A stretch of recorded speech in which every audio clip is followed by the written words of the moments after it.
uniform only a few weeks. Blessed with an abundance of energy, an adventuresome spirit, and not too much money, he has sunk his last dime in office rent, a few pieces of furniture, and an ad in the classified section of the daily paper. Now, as he sits back in his swivel chair, waiting for the clients to form a line outside his office, the door bursts open. Mr. Lincoln? Yes?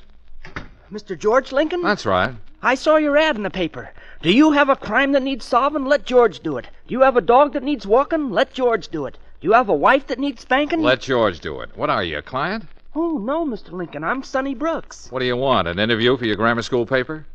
Oh, I graduated from grammar school. Congratulations. Thank you. That's all right. I'll get it. Hey, wait a minute. Good morning. Let George do it. How do you like that? Oh, I can make an appointment for you. Yeah, I'm Mr. Lincoln's confidential assistant. That's nice to know. Well, if you're that close, then come right up, Mr. Winters. Yeah, goodbye, sir. Now, look here, Bottom Button. You can call me Sonny. Well, now, look here, Sonny. Who hired you? Well, I come with the office. You see, Caleb the elevator man is my friend. He knew I was looking for a job, so he said, Sonny, whoever gets that office gets you, too. Well, isn't that just ducky? Oh, you'll find me very reliable, Mr. Lincoln. I have intelligence, initiative, a pleasing personality, and I'm Cuff. Cuff? What's that mean? C-U-F. Cool under fire. Oh, that's great. Well, tap two. What's that, sir? Take a powder, punk. Time's up.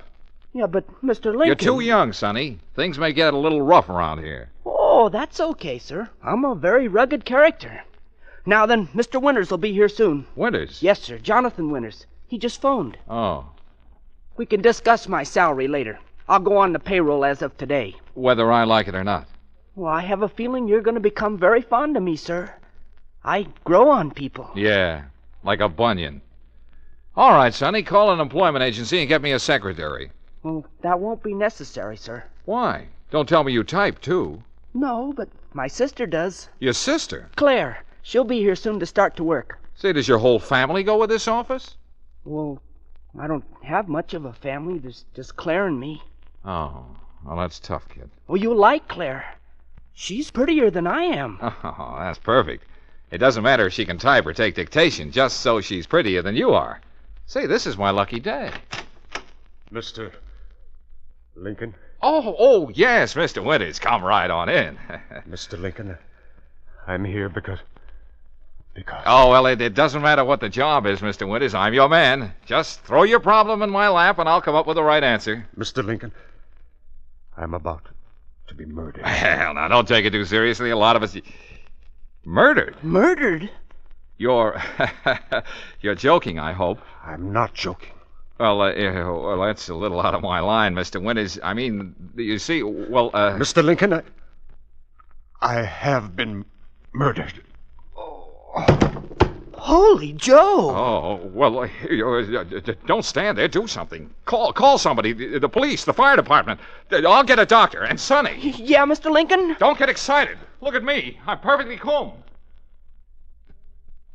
You going up, miss? Is Mr. Lincoln's office in this building? 5th floor. Step in. Oh, thank you. Oh, you're Claire, aren't you? Well, how did you know? Family resemblance. You look like Sonny. Nice boy, Sonny, but give him a hamburger and a Coke and he's satisfied. You're not like that, are you? Well, I thought not. Someday I'll cook my specialty for you. Devastating duckling divine a la Caleb. You'd like that, wouldn't you? oh, I'm sure it must Oh, be. it is. Ever taste chicken broth with nutmeg?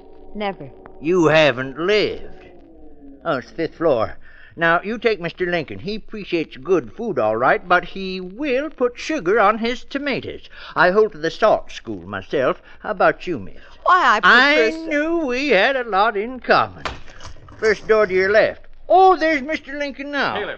Caleb, get a doctor up here right away. Eye, ear, nose, or stomach? I don't care. Get a doctor. Oh, and I'll get Dr. Mack. He's very fond of my cheese souffle. Mr. Lincoln? Well... Is anything wrong? Oh, no, nothing trifling. Now, run along, sweetheart. If you're a client, come back tomorrow, will you? I'm Claire Brooks, Sonny's sister. Yeah, well, come back tomorrow. Mr. Lincoln. Well? I spent 10 cents on bus fare to come here to interview you for a job. I'm going to have that interview whether or not you like it. Well, look, here's a dime. Now, be a good girl and beat it. I certainly will. I wouldn't work for you if you offered me $1,000 a week to sit behind a desk and do nothing but powder my nose. You could stand a little powder at that. Oh, you... Now, oh, wait a minute. You had any experience as a secretary? Of course. Can you mend socks? Men's socks. Iron shirts, sew buttons, cook breakfast over a can of Sterno? Mr. Lincoln, are you looking for a secretary or a wife? Oh, a secretary. I'm still a bachelor. Knock on wood. Had one close call, though, but I got away from her. Lucky guy. Lucky girl. Okay, you're hired. Thank you. Now give me back my dime. What about salary? Oh, we'll discuss that after I collect from my first client. How do I know you'll ever get a first client? Client? Oh, I've got one now. I don't know what I'm going to do with him, but I've got him. Come on in and see for yourself. That gentleman stretched down on the floor is my first... Sonny! Sonny! Yeah, Mr. Lincoln? Well, where is he? Where's the body? Where's Mr. Winters? Holy Joe, Mr. Lincoln. He's gone. Makes sense. Will you, Mr. Winters couldn't have just disappeared into thin air? It's like I told you, Mr. Lincoln. I went into the waiting room to phone the police, and the next thing I knew, you were out here yelling for me. Look, this window was open. What's the matter? Allergic to fresh air? Well, don't you see? It leads to the fire escape. And this door leads to a closet, and that door leads to a... Well, never mind. Will you be serious? Mr. Winters was shot. Brilliant. Maybe his murderer followed him here to your office. Maybe he hid out on the fire escape listening. Then when you left the office, he dragged the body out. I'll bet Sis is right. Look, don't bother your pretty little head with puzzles, Claire. Just sit down there and make like a secretary. I'll see you later. But where are you going? To Mr. Winters' home. I've got to find some clues. And when the police come, stall them. The police? Yeah, they'll be here any minute. Sonny phoned them. But, Mr. Lincoln, what'll I tell them? Tell them nothing. You've got charm, haven't you? Well, use it. Mr. Lincoln, I've got to know. What do you think happened to my husband? Now, take it easy, Mrs. Winters. Oh, I was afraid something would happen to him. Why? Well, he was so worried. I thought it was because his writing wasn't going too well. He hadn't been able to write anything in a long time. Oh, your husband is a writer? Yes, a mystery writer. Oh, sure, of course. The case of the body in the bathtub, murder has the hiccups. This is my husband's study. Quite a layout. What are all those papers? His manuscript. He was working on The Lost Corpse. The Lost Corpse. Cute title. It wasn't coming easy. He knew it had to be good or it'd mean the end of... Mr. Lincoln, what are you looking for in that wastepaper basket? Now, what do you think? 4-leaf clovers, of course. I want the truth. Was he murdered? Relax, Mrs. Winters, relax. The best man in town is on the job. Who? Who? Why, me, of course. Is this the Lost Corpse? Put that manuscript down. Don't look at it. Why not? Oh, I'm sorry. Just a superstition. Jonathan never wanted anyone to read what he was working on. Oh, then of course you haven't read this. No, certainly not. Did your husband have any domestic trouble? Domestic trouble? Jonathan was devoted to me. Was? Why the past tense? What? Oh, I don't know what I'm saying. Mrs. Winters, Yes? Yes, what is it? there's a policeman downstairs. He wants to talk to you. A policeman?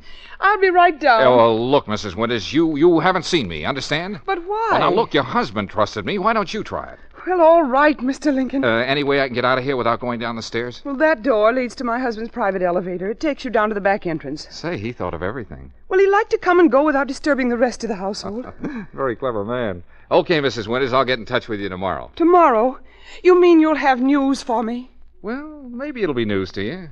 And then again, Mrs. Winters, maybe it won't. Mr. Lincoln, what's the idea of dragging me out here in the middle of the night? Keep your pretty little mouth shut, will you, Claire? What is this place, anyway? The back entrance to the Winters home. Well, haven't they got a front entrance? Sure, but we're not using it. We're here to steal something. Steal? I'm supposed to be a secretary, not a second-story man. Keep quiet. Mr. Lincoln, I quit. Some other time. Now step into that elevator. An elevator? Where will this thing take us? Up to Mr. Winters' workroom. It's pitch black in here. I don't feel safe. I'm here. That's what I mean. Oh! What's the matter? You don't have to hold my hand. I'm not holding your hand. Well, someone is. Well, don't scream. I got him covered. Hey, get that gun out of my ribs. Sonny! Sonny, I told you to go home. I have a feeling you're going to be very glad I'm along, Mr. Lincoln. You might need me. Yeah, like I need a second head. You could use it. Now, you two stay right here. I know where the desk is. What do you want in there? Well, I've got to get the lost corpse.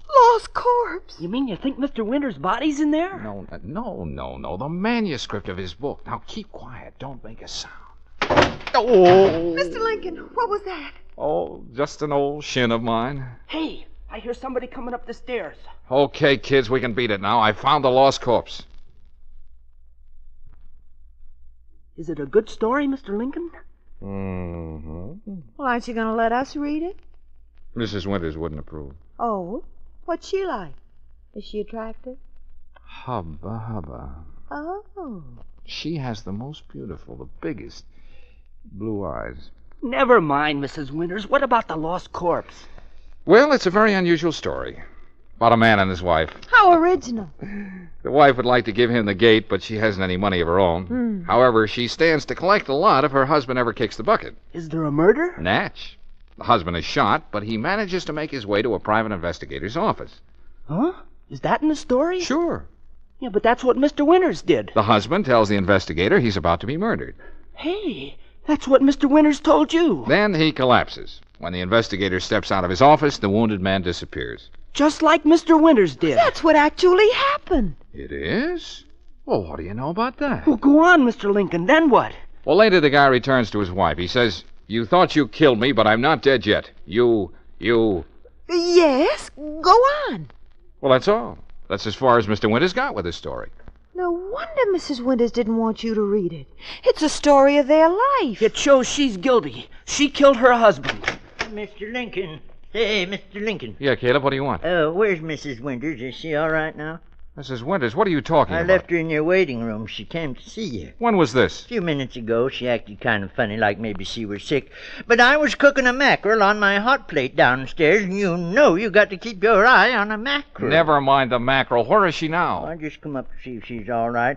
Do you want me to stuff the mackerel with cornbread? Caleb, are you sure you left Mrs. Winters here in my writing room? You know, some people like rice stuffing, but I prefer corn myself. Mr. Lincoln, look, on the table. A woman's purse. With initials on it, M.W. Marcia Winters. Do you think the same thing happened to her, Mr. Lincoln? Someone followed her here and hid on the fire escape? No, she heard us talking. She knew we thought she was guilty. Oh, of course. Say, how are you two at playing games? Games at a time like this? Look, Sonny, you be Sonny. I'll be George Lincoln, and Claire, you be Mr. Winters. Oh, what about me? What'll I do, Mr. Lincoln? You go stuff your mackerel. All right, Mr. Lincoln, I'll just go do that. Now, Claire, step outside the office, give us a few minutes, then come in and say you expect to be murdered. Oh, I get it.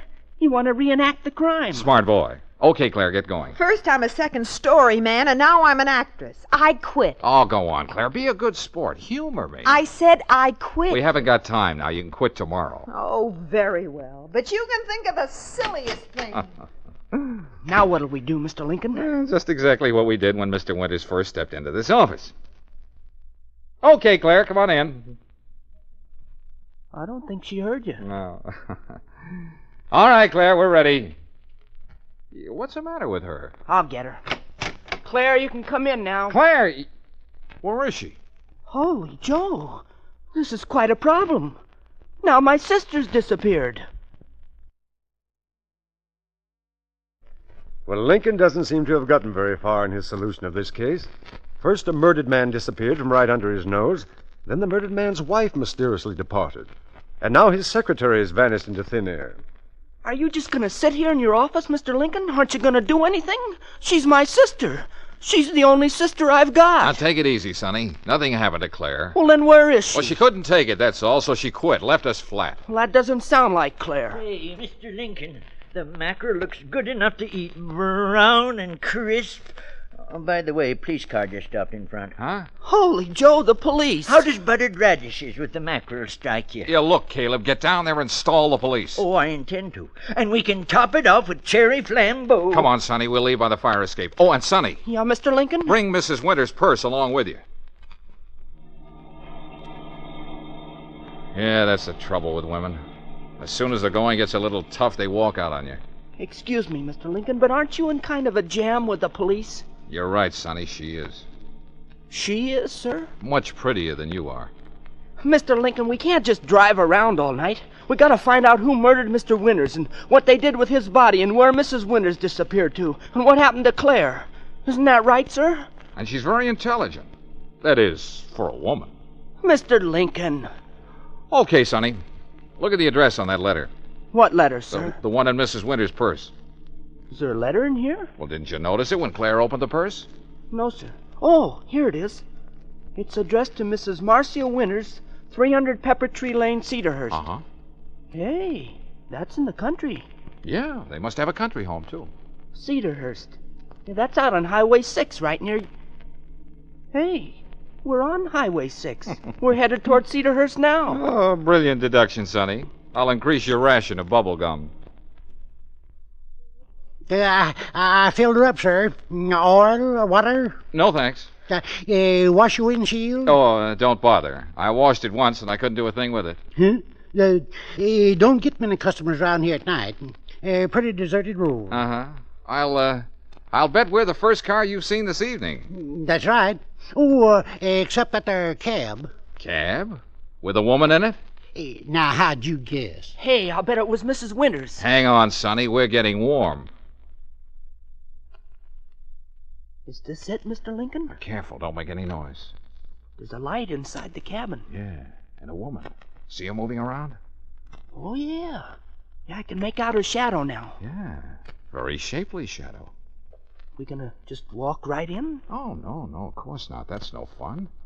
What would they do in a mystery show? They'd climb in the window. Then we'll climb in a window.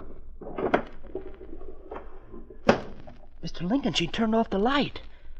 Shall I go in first? Stand back, son. This is a man's job. I'll grab her. Yes, sir. Oh, no, you don't. You'll stay right here. Let me go. Turn the light on, Sonny. Yes, sir. Let's see what we bagged. Claire! Well, if it isn't second story Clarissa. Did you have to be so rough? I'll bet you cracked 2 ribs. Sorry, I don't know my own strength. Well, now that you see who I am, you don't have to keep on holding me. Yeah, but it's fun. Claire, what are you doing here? Well, she saw the address on the letter, so she decided to follow the clue. Yeah, but why didn't she let us in on it? She thought I was a dope, Sonny, so she took over. You know all the answers, don't you? Not quite. What happened when you got here? Nothing. Place looked deserted. I crawled in the window, too. No one here? I couldn't see anyone, but, well, I've had the strangest feeling. Yeah? As though someone's been watching me. Well, stay here with Sonny. I'll look around. Holy Joseph, you sure had me scared. Oh, I'm sorry, Sonny, but Mr. Lincoln didn't seem to be making any effort to solve the case. Oh, don't kid yourself. He just keeps things to himself. Well, everything seems to be in order. Hey, that was a car. Look, Sonny, Claire, stand back there in the corner. I'll cover the door. Be careful, Mr. Lincoln. Do I detect concern in your voice? Well, good evening, Mrs. Winters. Oh, May I present my 2 assistants, Claire and Sonny Brooks? how did you know I'd come here? What do you want? Oh, just want to make talk. Mr. Lincoln, you've got to believe me. I'm not like the woman in his story. I love Jonathan. Uh-huh, and you're the girl who never reads his manuscripts until they're finished. Well, Oh, go ahead. Turn me over to the police. I don't care what happens anymore. Well, that's as good as a confession, Mr. Lincoln. I'm in no mood for confessions. Blow your nose, Mrs. Winters. We're going to play a little game. Oh, not again. Now, Sonny, you keep an eye on Mrs. Winters. Don't let her leave. Oh, don't worry. I won't try to run away. Look, Claire, you're the wife in the lost corpse. More acting? I quit. Tomorrow. Now then, I'll be the husband in Mr. Winters' story. Here are some lines for you to read, Claire. You came all prepared, didn't you? We'll skip to the part where I walk in wounded and say, you thought you killed me, but I'm not dead yet. You think you can follow those lines? I can read, if that's what you mean. All right, all set? Let's go. You thought you killed me, but I'm not dead yet. No, I didn't shoot you. I swear I didn't. But who'll believe you? The police? All the clues point to you. Do you mean? Yes, my dear. You wanted me out of the way. Well, you got your wish. I shot myself. No, I killed myself. But they'll think you're guilty. You'll pay for it. I'll get a doctor. Too late, too late. Goodbye, my dear. Goodbye for just a little while. Then I die. What a performance. I don't get it, Mr. Lincoln. You wrote this ending for his story, is that it? Well, of course. What's a story without an ending? I'll tell you what Mr. Lincoln is getting at. He's trying to prove that my husband shot himself. Shot himself in such a way that it would look as though I murdered him. Why would Jonathan do such a thing? He knew that I loved him. You don't have to put on an act for us, Mrs. Winters. Why don't you turn her over to the police? Now, keep your shirt on, Sonny. Okay, you come in now. You mean the police are here? The police? Well, how did you like my way of ending your story, Mr. Winters? Mr. Winters! Jonathan! He's here? It was very clever, Mr. Lincoln. Oh, Jonathan. Oh, I'm terribly sorry you were worried, darling. I tried to go home and explain, but the police were there. No, but I don't understand. Well, you see, the ending to the lost corpse was driving me crazy. You see, I knew that when I searched his wastepaper basket. It was full of rejected endings. Finally, I decided to do just what the hero in my book did. Then, when he saw the police were questioning you, Mrs. Winters, he came out here to hide. I saw him in the closet, but I wanted to put on a show for him. Oh, Jonathan. Oh, forgive me, darling.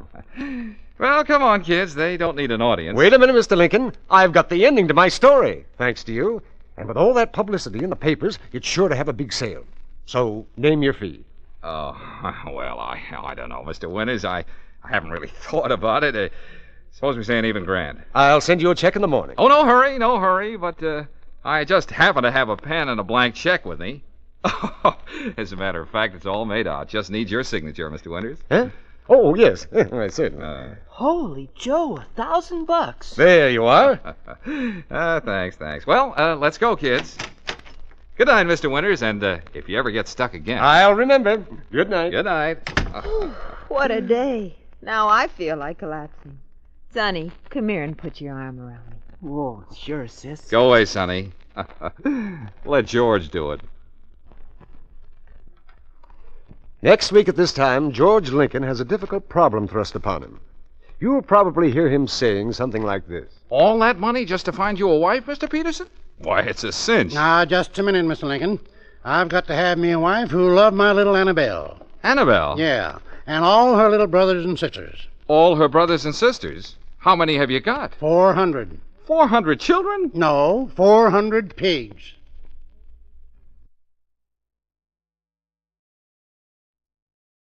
When George Lincoln shed his Army uniform and sunk his last dime in his new business venture, he had no idea what he was letting himself in for. His offer to let George do it, if you have a problem to solve, has led him into many mysteries and adventures. Right now, as we pick up the story, George's secretary, Claire, and his self-appointed personal assistant, Sonny, are entering the office building and greeting Caleb, the elevator operator. Good morning, Caleb. Morning, Sonny. Morning, Claire. You're late, ain't you? We certainly are. Get us up in a hurry, will you, Caleb?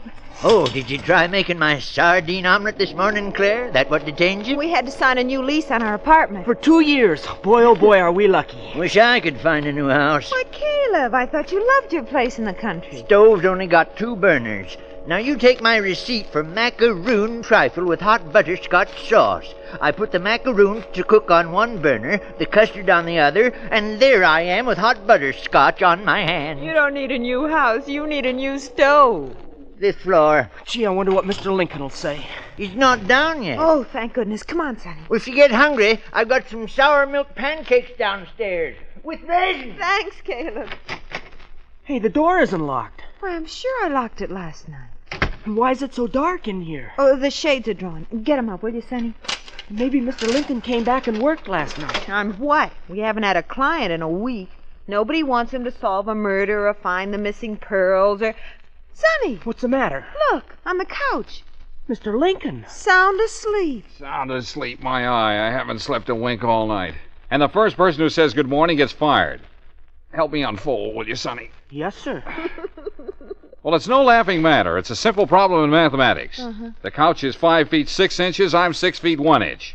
That leaves 7 inches hanging over. After the 7 inches got numb, I tried tucking them under. But, Mr. Lincoln, after all, you have an apartment. Put that in the past tense. What do you mean? I shared an apartment with Dave Thorne. Well, last night something horrible happened to him. What happened? He got married. Oh. She moved in, I moved out. You see before you, Claire, a man without a bed. What a shame. Hey, Sonny, go ask Caleb if he has any donuts hanging around. Well, the donuts are sour milk pancakes with raisins, but I'll get them. Start the coffee perking, will you, Claire? I suppose this is hardly the time to mention that we're late because I had to sign a 2-year lease on my apartment. 2 years? May I touch you? 2 years. Is it furnished? Mm-hmm. How many rooms? 5. 5 rooms? Claire, will you marry me? Mr. Lincoln? Hey, where are those sour milk pancakes with raisins? I met this gentleman outside. This is Mr. Duncan. He's a client. Oh, well, come in, Mr. Duncan. Come right on in. Sonny, you beat it. Yes, sir. Well, sit right here, Mr. Duncan. Might as well call me Uncle Milt. Everybody else does. Besides, I'm going to call you George. Oh, that's fine. Uncle Milt, my secretary, Claire Brooks. How do you do? Terrible. Just terrible. George, I'll pay you any price you can name your fee if you just do one thing for me. Consider it done. Good. Brief and to the point. Man after my own heart. I want you to find an apartment for my niece. Certainly, I'll take care of it right. An apartment? Or a house or a couple of rooms or anything. Just get 'em out of my place. But, Uncle Milt... Now, look, George, I'm an old man, and all I want is to spend the rest of my days in peace and quiet. I have a nice house, a lovely house, but it has a guest room, and that's where I made my first mistake. What do you mean? Well, my niece Helen had the chance to sell her house at a profit. Uh-huh. They couldn't find any place to move, so she and her husband Roy and her baby Annabella moved in with me. How awful. Oh. Now, understand, young lady, I love babies, but not when they cry all night, not when they wake up at 6 a.m. sharp, and not when they sleep right off my room on the sleeping porch. Oh, you have a sleeping porch? Helen and Roy used the guest room. Uncle Milt, does this sleeping porch have a bed? I mean, besides the babies? Yeah, and it's the only bed in the house that isn't being used. Good, I'll move right in. What? You haven't got a place to live yourself? Now, how do you expect to help me? Oh, well, now, don't get excited. I just want to be there to look things over. You know, in on the ground floor. On a soft bed? Well, I don't care where you sleep or what you do, only for heaven's sake, find my niece and her family a place to live. And here's my card and my address. I expect results. You'll get 'em. See you later, Uncle Milt. Fine. Well, Well, that ought to bring us a good fee. Mr. Lincoln, you of all people ought to know the housing situation. Do you expect to work a miracle? Aren't you worried? What have I got to worry about? Tonight I have a bed to sleep in. Come in, George. Come in. Oh, Come in. thanks, Uncle Milt. Have you got good news for me? Did you find him a place to live? Not yet. I just came to leave my suitcase. Roy Finney, stop reading that paper and get up off that couch and help me move it. What's that? Read all day long. My niece, Helen. Oh. Hurry up, grab up one end of the couch. She's changing the furniture around. Oh. Helen. Uncle Milt, grab one end of the couch and help me move it. Who's that? Helen, this young man Never mind, is it George... doesn't matter. Young man, you grab up the other end of the couch. I want to move it where the piano is. We'll put the piano where the radio is, and we'll put the radio... Well, why don't you move the couch? Wouldn't it be easier to move if he'd get up off it? Roy, will you get up? He never hears me when he reads. We'll have to move him with it. Come on now. Oh, now you woke Annabelle, Uncle Milt. Look after her, will you? All right, Helen, all Couch right. is much too heavy for this side of the room. I'll go with you, Uncle Milt. Then we'll put the radio on the other side of the fireplace. If I could only move the fireplace. Talk all the time, just like her mother, my sister Sadie. Helen doesn't talk quite as much as her mother, but almost. You have my deepest sympathy. George, I'm an old man. All I want is to spend the rest of my days in peace and quiet. Say, Uncle Milt, where does this door lead? It's the housekeeper's room. Housekeeper? Mrs. Trumpet. Only bedroom on the ground floor. Uncle Milt, then that's it. What are you talking about? Well, look, this is far away from the sleeping porch, isn't it? Of course. You can't hear the baby down here. Don't you see? All you have to do is fire Mrs. Trumpet. Huh? Then you can take her room. Let Helen do the cleaning and cooking. She'll get so sick of it, they'll all move out. Wonderful. Magnificent. There's only one catch. What's that? Mrs. Trumpet. She's a very determined woman. She may not like being fired. Oh, nonsense. All right, then. You do it. What? After all, you're in charge. Okay. Just leave Mrs. Trumpet to me. I certainly wish you luck. I guess I'd better see about that. Mrs. Trumpet. well, what do you want? Mrs. Trumpet, I'm George Lincoln. What do you want? Well, I'm handling Mr. Duncan's affairs for him now. What do you want? Well, it seems Mr. Duncan won't require your services anymore. He'll give you 2 weeks' notice, of course, but you won't have to work them out. In fact, you can leave right now. I'll help you pack. Oh, no, you don't. Well, you must have some place to go. You have a family, haven't you? I have a husband and a daughter. Fine. Where do they live? In a house. Excellent. We just sold it. Made $5,000 on the deal. Well, where are they going to live? This is a comfortable room. They'll move in here with me. But Mrs. Trumpet... And I just dare you to put us out. Nice room you have here, Mr. Lincoln. Never mind my room. What have you got to report? And keep quiet or you'll wake the baby. Sonny and I tramped all over town. Yeah, my feet are killing me. Not so loud, the baby. Oh, I forgot about it. All right, now, come on. What goes? You first, Sonny. Well, I went to every boarding house in town. Finally, at one place, the landlady agreed to give up her room. Great. When can Uncle Milt's family move in there? Anytime. but they'll have to share the room with the landlady's cousin and his wife. Yeah, oh, well, that's a big help. Well, Claire, what about you? I tackle the hotels, all of them. I can get them one room at the Hotel Manning. That's great. In 2 months and for 2 days. Oh, great guns. Hey, but here's an idea, Mr. Lincoln. Huh? If the nephew should meet with an accident or happen to get sick... What are you talking about? He's perfectly healthy. Well, I thought you were desperate. Oh, all right, I'm desperate. Suppose he has an accident. Then I can get him in at the American hospital. They'll give him a cot in the corridor. Oh, Sonny. And about his family, they have a very comfortable waiting room at the hospital with a nice couch. And that's your report. Well, I told you we couldn't work a miracle. But there must be some place in town. Other people have apartments. They... Oh, Claire. Well? You like your job, don't you? You like it very much. It's all right. I knew you were crazy about it. Now then, you'd do anything to keep your job, wouldn't you? Explain. Well, I mean, if it meant giving up your apartment to hold your job, I'd quit. That's what I thought. Well, a fine office force I have. I give you a simple little problem. Find a place for my client's family, and what happens? You talk about a cot in a hospital and a room in a hotel for 2 days. What do you think I hired you for? What do you think I'm paying you for? Oh, now you did it. Now you woke the baby. I told you to be quiet. Oh, all right, fellow, all right. No need to cry, little fella. That fella's name is Annabelle. It's all right, fella, Annabelle. It's I, Georgie. You remember me? Your roommate.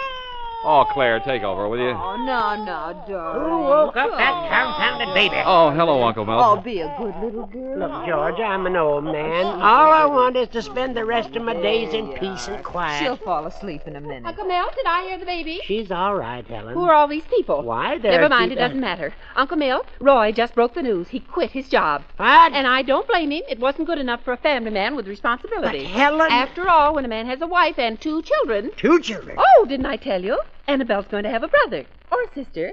Or maybe both. Twins run in the family, you know. Helen, for heaven's sake... Now, don't wake Annabelle again. I've got to go back. I'm moving the bed to where you had the chest of drawers, and I'll move the chest of drawers next to the window. If I could only move the window. George, did you hear her? You've got to do something. I'm an old man. All I want... I know, Uncle Milt, I know, but everything's going to be fine now. But Roy quit his job. I'm going to get him another.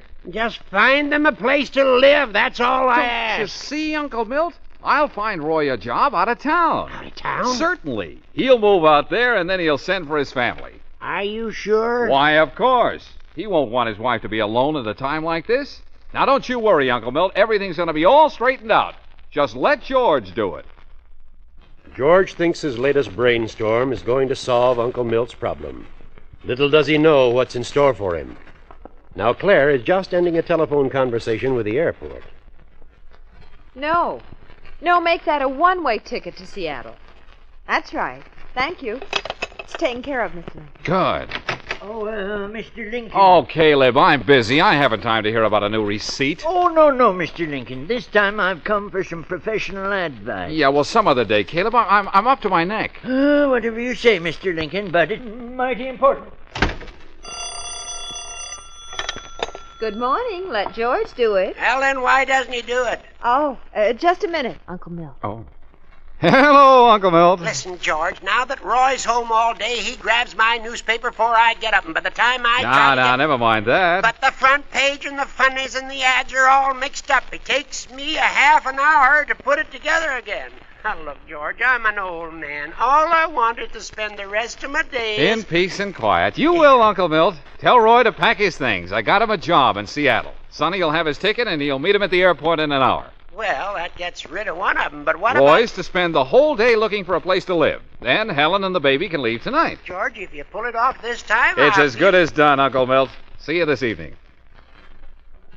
Has Helen heard from Roy? She's talking to him long distance now. Oh, fine. I've got a ticket. I'll drive her to the airport myself. Take her right away, will you, George? Talk all the time and moves the furniture just like her mother, my sister Sadie. Helen doesn't talk quite as much as her mother, but almost. I'll have her out of your house in a half hour. Good boy, George. Oh, about my check, Uncle Milt. Check? My fee. Oh, your fee. Yes, of course. Yes, if you'll just make out a check to, Oh, wait a minute. It just so happens I have a check right here with me. And it happens to be all made out, too. Just sign it, Uncle Milt. Uncle Milt, I just talked to Roy long distance. Oh, who's this? Helen, this is... Never mind, it doesn't matter. Roy says there's no place to live in Seattle. What? He's sharing one bed with 4 fellows from the office. They take shifts. Well, what about you? You can't stay here alone, not at a time like this. I mean, when a woman's going to have a... Well, after all... Oh, don't worry. I won't be alone. It's all right, Uncle Milt. You don't have to upset yourself. I phoned Mother. You mean? Isn't it wonderful, Uncle Milt? Mother's coming here to live with us. Mr. Lincoln, you really should go out and have some breakfast. Oh, I haven't time. Come on now, Claire. Who else do I know? I'm going to phone every friend I've got. Somebody must know about a place for Uncle Milt's family. Oh, that's the phone in my office. I'll take care of it. Mr. Lincoln, Any luck, Sonny? I went to every real estate agent. Yeah? Would they be interested in renting a swimming pool? Oh, Sonny. I even went out to the cemeteries. No room there either. All right, get out of here. Keep looking. Yes. Oh, say, Mr. Lincoln. Oh, what do you want, Caleb? Have you got time to talk to me now? No, I'm still busy. But I need your help, Mr. Lincoln. Just as soon as I have a minute. Now, don't you forget. Mr. Lincoln, it's Uncle Milt on the telephone. He wants to talk to you. Oh, all right, I'll take it here. Hello, Uncle Milt. George, I'm an old man. All I want... Yes, Uncle Milt, I know. Sadie came this morning. Helen's mother? They're moving the furniture now, and talk, George, that woman never stops to take a breath. She just lets in air between words. Well, now, don't give up, Uncle Milt. I'll find something yet. Oh, it wouldn't be so bad if it was my other sister. Myrtle's tight with her money, but she doesn't say much. Well, don't you... Who's Myrtle? I told you, mother sister. Does she live in town? Yeah, has a great big house, lives there all alone. Uncle Milt, that's terrific. Let them all move in with her. Oh, you don't know Myrtle. She's very careful with her money. What's her address? 1300 Sycamore. Okay, Uncle Milt, leave it to me. I'll handle Myrtle. He's sick, you say? Oh, yes. Very sick, Miss Duncan. Isn't that right, Claire? Oh, yes, Miss Duncan. If something isn't done soon, your brother will have a nervous breakdown. Milton always was delicate. Yes, yes. And it's because his house is small and there are so many people living with him. And, well, he's an old man. All he wants is to spend the rest of his days. You can forget about my brother, Mr. Lincoln. I'll take care of everything. Oh, then you mean Goodbye, Mr. Lincoln. But will you... Mr. Lincoln, I assure you it's taken care of. Myrtle's gonna let him move in with her? That's what I said. I don't see how you did it, George. It's not like Myrtle. Oh, well, when it comes to women, I have a way. White charm, you know. Well, I have to hand it to you, Jordan. Now about my check, Uncle Milt. Check? My fee. Oh, your fee, of course, of course. It just so happens that I have a check right with me, and it happens to be made out, too. If you'll just sign it, Uncle Milt. Yeah, my pen's in the desk. Wait a minute. Dear me, where's the desk? They moved it this morning. Oh, it's under that window. Why? Well, look. Huh? What's that pulling up in front of the house? A moving van. Moving van? Well, see, what'd I tell you? Didn't I say I'd handle Myrtle? She sent a moving van for Helen's things. Oh, wonderful, wonderful.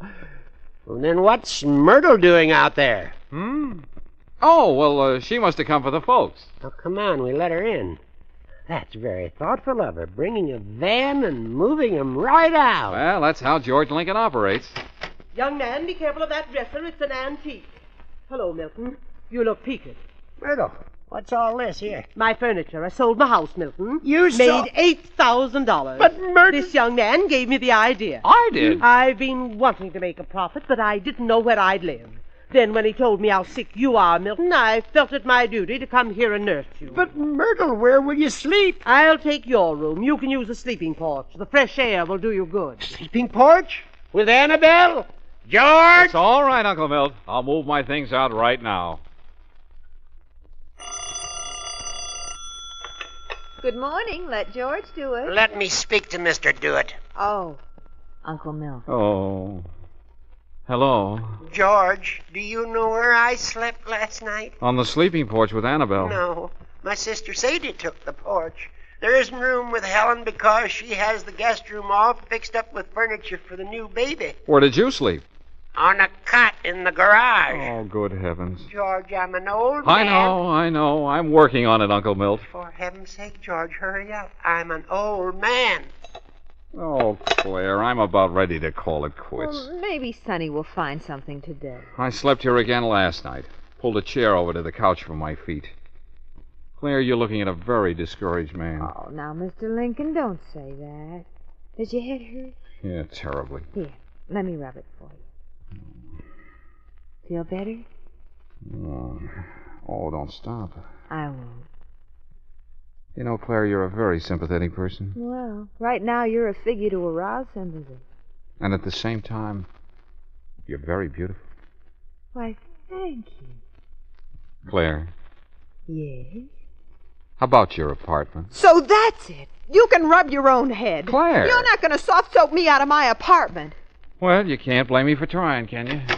Mr. Lincoln. Oh, Caleb, I told you I have troubles enough of my own. But, Mr. Lincoln, I just hate to go to somebody else for advice. Oh, all right. What do you want? Well, I hate to put you out in it. You see, I spend so much time in the room downstairs anyway that I was wondering, do you think you can help me rent my house in the country?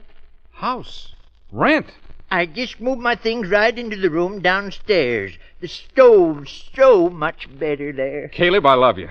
Mr. Lincoln. I love you dearly. Give me the keys to the house. Claire, get Uncle Mill on the telephone. Tell him we'll pick him up in 5 minutes. Tell him we found a house for his whole darn family. Do you think there might be room for Myrtle in it, too? Of course. Plenty of room. We didn't have time to talk to Caleb, Uncle Milt. We just grabbed the keys and ran. And I was wondering if we could put up Mrs. Trumpet with him. You know, my housekeeper. Well, why do you want to do that? Well, now that Roy's gone, Mrs. Trumpet's husband always grabs my paper in the morning. I don't mind cooking for myself. I just want to live alone the rest of my days. We'll move them all out here, Uncle Milt. Every last one of them, bag and baggage. After all, the country, open spaces, plenty of room. 2234. Must be right on this corner. Huh? Yep, there it is. Is this it? Is this all there is to it? Oh, no. It's a narrow lot, that's all. Must go way back. Well, it doesn't look very big. In fact, it looks very small. Now, don't you know you can never tell by the front of a house? Probably very compact. Come on. How many rooms do you suppose it has? Oh, we'll see in a minute. Remember, there's Helen and Annabelle and Myrtle and Sadie and Mrs. Trumpet and her husband and her daughter, not to mention the new baby when it comes, and that may turn out to be twins. Uh-huh. I'll walk right in, Uncle Milt. After you, Claire. Oh. Well, suppose the living room is small. What of it? But, Mr. Lincoln, where are the other rooms? Well, you see doors, don't you? We'll start opening them. Oh, this must lead to one of the beds. Oh! Look out! In a door bed. Oh, I guess this is the bedroom. When that's pulled down, there isn't even room for a cot in here. Well, now don't get discouraged. Here's another door. Oh! It's a Pullman kitchen. Well, what do you know? Of course. I remember now. Caleb was complaining about his two-burner stove. See, the bottom is an icebox. Yes. Well, I told you it was a compact place. And you were so right. If they take the Pullman kitchen out, they might have room for the baby's bed in here. That's right. Keep plugging. Say, Mr. Lincoln, is there I don't see it. Outside. In back of the house. Small, but compact. Oh, yeah. Uncle Milt, I guess I owe you an apology. What do you mean? Well, I'm sorry, sir. This is the first time I've ever failed a client. I've let you down, Uncle Milt. I just can't solve your problem, that's all. What's all that foolishness about? Nothing of the sort. But, Uncle Milt, there isn't room for all of them here. Who's talking about them? Let them stay where they are. I'll move in here. Uncle Milt! Why, it's ideal. Only room for one person. Nobody else can possibly get in. Peace and quiet for the rest of my days. Well, sure, of course. What'd I tell you, Uncle Milt? Nothing's impossible for George Lincoln. If it takes a miracle, why, then I produce a miracle. Don't let your head swell up too much, Mr. Lincoln. Remember, this is a small room. Now, about my check, Uncle Milt. Check? Uh-huh, my fee. Oh, yeah, of course, your fee. Give me that check now. I'll sign it. One other thing, Uncle Milt. Huh? Do you think you could see your way clear to giving me a little bonus? What do you want, George? Oh, nothing much. Just a 2-year lease on that cot in your garage.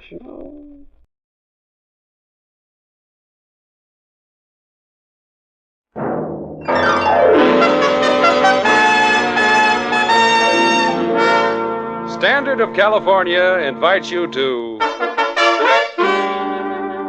Let George do it. What's the quickest starting, smoothest running gasoline on the road today? Chevron Supreme. Faster pickup, too. Take a tip, friends, and fill up with Chevron Supreme at your nearest Chevron gas station, garage, or standard station. Start down the highway or in traffic, and you'll be thankful for a tank full of Chevron Supreme gasoline.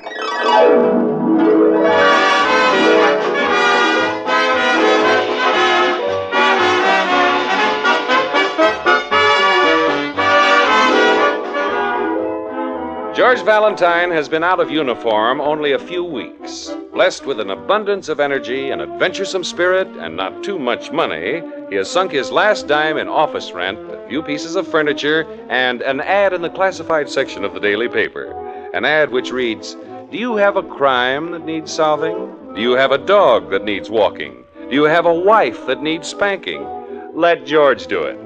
Now, 3 days have passed, and George, sitting on his swivel chair with his feet up on the desk, is still anxiously waiting for a client. Suddenly, the door bursts open. Mr. Valentine? Yes? Mr. George Valentine? Yes, come right in. Have a seat. Oh, here, take this one. It's softer. Oh, thank you. Oh, don't mention it. Have a cigar? Huh? Oh, I'm sorry. You're too young. Wait a minute. Here, have a chocolate bar with almonds. Oh, thank you. Now then, what can I do for you? Well, I came to work for you. Work? Oh, I thought you were a client. Oh, no, sir. Well, that's all right. I'll get it. Hey, wait a minute. Good morning. Let George do it. How do you like that? Well, I can make an appointment for you. I'm Mr. Valentine's confidential assistant. That's nice to know.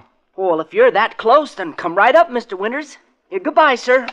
Now, look here, Bottom Button. I'm Sonny Brooks. You can call me Sonny. Well, now, look here, Sonny. Who hired you? Well, I come with the office. You see, Caleb the elevator man is my friend. He knew I was looking for a job, so he said, "Sonny, whoever gets that office gets you, too." Yeah, well, you're too young, Sonny. Things may get a little rough around here. Oh, that's okay, sir. I'm a very rugged character. Now then, Mr. Winters will be here soon. Winters? The mystery writer? Yes, sir. Jonathan Winters. He just phoned. Oh. We can discuss my salary later. I'll go on the payroll as of today. Whether I like it or not, huh? Well, I have a feeling you're going to become very fond of me, sir. I grow on people. Yeah, like a wart. Okay, Sonny, call an employment agency and get me a secretary. Well, that won't be necessary, sir. Why? Don't tell me you type also. No, but my sister does. Your sister? Claire. She'll be here soon to start to work. Say, does your whole family go with this office? Well, I don't have much of a family. There's just Claire and me. Oh. Oh, well, that's tough, kid. But you're lucky. I haven't even got a sister. Tell you what. Maybe we can sort of look after each other. How about it, huh? Oh, that'll be swell, Mr. Valentine. I'll be glad to take care of you, sir. You're okay, Sonny. Well, you like Claire, too.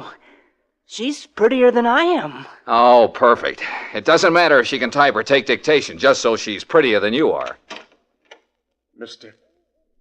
Valentine? Oh, yes, Mr. Winters. Come right in.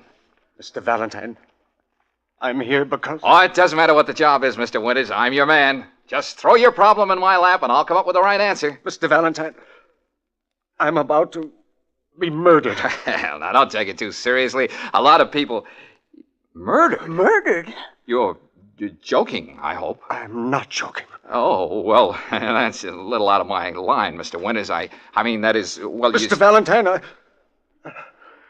I have been murdered.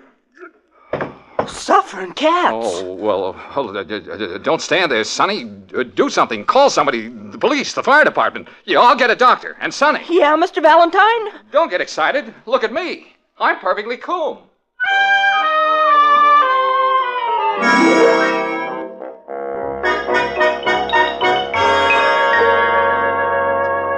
Going up, miss? Is Mr. Valentine's office in this building? 5th floor. Step in. Oh, thank you. You're Claire, ain't you? Why, how did you Oh, know? family resemblance. You look like Sonny. Nice boy, Sonny. I think so. Of course, I'm prejudiced. You know what sisters are like. Yes, I'm the same way about Georgie. Georgie? You don't mean Mr. Valentine? Of course I do. Known him for years. Used to work for his father. Georgie and me got to be good friends on account of his curls. Curls? He must have been all of 4 years. Had the prettiest long curls you ever did see. Really? Yes, I talked his ma into having them cut off. Georgie and me have been close friends ever since. I can understand that. Hey, you gonna go to work for him? Well, I'm going to apply for the job. Well, you keep an eye on him, hear me? Well, You know that boy never thinks to eat unless someone reminds him. Oh, this is the 5th floor. Oh. And don't let his talk fool you. He tries to act hard-boiled, but I know Georgie. Underneath it all, he's still a little boy with them pretty long curls. The first door to your left. Oh, there he is now. Caleb, get a doctor up here right away. Eye, ear, nose, or stomach? I don't care. Just get a doctor. I'll get Dr. Mack. He took very good care of you that time you had that cold, remember? Mr. Valentine. Well? Is anything wrong? Oh, no, nothing trifling. Now, run along, sweetheart. And if you're a client, come back tomorrow, will you? I'm Claire Brooks, Sonny's sister. Yeah, we'll come back tomorrow. Mr. Valentine. Well? You're going to interview me for the job whether you like it or not. I spent 10 cents on bus fare to come here. Look, here's a dime. Now be a good girl and beat it. I certainly will. I wouldn't work for you if you offered me $1,000 a week to sit behind a desk and do nothing but powder my nose.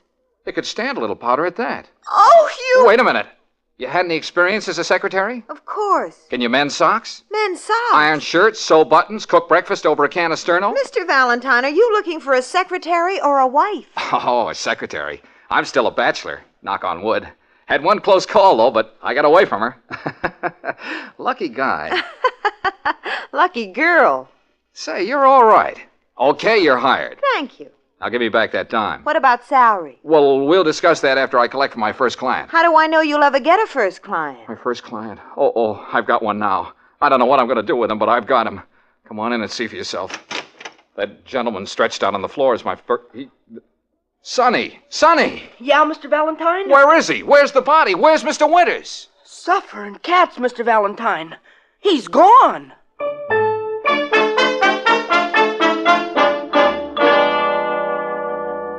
Makes sense, will you? Mr. Winters couldn't have just disappeared into thin air. It's like I told you, Mr. Valentine. I went into the waiting room to phone the police, and the next thing I knew, you were out here yelling for me. Look, this window is open. What of it? Well, don't you see? It leads to the fire escape. Yeah, and this door leads to a closet, and that door leads to a... Well, never mind. Will you be serious? Mr. Winters was shot. Well? Maybe his murderer followed him here to your office. Maybe he hid out on the fire escape listening. Then when you left the office, he dragged the body out. I'll bet Sis is right. Sure. Oh, look, kids, we haven't got time to puzzle over it now. I'm in a jam. The police will be here any minute. The police? Of course. Sonny phoned them. I'll look pretty silly trying to explain that the body disappeared. My first case, and I make a mess of it. Oh, don't get discouraged, Mr. Valentine. Well, to tell you the truth, Sonny, I don't know what to do next. I haven't even got a clue. Still a little boy in curls. Curls? Oh, Caleb's been talking to you, huh? He's a swell old gentleman, but don't take him too seriously. Why not? Well, he thinks I know all the answers. And look at me. Mr. Valentine, why don't you go out and find a clue? Find one? Where? Well, did Mr. Winters have a family? Well, I don't. Hey, wait a minute. I've seen pictures of his wife in society papers. Good. Oh, Claire, you're wonderful. Hey, remind me to raise your salary. What salary? Well, when you get one, remind me to raise it. See you later. Where are you going, Mr. Valentine? To Mr. Winters' home. And when the police come, stall them. But, Mr. Valentine, what'll I tell them? Tell them nothing. You've got charm, haven't you? Well, use it.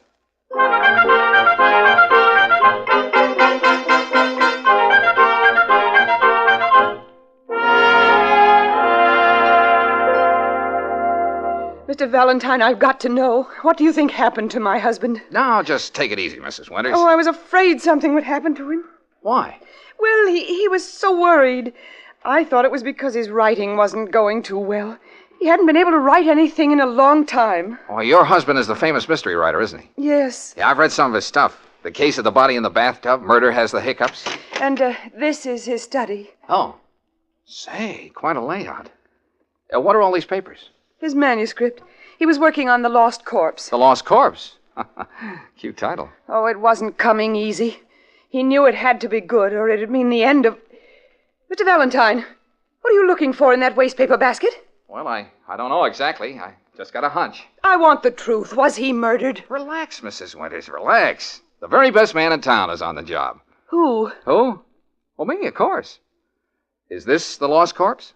Put that manuscript down. Don't look at it. Why not? Oh, I'm sorry. Just a superstition. Jonathan never wanted anyone to read what he was working on. Oh. Then, of course, you haven't read this. No, certainly not. Did your husband have any domestic trouble? Domestic trouble? Jonathan was devoted to me. Was? Why the past tense? Well, I don't know what I'm saying. Mrs. Winters? Yes, what is it? There's a policeman downstairs. He wants to talk to you. A policeman? I'll be right down. Yeah, well, look, Mrs. Winters, you haven't seen me, understand? But why? Your husband trusted me. Why don't you try it?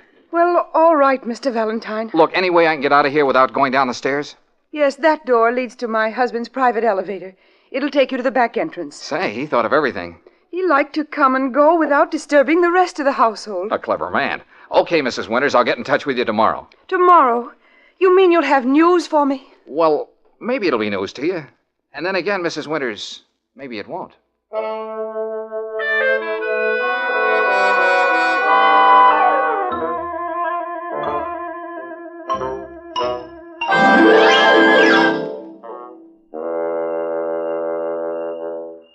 Mr. Valentine, what's the idea of dragging me out here in the middle of the night? Keep your pretty little mouth shut, will you, Claire? What is this place, anyway? The back entrance to the Winters home. Haven't they got a front entrance? Sure, but we're not using it. We're here to steal something. Steal? I'm supposed to be a secretary, not a second-story man. Keep quiet. Mr. Valentine, I quit. Yeah, some other time. Now step into that elevator. An elevator? Where will this thing take us? Up to Mr. Winters' workroom. It's pitch black in here. I don't feel safe. I'm here. That's what I mean. Shh. Now keep quiet. Oh! What's the matter? You don't have to hold my hand. I'm not holding your hand. Well, someone is. Don't scream. I've got him covered. Put him up, you. Get that gun out of my ribs. Sonny, I told you to go home. I have a feeling you're going to be very glad I'm along, Mr. Valentine. You might need me. Yeah, like I need two heads. You could use two.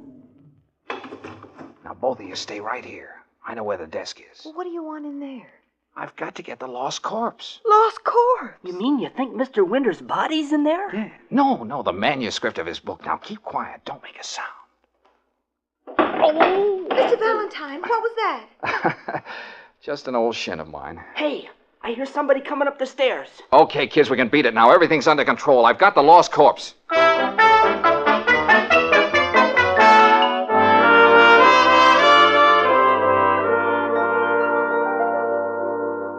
Is it a good story, Mr. Valentine? Mm-hmm. Aren't you going to let us read it? Mrs. Winters wouldn't approve. Oh? What's she like? Is she attractive? Never mind, Mrs. Winters. What about the lost corpse? Well, it's a very unusual story about a man and his wife. How original. The wife would like to give him the gate, but she hasn't any money of her own. Mm-hmm. However, she stands to collect a lot if her husband ever kicks the bucket. Is there a murder? Natch. The husband is shot, but he manages to make his way to a private investigator's office. Huh? Is that in the story? Sure. But that's what Mr. Winters did. The husband tells the investigator he's about to be murdered. Hey, that's what he told you. Then he collapses. When the investigator steps out of his office, the wounded man disappears. Just like Mr. Winters did. Well, that's what actually happened. It is? Well, what do you know about that? Well, go on, Mr. Valentine. Then what? Well, later the guy returns to his wife and he says, "You thought you killed me, but I'm not dead yet. You...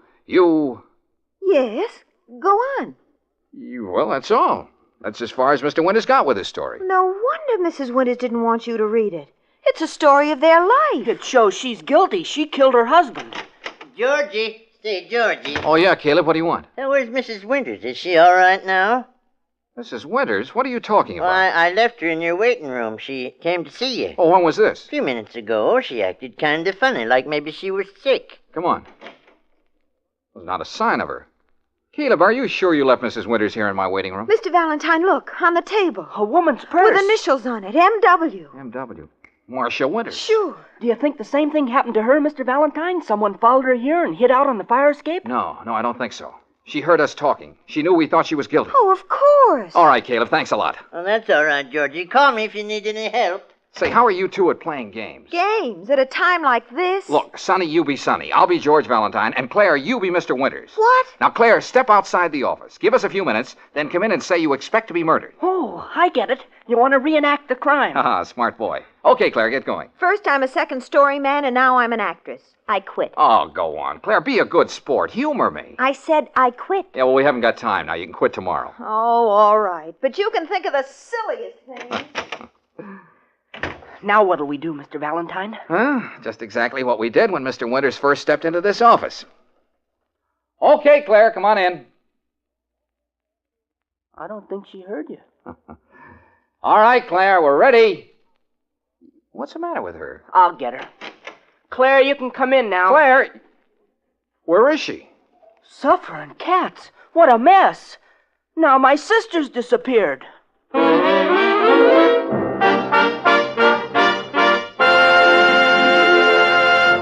Well, now Claire has disappeared.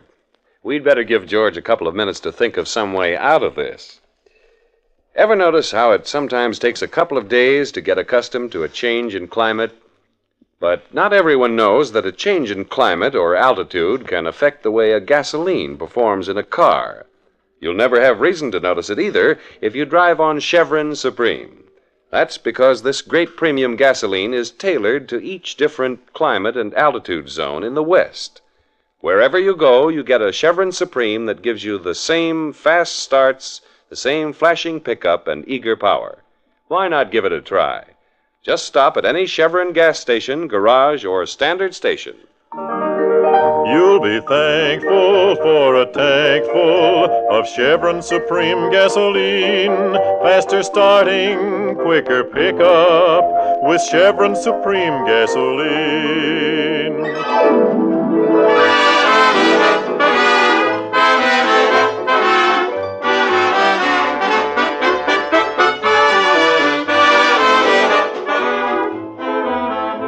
Well, George doesn't seem to have gotten very far in his solution of this case. First, a murdered man disappeared from right under his nose. Then the murdered man's wife mysteriously departed, and now his secretary has vanished into thin air. Are you just going to sit here in your office, Mr. Valentine? Aren't you going to do anything? She's my sister. She's the only sister I've got. Now, take it easy, Sonny. If I thought anything had happened to Claire, I'd be out searching every house in this town. Well, then where is she? Well, she couldn't take it, that's all, so she quit, walked out on us. I can't say I blame her. That doesn't sound like Claire.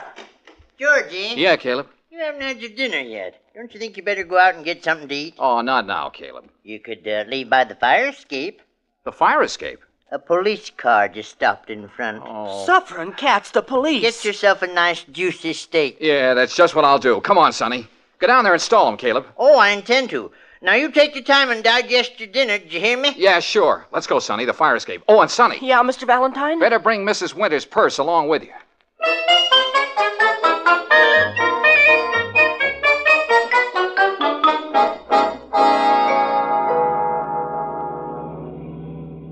Excuse me, Mr. Valentine, but aren't you going to stop and get something to eat? That's the trouble with women. As soon as the going gets a little tough, they walk out on you. Didn't you promise Caleb you'd get yourself a steak? Boy, a big, beautiful steak. But you're right, Sonny. She is. She is, sir? Much prettier than you. Mr. Valentine, if we're not going to eat, we can't just drive around all night. We've got to find out who murdered Mr. Winters and what they did with his body, and where Mrs. Winters disappeared to and what happened to Claire. Isn't that right, sir? And she's very intelligent. That is, for a woman. Mr. Valentine. Oh, okay, Sonny. Look at the address on that letter. What letter, sir? The one in Mrs. Winter's purse. Is there a letter in here? Well, didn't you notice it when Claire opened the purse? No, sir. Oh, here it is. It's addressed to Mrs. Marcia Winters, 300 Pepper Tree Lane, Cedarhurst. Uh-huh. Hey, that's in the country. Yeah, they must have a country home, too. Cedarhurst. Yeah, that's out on Highway 6, right near... Hey, we're on Highway 6. We're headed toward Cedarhurst now. Brilliant deduction, Sonny. I'll increase your ration of bubble gum.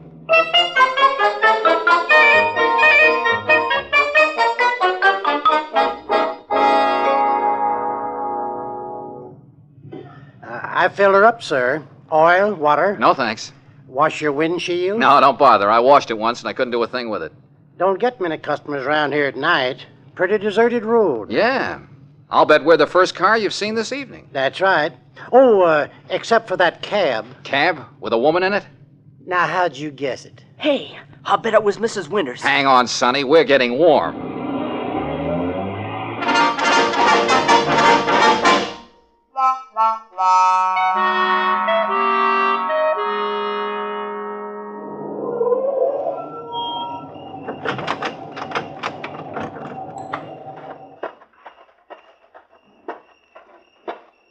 Is this it, Mr. Valentine? Now, careful. Don't make any noise. There's a light inside the cabin. And a woman. See her moving around? Oh, yeah. I can make out her shadow now. All right, Sonny, you stay out here. Mr. Valentine. I'm sorry, Sonny, but there may be trouble. I can't let anything happen to you. Oh, but I'm in this with you. Look, don't you remember? I was going to look out for you. Yeah, but you may need me. Jeepers, Mr. Valentine. All right, Sonny, you win. But stick close to me, understand? Yes, sir. Are we gonna just walk right in? No, of course not. That's no fun. What would they do in a mystery show? They'd climb in a window. Then we'll climb in a window. Mr. Valentine, she turned off the light. Shall I go in first? No, you get in back of me. Let me handle this. Yes, sir. Take it easy, Sonny. I'm okay. Oh! I've got her.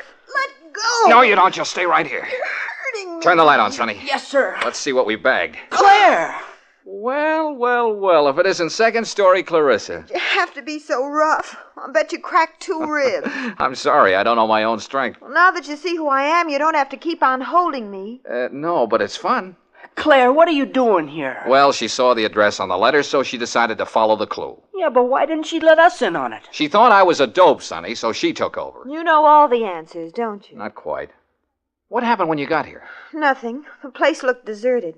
I crawled in the window, too. No one here? I couldn't see anyone. Are you sure? Of course. But, well, I've had the strangest feeling. Yeah? As though someone's been watching me. Mm-hmm. Stay here with Sonny. I'll look around. Suffering cat, sis. You sure had me scared. Oh, I'm sorry, Sonny, but Mr. Valentine didn't seem to be making any effort to solve the case. Don't kid yourself. He just keeps things to himself. Well, everything seems to be in apple pie order. Hey, listen. Sonny, Claire, stand back there in the corner. I'll cover the door. Be careful, Mr. Valentine. Do I detect concern in your voice? Well, I don't want to see you get shot right in front of me. Then close your eyes. Good evening, Mrs. Winters. Oh, May I present my 2 assistants, Claire and Sonny Brooks? how did you know I'd come here? What do you want? Oh, just want to make talk. Mr. Valentine, you've got to believe me. I'm not like the woman in his story. I love Jonathan. Uh-huh. And you're the girl who never reads his manuscripts until they're finished. Well, Oh, go ahead. Turn me over to the police. I don't care what happens anymore. That's as good as a confession, Mr. Valentine. Well, I'm in no mood for confessions. Come on, we're going to play a little game. Oh, not again. Sonny, you keep an eye on Mrs. Winters. Now, don't let her leave. Don't worry. I won't try to run away. Okay, Claire, you're the wife in the lost corpse. More acting? I quit. Tomorrow. Now then, I'll be the husband of Mr. Winters' story. Here are some lines for you to read, Claire. You came all prepared, didn't you? Is this stuff that you wrote, Mr. Valentine? Well, of course. I'm a man of many talents. Now then, we'll skip to the part where I walk in wounded and say, "You thought you killed me, but I'm not dead yet." You think you can follow those lines? I can read, if that's what you mean. All set? Let's go. You thought you killed me, but I'm not dead yet. No, I didn't shoot you. I swear I didn't. But who'll believe you? The police? All the clues point to you. Do you mean... Yes, my dear. You wanted me out of the way. When you got your wish, I shot myself. No. I killed myself. But they'll think you're guilty. You'll pay for it. I'll get a doctor. Too late. Too late. Goodbye, my dear. Goodbye. Then I die. What a performance. I don't get it, Mr. Valentine. You wrote this ending for his story, is that it? Of course. What's a story without an ending? I'll tell you what Mr. Valentine is getting at. He's trying to prove that my husband shot himself. Shot himself in such a way that it would look as though I murdered him. Why would Jonathan do such a thing? He knew that I loved him. You don't have to put on an act for us, Mrs. Winters. Why don't you turn her over to the police? Now, just keep your shirt on, Sonny. And everybody stand where you are. Don't make a move. Understand? What are you going to do? You'll see. Mr. Valentine, why are you opening that door? Well, we're going to have some company. Company? Then somebody is hiding in here. Okay, you can come out now. Who are you calling? Hey, you mean the police are here? The police? You've set a trap for me. Come on out, Mr. Winters. Mr. Winters? Huh? How did you know I was hiding in there? Jonathan. Well, how'd you like my way of ending your story, Mr. Winters? It was very clever, Mr. Valentine. Oh, Jonathan, you're not hurt. You weren't shot. I'm terribly sorry you were worried, darling. Hey, I don't get this. Mr. Winters couldn't find an ending for his story, The Lost Corpse. But how did you know that? Searched his wastepaper basket, found it full of rejected endings. That's quite right. Finally, I decided to do just what the hero in my book did. So I went to Mr. Valentine. You see, I saw his ad in the paper. Said he could solve anything. Then, when he tried to go home and explain to you, Mrs. Winters, he saw the police there. So he came out here to hide. Oh. Right, Mr. Winters? Absolutely right. I knew I'd find him here. Then when I searched this cabin, I saw him hiding in the closet. Well, why didn't you say something? Oh, I wanted to put on a show for him. Oh, Jonathan. Oh, forgive me, darling. Well, come on, kids. They don't need an auto. Now, wait a minute, Mr. Valentine. I've got the ending to my story, thanks to you. And with all that publicity in the papers, it's sure to have a big sale. So, name your fee. Oh, well, I don't know, Mr. Winters. I haven't really thought about it. I say an even grand. Huh? Oh, yes. I'll send you a check in the morning. Oh, no hurry, no hurry.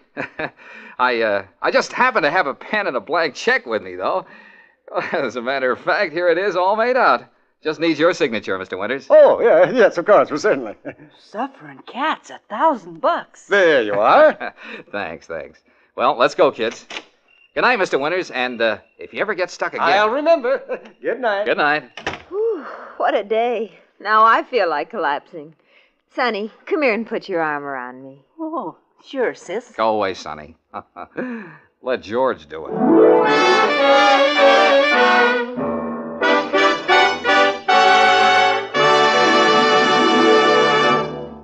Tonight, I'd like to play a little game with you, too. A word game. It's very simple. I say a word, and you pop out with the first thing it brings to your mind. All set? Okay, I'll say oil. I'll bet most of you immediately thought of slippery. And that's right. Oil is supposed to be slippery, but sometimes it can be too slippery and slide right off spots it's supposed to protect. This can be awfully dangerous to cars, so we gave RPM motor oil a special non-skid ingredient that makes it cling to engine wear points. That's why it sticks to hot spots on upper cylinder walls that other oils often leave bare and exposed to wear. Other compounds in RPM gently remove carbon, prevent corrosion, and sludge. Try this all-around car saver. Ask for RPM motor oil at any standard station, Chevron gas station, or garage. And remember, fill up with Chevron Supreme, too. You'll be thankful for a tank full of Chevron Supreme gasoline. Faster starting, quicker pickup with Chevron Supreme gasoline.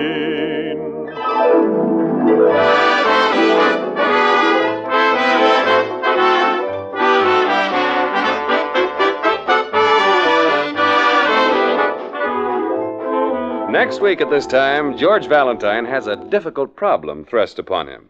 You'll probably hear him saying something like this. You're Mrs. Wentworth? The Mrs. Wentworth. Oh, yes, first family. Mr. Valentine, someone very close to me is in serious trouble. Oh, I see, Mrs. Wentworth. What's she done? Well, it's what she might do. You see, she picks up things. Picks up? Oh, a kleptomaniac. I want you to watch her closely. Follow her everywhere. Come to my house this evening and I'll explain. Good afternoon, Mr. Valentine. Good afternoon. Mr. Valentine. Yeah, Claire? Mr. Valentine, don't look now, but your fountain pen is gone.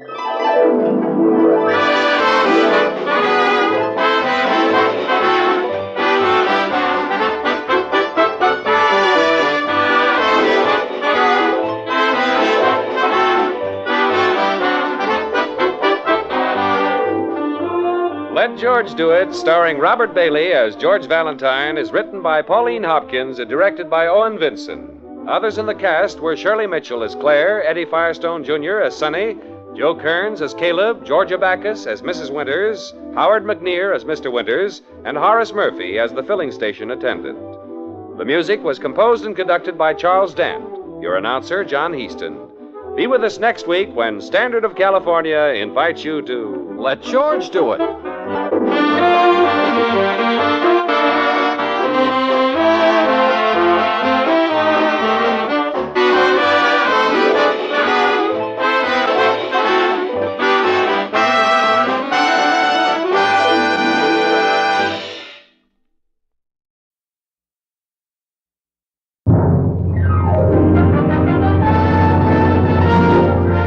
Your neighborhood Chevron gas station invites you to Let George Do It, brought to you by the makers of Chevron Supreme Gasoline and RPM Motor Oil.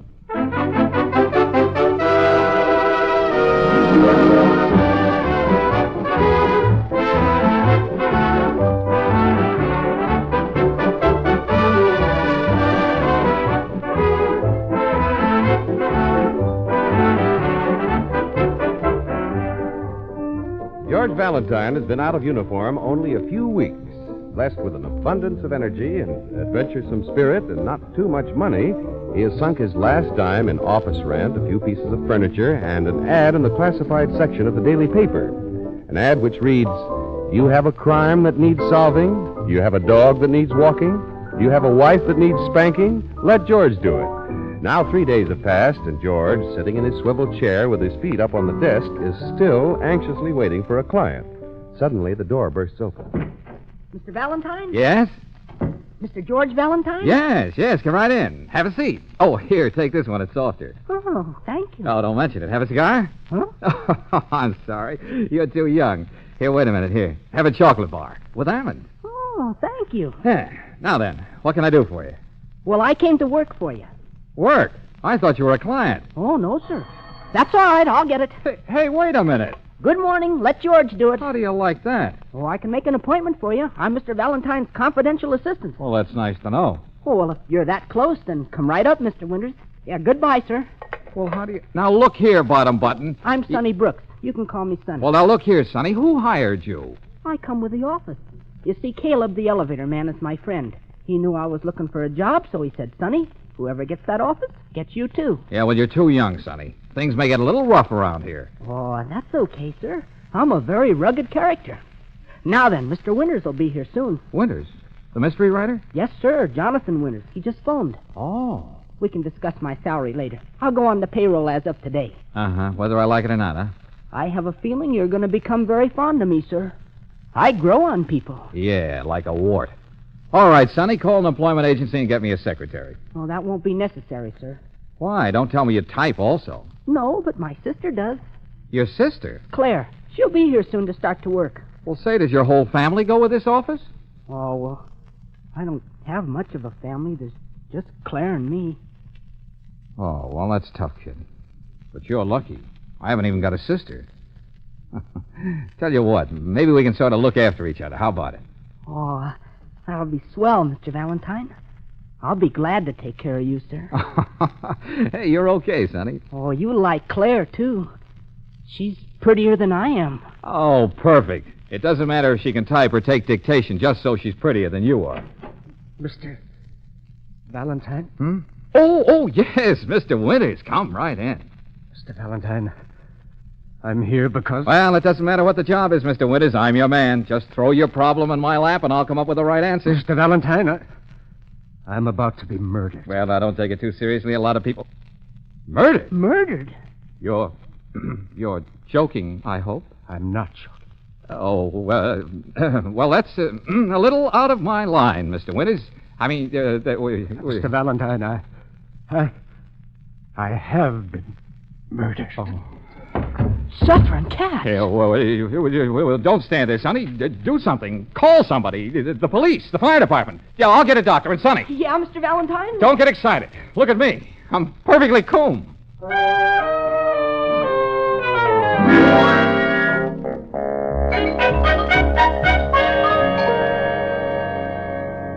You going up, miss? Is Mr. Valentine's office in this building? 5th floor, step in. Oh, thank you. Ah, you're Claire, ain't you? Well, how did you know? Family resemblance. You look like Sonny. Nice boy, Sonny. I think so, too. Of course, I'm prejudiced. You know what sisters are like. Yes. I'm the same way about Georgie. Georgie? Oh, you don't mean Mr. Valentine? Of course I do. Known him for years. Used to work for his father. Georgie and I got to be good friends on account of his curls. Curls? Yeah, must have been all of 4 years old then. Had the prettiest long curls you ever did see. Oh, really? Yes, I talked his ma into having them cut off. Georgie and me's been close friends ever since. I can understand that. You, gonna work for him? Well, I'm going to apply for the job. Uh-huh. Well, you keep an eye on him, hear me? Well, That boy never thinks to eat unless someone reminds him. Oh, here we are, 5th floor. Oh, don't let his talk fool you. Tries to act hard-boiled, but I know Georgie. Underneath it all, he's still a little boy, them pretty long curls. First door to your left. Oh, there he is now. Caleb, get a doctor up here right away. Eye, ear, nose, or stomach? I don't care. Get a doctor. I'll get Dr. Mack. He took very good care of you when you had that bad cold. Mr. Valentine? Well? Is anything wrong? Oh, no, nothing trifling. Now, run along, sweetheart, and if you're a client, come back tomorrow, will you? I'm Claire Brooks, Sonny's sister. Yeah, we'll come back tomorrow. Mr. Valentine. Well? You're going to talk to me about that job whether you like it or not. I spent 10 cents on bus fare to come here. Well, look, here's a dime. Now be a good girl and beat it. I certainly will. I wouldn't work for you if you offered me $1,000 a week to sit behind a desk and do nothing but powder my nose. Well, I could stand a little powder at that. Oh, you... Oh, wait a minute. You had any experience as a secretary? Of course. Can you mend socks? Men's socks. Iron shirts, sew buttons, cook breakfast over a can of Sterno? Mr. Valentine, are you looking for a secretary or a wife? Oh, a secretary. I'm still a bachelor, knock on wood. Had one close call, though, but I got away from her. Lucky guy. Lucky girl. Hey, you're all right. Okay, you're hired. Thank you. Now, give me back that dime. What about salary? Oh, salary. Well, we'll discuss that after I collect from my first client. How do I know you'll ever get a first client? My first client? Oh, I've got one now. I don't know what I'm going to do with him, but I've got him. Come on in and see for yourself. That gentleman stretched out on the floor is my... What? Sonny! Sonny! Yeah, Mr. Valentine? Well, where is he? Where's the body? Where's Mr. Winters? Suffering cats, Mr. Valentine. He's gone.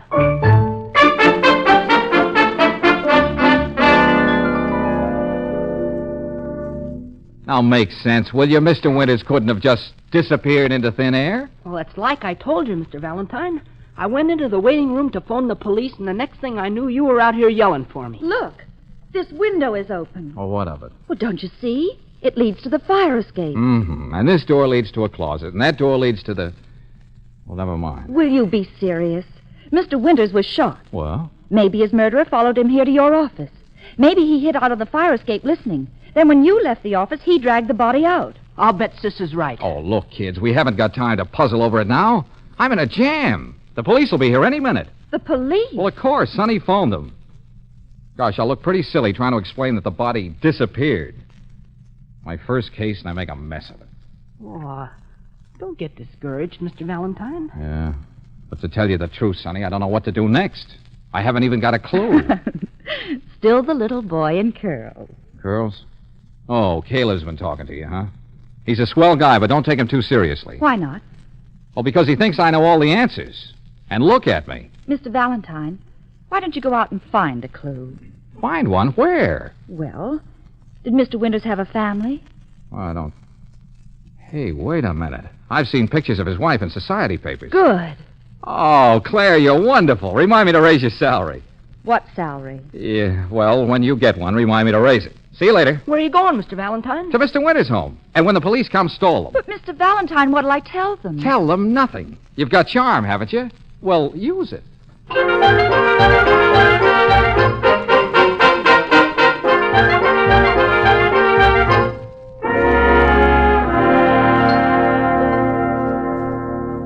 Mr. Valentine, I've got to know. What do you think happened to my husband? No, just take it easy, Mrs. Winters. I was afraid something would happen to him. Why? Well, he was so worried. I thought it was because his writing wasn't going too well. He hadn't been able to write a thing in a long time. Uh-huh. Your husband is the famous mystery writer, isn't he? Yes. Yeah, I've read some of his stuff. The Case of the Body in the Bathtub. Murder Has the Hiccups. This is his study. Say, quite a layout. What are all these papers? His manuscript. He was working on The Lost Corpse. The Lost Corpse. Cute title. It wasn't coming easy. He knew it had to be good, or it would mean the end. Mr. Valentine, what are you looking for in that wastepaper basket? Well, I don't know exactly. Just got a hunch. I want the truth.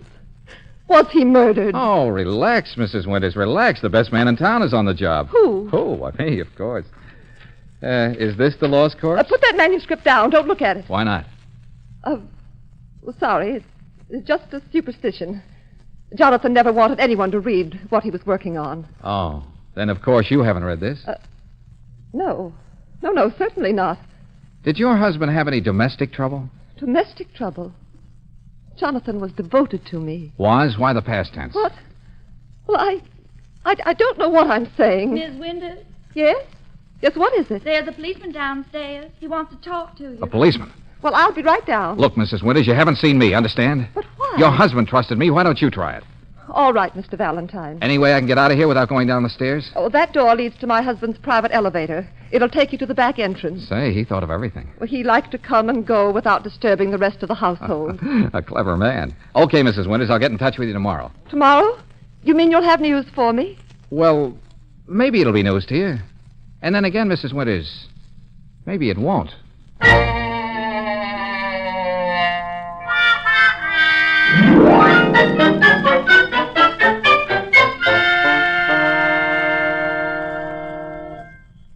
Mr. Valentine, what's the idea of dragging me out here in the middle of the night? Keep your pretty little mouth shut, will you, Claire? What is this place anyway? The back entrance to the Winters home. Haven't they got a front entrance? Sure they have, but we're not using it. We're here to steal something. Steal? I'm supposed to be a secretary, not a second-story man. Shh, keep quiet. Mr. Valentine, I quit. Yeah, some other time. Now step into that elevator. An elevator? Where will this thing take us? Up to Mr. Winters' workroom. It's pitch black in here. I don't feel safe. I'm here. That's what I mean. Shh. Now keep quiet. Oh! What's the matter? Oh, you don't have to hold my hand. I'm not holding your hand. Well, someone is. Well, don't scream. I got him covered. Put him up, you. Hey, get that gun out of my ribs. Sonny, I told you to go home. Well, I have a feeling you're going to be very glad I'm along, Mr. Valentine. You might need me. Yeah, like I need a second head. You could use two. Now, both of you stay right here. I know where the desk is. What do you want in there? Well, I've got to get the lost corpse. The lost corpse? You mean you think Mr. Winters' body's in there? Yeah, it's about... No, the manuscript of his book. Now, keep quiet. Don't make a sound. Oh! Mr. Valentine. Oh, what was that? Oh, just an old shin of mine. Hey, I hear somebody coming up the stairs. Okay, kids, we can beat it now. Everything's under control. I've got the lost corpse.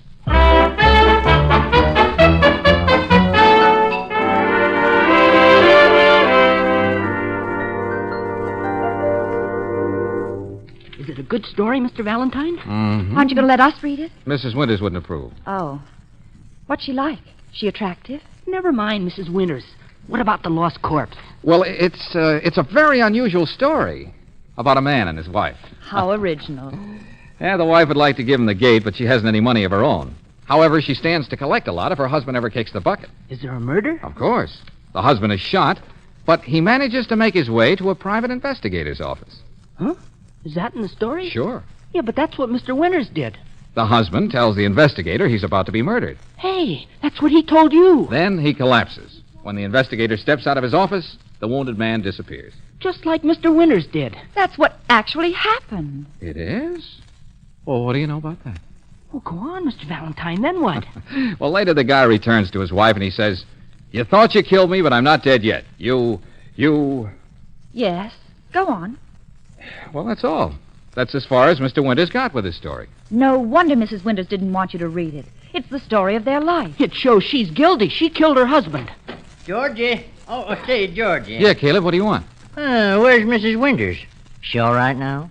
Mrs. Winters, what are you talking about? I left her in your waiting room. She come to see you. When was this? A few minutes ago. She acted kind of funny, like maybe she was sick or something. Come on. Not a sign of her. Caleb, are you sure you left Mrs. Winters here in my waiting room? Mr. Valentine, look, on the table. A woman's purse. With initials on it, M.W. M.W., Marcia Winters. Do you think the same thing happened to her, Mr. Valentine? Someone followed her here and hid out on the fire escape? No, I don't think so. She heard us talking. She knew we thought she was guilty. Oh, of course. Yeah, all right, Caleb, thanks a lot. Well, it's all right, Georgie. Call me if you need any help. Yeah, sure, Caleb. Say, how are you two at playing games? Games? At a time like this? Sonny, you be Sonny. I'll be George Valentine. And Claire, you be Mr. Winters. What? Now, Claire, step outside the office. Give us a few minutes, then come in and say you expect to be murdered. Oh, I get it. You want to reenact the crime. Smart boy. Okay, Claire, get going. First I'm a second-story man, and now I'm an actress. I quit. Oh, come on, Claire, be a good sport. Humor me. I said I quit. Yeah, well, we haven't got time now. You can quit tomorrow. Oh, all right. But you can think of the silliest thing. Now what do we do, Mr. Valentine? Just exactly what we did when Mr. Winters first stepped into this office. Okay, Claire, come on in. I don't think she heard you. All right, Claire, we're ready. What's the matter with her? I'll get her. Claire, you can come in now. Claire, what? Where is she? Suffering cats. What a mess. Now my sister's disappeared. It's only natural, I guess, for the carpenter to build his own house a little stronger, for the cobbler to cut his own shoes a little more generously, for the farmer to select the juiciest apples for his own barrel. Frankly, that's one reason why you can count on a little something extra in the way of service when you stop at a home-owned Chevron gas station. You see, the Chevron dealer is building his own business. He's got a big stake in making you want to trade with him. That's why his smile's a little friendlier and his service a little more thorough. And, of course, he's offering your car the best climate-tailored Chevron Supreme gasoline and RPM compounded motor oil.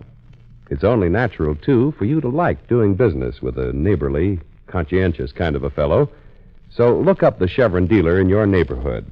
Remember, his Chevron gas station is home-owned.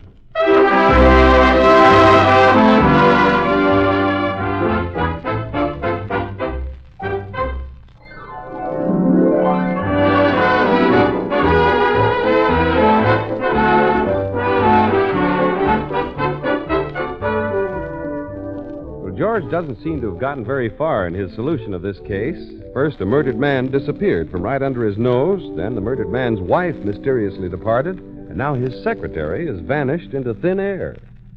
Are you just going to sit here in your office, Mr. Valentine? Aren't you going to do anything? She's my sister. She's the only sister I've got. Now, take it easy, Sonny. If I thought anything had happened to Claire, I'd be out searching every house in this town. Well, then where is she? Well, she couldn't take it, that's all, so she quit. Walked out on us. I can't say I blame her. That doesn't sound like Claire. Oh, Georgie. Yeah, Caleb. Why, you haven't had your dinner yet. Don't you think you better go out and get yourself something to eat? Oh, not now, Caleb. Oh, you could leave by the fire escape. The fire escape? Uh-huh. Police car just stopped in front. Oh, suffering cats, the police. Get yourself a nice steak. Yeah, that's just what I'll do. Come on, Sonny. Get down there and stall them, Caleb. Oh, I intend to. Now, you take your time and digest your dinner good. You hear me? Oh, sure. Let's go, Sonny. The fire escape. Oh, and Sonny. Yeah, Mr. Valentine? Better bring Mrs. Winter's purse along with you.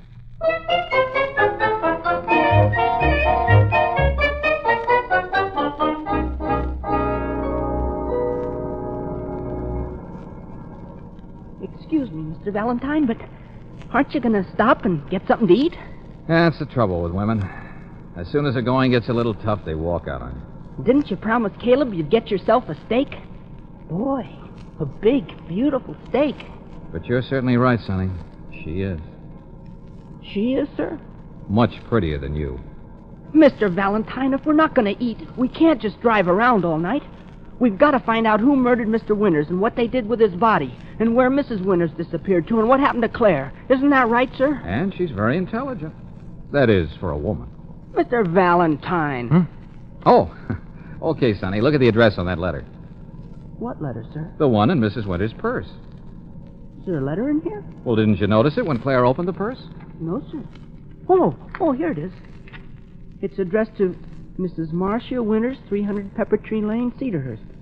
Hey, that's in the country. Yeah, they must have a country place, too. Cedarhurst. Yeah, that's out on Highway 6, right near... Hey, we're on Highway 6. We're headed toward Cedarhurst now. Oh, brilliant deduction, Sonny. I'll increase your ration of bubble gum.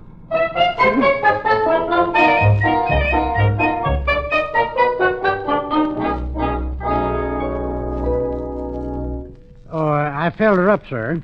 Oil, water. No, thanks. Wash your windshield. No, don't bother. I washed it once and couldn't do a thing with it. Don't get many customers around here at night.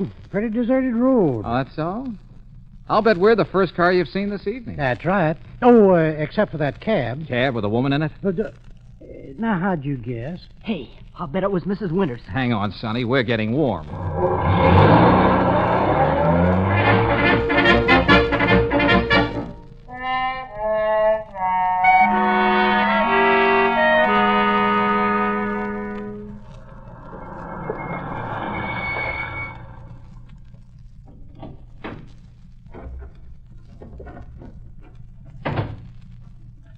Is this it, Mr. Valentine? Yeah, now careful. Don't make any noise. There's a light inside the cabin. Uh-huh. And a woman. See her moving around? Oh, yeah. I can make out her shadow now. All right, Sonny. You stay out here. Oh, Mr. Valentine. Sorry, Sonny, but there may be trouble, and I can't let anything happen to you. Yeah, but I'm in this with you. Don't you remember? I was going to look out for you. Yeah, but you may need me. Jeepers, Mr. Valentine. All right, Sonny, you win. But stick close to me, understand? Yes, sir. Are we going to just walk right in? No, of course not. That's no fun. What would they do in a mystery show? They'd climb in a window. Then we'll climb in a window.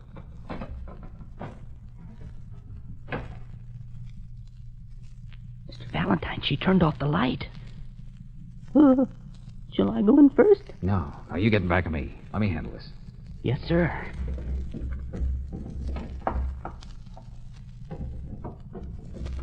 Now, take it easy, Sonny. I'm okay. Oh. I've got her. Let go. No, you don't. You'll stay right here. You're hurting Turn me. the light on, Sonny. Yes, sir. Let's see what we've bagged. Claire! Well, if it isn't second story Clarissa. Did you have to be so rough? I'll bet you cracked 2 ribs. Sorry, I don't know my own strength. Well, now that you see who I am, you don't have to keep on holding me. No, but it's fun. Claire, what are you doing here? Oh, well, she saw the address on the letter, so she decided to follow the clue. Yeah, but why didn't she let us in on it? Because she thought I was a dope, Sonny, so she took over. You know all the answers, don't you? Not quite. What happened when you got here? Nothing. The place looked deserted. I crawled in the window, too. No one here? I couldn't see anyone. Are you sure? Of course. Well, I've had the strangest feeling. Yeah? As though someone's been watching me. Uh-huh. Stay here with Sonny. I'll, have a look around. Suffering cat, sis, you sure had me scared. I'm sorry, Sonny. But Mr. Valentine didn't seem to be making any effort to solve the case. Yeah, don't kid yourself. He just keeps things to himself. Well, everything seems to be in apple pie order. Hey, listen. Uh-oh. Sonny, Claire, stand back there in the corner. I'll cover the door. Oh, be careful, Mr. Valentine. Do I detect concern in your voice? Well, I don't want to see you get shot right in front of me. Oh, then close your eyes.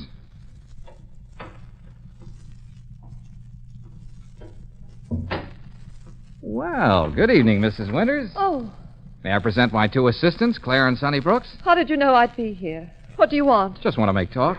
Mr. Valentine, you've got to believe me. I'm not like the woman in his story. I love Jonathan. Uh-huh. And you're the girl who never reads his manuscripts until they're finished. Well, Oh, go ahead and turn me over to the police. I don't care what happens anymore. That's as good as a confession, Mr. Valentine. Well, I'm in no mood for confessions. Come on, we're going to play a little game. Oh, not again. Hey, Sonny, you keep your eye on Mrs. Winters. Don't let her leave. Don't worry, I won't try to run away. All right, Claire, you're the wife in the lost corpse. More acting? I quit. Yeah, tomorrow. Now then, I'll be the husband in Mr. Winters' story. And here are some lines for you to read, Claire. You came all prepared, didn't you? Is this stuff that you wrote, Mr. Valentine? Well, of course. I'm a man of many talents. Now then, let's see. Oh, we'll skip to the part where I walk in, wounded, and say, you thought you killed me, but I'm not dead yet. All set? All right, let's go. You thought you killed me, but I'm not dead yet. No. I didn't shoot you. I swear I didn't. But who'll believe you? The police? All clues point to you. Do you mean... Yes, my dear. You wanted me out of the way. Well, you got your wish. I shot myself. No. I killed myself, but they'll think you're guilty. You'll pay for it. I'll get a doctor. Too late. Goodbye, my dear. Goodbye. Then I die. What a performance. I don't get it, Mr. Valentine. You wrote this ending for his story, is that it? Sure, of course. What's a story without an ending? I'll tell you what Mr. Valentine is getting at. He's trying to prove that my husband shot himself. Shot himself in such a way that it would look as though I murdered him. Why would Jonathan do such a thing? He knew I loved him. You don't have to put on an act for us, Mrs. Winters. Yeah, why don't you turn her over to the police? Now, just keep your shirt on, Sonny. And everybody stand where you are. Don't make a move. Understand? What are you going to do? You'll see. Mr. Valentine, why are you opening that door? We're going to have some company. Company? Then somebody is hiding here. Okay, you can come on now. Who are you calling? Hey, you mean the police are here? The police? You've set a trap for me. Come on out, Mr. Winters. Huh? Mr. Winters? How did you know I was hiding in there? Jonathan. Well, how'd you like my way of ending your story, Mr. Winters? Oh, I was very clever, Mr. Valentine. Jonathan, you're not hurt.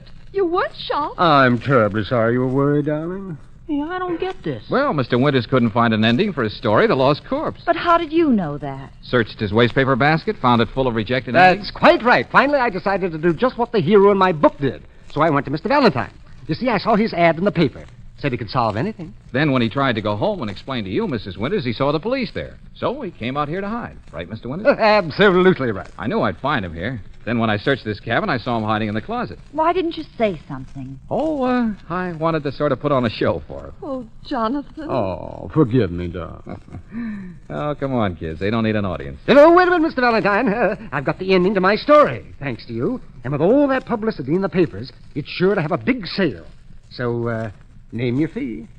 Oh, yeah, well, I don't know, Mr. Winters. I hadn't really thought about it. I say an even $1,000. $1,000? $1,000? Oh, I'll send you a check in the morning. Oh, no hurry. I just happened to have a pen and a blank check with me, though. As a matter of fact, here it is all made out. Just needs your signature, Mr. Winters. Huh? Oh, yes, why, certainly, of course. Cats, $1,000. There you are. Oh, thanks. Well, let's go, kids. Good night, Mr. Winters. And if you ever get stuck again... I'll remember. Good night. Oh, what a day.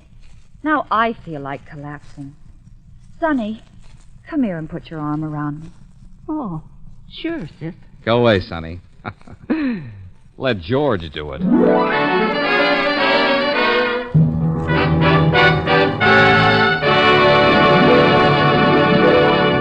Your neighborhood Chevron dealer asked me to pass along this touring tip to you folks taking weekend trips this fall. He wants me to remind you that a Chevron credit card makes a mighty handy traveling companion. If you don't have one, you can apply at any Chevron gas station. If you do have one and haven't been using it, don't forget these credit card advantages. First, they help conserve your travel cash. You can charge most of your car expenses. Second, they're good everywhere in the U.S. and Canada, too. Third, they wrap up all car expenses into one convenient monthly bundle. Chevron credit cards are good at home-owned Chevron gas stations all over the West. So watch for those cream, green, and burgundy stations on the road this weekend and use your Chevron credit card.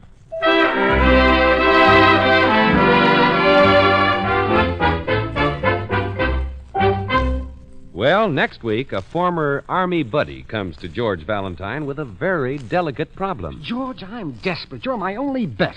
You're the only one who can help me. Now, relax, Tommy. You came to the right man. What can I do for you? Well, I've got to go out of town to look for a job, and what I want to know is, in case I don't get back in time, will you have my baby for me?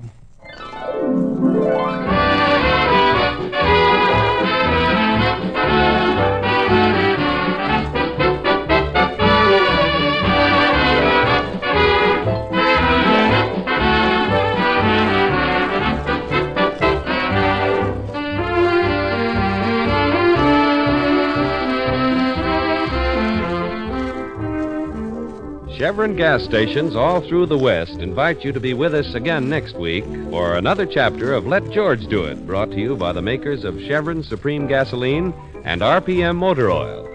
Let George Do It, starring Robert Bailey as George, with Francis Robinson as Claire and Eddie Firestone Jr. as Sonny, is written by Pauline Hopkins, produced and directed by Owen Vinson. Others in the cast were Joe Kearns as Caleb, Rena Craig as Mrs. Winters, Howard McNear as Mr. Winters, and Horace Murphy as the filling station attendant. The music was composed and conducted by Charles Dant. Your announcer, John Heaston. Listen again next week, same time, same station, to Let George Do It. This is the Mutual Don Lee Broadcasting System.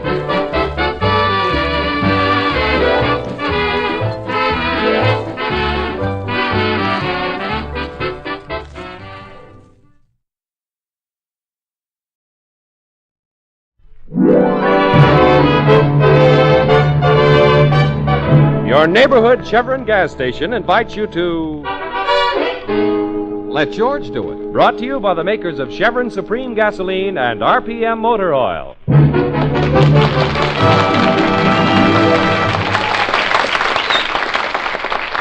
George Valentine.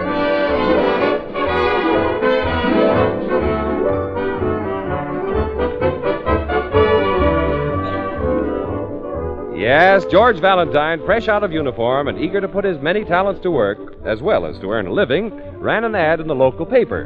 Do you have a crime that needs solving? Do you have a dog that needs walking? Have you a wife that needs spanking? Let George do it. His ad attracted several clients, some who paid him a fee and some who paid him nothing.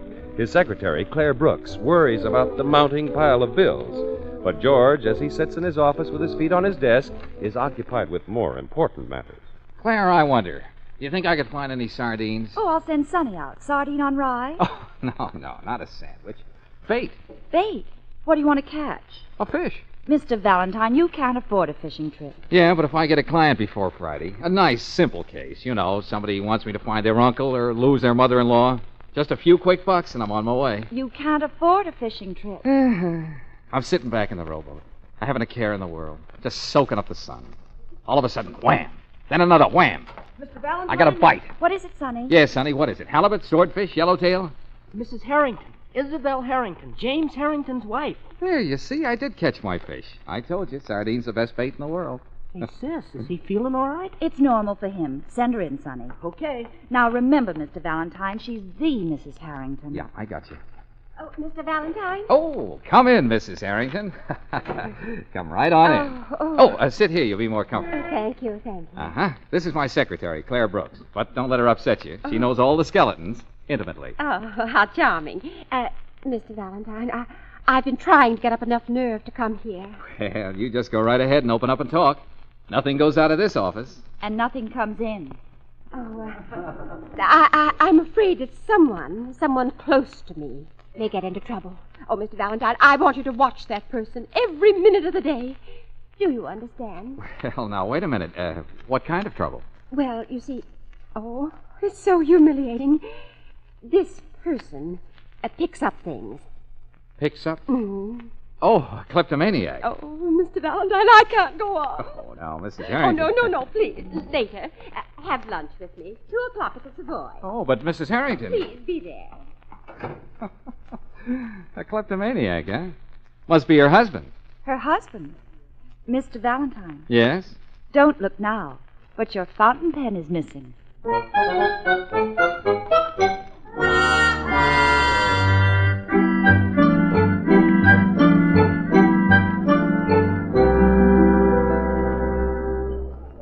Well, look, Mrs. Harrington, the food is fine and the company excellent, but what do you say we get down to cases? Give me back my fountain pen. Your fountain pen? Look in your purse, Mrs. Harrington. Oh, then you know everything. Well, I'll be quite frank. I'm under a doctor's care. He expects to cure me in a month or two, but meanwhile, my husband is running for alderman. Oh, I see. Does your husband know that you pick up things? Oh, no. And he must never find out. Oh, please promise me. Don't worry, Mrs. Harrington. You see, Melvin Gordon is running against my husband. You know Mr. Gordon. Gordon's department store, Mr. Valentine. Oh, yes. Well, just forget about it, Mrs. Harrington. The election is tomorrow, and I'll stay with you until your husband's elected alderman. Oh, Mr. Valentine, if you'll protect me from myself, I'll pay you well. I promise. Oh, well, we'll discuss that later. Now, suppose you run along home, and I'll be there this afternoon. Oh, that's wonderful. I have a little shopping to attend to, and then I'll go straight home. Oh, good. That's fine. See you later. Goodbye. Bye. Well, how about that, Claire? I'm going home and pack my rod and reel. Mr. Valentine. Oh, I can just taste those fish. Mr. Valentine, she went shopping. Yeah, no, she did. Shopping? Claire, let's get out of here.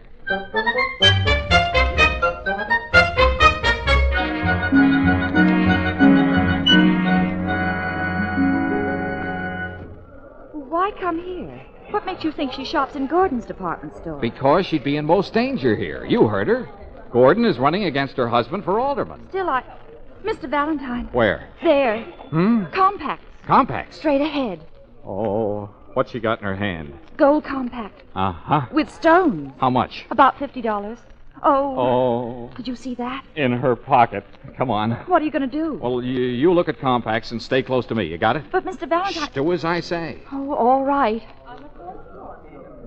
Well, hello there, Mrs. Harrington. Oh, Mr. Valentine. Yes, a lovely store, isn't it? Oh, yes, I've often told Mr. Gordon that he can be proud. I beg your pardon, madam, but may I have that compact? A compact? What compact? The one you were looking at, madam. Oh, well, I decided against it, miss. Oh, that's quite all right, madam. But where is it? Why, I put it back on the counter, of course. It isn't on the counter. Oh, well, now, young lady, I distinctly saw Mrs. Harrington put it back on the counter. Yes. Yes. I said hello to her. She put the compact down, and All then... I know is it isn't here.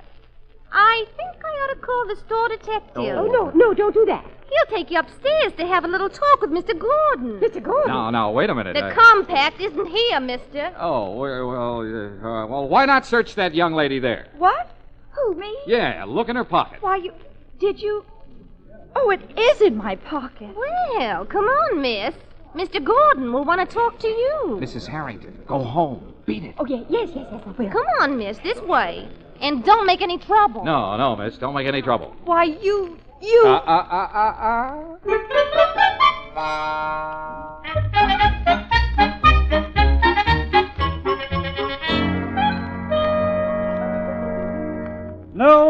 No. You're wasting your time, young man. But, Mr. There Gordon... have been too many things disappearing from my store. I'm going to make an example of this young woman, and I can't be talked out of it. Now, you get that? Mr. Gordon, are you married? I certainly am. Then you have a wife? I certainly do.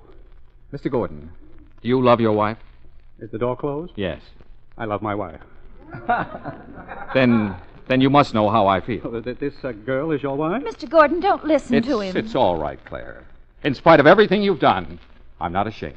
Oh! Look, Mr. Gordon, here's $50 for the compact. Does that cover it? No, I guess so. Oh, I promise you, it'll never happen again. No, all right, take her home. Oh, thanks, Mr. Gordon. Darling, thank him.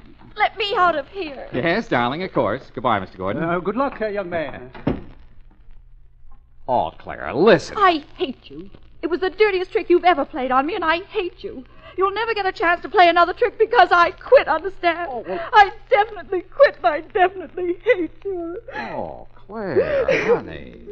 Now, look, you like your job. I know you do. Now, forget it, darling. It's just part of the game. Now, come on. Wipe your eyes and powder your nose. Here, use the compact. And just to show you the kind of a man I am, you can keep it.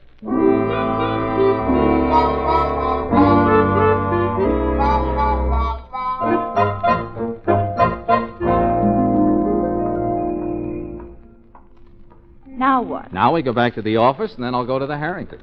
Don't think I'm going to forget this in a hurry, Mr. Valentine. Oh, be a good girl, and I'll bring you back a halibut. Someone's trying to attract your attention in that car. Mr. Valentine! Oh, it's Mrs. Harrington.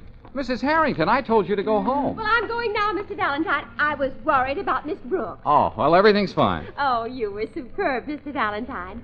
And whatever my bill will be, I want you to double it. Well, thanks a lot. Now go on home. I'll be expecting you. Goodbye. Goodbye.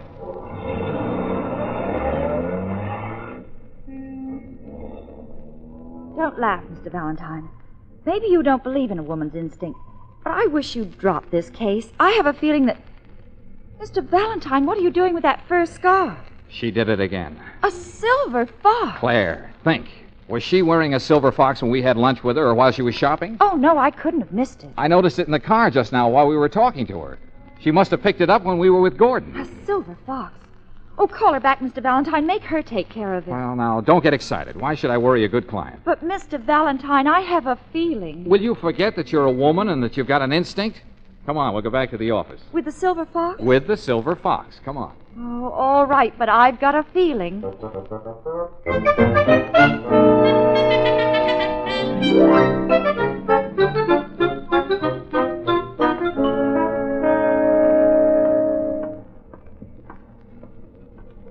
Oh, my feet are killing me.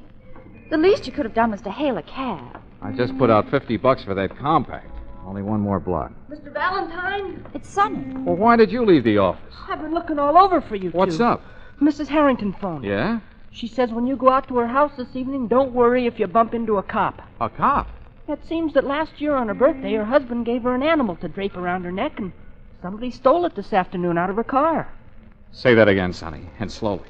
Somebody stole her fur scarf. It was a silver fox, black, with... Hey, like that. You've got it. Yep, I've got it. Mr. Valentine, what are you going to do with it? Take it to Mrs. Harrington. Oh, but there might be a cop around her house. Well, I'll sneak by him. I'll find a cab and we'll go right out there. Here, Claire. What? Meanwhile, wear it around your neck. No, thank you. I'm not wearing any hot fox. It's not fashionable this season. Then here, Sonny, wind it around your head. Huh? You know, like Daniel Boone. I don't want to be Daniel Boone. Then be Buffalo Bill. I don't want to be Buffalo Bill. Sonny. I want to be Van Johnson. Never mind. I'll stuff it inside my shirt. Mr. Valentine, I've got a feeling. Sweetheart, shut up, will you? Here comes a cab. Hey, taxi! Mr. Taxi! Valentine, wait. Taxi! Come on! It's a police car. Uh-oh. Jeepers. Can I do something for you, sir? Oh, I beg your pardon, officer. I thought I was hailing a taxi. Oh, that's quite all right, sir. Very understandable. Can I give you a lift? Oh, no. I wouldn't think of troubling you. No trouble at all. Step right in, sir. Oh, no, officer. I just can't let you do it, but thanks anyway. Goodbye. Would you mind telling me your name? My name? Valentine. George Valentine. Mr. Valentine, pardon me for mentioning it, but, what is that sticking out of your shirt? My shirt? Oh, you mean my pet? Yeah, my pet. I always carry him close to me. Pet? Pet what? Well, it's Gopher. That's it. My pet Gopher. Strange. First time I ever saw a gopher as polyphemus with a bushy tail. Gopher is polyphemus. Gopher? Oh, yes. It's a gopher. With a bushy tails? Oh, well, you see, this is a funny sort of gopher. It's got a little squirrel in it. I'm sorry to contradict you, sir. Not squirrel. Vulpus fulvus. Vulpus fulvus? Fox. Silver fox. Hop in, Mr. Valentine. But, officer... And there's plenty of room, so bring your friends with you.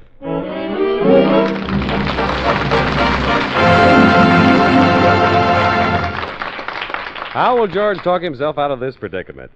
And while George is pondering his problem, I'll take just a moment to tell you what occurred to me as I was driving to the studio this afternoon. I was thinking that every Chevron gas station should wear a sign reading, "Local boy makes good." For these cream green and burgundy Chevron stations, you know, are home-owned. Generally, the Chevron dealer is a fellow who worked hard and in many cases learned the business from the ground up before he branched out for himself. Now he runs his own Chevron gas station, and you can bet your bottom dollar he's going to hustle to make it tick. That, of course, explains why the service is cheerful and willing and competent at Chevron gas stations. I'd like to see you get acquainted with the Chevron dealer in your neighborhood. You'll find that he's a nice fellow and mighty glad to help you out any time. He gives your car the best, too, climate-tailored Chevron Supreme gasoline and RPM compounded motor oil. Drop in at a Chevron gas station this weekend and see. Remember, your Chevron credit card is good as gold with any Chevron dealer.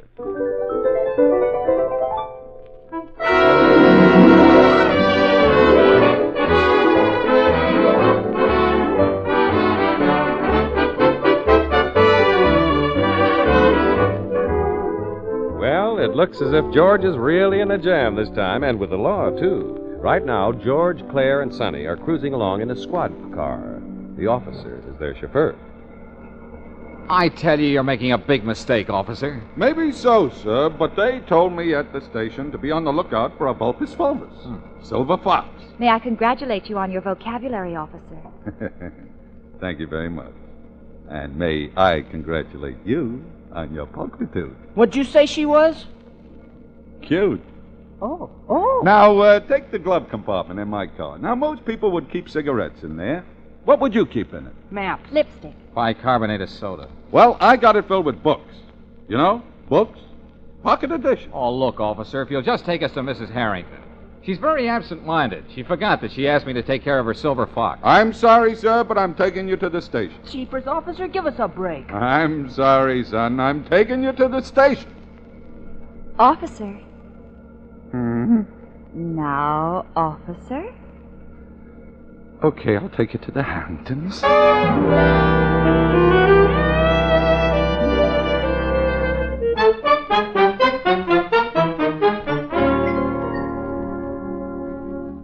There doesn't seem to be anyone at home. I know Mrs. Harrington is home. I told her to stay home. Wait a minute. There's someone coming. Now, if you don't mind, I'll handle this in my own way. Yes? Oh, what's wrong? Mrs. Harrington. I said I'd handle this. Mrs. Harrington, may we please come in? Yes, of course, but... Yeah, thank you. Mrs. Harrington, it's about your Vulpus fulvus. Oh, there must be some mistake, officer. There's no one here by that name. He means your silver fox. Oh. The servants are out. I'll have to answer the phone. Go right ahead, Mrs. Harrington. And maybe I shouldn't mention this, but she doesn't appear to be a close friend of yours, Mr. Valentine. Hello? But you didn't give her a chance to say anything. Well, Oh, there's a policeman in my house now, well, Captain you see... Law. Captain, let me talk to him, Mrs. Harrington. Hello? This is Flint speaking. Henry Wadsworth Longfellow Flint. Mr. Valentine, what's wrong? Get this, Mrs. Harrington. Yes, Captain. I have your scarf. I took it out of your car. Why? Well, I thought it was something you'd picked up. Oh, good heavens. Well, I captured somebody already, Captain. Now, it'll be all right. Just tell the officer that I'm a good friend of yours. Yeah, he has it on him. If only my husband stays Yes, I know. upstairs. What's he got to do with it? Well, I forgot to tell you. You see, my husband is very jealous. Oh, great. Thank you, Captain. Au revoir. Now then, Mrs. Harrington, is this man a dear friend of yours? Well, you see, Please, Mrs. Harrington, just answer the question. Oh. Is this man a dear friend of yours? Is who a dear friend of hers? Oh, James. Officer, this is my husband, Mr. Harrington. Isabel, the officer asked you a question. Yes. I caught him with the silver fox, Mr. Harrington. Here it is. Just a moment, officer. Isabel, is this man a dear friend of yours? Why? Yes? Why, Yes? I never saw him before in my life. Oh, gee. Is it? Take them away, officer. We'll be down later to prepare charges. Thank you, sir. Sorry to have bothered you, Mrs. Harrington. But, officer... Sonny, be quiet. Come on. Let's go. Officer, will you please listen to me? Once and for all, Mr. Valentine, I'm taking you to the station. But if you just give Now, me... don't try to talk your way out of it, Mr. Valentine. He's got you with the goods. Claire. A compact or a fur scarf, what's the difference? After all, we've got to protect our client, haven't we? So forget it, darling. It's just part of the game. Claire. When do they allow visitors, officer? Usually Monday. Then I'll see you Monday, Mr. Valentine. Oh, and I'll bring you a halibut. Go ahead. Rub it in. Goodbye, Mr. Valentine. Take care of him, officer. Sonny, say goodbye to him. Just a minute, miss. I'm sorry to be disagreeable, but I found all three of you together. Therefore, I'm turning all three of you in together. Now, come along, if you please.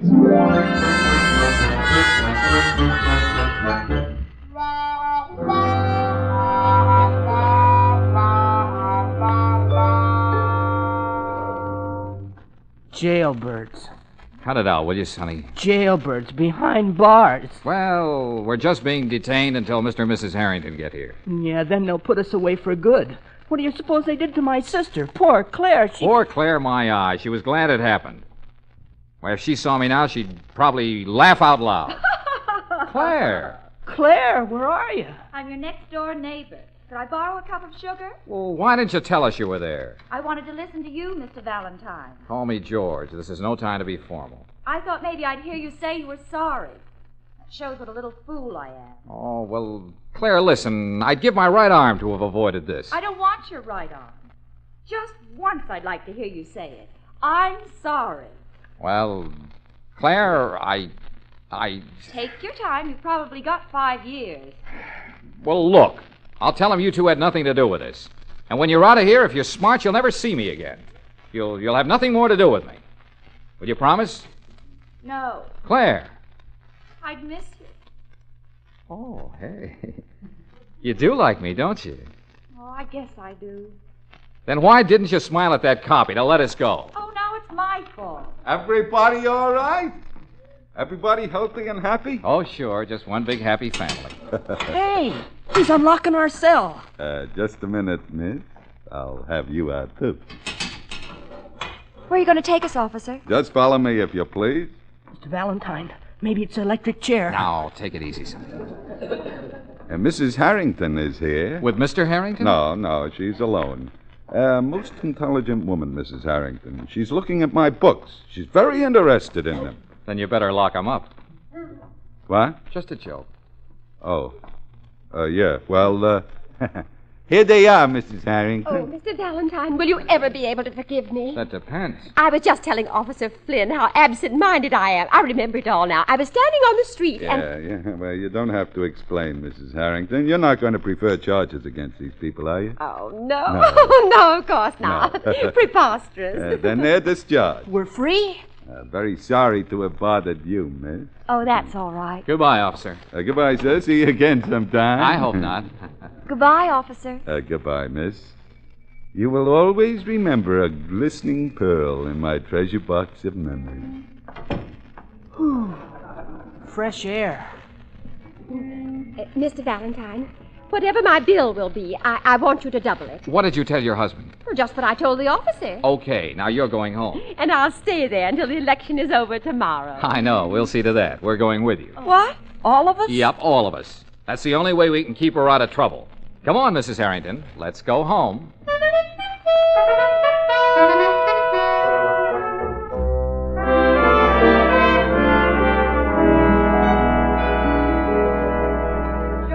I thought I told you to stay with Mrs. Harrington. Sonny's with her. They're having breakfast. George, I'm bored. Oh, now forget it, will you? It'll soon be over. George, I'm bored. Oh, now, come on, Claire. Cheer up. Let's have a big smile. I don't feel like smiling. Well, put some lipstick on. You'll feel better. Guess I could stand a little. All this hanging around it. Oh. What's the matter? She did it again. My lipstick's gone. Oh, well, never mind. I'll buy you another one. Mr. Valentine, okay if I run out and buy a magazine? Sonny, you were left in charge of Mrs. Harrington. Yeah, but Mr. When Valentine... you're left in charge, you're supposed to stay with her, understand? Yeah, but Mr. Wherever Valentine... she goes, you follow her. Yeah, but I can't follow her everywhere. Oh. Well, all right. What time is it? My watch is always fast. Oh, mine keeps perfect time. It's exactly... Hey! Hey! Now what? I know I was wearing my watch. Oh, never mind. I'll buy you another one. Mr. Valentine! Mr. Now, Valentine! take it easy, Mrs. Harrington. What's wrong? I was looking through my closet and I found this. My silver fox. Well, of course. Don't you remember? I had Oh, it. I don't mean that one. I mean this one. This one? Oh, don't you understand? There are 2 silver foxes in my closet. Suffering Mr. Valentine. You were right all along. Oh, I must have picked it up. Yeah, well, now, don't go to pieces. We haven't time for hysterics. But that's not all. Mr. Gordon just phoned. He wants to see me immediately. Oh, Mr. Valentine. All right, Mrs. Harrington. Give me that silver fox. I'll handle Gordon.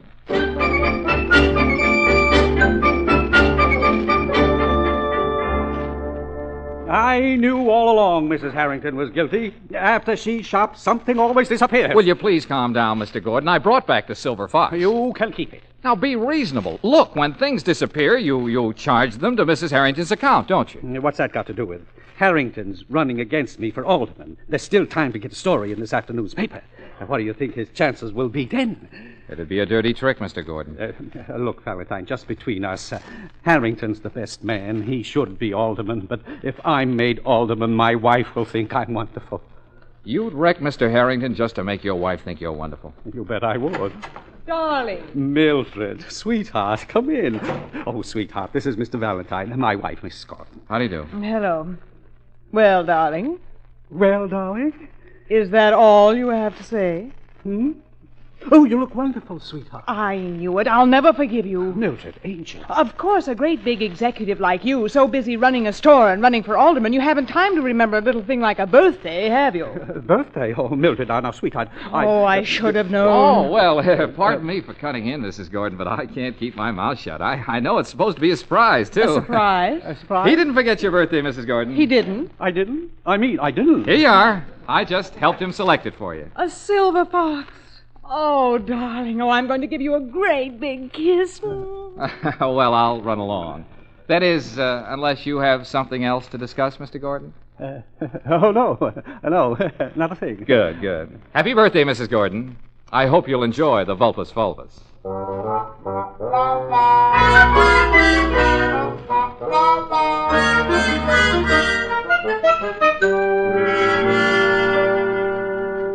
Why come back to the office, Mr. Valentine? Well, after hanging around Mrs. Harrington for the last couple of days, I just wanted to be sure the office was still here. We ought to go out and celebrate. After all, Mr. Harrington's an alderman. Okay, Sonny. Run out and buy a bucket of black coffee. And a box of aspirin. Some celebration. Go on, beat it. Okay. Well, I suppose I should congratulate you, Mr. Valentine. Well, she hasn't paid me yet. Hey, Mr. Valentine, Mr. and Mrs. Harrington are here. Oh, no. All right, send them in. Mr. Valentine, you're through with the case, understand? But, Claire, Either that or you're through with me. You see, Isabel, I told you he'd be here. You were right, James. Mr. Valentine, my wife has told me everything. Everything? Everything, yes. I simply had to. I'm glad you did, Mrs. Harrington. We came to thank you for all that you've done for us, Mr. Valentine, and whatever the bill will be, I want you to double it. Oh, well, thanks a lot. Send it to my office. Oh, no need to bother you. Oh, it's no bother. Well, I mean, mailing and all that. If you happen to have your checkbook with you. Checkbook? No hurry, you understand, but if you want to sit right here at my desk. Oh, well. Here you are. Here's a pen. Oh, thanks. We just came from my doctor. He thinks I'm cured. Really, Mrs. Harrington? Oh, yes, my dear. This last experience, I mean James' career at stake and all. Oh, it was such a shock. Well, it brought me back to earth again. Oh, I'm so happy for you. Here you are, Mr. Valentine. This okay? Oh, thank you. Oh, thank you, Mr. Harrington. Well, I'm the one who's indebted. You'll come to see me, Miss Brooks? Of course, Mrs. Harrington. And you too, Mr. Valentine. Yep, you bet. Come, Isabel. Yes, James. Goodbye. Goodbye, Mrs. Harrington. Good night. Good night, good night. Well, Claire, I'm on my way. I'll pick up a can of sardines and my fishing tackle. See you Monday. How much, Mr. Valentine? $1,000. What? Mhm. $1,000? Oh, I don't believe it. Well, then see for yourself. The check's right there. Where? I don't see it. Well, I distinctly remember. Put it right under that paperweight, you see? No. Well, go ahead and look. It's right under this. It's right. Mr. Valentine. Oh, no, she did it again.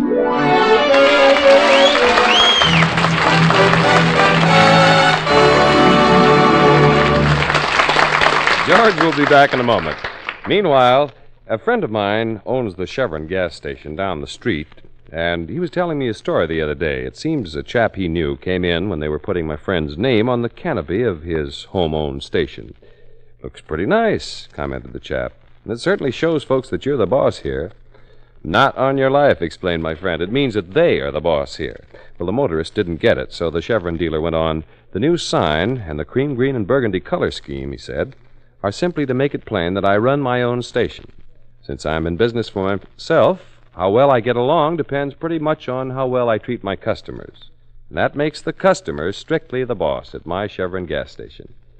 Well, my friend might have said at all Chevron gas stations, because the friendliness, the cheerful, expert service you run into at Chevron gas stations is the best way any Chevron dealer has of making his home-owned business useful to you and to the community.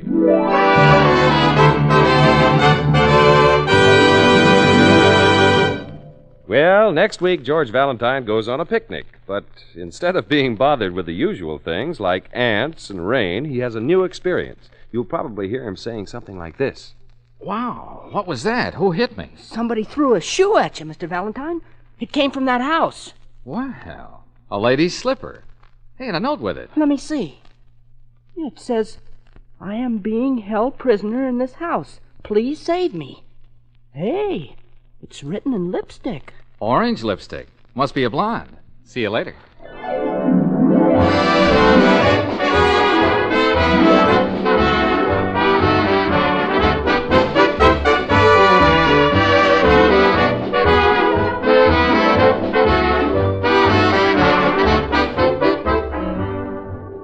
Chevron gas stations all through the West invite you to be with us again next week for another chapter of Let George Do It, brought to you by the makers of Chevron Supreme Gasoline. Let George Do It, starring Robert Bailey as George, with Frances Robinson as Claire, and Eddie Firestone Jr. as Sonny, is written by Pauline Hopkins, produced and directed by Owen Vinson. Others in the cast were Sarah Selby as Mrs. Harrington, Stanley Waxman as Mr. Harrington, Joe Gilbert as Mildred, Herbert Butterfield as Mr. Gordon, Ed Max as the officer, and Margaret Brayton as the salesgirl. The music was composed and conducted by Charles Dant. Your announcer, John Heaston. Listen again next week, same time, same station, to Let George Do It.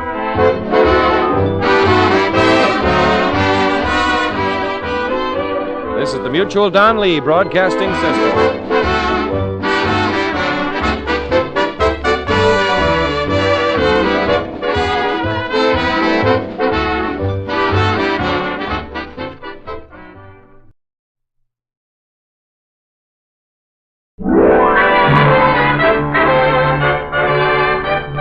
Your neighborhood Chevron gas station invites you to Let George Do It, brought to you by the makers of Chevron Supreme Gasoline and RPM Motor Oil.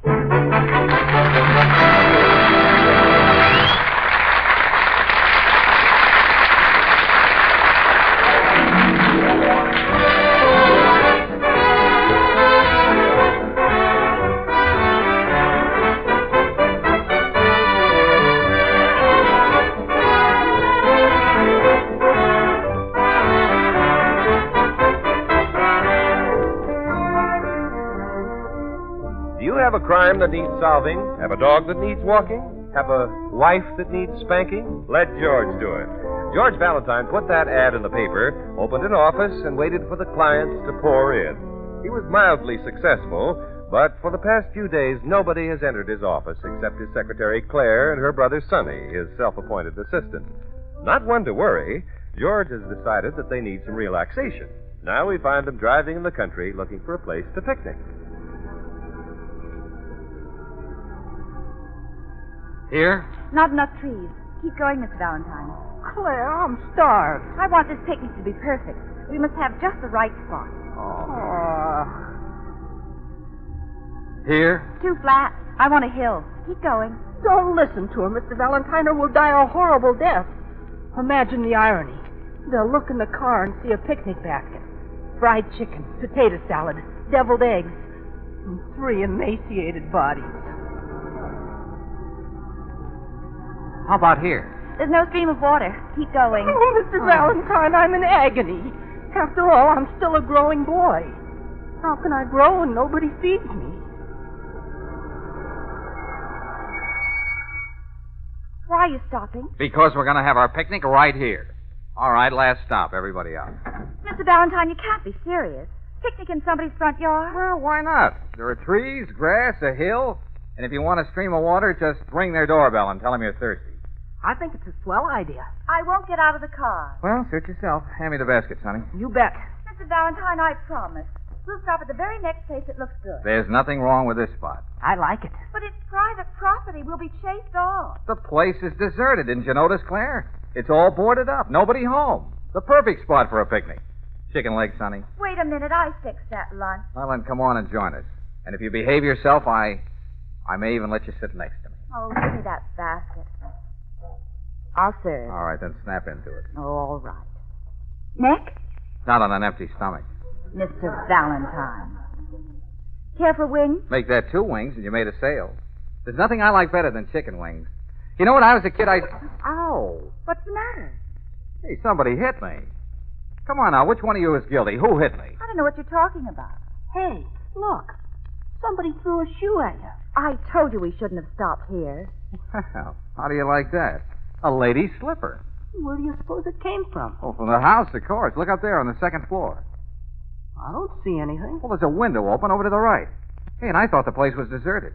Mr. Valentine, there's a note tied to this slipper. Hey, what does it say? Yeah. A note written in lipstick. Intriguing. Well, don't keep it to yourself. Read it. I am being held prisoner in this house. Please save me. Well, a maiden in distress. Now that's silly. Cute little slipper. 5 AA. Petite. Somebody's trying to play a joke on you. Written in orange lipstick. Hey, she must be a blonde. See you later. Mr. Valentine, where are you going? To rescue the maiden, of course. Yeah, but do you think it's on the level? I don't know, but I'm going to find out. Now, Mr. Valentine, somebody's trying to make a fool out of you. Well, I'm in the mood for it. Wait a minute. You must go, then I'm going with you. You may need help. You may be up against a gang. Are you thinking of the gang or the orange lipstick? What are you thinking of? That's the leading question. Come on, to the rescue. La, la, la. Gee, do you think we'll have to break the door down, Mr. Valentine? Only as a last resort, Sonny. I've always wanted to see someone break down a door. Hey, this is kind of exciting. What was that? It sounded like a bell. Where'd it come from? Jeepers, I'm sorry, Mr. Valentine. I guess I leaned on the doorbell. Oh, Sonny. Mr. Valentine, I hear someone coming to the door. All right, now you two keep Mom. I'll do the talking. Well, what do you want? Oh, I'm very sorry to disturb you, madam. I didn't think there was anyone here. The place is boarded up. That's not your affair at all. Now, what do you want? What are you doing here? We're having a little car trouble. Would you mind if I used your phone? I certainly would. You can't come in. But, madam, we just... Anyway, the phone is out of order. Yes, it's been disconnected. Now, get away from here. Oh, now, wait a minute, lady. Don't close the door. I have nothing else to say to you. Get off my property immediately. Well, what a nice even temper. She almost slammed that door on my nose. Well, Mr. Valentine, now are you satisfied? Nothing wrong in there. She was just an old lady. What about the slipper? And the note written in lipstick? Maybe it didn't even come from this house. It's the only one around for miles. Hey, maybe somebody tossed it out of a tree. Oh, a squirrel?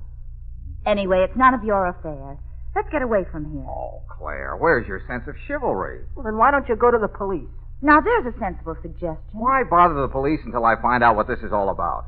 Remember, I earn my living getting people out of trouble. But, Mr. Valentine, you don't have a client. Oh, yes, I have. It's 5AA. She asked me to save her. You saw the note. Yeah, but that old lady won't let you in the door. Well, then I won't use the door. Mr. Valentine, what are you going to do? Nothing. Until it gets dark. Come on, kids. Let's have our picnic.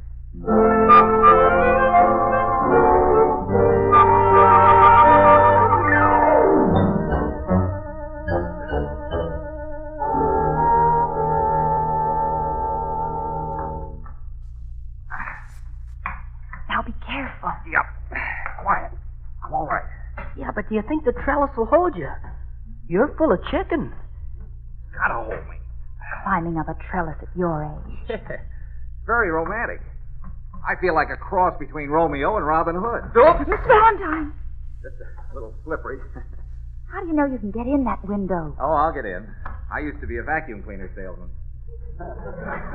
What are we supposed to do while you're selling a vacuum cleaner? Just stay there. If I don't come out in half an hour, get the cops. It's all right. It's not locked. Some drop if its foot slips. Sonny, keep quiet. He'd be splattered all over the flagstone walk. Sonny. He'd make quite a splash. Sonny. It's all right. He got in. I don't like this. Breaking into someone's house. Oh, you gotta hand it to him, sis. He's pretty brave at that. It's the orange lipstick. Too bad it wasn't a man's shoe. He'd have kept right on eating chicken. I wonder what he's doing now. Probably looking for the other slipper. Maybe it belonged to that old lady. Well, I'm not going to stand out here all evening. This is ridiculous. Sonny, ring the bell. Oh, now, Claire, you'll spoil everything. You heard what he said. It's not a half hour yet. All right, come on in, but don't make any noise. Is it okay? What happened? Nothing. The coast is clear. Nobody around but the old woman. And she's in the front room playing solitaire. Come on. What are we going to do? Upstairs. Follow me. And take it easy. Golly, I don't like this. It's kind of a spooky house. Okay. All right, now we'll start with these rooms. Sonny, are you game? Yeah, well, I guess so. What do I have to do, Mr. Valentine? You take the rooms to the right of the stairway. Try the doors. If you come across one that's locked, let me know. You got it? Where will you be? I'm going to look over the rooms on the other side. Claire, you better come along with me. Well, maybe she ought to come with me. I mean, just for company. No. I want to look after her. You think something's going to happen? Now, Sonny, if you're afraid, just say so. Oh, I'm not afraid. Just cautious, that's all. Okay, then, get going. Come on, Claire. I'm right behind you, Mr. Valentine.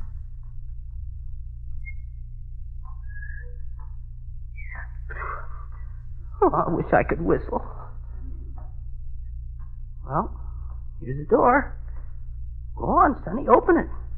Just put your hand on the knob and turn it. Oh, it would be a squeaky door.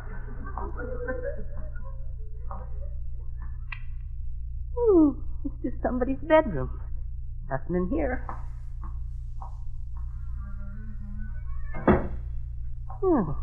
Let's take another door. This is pretty easy. Well, go ahead, Sonny. Open it.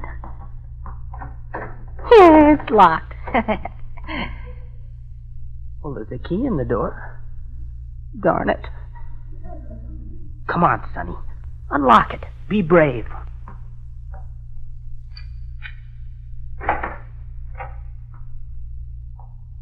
It's dark in here. Oh, pardon me. I didn't know there was anybody in here. Gee, for a minute I thought there was somebody in there. I'm getting out of here.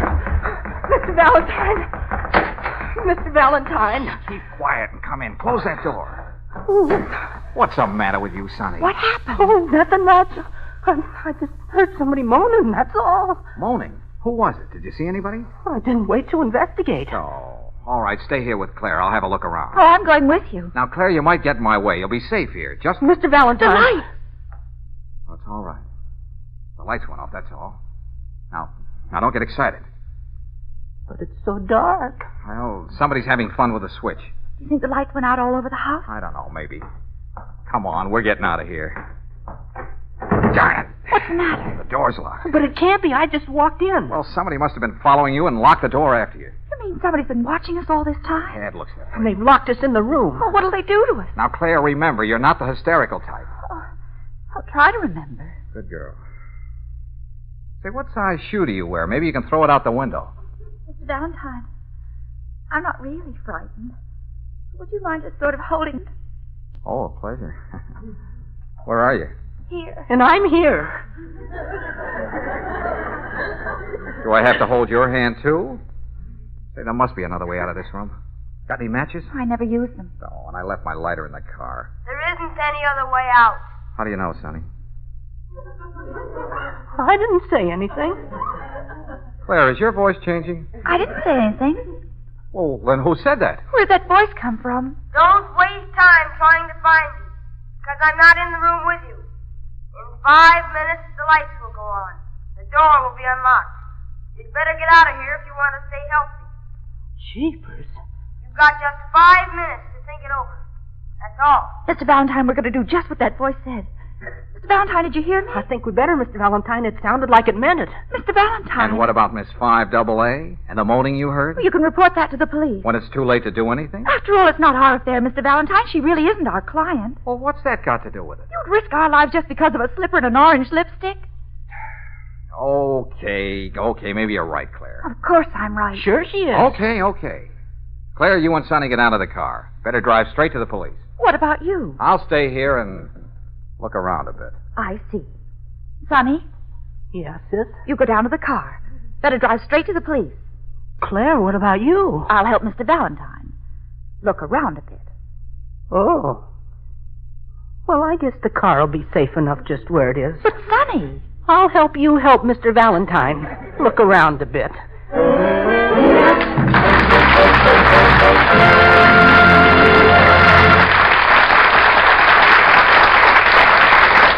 Well, looks like George is in a tight spot this time. While he looks around a bit, and while Claire and Sonny help him, let me bring you an interesting bit of information. They tell me that surveys are all the rage these days. Anytime a businessman runs into a problem, he just runs a survey and gets all the answers from his adding machine. So I thought I'd run a little one-man survey of my own and find out why people like to do business at Chevron gas stations. Well, it turns out that folks find Chevron dealers mighty nice to do business with.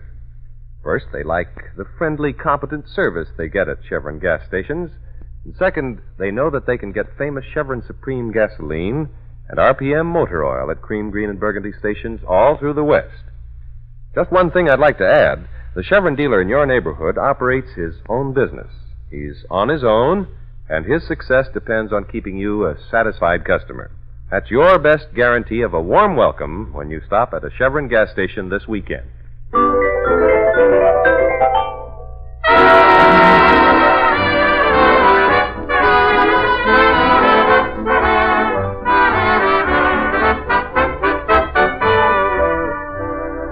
George, Claire, and Sonny have been warned by a mysterious voice that they'd better get out of the house, and within 5 minutes.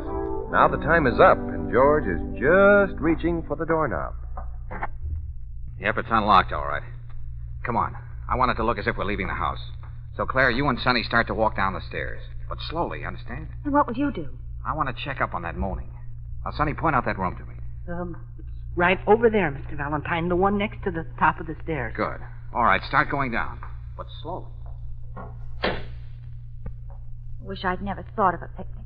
Oh, don't worry, sis. I'll look after you. Hey, wait for me. Not so fast.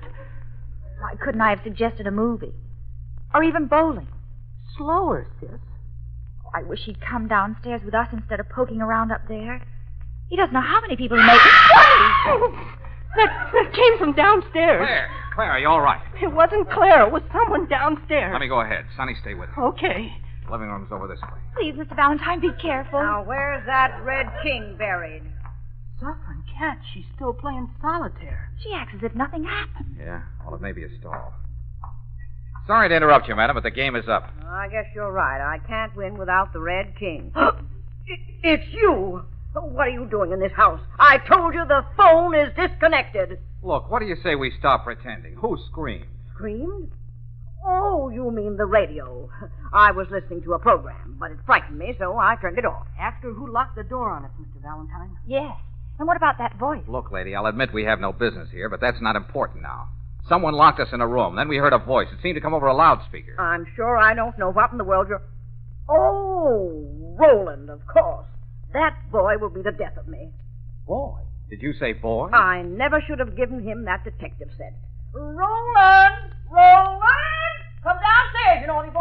Now, wait a minute. I don't get this. It's my grandson. He fancies himself an amateur detective. He has this whole house rigged up with microphones and speakers and, well, always playing tricks on me. Roland! I was just going to bed, Grandmother, honest. Now, you go upstairs this minute and go right straight to bed, understand? No mortgage tricks. Oh, the very idea. I'll be good, Grandmother, I promise. Good night. Do you mean to tell me that kid... He's your maiden in distress, Mr. Valentine. Yeah, he really had you going, huh? Okay, the joke's on me. I'm very sorry, madam. Maybe I made a little mistake. You have been a little ridiculous, young man. All right, forgive us for barging in on you. Come on, kids. Let's get out of here. Quick.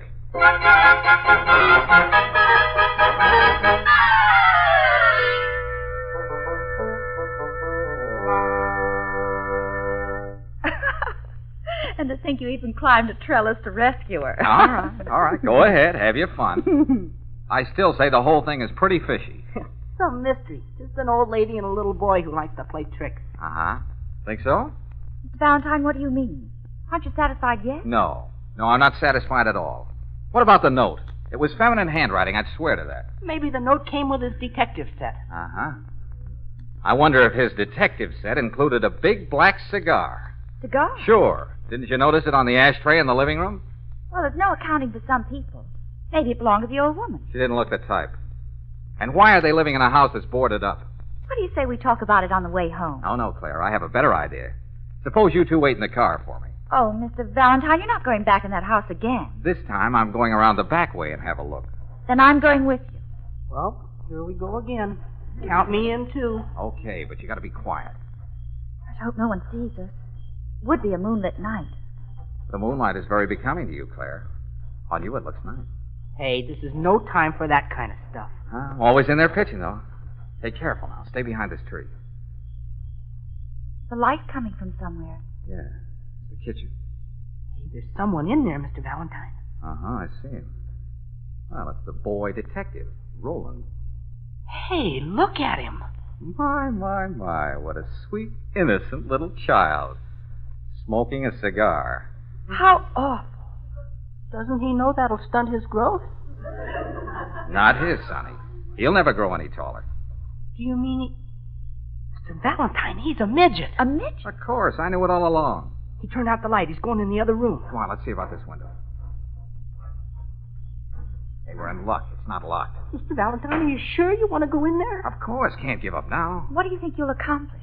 I'm surprised at you, Claire. Don't you remember your fairy stories? Here's the slipper. I'm Prince Charming. So, gotta find Cinderella.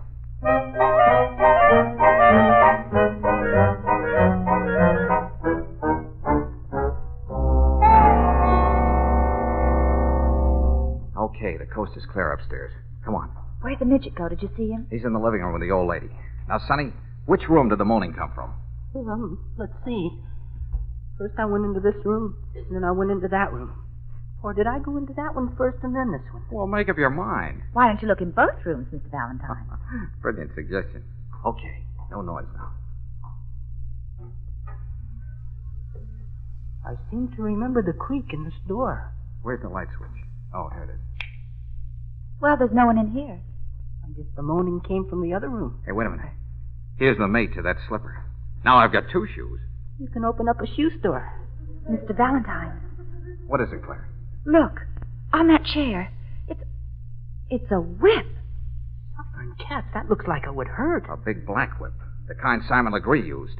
Oh, Mr. Valentine, You think that someone's been using it on Miss 5AA? Oh, we'd better not waste any more time. Come on. We'll try the other room. Shh, quiet now. Is this the door, Sonny? Yeah, I'm pretty sure the moaning came from this room. Hey, it isn't locked. It was locked before. I'm sure it was. Never mind. Let me go first. I think that's a fine idea. The light switch is over to the left.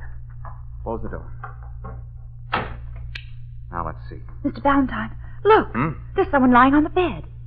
Hey, it's a girl. Miss 5AA. Is she? No, she's all right. Sleeping soundly, though. Maybe she's been drugged. Pardon me for mentioning it, Mr. Valentine, but she's not exactly petite. In fact, she's enormous. Well, that just goes to show you. You can never tell by the size of the shoe. Who's in here? Who is it? Now, don't be frightened, miss. We came to help you. Who are you? Prince Charming. Who? You threw a slipper out of the window, didn't you, with a note on it? Did you find it? Yes, I've got the slipper. And you've come to help me. Thank heaven. Oh, please get me out of this house. They're torturing me. Oh, Mr. Valentine, the poor girl. There, you see what I tell you. Now, don't you worry. You're going to be all right. We'll take care of you. You've got to get me away from them. Is there anyone in this house besides the midget and the old lady? Not so far as I know. Oh, please, you will help me get away from them. I can't take any more. Now, pull yourself together. Look, there's a trellis outside this window. We'll help you climb down it. Oh, excuse me, Mr. Valentine, but it'll never hold her. Oh. Yeah, you're right, son. You won't leave me? No, of course not. We'll get you out of here some way. Tiny! Hey, there's that voice again. Roland's up to his old trick. He's going to torture me again. I know it. Now, take it easy. We're here. Tiny, listen.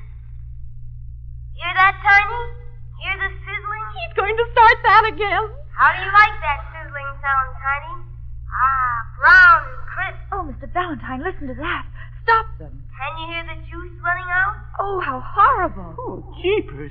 Just the way you like it, Tiny. A thick, juicy Steak? Hey.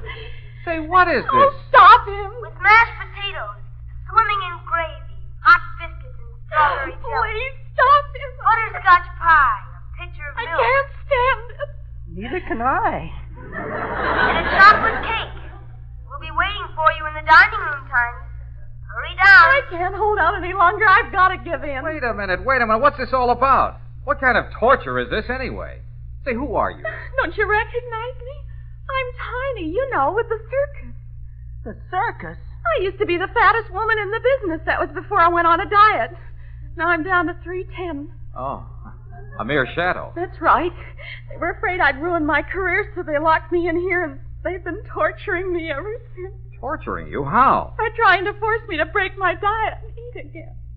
I still don't get it. Who are they? Who's the midget and the old lady? He's a clown, and she's the lion tamer. Oh, I thought you could crack a whip. We found this place boarded up, so we decided to move in until the circus opens again. No wonder they tried to get rid of us. They didn't want anyone to know they were living here. But I don't understand. Tiny, why did you want to ruin your career? Why'd you want a diet? Well, you should understand. You're a woman. Romance has never entered my life. I thought that maybe if I got thinner, someone, somewhere, well, somehow I might have just one fleeting moment of romance. And then I could go back to the circus and be happy with my memories. Hasn't anyone ever looked at you twice? They'd have to look at her twice to take her all in. Sonny, will you shut up?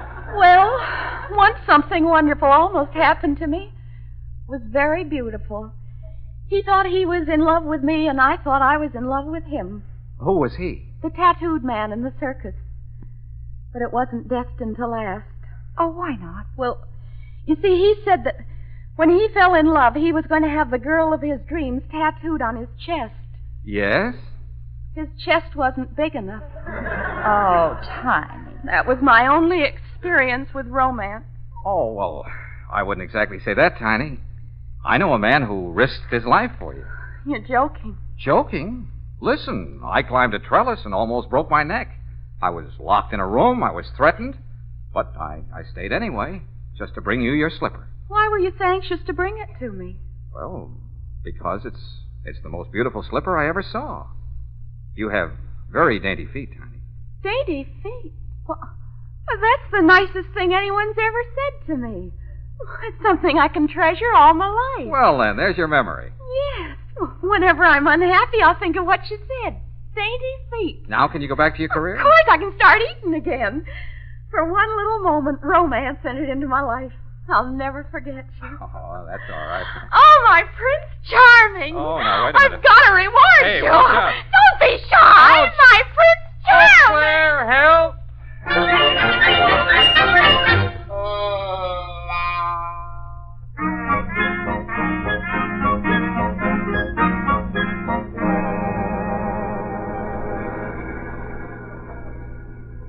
This isn't the way home. Where are you taking us now, Prince Charming? Never mind. Yeah, but it's late and I'm hungry. Jeepers, did you hear that menu? Steak, mashed potatoes. Hey, are you going to a restaurant? I'm going to a doctor. I better have him look me over. She must have cracked all my ribs. And my Adam's apple doesn't go up and down like it should. What does it matter? Just so it had a happy ending. Just like the storybook. Suffering cats, what a day. All we went through for a few cracked ribs. And a crushed larynx. Oh, cut it out, will you? We saved a career, didn't we? Now Tiny will be satisfied to be what she was meant to be. Maybe it's my practical mind, Mr. Valentine. Maybe I shouldn't even mention this. But you are in business, you know. The next time you go after a client, will you please see to it that you collect a fee? Why, Clara, what are you talking about? I did get my fee. You mean that kiss? No, of course not. Here, take a look. There's one for each of us. Isn't it terrific? Free passes to the circus.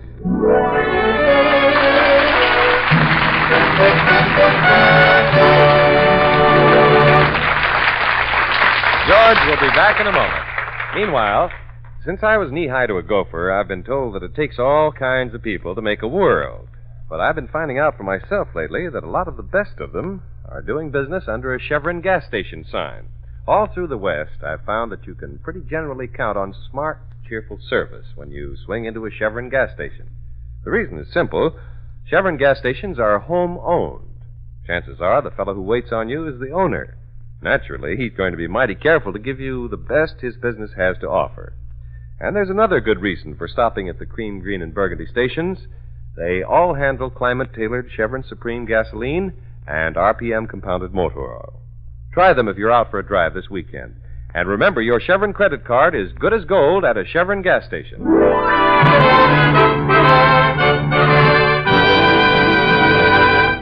Next week at this time, George Valentine has an unusual problem. You'll probably hear something like this. Why are you so excited, Mr. Valentine? All you have to do is find Mr. Williams a wife. Yes, but it's got to be a wife who'll love his little Dolores. Dolores? Yes, and all her little brothers and sisters. All her brothers and sisters. A big family, huh? How many has Mr. Williams got? 57. 57 children? No, 57 pigs.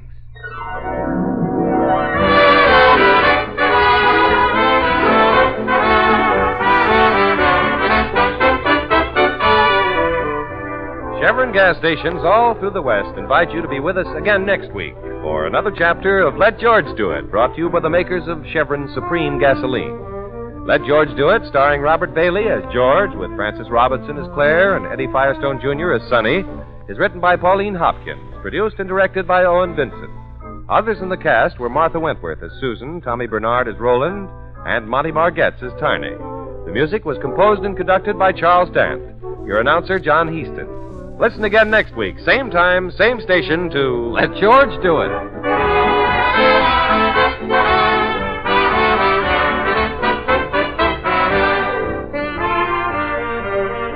This is the Mutual Don Lee Broadcasting System.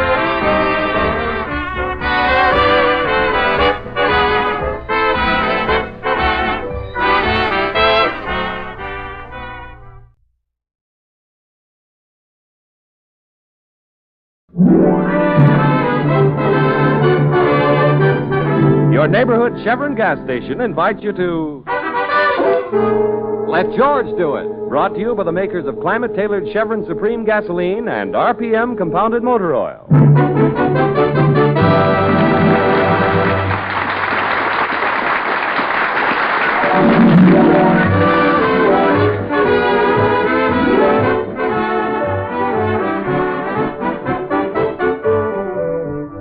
When George Valentine got out of the Army, he had an idea and just enough money to set up a small office and put an ad in the paper offering his services as a dog walker, a crime solver, a wife spanker, or whatever a client wants done.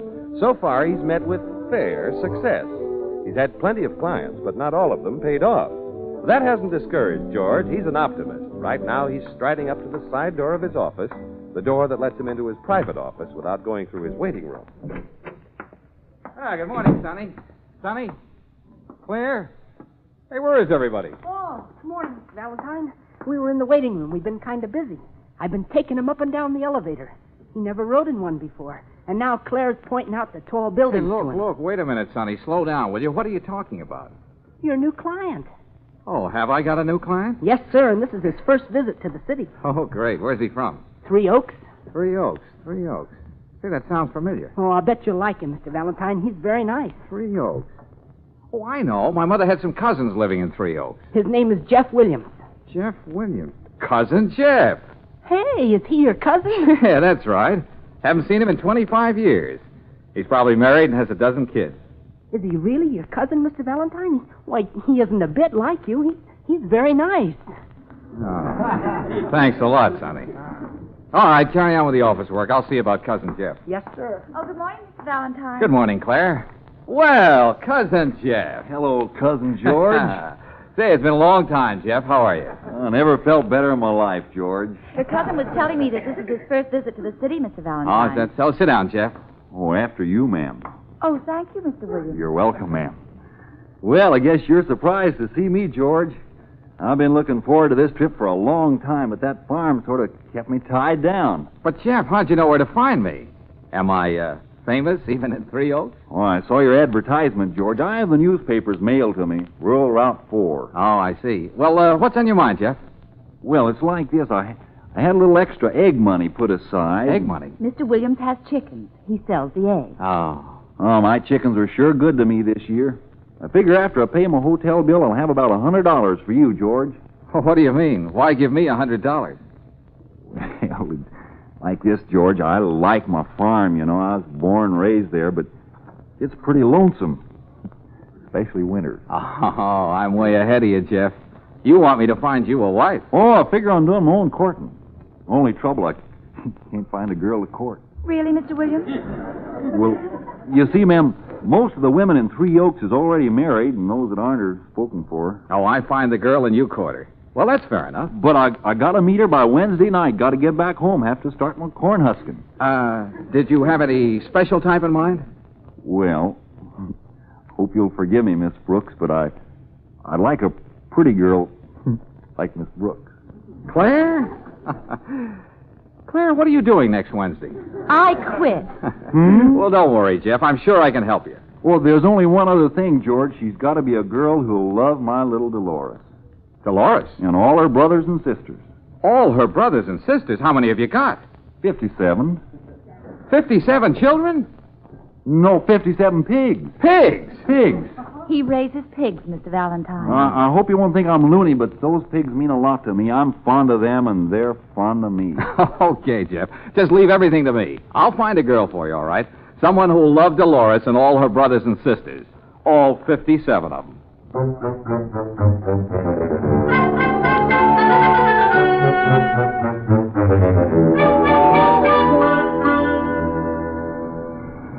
I don't want to bother you with questions, Mr. Valentine. But what are we doing here? Working for our new client. I promised I'd find him a girl, didn't I? Do you expect to find her in this alley? Well, this alley leads to the stage door entrance. Stage door? A showgirl? Sure, why not? She's got to be pretty. And I'll bet these girls are sick of the bright lights. They'd probably give their eye teeth to settle down on a farm. What are you going to do? Tap them on the shoulder and say, "Pardon me, but do you like pigs?" No, of course not. I'm going to be subtle about this. I'll tell them I'm an inquiring reporter. You get it, Claire? No, but it doesn't matter. Oh, it's 5:40. The matinee's over a half hour ago. Yeah, they just sat in Hey, here they come now. Say, there's a beauty. Yeah, she'll do. Oh, Miss. Oh, wait a minute, please. If it's a date, my mother don't let me go out on no dates. Besides, I'm booked solid for 2 months. Oh, no, I'm the inquiring reporter. I just want to ask you a question. Would you mind telling me, what's your favorite animal? My favorite animal? Mink. Mink. Yeah, mink. My mother likes ermine. Oh, I see. Well, thanks a lot. Maybe you could get Mr. Williams to raise mink instead of pigs. No, I'll try a brunette this time. Oh, Miss. All right. Give me a pencil and I'll give you my autograph. Oh, no, thanks. That's not it. You see, I'm the inquiring reporter, and I'd like to ask you a question if you have a minute. Shoot. What's your favorite animal? Male. Male? Male. Oh, I see. Well, thanks a lot. Is that all? Yes, miss, thanks. That's plenty. If you'd like an interview for your paper and pictures, I'm at the Brayton Hotel. I see. Well, I'll give you a buzz. And if a man's voice answers, don't hang up. That's me. I'm at the Brayton Hotel. All right. It seemed like a good idea at the time. Oh, Mr. Valentine, look at this. Coming towards us. The baby doll type. Huh? Oh, miss. You mean little old me? Yeah, that's right. Little old you.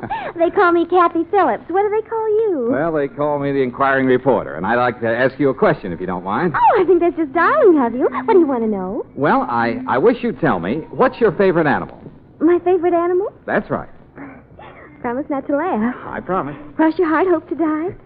Hope to die. Well, then, don't you dare tell a soul, but I'm just mad about piggies. Oh, well, that's a nice thing. Piggies. Claire, we found her.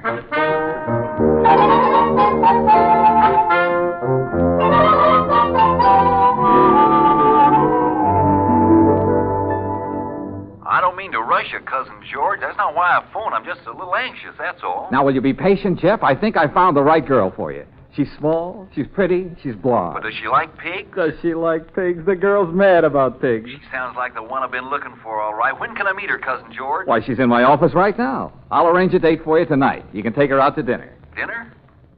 Say, maybe I better get my hair cut. Yeah, you do that, Jeff, and I'll call you later. Goodbye. Bye. Sonny. Yes, sir? Send Kathy Phillips in here, will you? I want to talk to her. Okay, Mr. Valentine. Mr. Valentine wants to see you, miss. You want to see little old me, Mr. Valentine? Yeah, sit down, Kathy. I want to talk to you. Did I win some sort of contest? Is that what this is all about? Never mind. You'll find out soon enough. Kathy, do you like farms? Oh, Mr. Valentine, I adore farms. Of course, I've never been on a farm, but then when you adore something, well, you just adore it, that's all. Oh, yeah. Well, it doesn't matter. Just so you like pigs. Can you cook? Cook? You mean mix up things in the kitchen? Yeah, well, that's sort of the idea. Oh, I don't think anyone can mix up things in the kitchen like I can. Yeah, I'll bet. Well, never mind. Just so you like pigs. I brought my collection down for you to see, Mr. Valentine. Collection? What collection? It's in this box. Go ahead, open it. Yeah, well, what is it? Oh, they won't hurt you, silly. Go on, open it. All right, I'll buy it. What in the name of heaven are these? I told you, I just adore piggies. Great Caesar's ghost. Piggy Banks.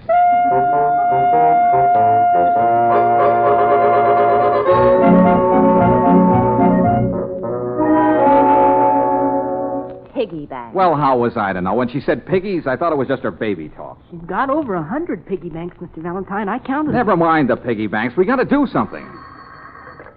Good afternoon. Let George do it. Hello, Miss Brooks. How are you? Oh, fine, Jeff. Just a minute. It's your cousin. Oh, I got to stall him. Hello, Jeff. I phoned to ask you about my date tonight, Cousin George. Oh, well, now look, Jeff, you'll have to be patient. She can't make it tonight. Oh, shucks. I had my hair cut. Well, Jeff, it'll keep. She'll have dinner with you tomorrow night. Now, this girl is worth waiting for. I don't want to rush her, but I have to get back to start my corn husking. Yeah, you'll make it. Now, don't worry. Goodbye, Jeff. Yeah, goodbye. Mr. Valentine, I don't like this.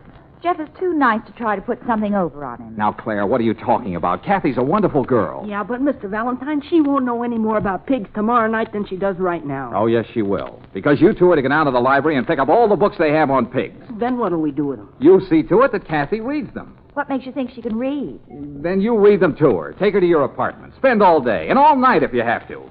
But I want that girl to know everything there is to know about pigs. You understand? Now get going.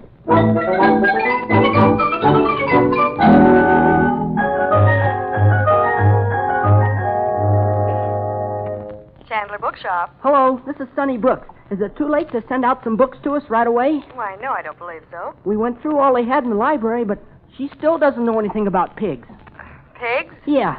Send us everything you've got. Send it to apartment 5306 Sharp Street. What street? Spell that, please. Sharp. S is in swine, H is in hogs, A is in animal, R is in ribs, and P is in pig's feet.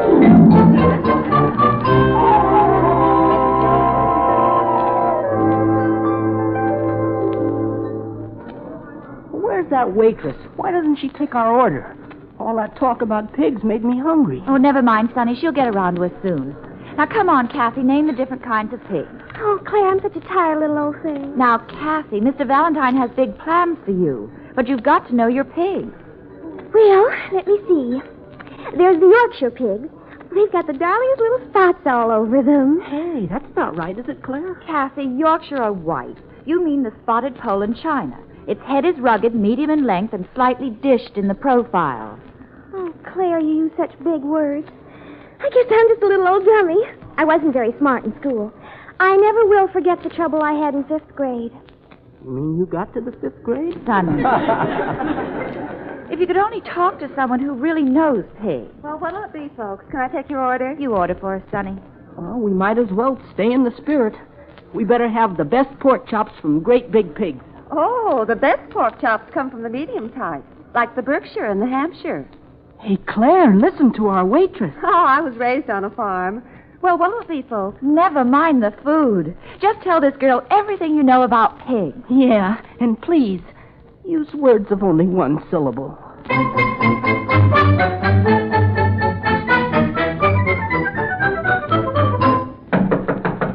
Come on, open up.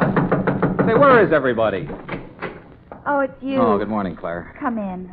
Did I wake you? Wake me. Haven't been to bed yet. Well, you can sleep tonight. Say, how's our pupil getting along? I don't know about Kathy, but whenever I close my eyes, I see pigs. Yorkshire, Berkshire, Hampshire, Durham. Hey, you know your pigs, all right. Hello, Mr. Valentine. Oh, good morning, Sonny. Where's Kathy? She's still learning her lines. Her lines? What are you talking about? Well, we finally hit on a system that works with her. We pretend she's playing a part in a show. Yeah, we write the lines, and she learns them. I'll show you. Kathy? Oh, Kathy. I'm coming. Oh, Mr. Valentine, it's you. Yep, little old me. Go ahead, Kathy. Recite for him. All right. The Poland China has a head that is rugged in appearance, medium in length, and slightly dished in the profile. Well, that's wonderful, marvelous, tremendous. Jeff will be the happiest man in Three Oaks. Jeff? Who's Jeff? Oh, sit down, Kathy. The time has come for us to have a little talk. Oh, I just adore that, Mr. Valentine. Kathy, how would you like to settle down on a little farm? A farm? With 57 pigs. I think that'd be just darling. Could I name them? Oh, sure, of course. Now, look, Kathy, I'm not promising you anything, understand? But you'll have dinner with him tonight. Dinner? Oh, I am fond of eating. Yeah, I'll bet. Now, you meet him, he meets you. The rest is up to you, too. Oh, what do you mean, Mr. Valentine? Well, I mean, if he likes you and you like him, then you make your own plans. I'm just sort of bringing you together, that's all. Arranging a date for the night. About that date, Mr. Valentine, I'm afraid I won't be able to keep it. You won't? Why not? I hate to disappoint you, Mr. Valentine. Why? What's wrong? Well, I'm afraid he might not like it. Who might not like it? My husband. Your husband? You've got a husband? Well, of course. Didn't I tell you? He's just the sweetest little old thing. He collects piggy banks, too.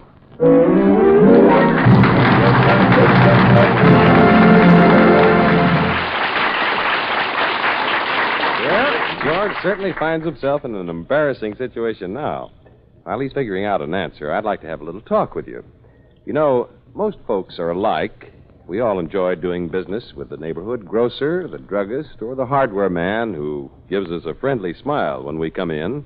Kind of a chap who asks about the kids when he wraps up our package. That's one reason why many folks like to trade at home-owned Chevron gas stations. They're run by local men who've made good, friendly, capable fellows who know most everyone in town and know their cars equally well. They're all mighty nice people to do business with.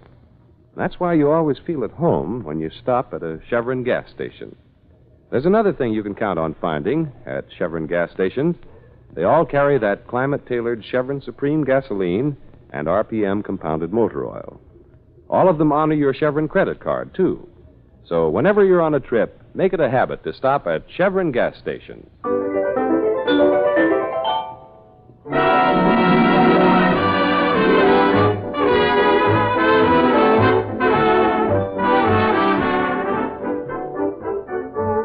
Well, George found a girl for his client, all right. Kathy was small, pretty, and blonde, and she learned all about pigs. There was only one catch. Kathy was already married. Now George, Claire, and Sonny are still in Claire's apartment. Why didn't you ask her if she was married? Well, I didn't think about it. The most important thing of all, and you didn't think about Well, it. it just didn't occur to me. I did mention settling down on a farm. But you didn't mention the farmer. Oh, I forgot. It slipped my mind. Oh, fine. Wonderful. And after all we went through teaching her about pigs. Yeah. Well, I can't even bear to look at bacon. And when I sleep, I don't snore anymore. I just go oink, oink, Oh, oink. Sonny, will you get out of here? Okay, I know what I'm out for. Now, Claire, what are we going to do? Jeff is supposed to phone me here, and I'm supposed to have the date all set. What'll I tell him now? That's your problem, Mr. Valentine. I wash my hands of the whole thing. Oh, now, Claire, don't say that. Jeff's been looking forward to this trip for years. If I can't get him a bride, well, at least I can get him a dinner date. Besides, there's the $100. Claire, you don't think I'd accept money from my own cousin? You make me sound like a heel. Well? That must be Jeff. You talk to him. Oh, no. Talk to him yourself. Take your medicine like a man. Oh, a fine secretary I've got. Hello? Hello, this is Jeff. Oh, hello, Jeff. I got another haircut, Cousin George. Another haircut. That's great. Now, what about my date for tonight? You know, I've got to get back to the farm tomorrow. Well, you see, it's like this, Jeff. You see, this girl knows her pigs all right. Fine, that'll give us something to talk about. You know, she knows all about pigs. And you see, well, this girl is very pretty. I'm anxious to meet her. And you see, this girl is... Married. Will you stop it? Stop what? No, not you. You see, Jeff, it's like this. Oh, wait a minute. What's the matter? What's the matter?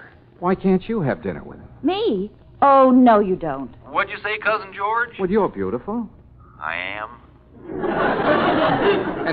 And you know about pigs. Well, I ought to. I was raised with them. Well, how about it? You'd hand me over for a measly $100. Oh, now, don't get dramatic. It's just a dinner date. Well, it's more than just a dinner date. It's more than just a dinner date, and you know it. Now, look, it's his first trip to the city, and he's my cousin. How can I let him down? Let who down? You know he likes you. Remember, he said he wanted to meet a girl just like you. Like who? You'd sell your own grandmother for $100. Whose grandmother? Oh, Grandma's fine, thank you, George. Oh, now, listen, Claire. All you have to do is have dinner with him. Is that too much to ask of you? All right, I'll do it. You will have dinner with him? With who? I'll have a lot of dinners with him. I always wanted to live on a farm. Claire. Tell your cousin to get a haircut and meet me at Pierre's.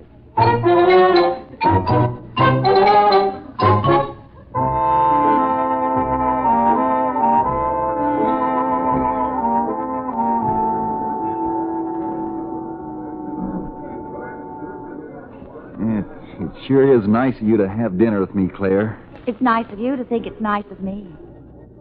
I won't try to figure that out. No. I like it. You like what? Your haircut. Yeah, I had it cut twice. Say, maybe we ought to eat something. Yes, sounds like a good idea. Well, let's see what's on this bill of fare. Oh, What's the matter? they don't spell very good. Huh?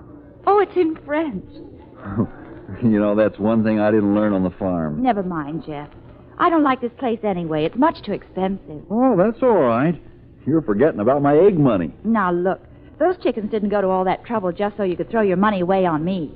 Come on. Oh, where'll we go? There's a restaurant in my neighborhood that has good food. And it's cheap, too. See, you're saving my money for me already. How'll I ever be able to thank Cousin George? You won't have to thank him. Just give him the $100. That's all he's interested in. Come on, Jeff. Let's go someplace where they know how to spell.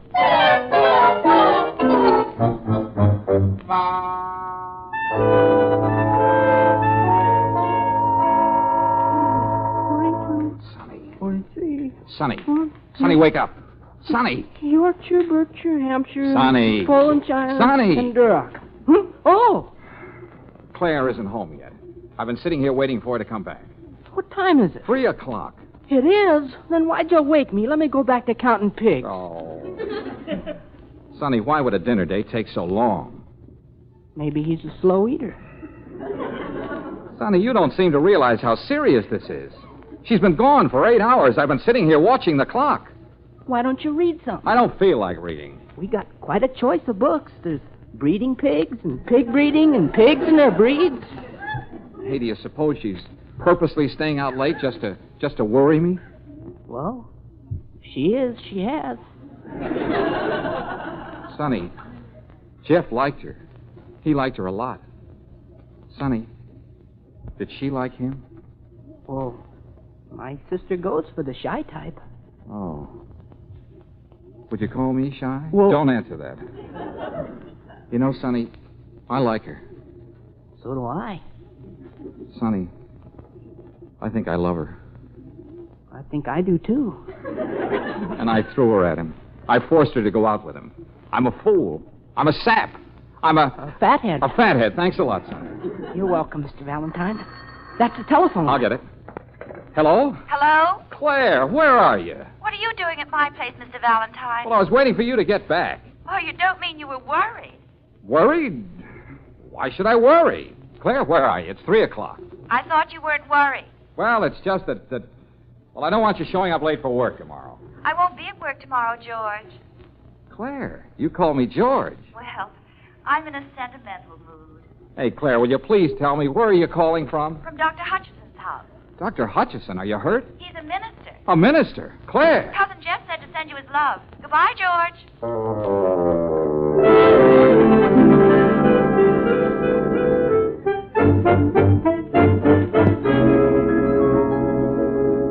Eloped. Are you sure, Mr. Valentine? Sonny, will you get dressed and shut up? Yeah, but where are we going? We're going to annul the marriage. Mr. Valentine. You don't want Jeff for a brother-in-law, do you? And how'll I get along without her? What'll happen to me? What'll happen to me? I don't want to go to Three Oaks and live with pigs. No.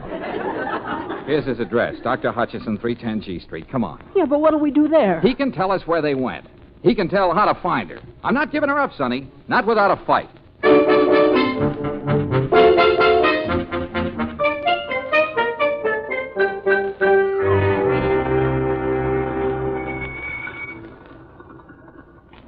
This is the place. Come on.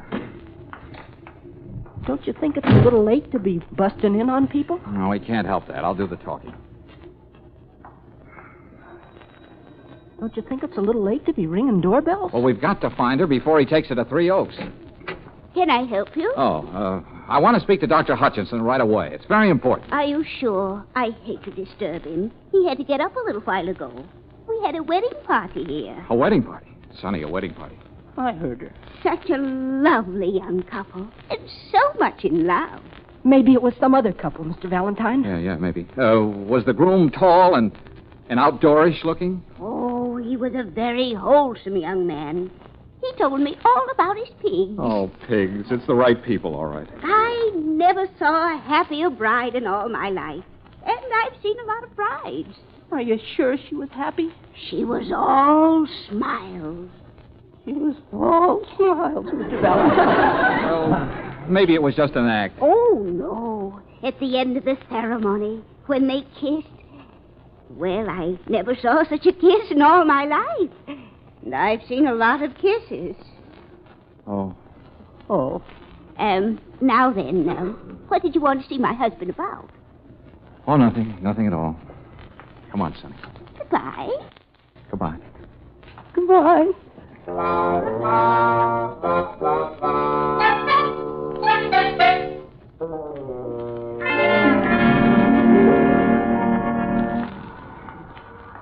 Mr. Valentine? Mr. Valentine, what time is it? 4 o'clock.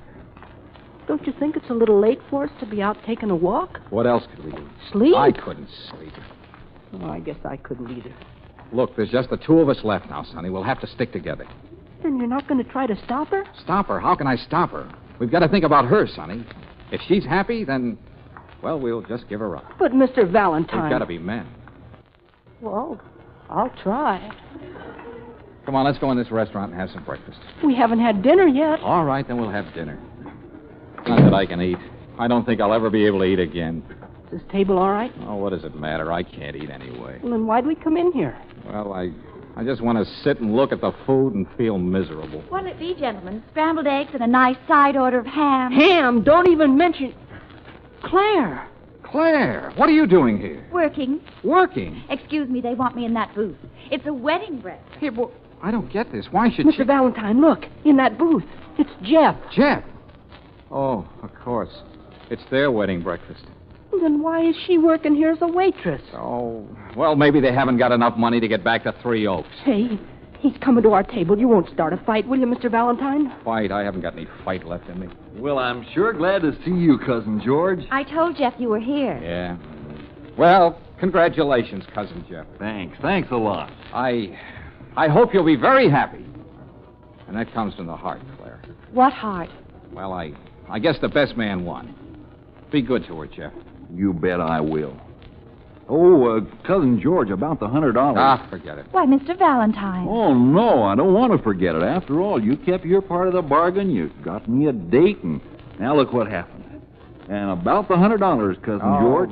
Buy yourself a wedding present, Jeff. A pig or something. A pig? Well, thanks a lot. Now I better get back to Margie. Yeah, you go right ahead and get...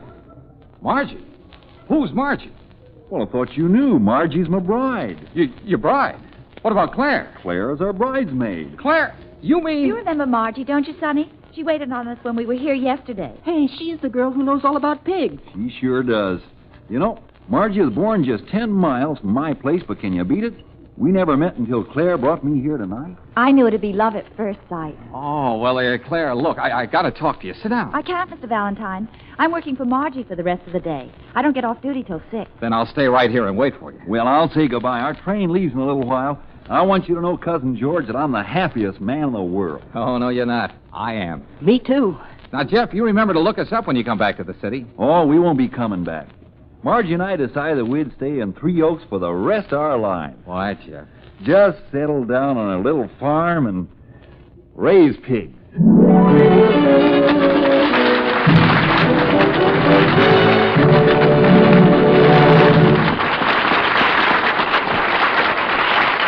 You'll hear George's voice again in just a moment.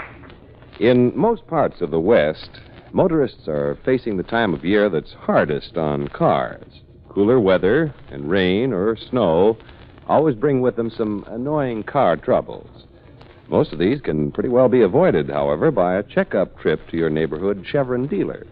He'll put the right grade of RPM compounded motor oil in your car's crankcase, see that its transmission and differential have the right kind of grease for the season, and he'll check your battery and accessories like windshield wiper blades, spark plugs, and lights. You can depend on getting a good job of winter checking at a Chevron gas station. Chevron dealers, you know, are in business for themselves. They've had plenty of car service experience before branching out on their own. So you can count on a competent, conscientious job. See about that winter checkup this weekend. Talk it over with your neighborhood Chevron gas station man.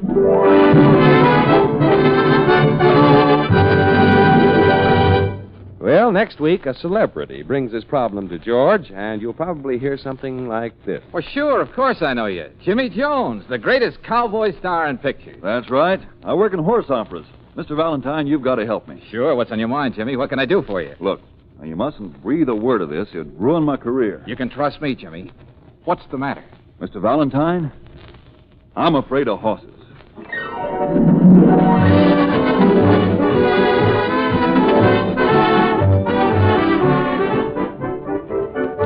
Chevron gas stations all through the West invite you to be with us again next week for another chapter of Let George Do It, brought to you by the makers of Chevron Supreme Gasoline and RPM Compounded Motor Oil. Let George Do It, starring Robert Bailey as George, with Francis Robinson as Claire and Eddie Firestone Jr. as Sonny, is written by Pauline Hopkins, produced and directed by Owen Vinson. Others in the cast were Frank Martin as Jeff, Jane Webb as Kathy, Rena Craig as Margie, and June Foray as Mrs. Hutchinson. The music was composed and conducted by Charles Dant. Your announcer, John Heaston. Listen again next week, same time, same station, to Let George Do It. This is the Mutual Don Lee Broadcasting System.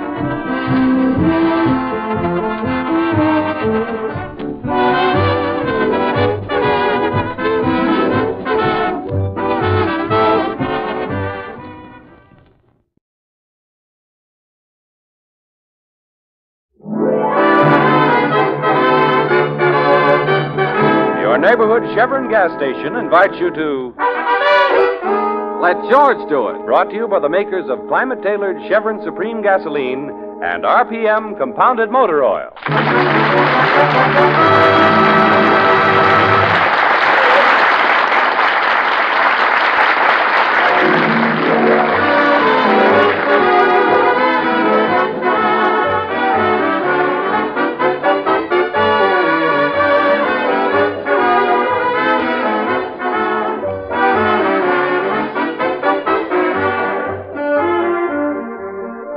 Let George Do It, That's the slogan George Valentine hung in his office when he got out of the Army with an idea and not much money to back it up.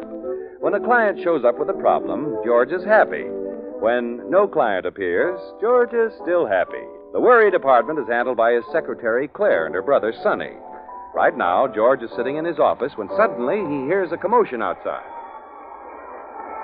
Claire. Hey, Claire, come in here. What's the matter, Mr. Valentine? Oh, what's all that noise about? Well, there's a crowd outside our office building. Really? Oh, I wonder what's I wrong. don't know. Must be some celebrity.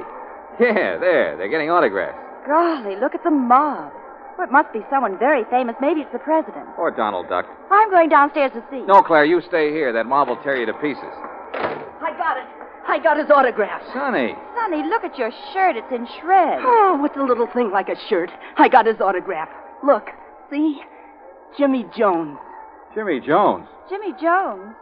Jeepers, don't you even know who he is? Wait a minute. Don't tell me. Let me guess. I know. He's a fullback for Notre Dame. A player named Jones on the Notre Dame squad? Oh, now I know, of course. Jimmy Jones, he's an actor. He plays in cowboy pictures. He's not just an actor. He's a hero. Mr. Valentine, you know Thunderbolt, don't you? I don't think I've ever had the pleasure. Well, Thunderbolt's as famous as Jimmy Jones. It's his horse. Did you get his autograph, too? Well, the crowd's practically gone. Yeah, now maybe we can get a little work done in this office. That is, if you feel up to it, Sonny. I beg your pardon, but I'm looking for George Valentine. Well, you found him. Come right on in. Thanks. You're Mr. Valentine? That's right. Say, haven't we met before? Your face looks awfully familiar. You know, I was just going to say the same thing to you. Your face looks awfully familiar, too. Mr. Valentine, it's Jimmy Jones. You've seen him in the movies. Oh, well, sure, of course. Sonny, is this your hero? Sonny. Sonny. He's petrified. Jimmy Jones.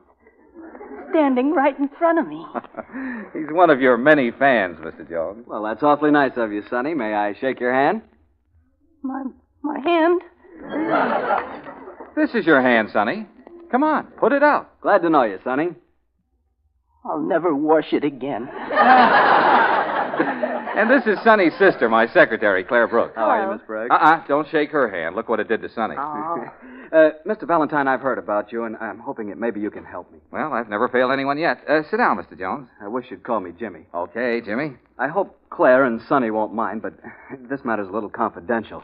It's nothing I'm ashamed of, understand, but I've got to keep it quiet for business reasons. Well, you can trust us, Jimmy. Oh, you've nothing to worry about on that score, Mr. Jones. We won't say a word. I'd die first. Hey, you see, die first. Now go right ahead. Well, the trouble is the kids like me. Maybe they like me because I like them. I'm crazy about kids, George, and I'd never want to disappoint them. I just can't let them down. Well, of course not. Why would you let them down? Maybe you've heard. I was raised in an orphanage, the Brookdale Orphanage. And every year, Thunderbolt and I put on a benefit performance for them. Naturally, they expect me to be there this year, too. Naturally. And they'll expect to see me riding my horse, Thunderbolt. Naturally. George, Claire, Sonny, you mustn't breathe a word of this to anyone. You disappoint kids all over the world. Cross my heart. We promise. Well, go ahead, Jimmy. What's the matter? Well, I'm afraid of horses. You're what? Oh, you can't be. Suffering cat. You see, we were shooting a picture and something frightened Thunderbolt. He shied and stumbled. He threw you? That's right, and then he stepped on me. Oh, how awful. Oh, it was an accident. Thunderbolt didn't mean to hurt me, but I was laid up for a long time. After that, I just couldn't get up enough nerve to ride him. Or for that matter, to ride any horse. Yeah, but Jimmy... I know it sounds silly, George. I keep telling myself that, but it doesn't do any good. Oh, sure, I understand. Well, what about your career? Well, since the accident, they have a double who does the riding for me. Oh, I see. If this came out, you'd be through in pictures. Oh, that's not important. Think of the kids. Why, if they found out, they wouldn't believe in anything anymore. Well, that settles it, Jimmy. You can't make a personal appearance at the Brookdale Orphanage this year. You can't take the chance. But, George, those kids are looking forward to it. Your trouble is that you're too sentimental about kids. Now, you have nothing more to worry about, Jimmy. I'm in complete charge. I was hoping you'd say that. I'll tell them you had a nervous breakdown or something. You can send Thunderbolt with one of his trainers. Oh, but they want to see me ride him. The kids will never forgive me. Now, you leave that to me, will you, Jimmy? I'll take care of them. I know just how to handle kids.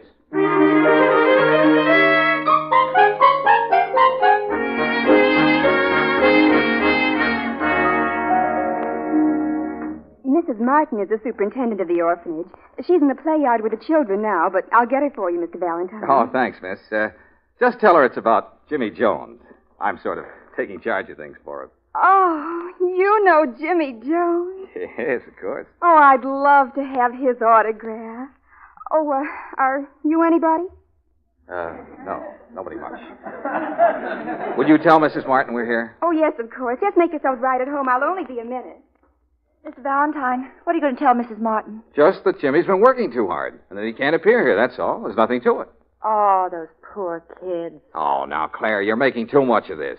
You're as bad as Jimmy. It's ridiculous worrying about a bunch of kids. He's got to protect his career. But he means so much to them. Now, listen, Claire, he can't appear at the benefit. Do you understand? Anyway, the kids are more interested in seeing his horse. That's not true. Well, Jimmy can send over some ice cream and cake. That'll get them. Just fill up their stomachs, and they'll be happy. Mr. Valentine, how can you be so hard-boiled? I just face facts, that's all. Oh, I'm going to wait outside. Claire. I prefer fresh air. Women. Hello. Oh, hello. What's your name? Where do you live? Well, How old are you? Well, hey, now hold everything. Why the third degree, honey? What's a third degree? Do you always talk in questions? What did you say? Now, wait a minute. Look, we're not getting anywhere this way. My name is George. Never mind the rest. Now, come on. Tell me something about yourself. I've got a pet mouse. Huh? Yeah? A white one with a long tail. Really? What's his name? George. George. What a coincidence. I just named him George. Oh, I see. Well, thank you, honey. That's quite a compliment. Do you know any games? Games? Well, now, let's see. I used to play some games with my nieces. What are nieces? What are nieces? Well, nieces are, they're people. I mean, I'm their uncle, see? So that makes them my nieces. You get it? I don't have any uncle. Oh, well, that's tough, honey. But I have a brother. Well, wonderful. I always say there's nothing like a brother. Why, that's a million times better than an uncle. Jimmy Jones is my brother. Jimmy Jones? He told all us kids he'd be our big brother. Oh. So now we each have a family, don't we? Oh, yeah, sure. Look, honey, how would you like another brother? Could you use two? Someone like, like me. Oh, no. You wouldn't like me for a brother? No. I'm going to marry you. Well, that's settled. You want me to teach you a game? A game? Yeah, I'd love it. We could play horsey. Well, that sounds exciting. What do I do? You get down on the floor on your hands and knees. Do I have to? Oh, don't you want to play with me? Okay, honey, you would. Now what? Now I get on your back. There. Giddy up, horsey! All right, here we go. Hang on now. Hang on, honey. Hard-boiled Mr. Valentine. Oh, Claire, we're playing horsey. You make a beautiful horse. Oh, thank you. Claire, this is the girl I'm going to marry. Oh, congratulations. Mr. Valentine, Mrs. Martin will see you now. She's in her office if you'll just follow me. Okay, thanks. Bye, honey. Goodbye, George. See you in about 16 years. Don't forget now. Don't forget now. Cute kid. Isn't she? Her office is on the other side of the play yard. This way, please. Oh, miss, wait a minute. Look, I won't bother Mrs. Martin. You give her a message for me, will you? All right. Just tell her that I personally guarantee that Jimmy Jones will be here for the benefit. And furthermore, he'll be on his horse, too.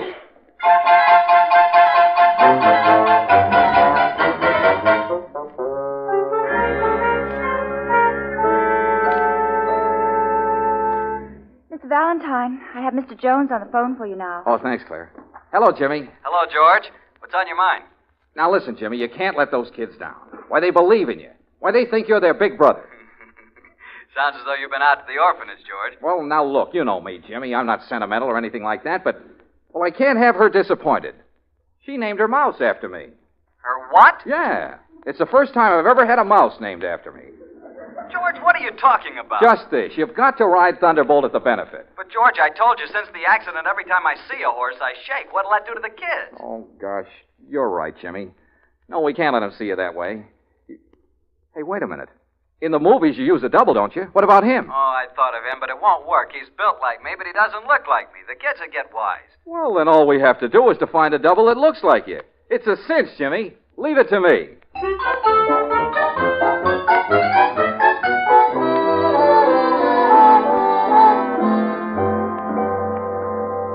Oh, what an office force. What's the matter with you two? All you have to do is to find a man who looks like Jimmy Joe. Well, what was wrong with Red Prescott? His nose turns up and his hair is red. Well, then what about Stanley Burns? Why, he was born on a horse. Yeah, I could see that all right. One leg's bends south and the other bends north.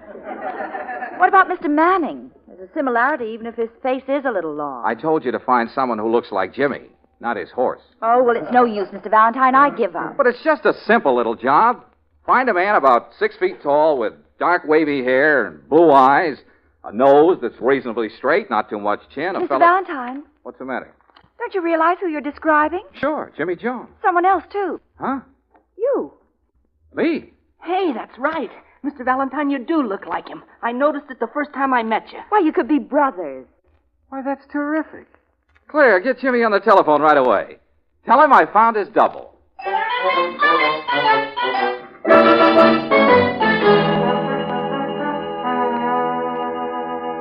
You really think you found the right person, George? I know I found the right person. But is it someone we can trust? Trust? Why, this man is the soul of honor. And what's more, he's got plenty of courage. And a heart of gold. Pure gold. Say, sounds tremendous. Well, I don't like to brag, Jimmy, but if you were to pin me down, I'd say he is tremendous. Who is it? Me. You! Sure. Remember how familiar we look to each other? I look like you. Oh, that's where I saw you. Yeah, of course. Well, that's wonderful, George. You don't know how relieved I am. Well, I told you I'd come through with flying colors, Jimmy. Now be at my office tomorrow morning. Okay, thanks a million, George. So long, Jimmy. Well, it's all set. See, there ought to be a good fee in this for me. Oh, I'm sure there will be, Mr. Valentine. Jeepers, Mr. Valentine, I can hardly wait for the benefit. I can just see you dashing into the arena on Thunderbolt. Yeah, it'll be a big moment, all right. The kids will be clapping and yelling their heads off. Then I'll come dashing into the arena riding on Great Caesar's ghost. Mr. Valentine, what is it? What's the matter? I just remembered. What's wrong? I've never been on a horse in my life.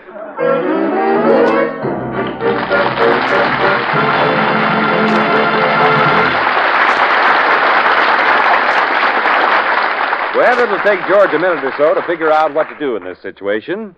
Meanwhile, I wonder how many of you folks can be sure your cars are ready for winter. In many parts of the West, wherever winter means cold or rain, there will be an epidemic of car troubles this year.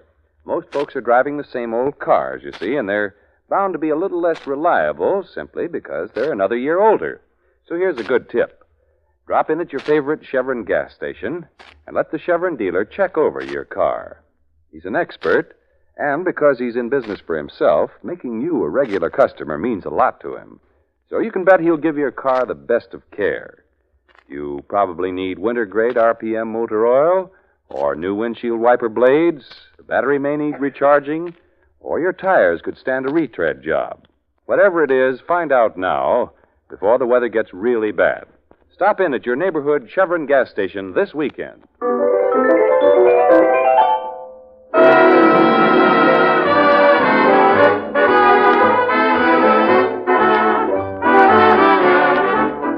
Well, George had to find a double for Jimmy Jones, someone who looked like Jimmy and could ride Thunderbolt. It finally dawned on all of them that George himself resembles Jimmy, but then he suddenly remembered that he's never been on a horse in his life. Now it's a few minutes later.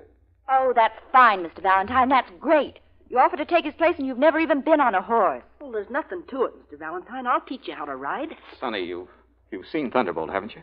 Sure, lots of times. Is he very active? Oh, yeah, he's a very spirited animal. Oh, a spirited animal, that's what I thought. You're not getting cold feet. Oh, no, of course not. But those kids will expect to see someone who can at least stay on the top side of the horse. You've got nothing to worry about, Mr. Valentine. I'll teach you how to ride. Sonny's really very good. Our grandfather raised horses in the country. My grandfather raised Cain in the city.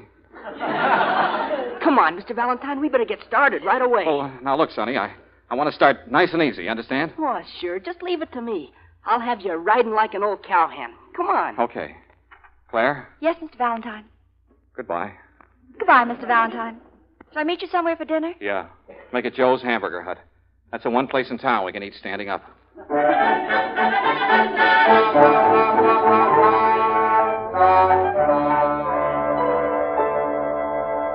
Yes, sir. Something in toys for the young man? Oh, no. Not for me. For him. For him? A toy for the gentleman? Yeah, he wants a... Sonny, not so loud. People are listening. Oh, I'll whisper it. Mr. Valentine wants a He does? Yeah. Yeah, I just want him to get the feel of it. Oh, I see.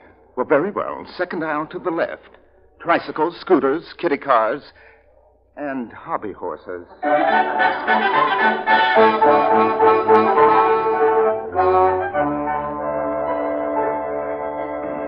Hey, you were okay on that hobby horse, Mr. Valentine.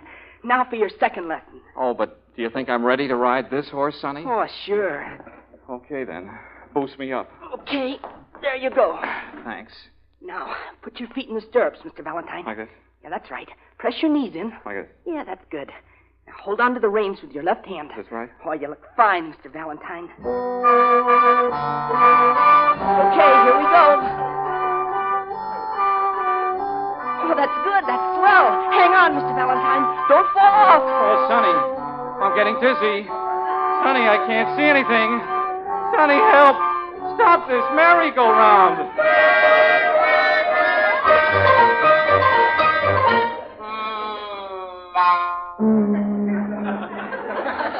Oh, he's a beautiful animal, isn't he, Mr. Valentine? Yeah, cute. Very cute. His name's Tornado. Oh, you... How do you do, Tornado? Mr. Valentine, come on down out of the haymow. He won't hurt you. Oh, Sonny, I don't think he likes me. Oh, now, don't be silly, Mr. Valentine. Come on. Get up on him. But do you think I'm ready for a real live horse? The only way we can find out is to try. Come on. Say, he's up awfully high, isn't he? He's no higher than most horses. Well, couldn't I try one of the smaller models first? Like that one over there? Mr. Valentine, that's a Shetland pony. You don't want to ride him. Why not? He has a very kind face. Come on now. Get up on Tornado. All right. Nice Tornado. Stand still, boy. I said, stand still. Sonny, tell him to stand still. It's okay. Just jump up on him. Well, maybe he won't like it. He's used to it. Go ahead, Mr. Valentine. Put one foot in the stirrup and swing the other one over. All right. Here I go. Mr. Valentine, wait. I think I'll make it. But, Mr. Valentine... It's all right, Sonny. Sonny, what's happened to this horse? Where's his head? Get down, Mr. Valentine. You put the wrong foot in the stirrup. Oh, is that it? I thought there was something wrong. Now, try it again. Remember, your left foot in the stirrup, your right foot swings over. Oh, it's no use, Sonny. You can't teach an old horse new tricks. He's not old. No, but I am. Come on, now, let's get back to the office. But, Mr. Valentine, what about the benefit? How will you be able to take Mr. Jones's place and ride Thunderbolt? Well, it's no use, Sonny. I can't do it. Jeepers, I wish I could ride Thunderbolt. Well, so do I. I'd like nothing better than to have... Sonny, why not? Huh? Of course. There's our answer. You'll ride Thunderbolt.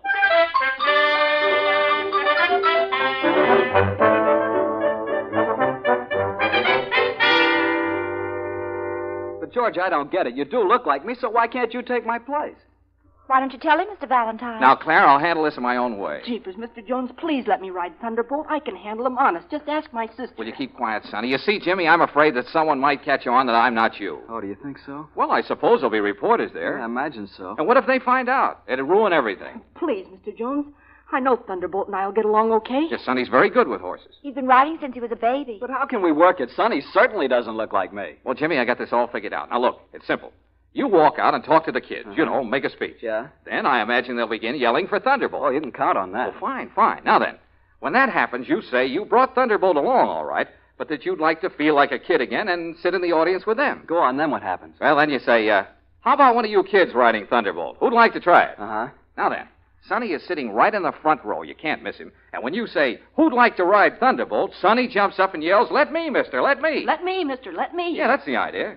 And, Jimmy, no matter how many kids yell, you choose Sonny. Understand? Oh, of course. I wouldn't dare take a chance on someone who didn't know horses. Now, how does it sound, Jimmy? It sounds okay, George, but you're sure nothing will go wrong? Listen to him. Now, Jimmy, I tell you, it can't miss. Why, what could possibly go wrong?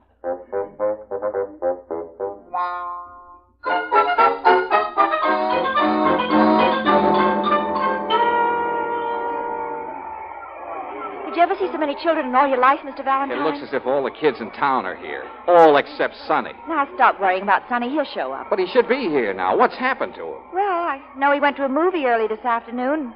Then I think he planned to buy some riding boots. Riding boots. I can't save this place for him much longer. Why can't he be on time? Oh, just be patient, Mr. Valentine. But they're getting ready to start the show. Oh, where is that boy? Well, it's not like Sonny to be late. Well, it's your fault, Claire. You should have brought him over with you. That's right. Blame me for it. I always get...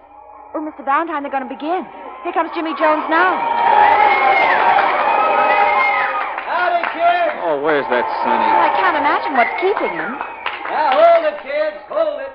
First, I want to tell you how much it means to me to be here again. You know, every year I look forward to my visit to the Brookdale Orphanage because it's just like coming home again for me. Where is he? Where's that Sonny? Oh, what if he doesn't show up? But I didn't come here to make a speech. I just wanted to say hello to all my friends, to all my little brothers and sisters. Mr. Valentine, you'll have to ride Thunderbolt. Oh, that's impossible. I don't even know on which side to get on. Now, is there anything I can do for you, kid? Mr. Valentine. Claire, think of something. You can't let one of them ride him. It would be dangerous. Well, it would be dangerous for me, too. Now, take it easy, kids. Take it easy. Take it easy. That's it. Thunderbolt is here, all right, but look, I'm sort of tired of riding. I want to sit down there with the rest of you, with my friends. Here it comes. How about one of you riding Thunderbolt? Mr. Valentine. Who'd like to ride it? Mr. Valentine. Come on, who wants to ride Thunderbolt? Mister, here's someone who wants to ride Thunderbolt. Go on, George, go on. Claire, stop pushing me. You've got to go now, George. There's no other way out. Oh, now, Claire. Come on, you've got to do it. What a spot you put me in. George. Hello, Jimmy. How do you feel? What's happened to Son? He just didn't show up. But, George, what are we going to do? The kids are waiting. Somebody's got to ride Thunderbolt. George will ride. Now, Claire. I guess you'll have to, George. I'm sorry, Jimmy. I'd like to. Really, I would. But I just can't. Now, George. What do you mean? What are you talking about? What's the matter with you, George? Nothing. Except that I've never been on a horse in my life. Oh, you've never been on a horse in your life? That's right. Oh, this is a fine time to tell me. What about all these kids? They're waiting. Listen, Jimmy, I'd never be able to get up on But, George, and you if I said did get up on him, I'd never be able to stay there. But you said and if I did stay there, I'd die of fright. Oh, I ought to wring your neck. Now, that won't help any. But what am I going to do? Well, tell him you just noticed that Thunderbolt is indisposed. Yeah, tell him he has a headache. Who ever heard of a horse with a headache? Well, he's a very unusual animal. These kids believe in me. Why, they've been looking forward to this day for months. Then why don't you ride Thunderbolt? Me? Yes, you. All right, I will. Mr. Jones, you can't. I can't let these kids down. I'll ride him if it kills me. Mr. Valentine, stop him.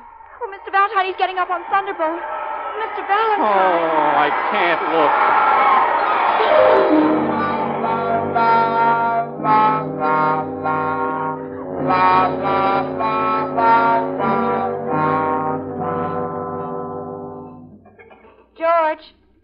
George, where are you? Out in the play yard. On the teeter-totter. Oh.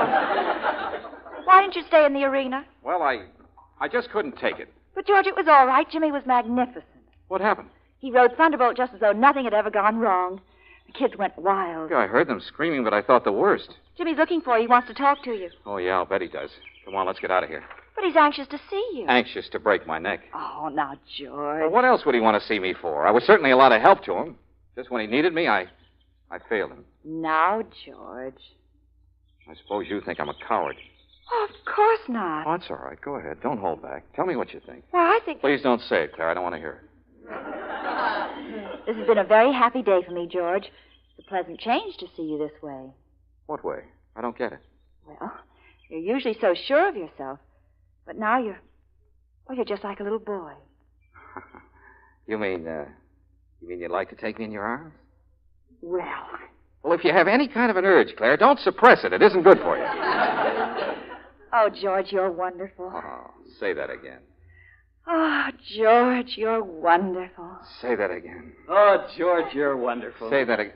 Jimmy! You talk about acting. Why, your acting makes mine look silly. Acting? Who's acting? Why, do you know you really had me convinced that you were afraid to ride Thunderbolt? And that's just what you wanted me to think, wasn't it, George? Yes. Yeah, that's exactly what I wanted you to think, all right. Sure, you had to trick me into riding Thunderbolt. Trick you? You knew that once I got on him, I'd get my confidence back and I'd be cured. Oh, yes, of course. That's what I had in mind, all right. George! Well, it was wonderful psychology, George. I don't know how I can thank you. Oh, well, that's all right, Jimmy. Forget it. Glad to help you out. George, are you trying to make me believe it was all an act? Well, of course. What else? Why, I'm crazy about horses. There's nothing I like better than to ride on a really spirited merry-go-round. I know that, George. But I couldn't let on, even to you, Claire. I was afraid you might give it away. Oh, I see. Sure, I had to make the act look good, didn't I, Jimmy? Why, of course. Why, of course. Will you excuse me now? Mrs. Martin wants to say something. Oh, sure, Jimmy. Go right ahead. But stick around. I have something to show you. So it was all an act, huh? Naturally. Then you really like horses. Like them? Why, I love them. There's nothing I like better than a brisk canter down the bridle path. And to think that I bothered to feel sorry for you. Hey, Mr. Valentine, when does it start? When do I write Thunderbolt? Sonny, what happened to you? Where have you been? Well, I went to see Jimmy Jones and Thunderbolt in their new picture. But, Sonny, that was this morning. Yeah, I know, but it was so good I stayed to see it 4 times. Oh, Sonny. Never mind, Sonny. We didn't need you. We got along okay, didn't we, Claire? Say, I'll bet I'll be able to get a good fee out of this. How much do you think I can stick him for? You ought to be ashamed to take anything. Oh, listen to her. George. Oh, I'm glad you didn't leave. Come with me. I got a little present for you. A present? I was afraid you wouldn't accept any money from me, George. That would be just like him, wouldn't it, Claire? How well you know him. So I decided to give you something else. Give me something else? A little present. I think you'll like him, George. Like him? He's a full brother to Thunderbolt. A horse? Of course, he's a little wild yet, but think of the fun you'll have breaking him in.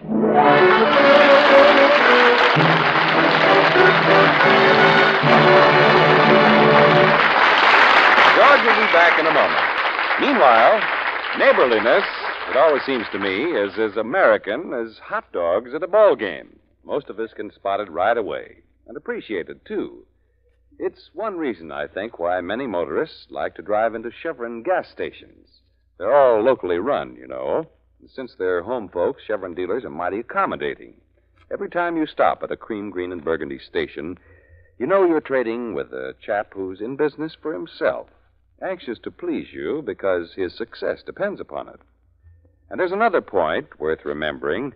Every Chevron gas station carries RPM compounded motor oil and climate-tailored Chevron Supreme gasoline. They all honor Chevron credit cards, too. So just about everything a motorist looks for, he'll find at those neighborly Chevron gas stations. Try 'em when you're out for a drive this weekend.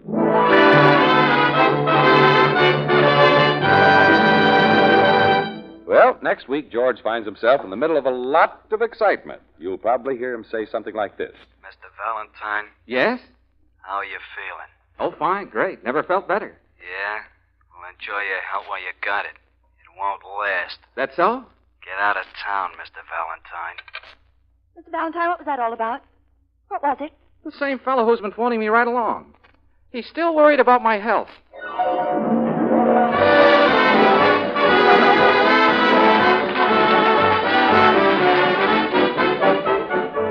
Chevron gas stations all through the West invite you to be with us again next week for another chapter of Let George Do It, brought to you by the makers of Chevron Supreme Gasoline and RPM Compounded Motor Oil. Let George Do It, starring Robert Bailey as George, with Francis Robinson as Claire, and Eddie Firestone Jr. as Sonny, is written by Pauline Hopkins, produced and directed by Owen Vinson. Others in the cast were Harry Bartell as Jimmy Jones, Nina Clouden as the girl, Ann Whitfield as the child, and Stanley Waxman as the floor walker. The music was composed and conducted by Charles Dent. Your announcer, John Heaston. Listen again next week, same time, same station, to Let George Do It. This is the Mutual Don Lee Broadcasting System.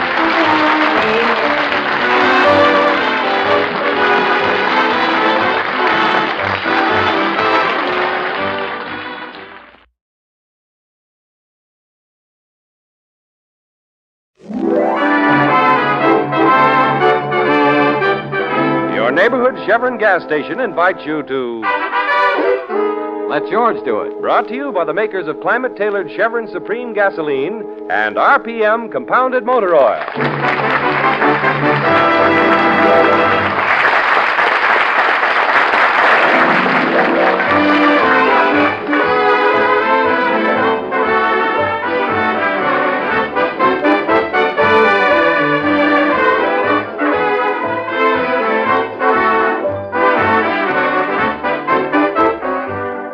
George Valentine would be the last person in the world to take a job that was not exciting, even with a large salary attached. That's why he opened his office and advertised to solve any problem for a fee, of course. Well, he's had his excitement, all right, sometimes more excitement than he bargained for. Right now, George, his secretary, Claire, and Sonny are driving along in his car. Mr. Valentine, why so much mystery? Where are we going? Just playing hooky from the office, huh, Mr. Valentine? We can't afford to play hooky, Mr. Valentine. You know that. Have you two ever heard of the Harding bookshop? Not I. Never. Why? Should we have? Well, that's where we're going. To buy a book? Of course not, Sonny. Mr. Valentine has a book. Here, bright girl, take a look at this newspaper clipping. What does it say, sis? William Harding, eccentric owner of the Harding bookshop, died in his sleep last night. He leaves his widow Harriet and a nephew Frank. Mr. Harding had been in poor health. Okay, that's enough. Well, what about it? Man dies in his sleep. Where do we come in? Well, his widow phoned. She wants me to meet her at the bookshop at 11. She made it sound urgent. Jeepers, I wonder why she wants to see you. An eccentric book dealer dies in his sleep. His widow is very anxious to see me. Kids, I don't know what it's all about, but it has all the ingredients for some real excitement.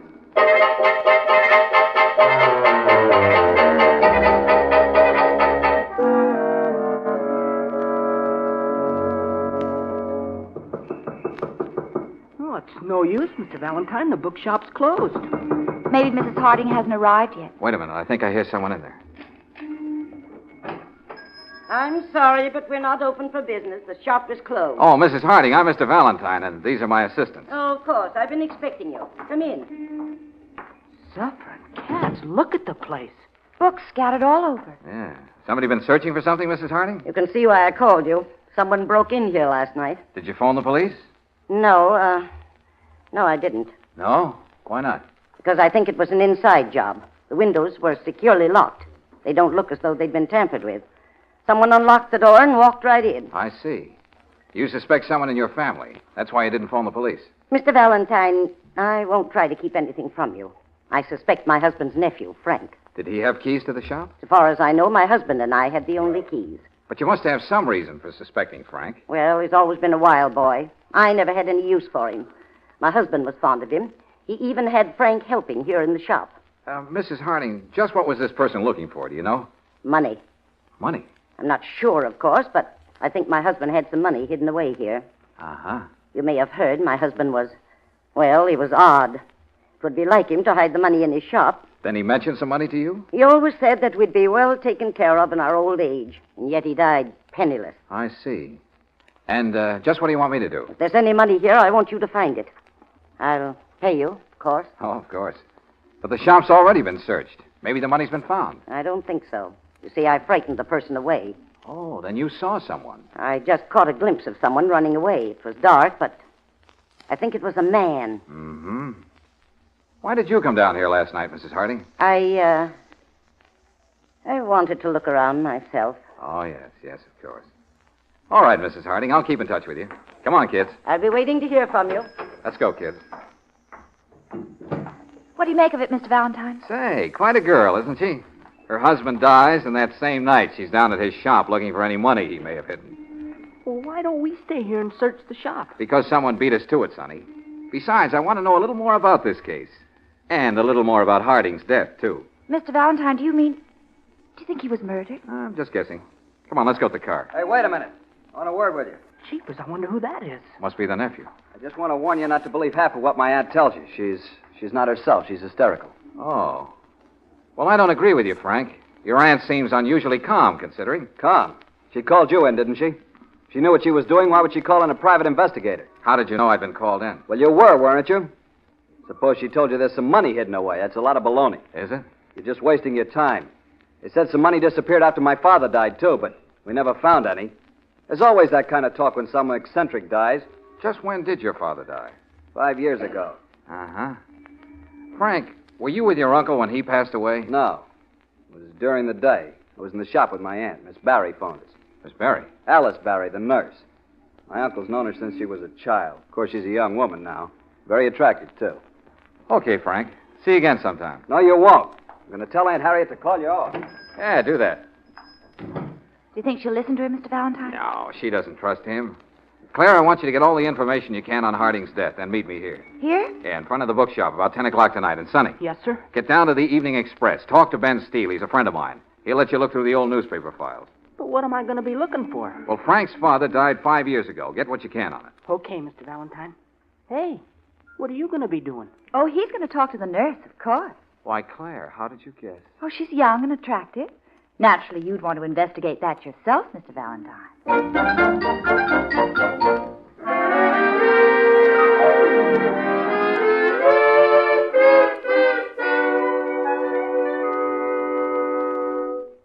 Mr. Harding had been ill for years. There was nothing mysterious about his death.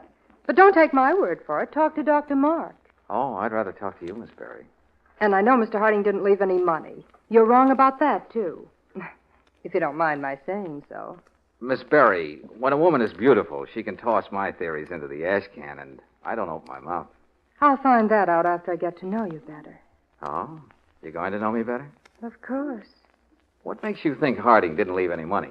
Because he couldn't even afford to pay me a salary. He gave me this box of old phonograph records instead. I see. Miss Berry. Alice. Alice? Alice. Alice, did Harding die in his sleep? Oh, yes. Then he didn't say anything before he died? Well, he mumbled something. Mumbled something? What, could you tell? I suppose he thought he was a little boy again, listening to Mother Goose. Why, what did he say? Mary had a lamb. Mary had a lamb. Are you sure? Well, the words Mary and lamb were plain enough. Uh-huh. Look, here's my card. If you think of anything else, give me a buzz, will you? I'll give you a buzz. Oh, good. Say, how does that verse go? Do you remember? Mary had a little lamb. Its fleece was white as snow. Oh, yeah. And everywhere that Mary went, the lamb was sure to go.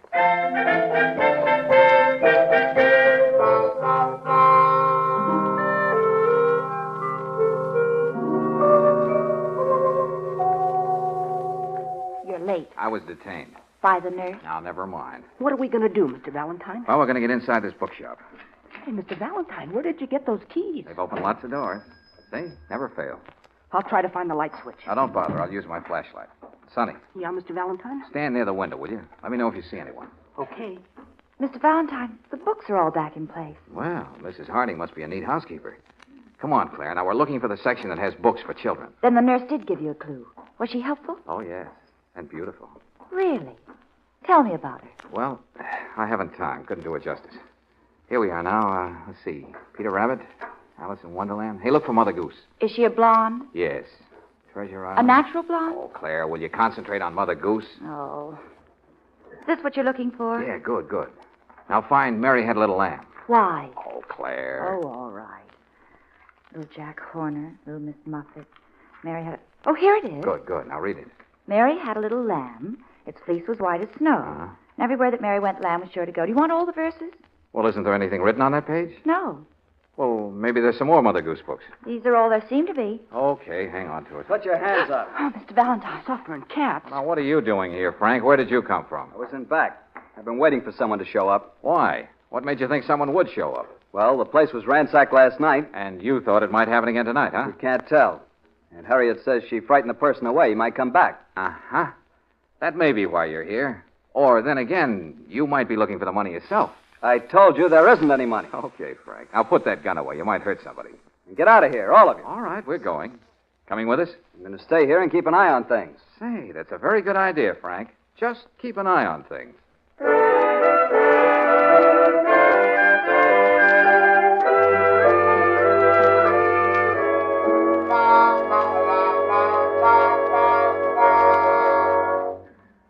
Mary had a little lamb. Its fleece was white as snow. Everywhere that Mary went, the lamb was sure to go. I can see. Oh, Mr. Valentine, it's a little late to be reading Mother Goose. Well, look, here's what we've got so far, kids. Harding's brother, who's supposed to have money, dies, but he doesn't leave anything. On the other hand, Harding, who's supposed to be poor, tells his wife they'll be provided for in their old age. Oh, I see. You think he had his brother's money. And he hid it in his bookshop. That's what Mrs. Harding thinks, and so does Frank. Well, go on. Well, this Mother Goose rhyme should lead us to the money. Why? Because Harding tried to tell Alice about it before he died. Alice? The nurse. Oh, first name. Oh, definitely. Hey, who'd be phoning at this hour? Hey, get it, will you, Claire? Hello? Is Mr. Valentine there? Yes, who's calling? Alice Barry. Oh, just a minute. Your nurse. And she's not a natural blonde. I can tell by her voice. Have it your way. Hello, Alice. Mr. Valentine, Maybe I can help you after all. Yeah, what's up? Well, you remember that Mr. Harding left me a box of records? Yes? Well, I was looking through the box of phonograph records when suddenly I... Oh! Hello. Hello, Alice. Mr. Valentine, what's the matter? Something's happened to her. I've got to get over there quick.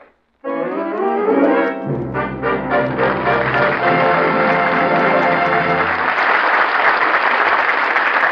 it'll take George a few minutes to get to Alice's apartment. Meantime, I'd like to tell you about a conversation I had recently.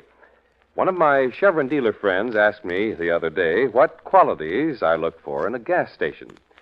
So I said that, first of all, I looked for Chevron Supreme gasoline and RPM compounded motor oil. Well, that's easy, he said. Just keep your eye peeled for a cream, green, and burgundy station. That's your cue for Chevron. Then I told him that I'm a credit card user. Don't blame you, says he, and don't forget that Chevron credit cards are as good as gold at our stations. So then I told him my favorite gas station must be a friendly place where I can depend on getting good service for my car. The dealer laughed and said, "Sure sounds like a Chevron gas station to me." We all had plenty of experience before branching out on our own. Now that we're in business for ourselves, we know how to keep our customers happy by keeping their cars in good shape. I had to agree with my friend. Chevron gas stations offer just about everything a motorist wants. Try them yourself and see. Well,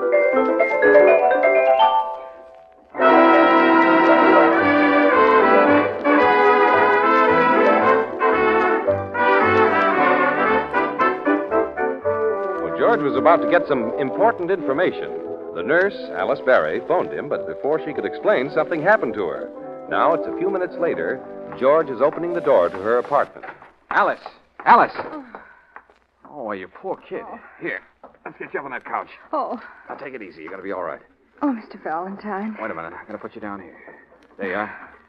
Now, you better lie still for a few minutes. I'll get you a drink of water. No, please don't leave me. Now, don't be frightened. Hey, you've got a nasty-looking bruise on your forehead. Otherwise, you seem to be okay. How do you feel? Oh, like I've got two heads. Yeah, I'll bet.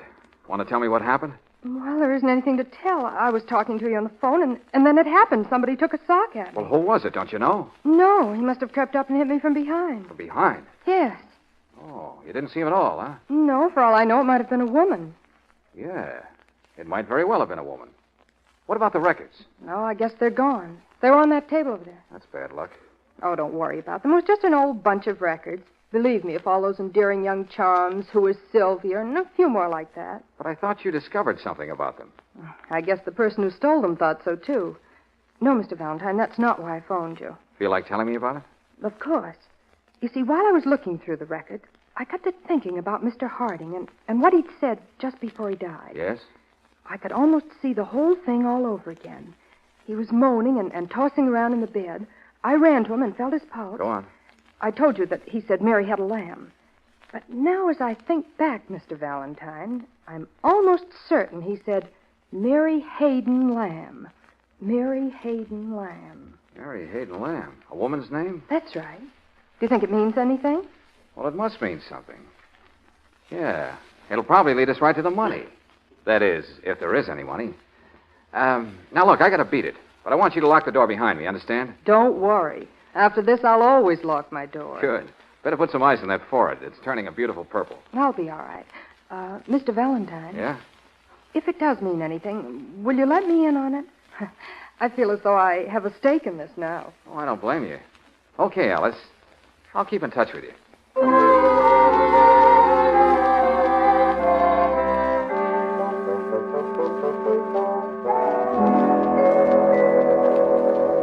Hey, open up. Hey, Mr. Ward. Mr. Ward, hey, open up. Wait a minute. Wait. You out of your mind? What are you doing here at this hour? I want to buy a book. Well, go away. We're closed. Come back in the morning. Oh, now, wait a minute. Don't close the door, Mr. Ward. I got to have something to read tonight. You realize it's after 11? I know. I'm terribly sorry, but let me in, will you? Oh, all right. Come in. Other people have sane customers, but I suppose it's got to be a mystery with at least 6 murders in it. Mr. Ward, did you ever hear of a book called Mary Hayden Lamb? Oh, never, no. Are you sure? I came here because you have a reputation for knowing every book that's ever been published. There's never been a book published by that name. Now, however, if you were to ask if there were ever a novelist by that name, I'd give you a different answer. A novelist? Hey, of course. Why didn't I think of that? Well, tell me about it, will you? Well, she was a local writer, and to my knowledge, she wrote but one book, thank heaven. Why do you say that? Because it's by far the worst trash it's ever been my bad luck to read. I see. What's it called? Isle of Love. It's about a girl and an island and a man, and if you want something to put you to sleep, I'll personally guarantee you your money back. Then you've got a copy, huh? One. Almost sold it this afternoon. Almost sold it. Is that so? Someone wanted it, huh? Well, asked me about it anyway.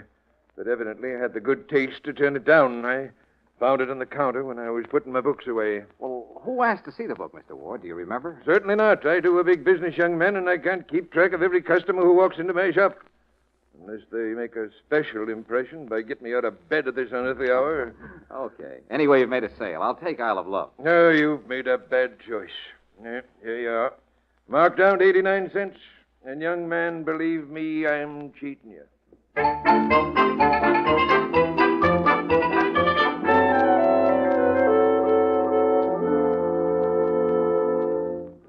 Hey, Claire, Sonny, come on, wake up. Oh, hello, Mr. Valentine. May we go home now, slave driver? Oh, I'm sorry, kids. I know it's late, but we can't stop now. Don't dare take the chance. Somebody may be getting desperate. What do you mean? What do you expect to happen? Well, nothing if I can beat them to it. Now, Claire, I've got a job for you. How are you in the charm department? Charm? Yeah, that's right. Have you got any? Don't answer that. Whom do I have to charm? Frank. The nephew? I quit. Hey, I knew he was suspicious. As soon as I saw him, I said to myself, now there's Shut up, a guy... will you, Sonny? Claire, I want you to get Frank out of the bookshop tonight. So that you can get in there without his seeing. That's the idea. Think you can do it? Oh, it should be simple, even if my hair isn't blonde. Oh, don't worry, Mr. Valentine. I'll take care of Frank.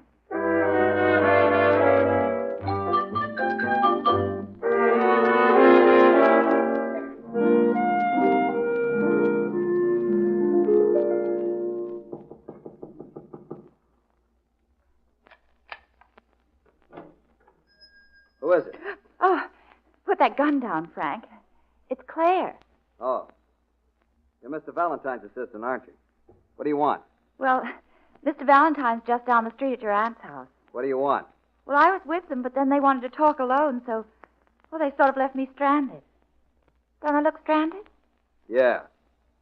Well, your aunt was giving Mr. Valentine an earful. She's not very fond of you, is she? You can't forget that I was once a wild kid. I've straightened out since then. Oh, I can see that. What do you want? I want to come in. Use the phone to call a cab. Why didn't you stop at a drugstore? Oh, well, all right, if that's the way you feel about it. Good night. Wait a minute. Pretty late for you to be wandering around. Ah, I knew you had fine instincts, Frank. Oh, all right. Come on, I'll take you in my car.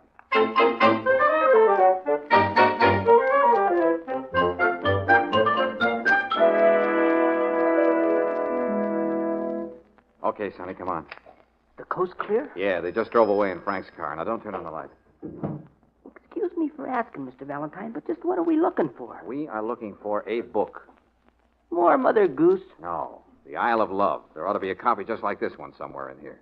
But why do you want two copies? Don't you understand, Sonny? I've got to have Mr. Harding's copy of this book. Oh. No, I don't understand. Never mind. Just start looking. Yeah, but Mr. Valentine, there's at least 1,000 books in the shop. Let's see now. Mary Hayden Lamb was a local writer. Now, why would Harding choose her book unless... Hey, wait a minute. I think I got it, Sonny. He must have known her. Well, what of it? That means it would be Harding's personal book, see? Oh. No, I don't see. Come on. There's a little room in back of the store. Remember? That's where Frank was hiding the last time we were here. Yeah, that's right. Well, come on. It's dark. Careful now. Here we are. I'll look around with my flashlight. Now, let's see. Hey, there's a desk, Mr. Valentine. Are there any books on it? Sure. Read the titles. Webster's Dictionary, The Complete Shakespeare, Cooking for Fun, and The Isle... The Isle of Love. That's it. Grab it, Sonny, and let's get out of here. Okay, Mr. Valentine. We'll take it back to the office. Hey, aren't we ever going to get to sleep tonight? We haven't time. Now, let's get to the car. Sonny, duck. Jeepers, what was that? Somebody took a shot at it. Mr. Valentine. It's all right, Sonny. You missed. Yeah, but let's get out of here quick. I don't think that person likes us.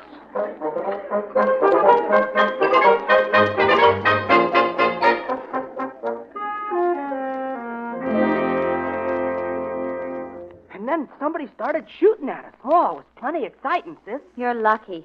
Frank's a bore. This conversation is brilliant. It's either yes or yeah.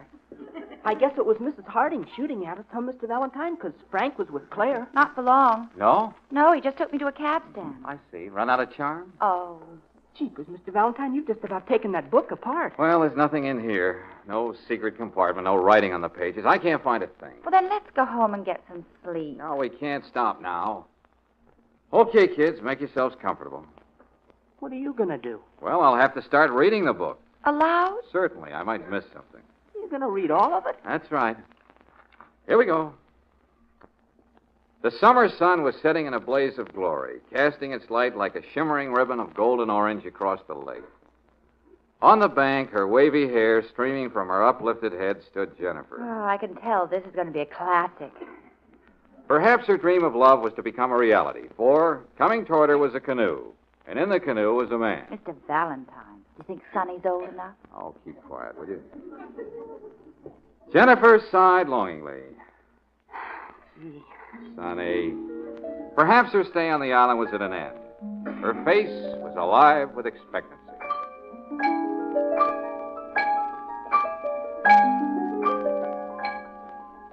Weeks had gone by. Jennifer knew that this was her man. What choice did she have on a desert island? In spite of his aloofness, in spite of his air of mystery, Jennifer knew that she loved him.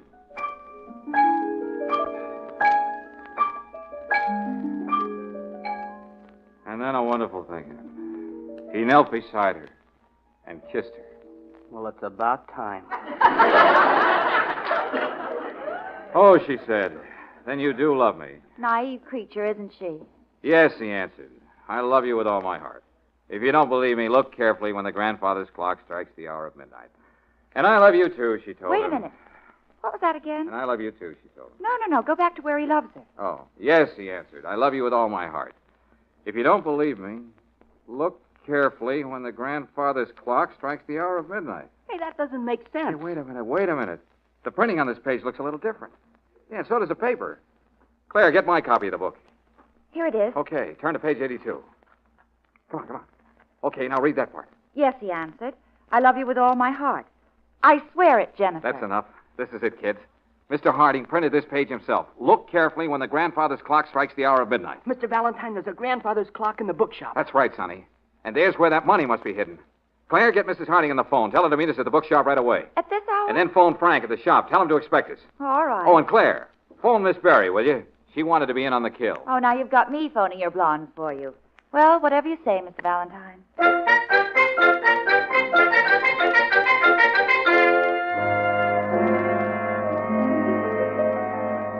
What are you waiting for, Mr. Valentine? Why don't you give me my money? You mean my money, Aunt Harriet? Now, don't fight over the money. We don't even know if there is any. And why did you call us here? And why bring Alice into this? Well, if there is any money, you'll have to thank Alice. She gave me the clue. Then it really was a clue, Mr. Valentine. That's right, Alice. It led me to a book. And in the book, I found some words that Mr. Harding printed. It said, look carefully when the grandfather's clock strikes the hour of midnight. The grandfather's clock.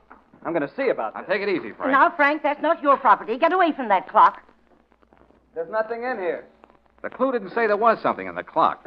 It said, look carefully when the grandfather's clock strikes the hour of midnight. Well, it's striking 12 now.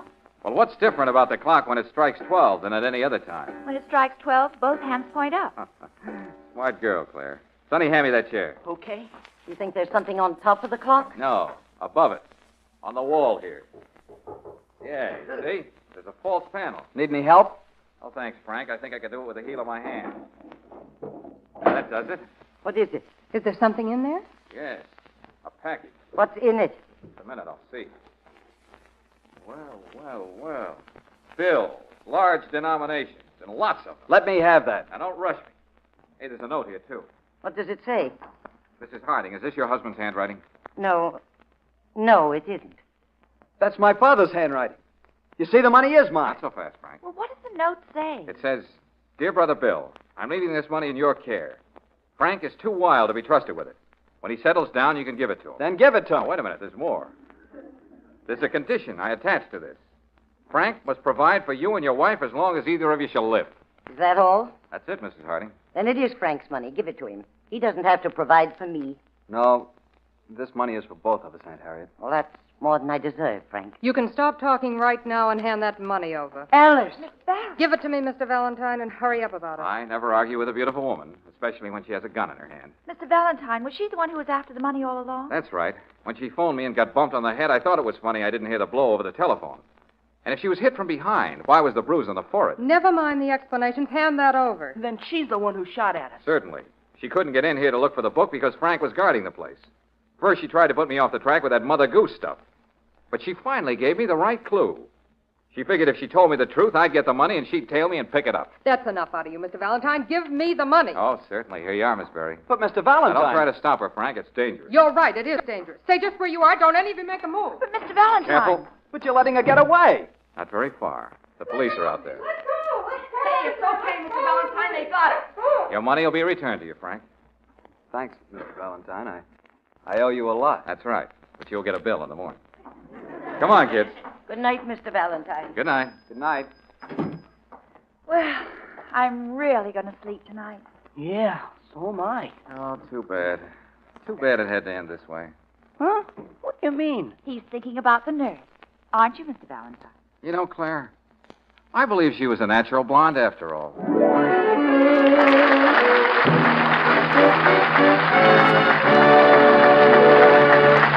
George will be back in a moment. Meanwhile, it doesn't matter whether you sit in an office or ride a tractor. Life these days seems to be getting more complicated for everybody. Any convenience that makes living a little simpler is always as welcome as spring.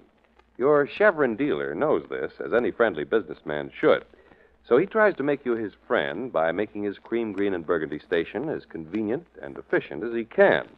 He'll make it a point to know your car and the grade of RPM compounded motor oil you use. He'll urge you to use a Chevron credit card because he wants to save you time. He handles Chevron Supreme gasoline because he knows it'll give you good going wherever you drive. He takes the trouble to know the country nearby so that he can give you good travel tips. When you get right down to it, at Chevron gas stations, you get the same sort of convenient service you expect from any other wide-awake home-owned business. Get acquainted with the one near you. You'll like it.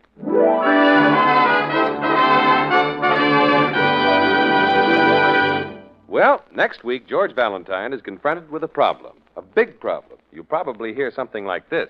Client or no client, Mr. Valentine, you can't keep a dog that big in this apartment. Jeepers, do you realize he eats 6 pounds of food a day? 6 pounds? What kind of food? I'm not sure, but he seemed awfully fond of my head. Okay, Sonny. Go out and buy him a bone.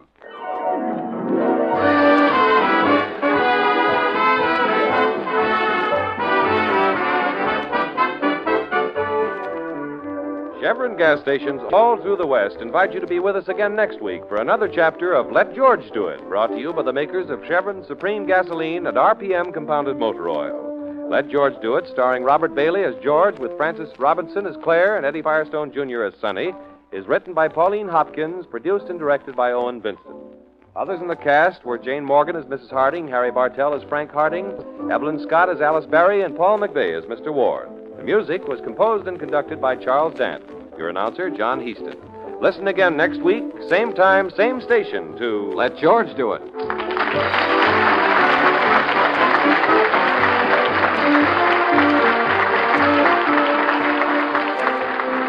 This is the Mutual Donley Broadcasting System.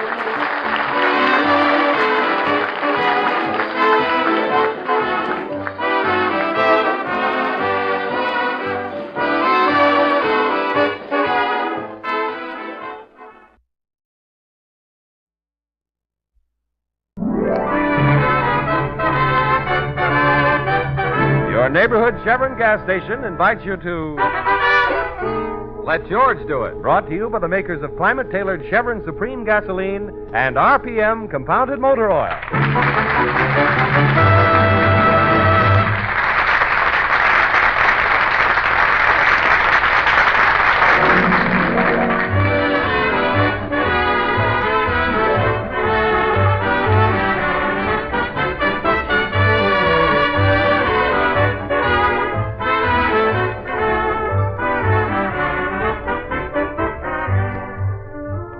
When George George Valentine opened his own office, he advertised to the world at large that no matter what problem might be troubling them, all they had to do was leave it to George.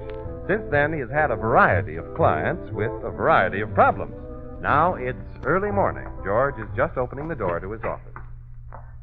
Oh, here's Mr. Valentine now. Well, good morning, Claire. Mr. Valentine, this is Mr. Ralston. He's been waiting to see you. Oh, fine. Glad to know you, Mr. Ralston. What can I do for you?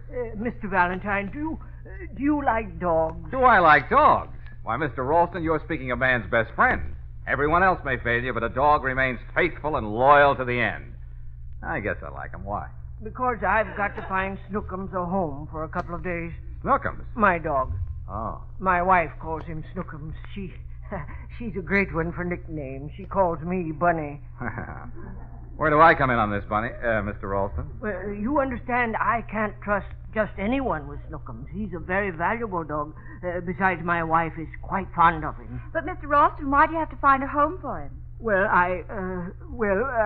I've got to have him out of the house for the next couple of days. Why? Because because I just do, that's all. Well, why not send him to a kennel? Oh, I couldn't do that. They might, I couldn't do that.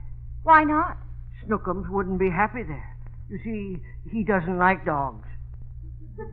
He doesn't like dogs? No, just people. Uh-huh. Mr. Valentine, I believe you're just the man I've been looking for. Will you take care of Snookums for me? Oh, but Mr. Ralston... You'd have to keep him with you all the time. I'll be back here day after tomorrow to pick him up. Will you do it? I don't know about that. I'll pay you well, of course. How well? Suppose we say $200 for the 2 days? $200 and expenses? Oh, yes, of course, $200 and expenses. Mr. Ralston, I'm your man. But, Mr. Valentine... It's all right, Claire. Where's Snookums now? Downstairs in my car. You'll have to take him right away. I can't keep him with me for another minute because you see, I'm in a hurry. Claire, get Sonny. Have him go with Mr. Ralston to my apartment. Sonny can stay with Snookums till I get home. All right, Mr. Valentine. Then I'll see you day after tomorrow, Mr. Ralston? Oh, yes, certainly. I'll be here. Oh, and, Mr. Valentine, you'll be good to him, won't you? Good to him? Don't you worry, Mr. Ralston. That mutt has got himself a mother.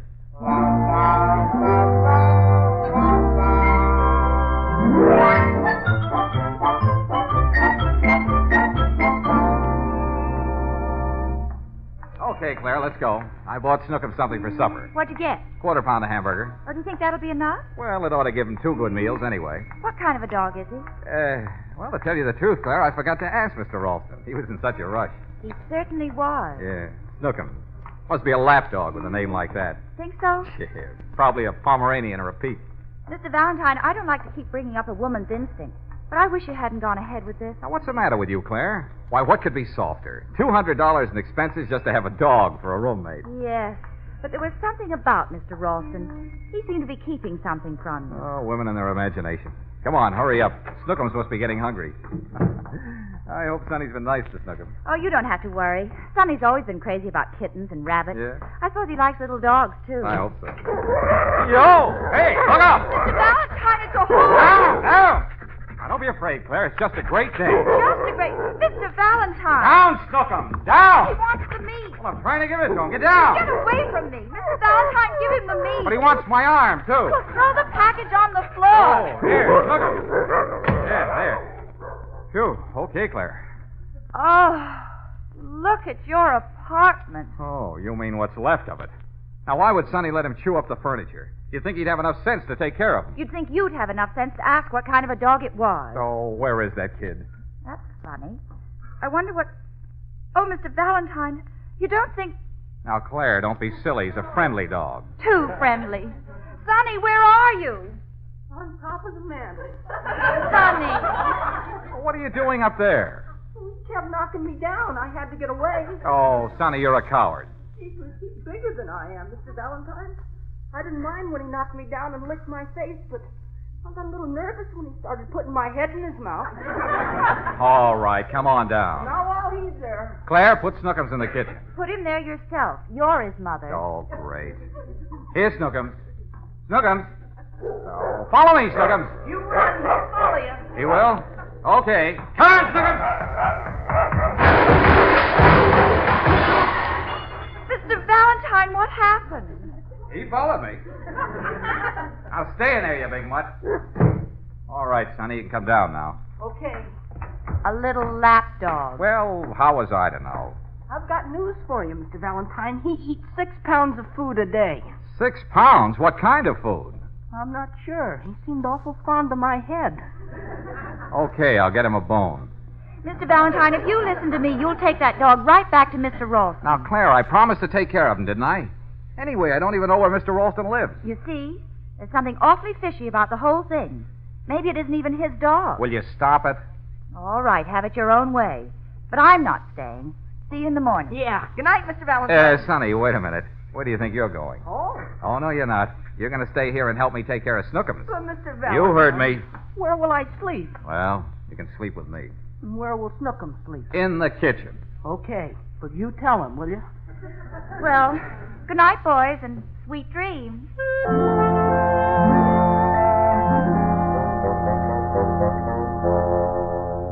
Sonny.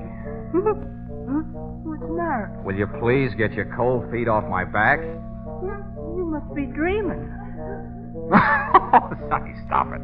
Don't. Sonny. It isn't me. It's Snookums. Snookums? Why, you... Get out of this bed, you mutt. Now, go on. Feed it. Sweet dreams, Mr. Valentine. Yeah, sweet dreams.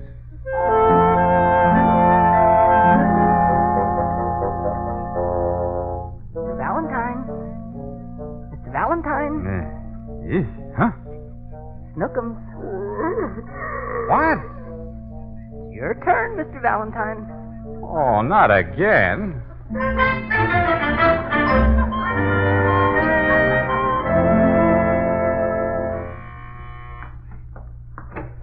Oh, Claire, it's you. Good morning, Mr. Valentine. Beautiful morning. Yeah. Good morning, Sonny. Jeepers, says, how can you be so cheerful so early in the morning? It isn't very early. Well, we didn't get much sleep last night. Oh, too bad. Where's the new boarder? In the kitchen, eating his breakfast. Horse meat, pounds and pounds. He's practically got the whole horse in there. I brought you the morning paper, Mr. Valentine. Well, that's thoughtful of you. Here, read this story on the second page. Why, something special? I don't like to say I told you so, Mr. Valentine. Read it for yourself. Hey, what's it all about? Go ahead. Suffering cats, it's a picture of Snookums. Read it. Valuable dog stolen. Stolen? Hercules of Meadowbrook, owned by Madam Charlotte Cornwell Smith, famous retired opera singer. Opera singer? Disappeared from his home yesterday. Oh, I don't want to read any more. Go ahead. What does it say, Claire? Madam Cornwell Smith entered him in the dog show tomorrow morning. He was expected to make his championship.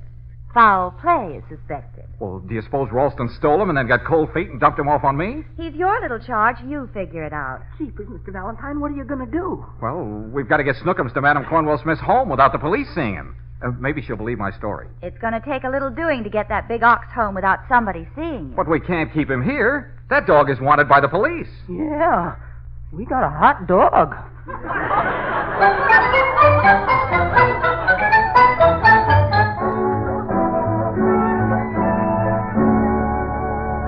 Down, Snookums, down. Okay, Sonny, open the front door and see if the coast is clear. All right, Mr. Valentine. Claire, where'd you park my car? Around the corner. I couldn't get any closer. Well, if the coast is clear, we'll make a dash for it. You and Snookums make the dash. I'll catch up with you. Mr. Valentine. What's the matter? There's a policeman crossing the street, and he's headed this way, toward this building. Oh, great guns. Come on, we got to get him back upstairs. You haven't got time. Then we got to hide him. Have you got a piano box handy? Oh, wait a minute. Look, in front of Mrs. Jones' apartment. A buggy. A baby buggy? Yeah, come on, Sonny, help me. But, Mr. Valentine... Mrs. Jones won't mind if we borrow it for a few minutes. Sonny, get his feet. He keeps wiggling them. Claire, help him. I'm trying to. Now, give him a shove. Be a good dog. Yeah, there it is. Okay, cover him up. You wheel him, Claire. You wheel him. He's your baby. Oh, thanks. Now, come on, fast. And don't stop to talk. Open the door, Sonny. I've got all my fingers crossed. He's coming this way, all right. Oh, Lady Luck, stay with us. Well, good morning, folks. Out to give the baby an airing? Oh, that's right, officer. Come along, sweetheart. Can I take a peek? I'm just crazy about babies. Oh, He's sleeping, officer. Oh, too bad. Who does he look like? Just like his mother. Isn't that nice? You're too modest, darling. Officer, he's the image of his father. Really, now? Oh, yes. He has his father's ears. Now, come on, Claire. Goodbye, officer. Say, did you hear a dog last night? We got several complaints from this building. A dog? Well, we were awfully busy last night, officer. Snookums kept us up. I know how that is. I got 6 just like yours.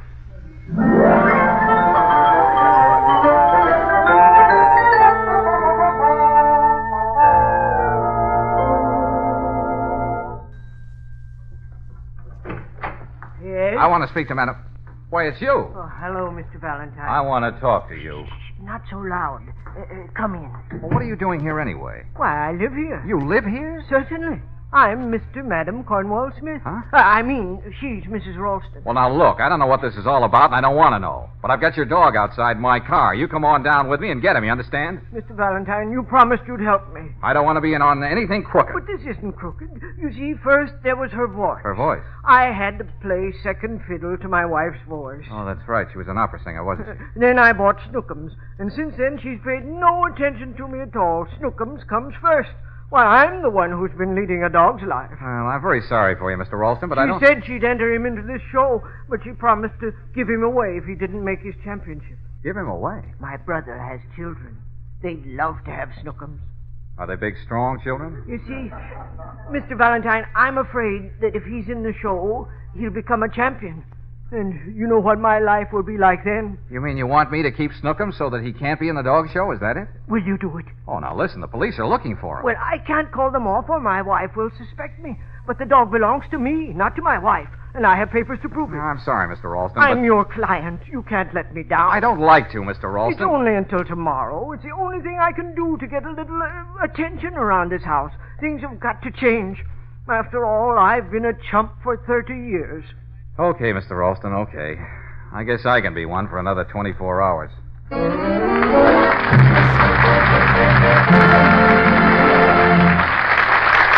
Well, George seems to be having a lot of trouble with his latest client, a Great Dane.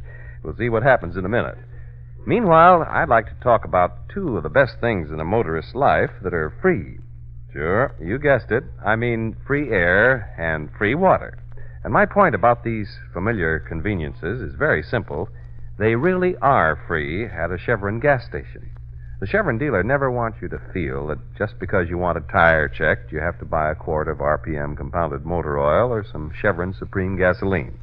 No, sir. He welcomes the chance to fill your radiator to check your tires. It lets him prove that he really is alert and cheerful about his service.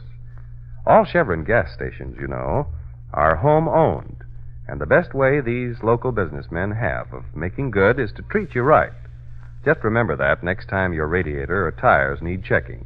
Look for a cream, green, and burgundy Chevron gas station. You're always welcome. And your Chevron credit card will be good as gold.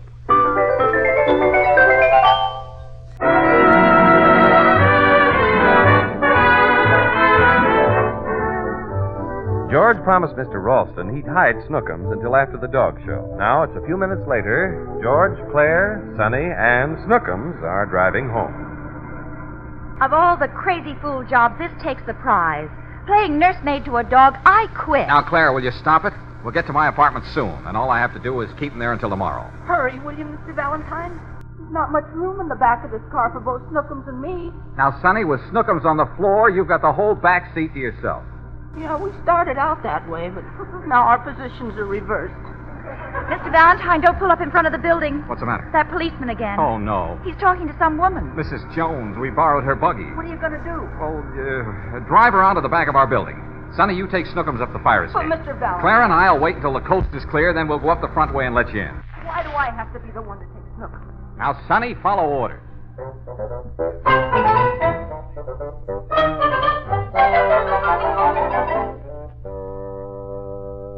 Did you unlock the back door, Claire? A few minutes ago. Then what's keeping Sonny and Snookums? I'm sure I don't know, Mr. Valentine. Oh, well, I'd better find out. Sonny's probably got his hands full. Not a sign of him. There's Sonny, at the bottom of the fire escape. Sonny, what are you doing down there? I'm looking for Snookums. What? Where is he? If I knew, I wouldn't have to look. What are you talking about? Sonny, come on up here. Okay, Mr. Valentine. I was afraid something like this would happen. Now, Claire, a dog his size doesn't just disappear all of a sudden. Sonny, will you hurry? I'm coming as fast as I can. What happened? Where is he? Well, you see, When we got to the fire escape, he went ahead of me. When I was on the second floor, he was on the fourth floor. Why did you let him go to the fourth floor? I live on the second floor. Yeah, I know that, but I don't think Snookums does. Oh, never mind. Which way did he go? Well, then I went up to the fourth floor, but he went down to the first floor. And that's the last I saw of him. Do you suppose he's somewhere in the building? Claire, you go to all the apartments on the first floor. I'll take this floor. And Sonny, you take the third and fourth floors. Hey, why do I get 2 floors? Because you lost him. Now get going. Isn't that your telephone, Mr. Valentine? Yes. Come on, Claire. Sonny, you go ahead and find Snookums. I'll try, Mr. Valentine. Want me to get it? Never mind. Hello? Hello, Mr. Valentine. Yes? This is Mr. Ralston. Oh, yes, Mr. Rolfe. Something terrible has happened. Dumpling has had a nervous collapse. Who's Dumpling? My wife, Oh. she's worried about Snookums. That's why I called you. Mr. Valentine, I've decided to tell her everything. I want you to bring the dog back. Well, I can't do that. You can't. Why not? I mean, you can't do that. Now, look, Mr. Ralston, this is your chance to take a firm stand. You don't want to be a chump for the rest of your life, do you? Well, no, I don't think so, but... Mr. Ralston, be a man. But she cries all the time, and it's so unnerving. I think I ought to get the dog back to her. Yes, Bunny, I think you'd better. Who said that? It sounded like my wife. It is your wife. I'm on the extension phone. Oh, Dumpling. Well, you see, dear, it was like this. We'll discuss that later. Mr. Valentine? Yes, Mrs. Ralston. You bring that dog back here immediately, do you understand? Oh, but, Mrs. Ralston. I said immediately. But, Snookums likes it here. I don't care about that. I want Snookums. Oh, well, you'll get him back when I find time. Has something happened to Snookums? Oh, no, of course not. Well, remember, he's going to be in a dog show tomorrow. I know, but... Yes, you see, that's just it. You don't want him doing a lot of traveling today, do you? It might upset him. Well, Snookums is sensitive. Oh, he is. Very sensitive. Very well. But if Snookums isn't back in time for the show and in good condition, you can do your explaining to the police. Is that clear, Mr. Valentine? No, perfectly clear. All right. Put him on. Put him on? Yes. I want to talk to him. You want to talk to Snookums? He'll recognize my voice. Oh, he always recognizes your voice, Dumpling. Put him on. Just a minute. Claire, what am I going to do? She wants to talk to Snookums. Figure it out for yourself, Mr. Valentine. Oh, here's Snookums. Snookums. Oh, Snookums. All right, Mrs. Ralston. He's listening. Oh. Go ahead and talk. Snookums. Hello, my precious. Hello, my angel. Speak to Mother. Sweetheart. Snookums, speak to me. What's the matter with his voice? Bad connection. Oh. Now remember, the first thing in the morning, Mr. Valentine, we'll meet you at the dog show. All right, Mrs. Ralston. Goodbye. Goodbye. Goodbye, Mr. Ralston. Goodbye, Mr. Valentine. Goodbye, Dumpling. You come upstairs. Hello, girlie. I'm sorry to bother you, but have you seen anything of a dog? Hey, how are you, girlie? A large dog? Hey, what are you doing this evening? Looking for a dog.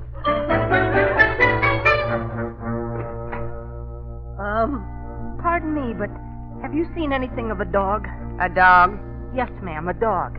He just got home from work. He's eating his supper.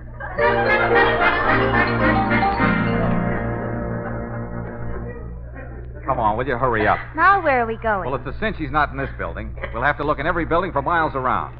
Sonny, why didn't you hang on to him? Jeepers, I'm sorry. Oh, you're sorry. A lot of good that does.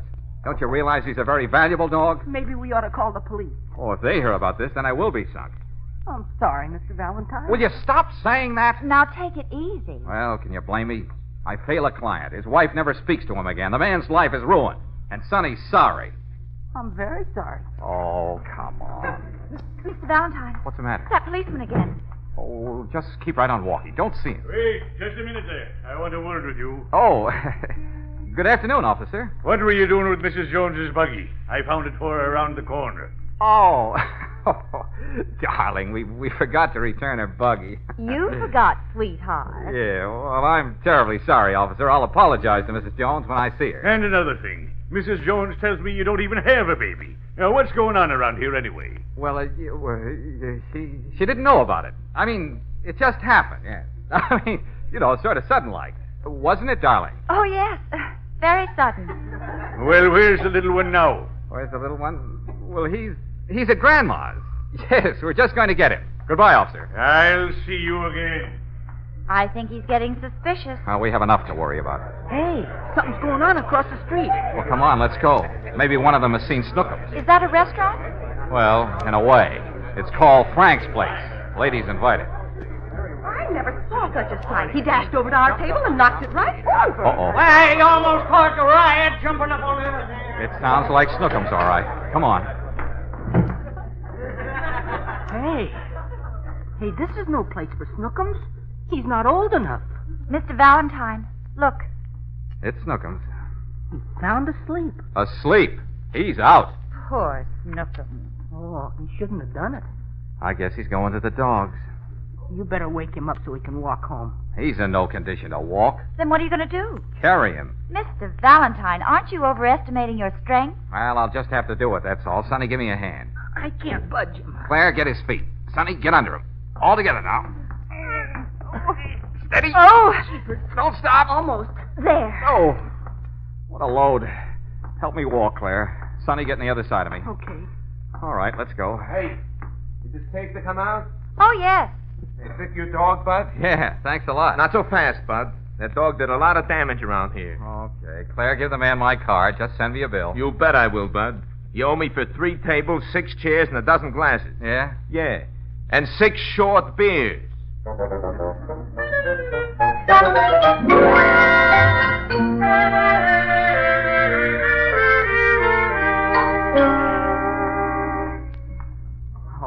don't know if I'll ever be able to make it. We're almost there, Mr. Valentine. I'll never be the same again. Uh-oh. Now what? That same policeman. Outside your building. Oh, cover Snookums up, Claire. With what?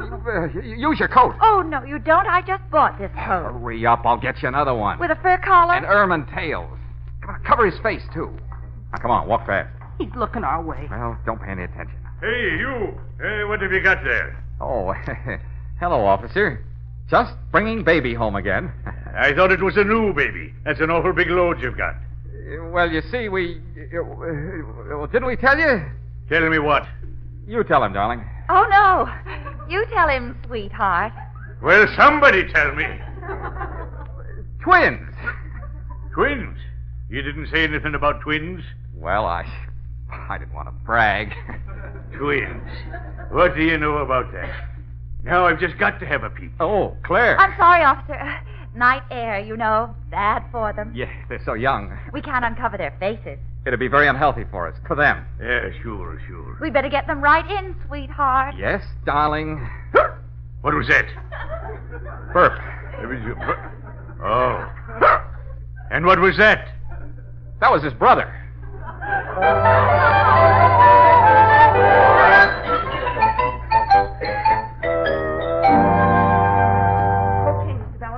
More ice in the ice bag. Okay, put it on his head. Here you are, Mr. Valentine. Another can of tomato juice. Put it down, Claire, and help me rub his paws. Why don't you just let him sleep it off? Don't you realize this dog has got to be in a dog show tomorrow morning? Jeepers. Well, there's only one thing left. A cold shower. But how are you going to get him in it? One of us will have to get in with him. Don't look at me. I'm not looking at you. Mr. Valentine. Oh, no.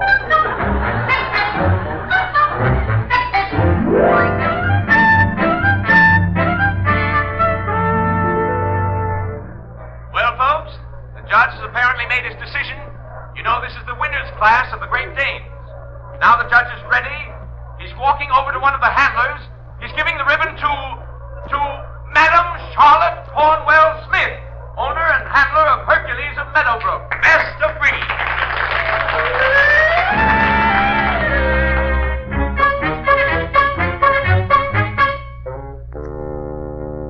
Champion. Snookums a champion. I'm very sorry, Mr. Ralston. Oh, you did what you could, Mr. Valentine. There'll be no living with them now. I wish I could help you. No one can help me anymore. Mr. Ralston, about my bill? Oh, just mail it to me. But there were a few expenses. Expenses? Yeah, 12 pounds of meat, 1 damaged apartment, 1 damaged restaurant. We'll forget about the damaged nerves. Just send me the bill. Bunny! Bunny! Hey, we're over here, Dumpling. We wanted to get away from the crowd. Oh, isn't it wonderful? At last my ambition has been realized. Snookums is a champion. Oh, congratulations, Mrs. Ralston. Oh, you're really the one who should be congratulated, Mr. Valentine. Why? What do you mean? Well, usually Snookums doesn't show at all well. He gets so nervous and skittish. That's so? I don't know what you did to him, Mr. Valentine, but I never saw such a change in a dog. Bunny, did you notice? He was so dignified, so sedate, so sober. Yes. We finally managed to straighten him out. I owe you a great deal, Mr. Valentine. I wish I could think of some way to repay you. Uh-oh, I can think of a way. Oh? You see, Mrs. Ralston, I've become very fond of Snookums, and I'd like to know that he was happy. You don't think he's happy now? Why, he's a champion. Well, I don't think that means much to a dog. And Snookums is a very affectionate animal, Mrs. Ralston. He should be around children. Children? That's right, Dumpling. My brother's family. Well, maybe you're right, Mr. Valentine.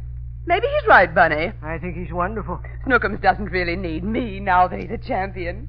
And besides, I just bought Nero of Falconville. You bought another dog? Oh, yes. And if I devote myself to him, someday I may have another champion. Dumpling. Come, Bunny, I want to introduce you to Nero. Goodbye, Mr. Valentine. Mr. Valentine. I'm sorry, Mr. Ralston, but I can't do anything for you. Bunny, are you coming? Yes, Dumpling. Oh, the poor little guy. Hey, you. Hey, wait a minute. Oh, no. Hello, officer. Well, congratulations, young man. Congratulations? For what? For what? I see your twins won his championship.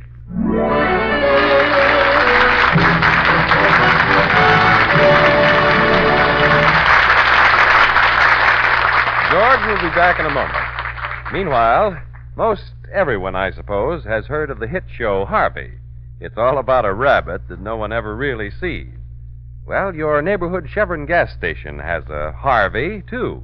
Only instead of a rabbit, it's a welcome mat. And as a matter of fact, this welcome mat isn't so very invisible if you look real close. There's welcome, for instance, in the smile of the attendant at a Chevron gas station. That clean, bright, cream green and burgundy paint job seems to say welcome, too. It's in the accommodating way the Chevron man checks your tires or wipes your windshield. And in the way he gives you street directions or says thanks a million when he returns your Chevron credit card. Naturally, there's a good reason for the friendliness you meet at Chevron gas stations.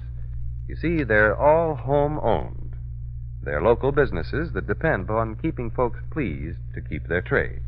And remember, all Chevron dealers carry RPM compounded motor oil and Chevron Supreme gasoline.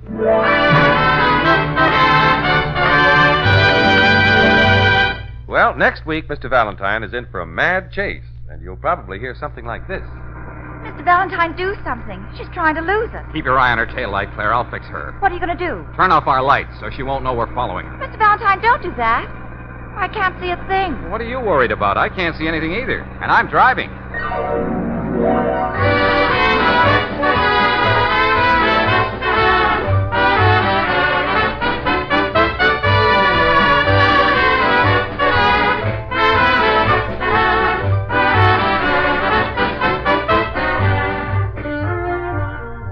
Chevron gas stations all through the West invite you to be with us again next week for another chapter of Let George Do It, brought to you by the makers of Chevron Supreme gasoline and RPM compounded motor oil.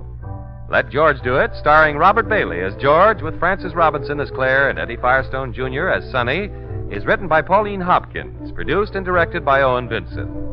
Others in the cast were Junius Matthews as Mr. Ralston, Georgia Backus as Mrs. Ralston, Willard Waterman as the policeman, Herman Waldman as the bartender, and Ed Harper as the woman, and Snookums was played by Earl Keane. The music was composed and conducted by Charles Dant. Your announcer, John Heaston. Listen again next week, same time, same station to Let George Do It.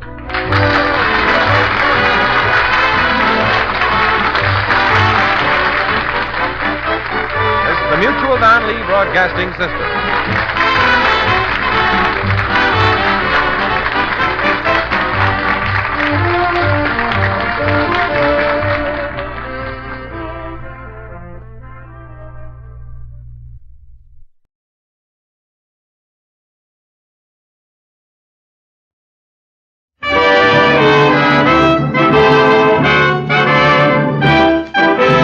Makers of Chevron Supreme gasoline and RPM compounded motor oil invite you to Let George Do It. The Adventures of George Valentine, brought to you on behalf of Chevron gas stations and standard stations throughout the West.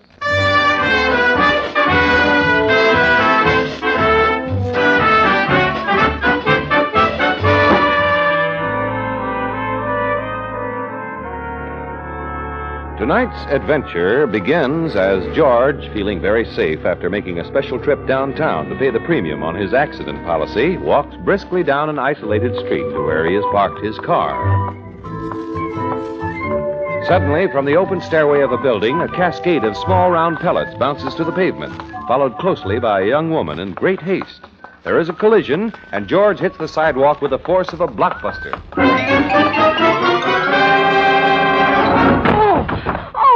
Are you hurt? Oh, you don't have an extra sacroiliac on you. Can you get up?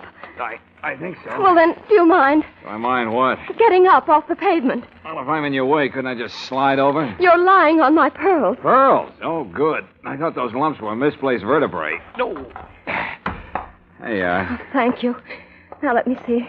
That makes 32, 33, 4. yeah, here's a few in the gutter. Oh, good.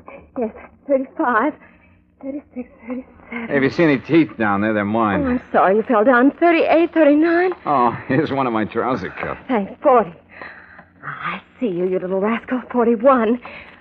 41. 41. Lots of 41s, aren't there? I've lost one, number 42. I've lost one. Oh, good Lord, what'll I do now? They'll kill me for this. Oh, come now, lady. Where is it? Where is it? There were 42 of them. What have you done with it? Well, I'm afraid I've kicked it down that sewer drain. What? You kicked my pearl down the... Where? I don't see it. All over there, see? Here, through the grating. Oh, well, you lucky. Landed right in that Sunday cup. Oh, I see it. Oh, yes, there it is. Oh, thank heaven. But how did we get it out of there? Well, it's a very delicate engineering problem. I need a long stick and that chewing gum if you're through with it. Here. Thanks. Now, let's see. That's lucky. Here's a stick. That might do it. Can you reach it? No, not long enough. You know, that's quite a drop down there. Oh, good Lord, if anything happens to that pearl. Well, I hate to do this, but... Are you going down there? Here, hold my coat, will you, lady? All right. There's a ladder in here. Don't fall down and hurt the pearl. Oh, thanks a lot. I'll be careful. Got it. Give it to me, quickly. All right. Catch. Oh. Nice one. Thanks. Hey, wait a minute. What are you doing Thanks with that a lot, ladder? Has. You've been very helpful. Hey, what is this? Put that ladder back. The least we can do is leave things like we find them. Hey, come back here. You, what's the matter with you? Don't worry, lover. A heavy rain ought to float you right up to the top. Sorry, I just can't stand saying goodbye or answering questions. Well, I'll be... Hey! Help!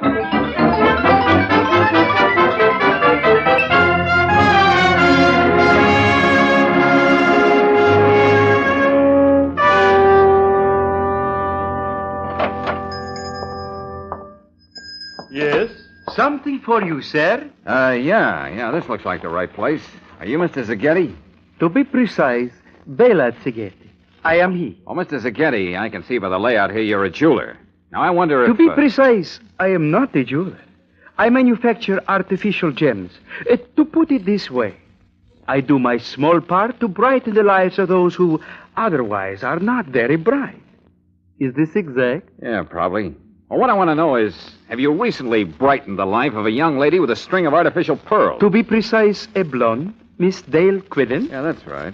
I saw her coming out of this building, and I thought that... A beautiful job. Smooth and pink and utterly perfect. Yes, she was. To correct myself, I refer to the string of matched imitation pearls. Pink ones. 42 on a row. She was pretty particular about the specifications. Oh, yes.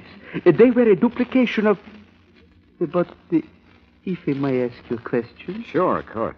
To put the question in this way, why do you ask this question? Well, I admired her set. I was interested in buying it, but she wouldn't sell. I wondered if you could arrange for me to have a duplicate set. Oh, it would take many months. How much would it cost? To be precise, $300. Well, that's a little too precise. She told me you made hers for $200. But no, it was the same. The price is not different. Oh, well, maybe I misunderstood. But I'd like to check. Not that I distrust But no, you. there is no doubt. I am an honorable man. Please, verify this. Yeah, I'll do that, if you'd like to give me her address. But, of course, I have a record of my sales. You will find out. That's all I want, Mr. Zaghetti. I just want to find out.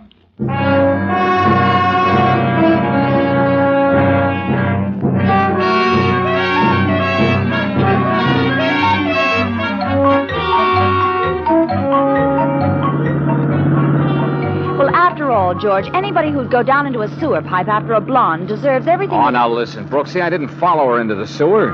I was doing my good deed for the day, and she ran off with my coat and wallet.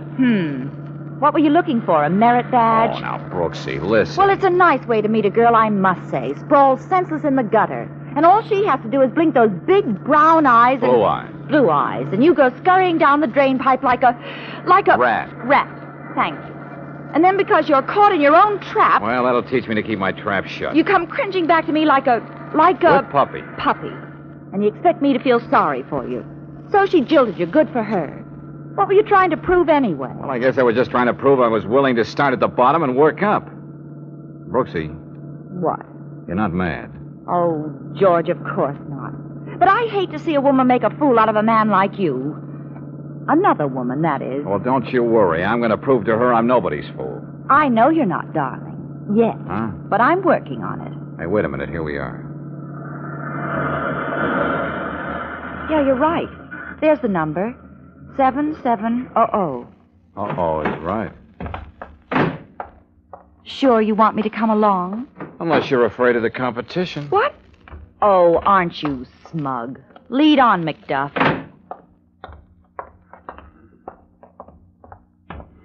Yeah, here's her name on the box. Miss Dale Quillen. I'd like to give her a piece of my mind. Now, Brooksy, let me do the talking.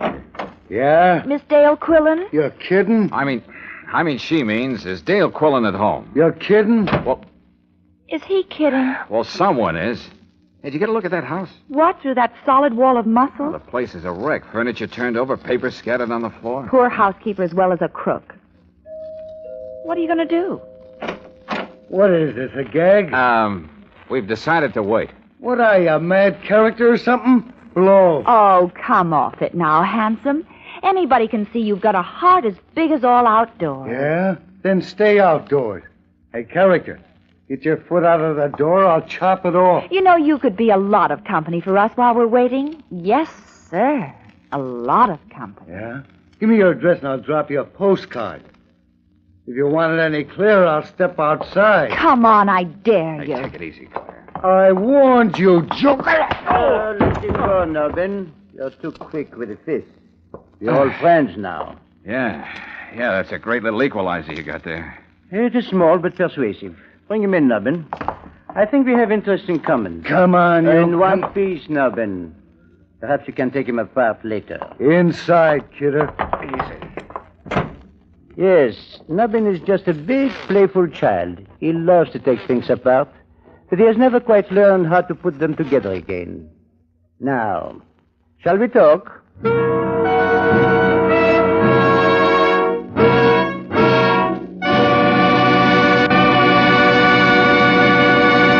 We'll return to tonight's adventure of George Valentine in just a moment. Meanwhile, let's go from assault and battery to just plain battery. For thousands of Western motorists, October means a lot of weekend driving, like football games and hunting trips. But for the battery in your car, October means extra work and power drainage because of the colder weather and lots of stop-and-go driving. So let me give you a two-way economy tip. First, depend on the men at your standard station or independent Chevron gas station for periodic battery checkups. They have all the equipment and know-how for keeping up your battery's maximum power and for giving it longer life. Second, when you fill up your tank, ask for Chevron Supreme gasoline. Tailor-made for each different climate and altitude zone, high-octane Chevron Supreme assures instant starts, eliminates grinding on the starter, and drain on the battery. So for definite battery economy in colder weather, just remember regular battery checkups at any Chevron gas station or standard station and Chevron Supreme gasoline.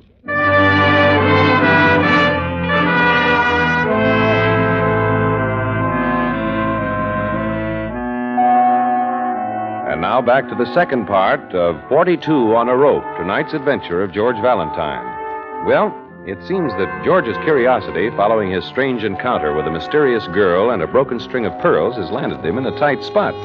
For minutes now, Baptiste and Nubbin have been questioning George and Claire until... I've told you everything I know. This girl, this Dale Quillen, made me look silly, so I came here for an explanation. Now I feel even sillier. You have come here looking for something. So have we. Naturally, we are all sincere people. Perhaps we can help one another, Monsieur. Valentine. George Valentine. And it depends on what we're looking for. Naturally. Pink pearls, no? 42 on a rope, is it not? We're looking for Dale Quillen, remember? Naturally. Because when we find Miss Quillen, Baptiste Lavon also finds his pearls, n'est-ce pas? I wouldn't know. Who's Baptiste Lavon? Oh, my apology. It is I. Oh, I see. Well, what makes a string of phony oyster fruit so important anyway? Phony? I do not know this phony. Ringers, fakes, dupes. Artificial, counterfeit, paste. Ah, the replicas. You refer to this fraudulent string, huh? Huh? Yeah, that's it. Where'd you get them? They were left by Miss Quillen at the check room of the Union Station. She sent me the claim check. At the same time, no doubt, boarding a train for some distant city. Why would she do that? Because they are worthless. Good imitations, no more. Value perhaps $300. As you say, phony. You're trying to say she pulled a switch on you? Ran off with the real pearls, your pearls, and left you the ringers? That is correct. As always, Baptiste Lavon was sincere. I trusted her with 42 exquisite gems. Gems collected by no other than Louis XIV to give to his Antoinette. Tell me, Lavon, where did you get hold of Marie Antoinette's choker? Spoils of war, Monsieur Valentine. As an officer of the Vichy government in France, my job was to appraise and catalogue war prizes for the victorious Nazis. Naturally, the sincerity and integrity of Baptiste Lavon were above approach. Naturally. So you held out the match picks? Naturally. Oh, when the fortunes of war were reversed, Baptiste Lavon reversed too.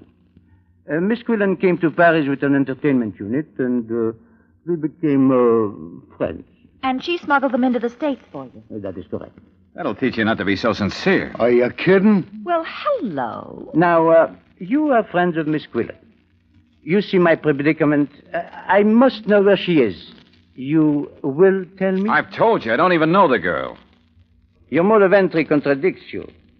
You are her confederate. We are not quite fools here. Yeah, we ain't no dopes, you know. You do not help, Navin. Well, they're stubborn. Now you may take the man apart. The girl adores him. She will weaken first. You may proceed. Yeah. I'll loosen him up first with my belt. Then I'll get technical. No, don't. He doesn't know anything. Let go of my arm, lady. Stop it. Let him alone, you fool. Can't you see he doesn't know anything? You won't let go, Baptiste? I would advise you to do as Nabin said. Claire, better sit this one out, honey. I won't let them. Who's that? I don't know. It seems to be a messenger of some sort with a package. Package? I will not insult your intelligence by warning you to keep quiet. Answer it, Nabin. Yeah. I've got a package here addressed to Handsome. Handsome, that's all the name it's got. That's me. I'm handsome. You? Are you sure? You kidding? Give me the package. Well, can you identify yourself? Sure. Take a good look at me. Now, wouldn't you say I was handsome? Yes, sir. You got pretty eyes, too. Okay, give me the package and dust. Handsome, is it? This is surely not Nabin, nor is it Baptiste Lavon. Handsome, then, is Monsieur Valentine. Oh, no, not me. No, it's... Oh, yes, Monsieur Valentine. I will open the package for you. Sacre bleu. They're not here. It's nothing but a map. Yes, but a large map of the city, with 4 small crosses marked on it, and these words, X marks the spot. But there are 4 X's. Yeah, one at High and 23rd. And one at Elm and Valley. And 14th and Underhill. And Casta and Granite. 4 spots marked with X. What does this mean, Monsieur Valentine? Well, how should I know? Oh, go ahead, Handsome. Tell them. They'll find out anyway. What? What do you... Oh, yeah, okay. Well, it's obvious, isn't it? She planted the 42 real pearls in different places. So even if you found one hideout, she'd still have 3/4 of them hidden away at other places. Excellent. You know these hiding places?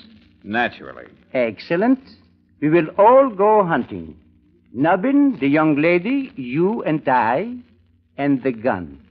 Please do not forget the gun.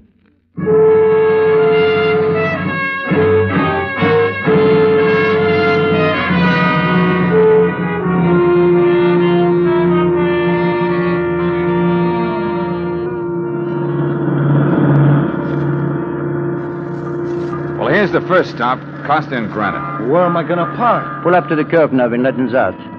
Then drive around the block and pick us up here. Okay. Now, where is it? Quickly. I cannot control myself. Well, you see that big office building there? Yes. You see that window up there with the jeweler's sign?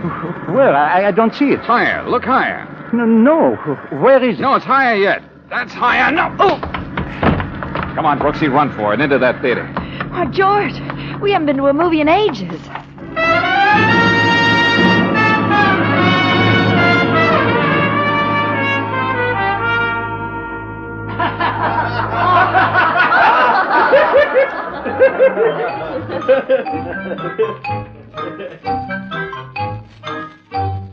Oh, it's a cartoon. Good, I could stand a laugh. We didn't come in here for laughs, Brooksy. Do you think LeBon saw where we went? I don't know. Pretty dark in here. Can you see? Oh, little. It's crowded. Maybe we'd better take singles. You leave me alone and I'll scream the place down. Okay. Hey, that looks like two in the middle there. Good. Excuse us, will you? Pardon me.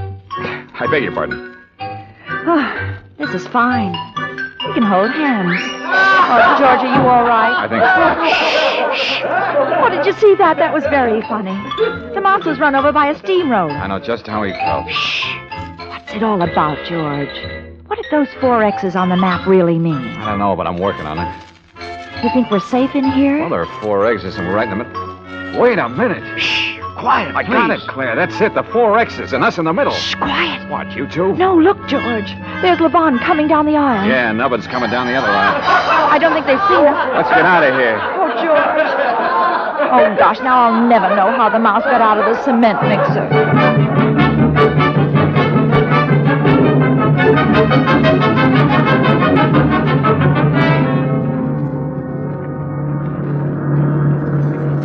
Is anybody following us now, George? No, I think we've shaken him. Driver? Yes, sir. Got a map of the city? Yeah, here you are. Good, thanks. Say, pull over to the curb a minute, will you? Sure. What is it, George? I only hope LeVon doesn't figure it out as fast as I did. Hey, you got a pencil, Brooksy? Yeah, an eyebrow pencil. Good. Thanks. Hey, now look. You remember the 4 intersections where the X's were? Yes. Now, I fold the paper here. Yeah. And draw a straight line from this X to this X. Fold it again and draw another from here to here. And you get a big X. Yeah, Brooksy. X marks the spot, intersecting at DeLong and King Avenue. And that's where we'll find Miss Dale Quillen.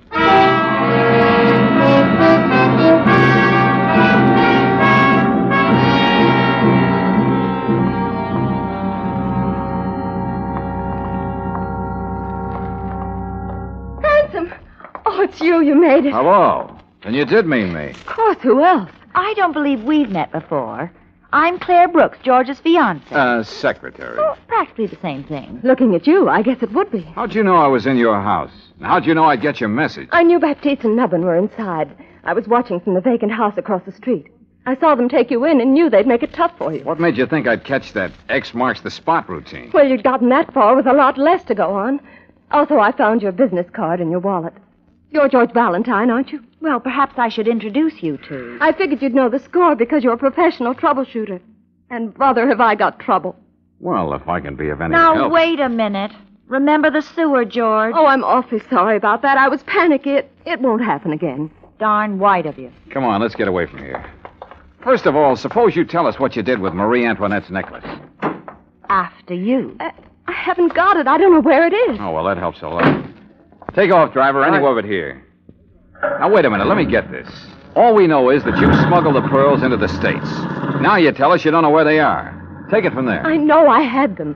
LeVon concealed the pearls in a bottle of wine. I saw him do it. They were stuck to the bottom of the bottle with wax so they wouldn't rattle.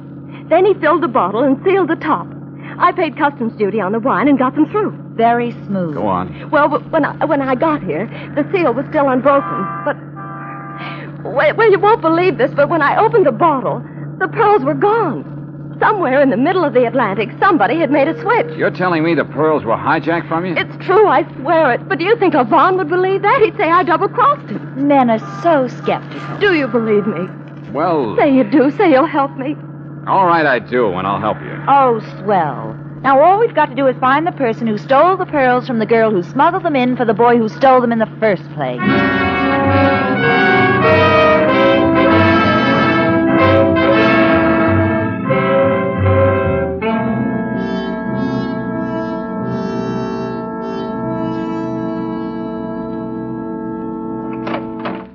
It's okay, Dale. This is my office. You'll be safe here. Yes, I'll see to that. Come on in, Claire, and shut the door. Better lock it.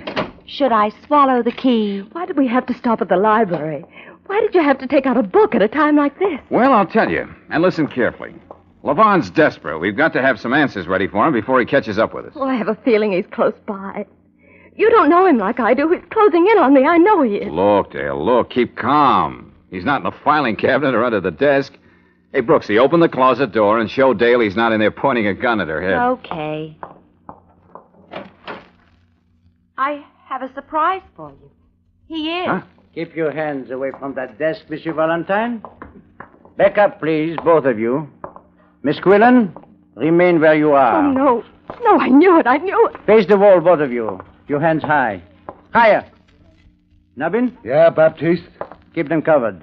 If either one makes a move to interfere, squeeze the trigger twice. I'll do that thing. And that's no gag, Joker. And now, we come to you, Sherry. At long last, eh? Baptiste, listen. You've got to listen. You've got to give me a break. You made a fool of Baptiste Lavon once. For that alone, I hate you. Should you do it twice, I would hate myself. No, Sherry. Your luck has run out. I didn't double-cross you, Baptiste. I swear I didn't. No? What do you call these? Pearls?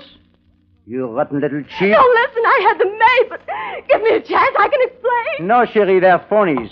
Phony like yourself. Baptiste, the pearls, they were gone when I opened the bottle. Somebody took them. You've got to believe me. You carry the light to the end, eh, Sherry? Your last chance, my darling. Where are the pearls? I don't know. Don't move. Stay just as you are. I want to remember you like this forever. Bonsoir, Sherry. Lavon. Quiet, Joker. I know where the pearls are. I said quiet. Wait. What was that, Monsieur Valentine? Call off your dog, Lavon. I'm ready to talk. Don't listen, Baptiste. He's a kidder. You can talk, Monsieur Valentine, from where you are. All right. Your story about Marie Antoinette's necklace got me interested in famous jewels. I've been to the library and picked up a book. That's it on my desk there, the red one. Now go on, open it. To the page I have marked. Wait now, Ben. A book, yes. Jewels of History. Go on, read it. Read what it says. I am reading. What is it, George? It's Dale's life insurance, Claire. Uh-huh. I have read it. Well? Well, I guess you win, Valentine. Can we put our hands down now, Lavon? Of course. Let them alone, Nabin. You have very nearly made a tragic mistake. I thank you, Monsieur Valentine. Baptiste Lavon thanks you. I don't get this, Baptiste. Come, Nabin. We've worn out our welcome. Monsieur Valentine, we will trouble you no more. You will never see us again. Bonsoir, chérie. Now I will remember you always as you were in Paris.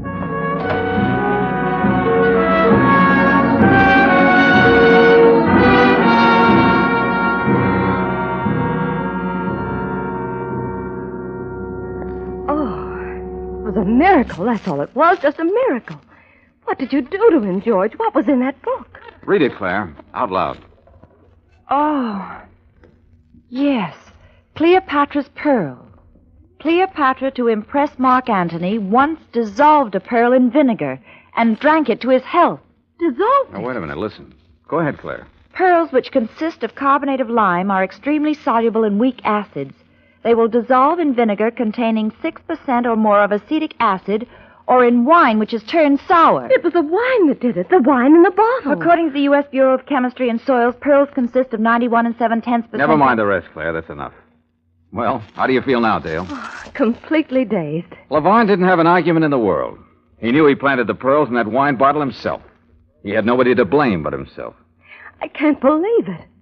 You saved my life, and Oh, George. Now what? Now I have to go to jail. Well, it's going to be kind of hard to hold you there. Why? Well, technically, since there weren't any pearls in the bottle when you brought it through the customs station, you actually didn't smuggle anything in, even though you meant to. Lavon filched the pearls from the Nazis, but I doubt if any of them will turn up to claim them. No, it was all a wild goose chase for something that simply didn't exist. Well, I'm going to confess my part of it and take what's coming to me.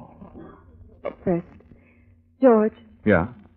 may I kiss you? He saved my life, Miss Brooks. May I? Where I'm going, it'll be a long time between kisses. Well, things aren't much better around here, but... Oh, all right, go ahead. Honestly, I think I must be going loony. Goodbye, George. Dale. Just a minute. Yes? Be a nice girl and hand it over. What? Oh, come on, Dale. You certainly haven't forgotten why I got into this in the first place. And if you think I'm going to let you walk out of that door with my wallet, you're loony.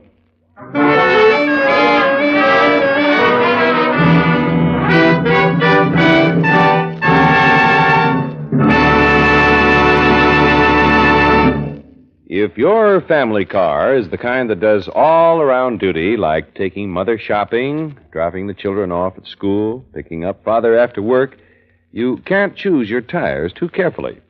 That's why I'd like to talk to you tonight about Atlas Grip Safe tires. The Atlas tire has a specially designed tread that actually grips the road and brings you to a sure, safe stop whenever you apply the brakes. Tomorrow, ask at your independent Chevron gas station or standard station about the built-in safety features of Atlas tires. Then try them on your car for extra protection and extra riding comfort. Best of all, when you buy an Atlas passenger car tire, you get a written 1-year guarantee against the cuts, bruises, and blowouts that threaten the life of ordinary tires. While you're talking tire safety and comfort at the standard station or independent Chevron gas station, ask for those two other motor car friends, Chevron Supreme Gasoline and RPM Motor Oil.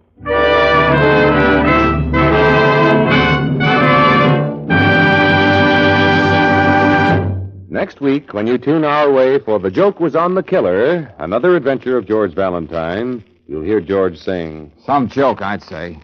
Brooksy, see what's happened to Mrs. Ralston, will you? Well, sure, George. Glenn, he made me go through with this farce and shoot those blanks. Well, he's not going to do anything like that to you again, Agnes. Wait a minute. Listen, everybody. This man is dead. We've had enough of this vicious nonsense. You're part of this, too. This act, Valentine. Now I know it. And you, get up. Oh, leave him alone. Come and help me with Mrs. Ralston, George. Now stop this, all of you. What do I have to do to make myself clear? This started out as a joke, but it's no longer funny. This man is completely, hopelessly dead.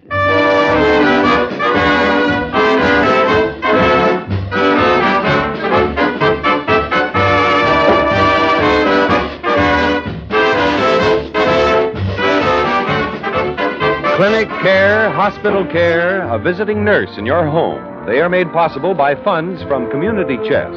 Thousands of persons, old and young, benefit each year from health services of Community Chest. So give generously this October for your community's health and welfare. Chevron gas stations and standard stations throughout the West invite you to be with us again next week for The Joke Was on the Killer, another adventure of George Valentine, brought to you by the makers of Chevron Supreme Gasoline and RPM Compounded Motor Oil. Let George Do It stars Robert Bailey as George with Frances Robinson as Claire. Tonight's story was written by Doug Hayes and directed by Don Clark. Also heard in the cast were George Sorrell, Jim Nusser, Betty Moran, Jack Crucian, Victor Rodman, and Dick Ryan. The music is composed and conducted by Eddie Dunstetter. Your announcer, John Heaston. Listen again next week, same time, same station, to Let George Do It.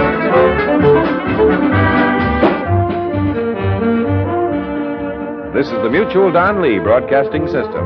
KHJ Los Angeles. Memo from stationers. Here are ballpoint pens for every purse or pocket.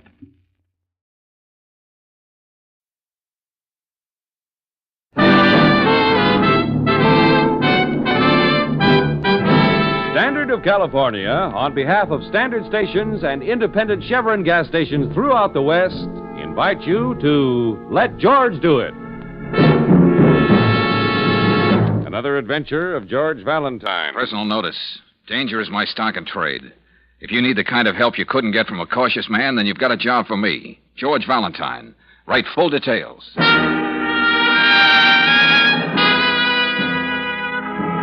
Dear Mr. Valentine, you may have forgotten the one time we met. You were the best man at my wedding. Yes, I'm Joe Burke's wife. You won't believe what's happened to him. Easygoing, happy-go-lucky Joe. He's a pitiful mental case, and they've got him in a sanitarium. You were so close to Joe in the army, I thought maybe if he saw you again, it might do more than the doctors have been able to do. I thought of this when I saw your ad in the paper, like a ray of hope. Won't you try to help me? It's signed anxiously, Laura Burke. Joe, a mental case?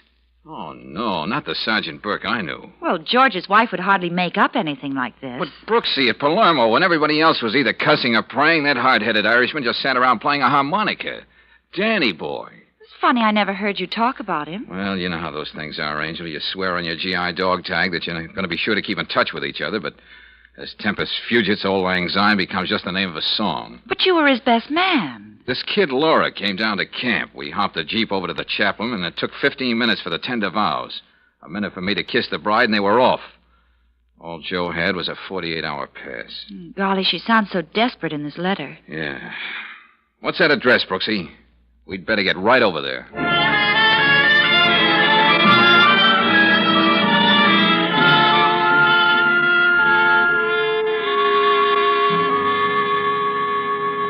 Maybe it's only one chance in 1,000, but I had to turn to you, Mr. Valentine. The name is George, remember?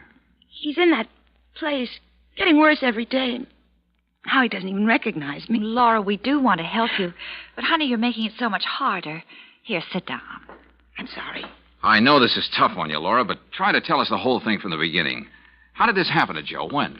About a month ago, they brought him home from Egypt. Egypt? What was he doing there? Well, after he got out of the army, he got a job with an export company, Kessling Limited. The money was so good he couldn't refuse it. He planned to keep it for 2 years so we could put some money aside. Oh, it must have been terrible being separated again. Did Joe begin to lose his grip while he was abroad? Oh, he sent letters regularly, wonderful, cheerful letters about the future. And a couple of months ago, he stopped writing. Yes, Laura? And then one day he walked in with Dr. Taruk. Wait a minute. Who's Dr. Taruk? Some kind of psychiatrist the company sent back with Joe to take care of him. Mr. Kessling, he's the president of the company. He's been very kind. What did they say happened? Some kind of an explosion outside the city.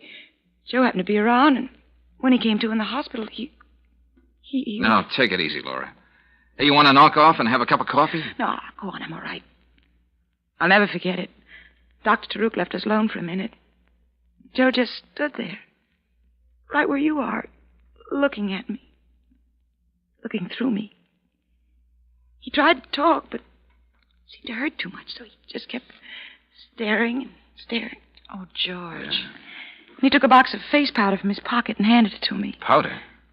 I guess he meant it as a gift. So pathetic. A box of cheap powder. It was horrible to watch. Okay, Laura. I think we've heard enough to begin with. Where have they got Joe? The Hillcrest Sanitarium. His company's paying all the expenses, and Dr. Taruk says in time he hopes Joe will be all right. Yeah. But he's getting worse, you see. I thought if you saw him and talked to him, maybe by some miracle he'd begin to remember things. He thought so much of you. I know. All right, Laura. You want to come along with us? No, I always seem to upset him. Okay. Yeah, Claire and I'll drop in on Joe. And here's hoping it'll do some good.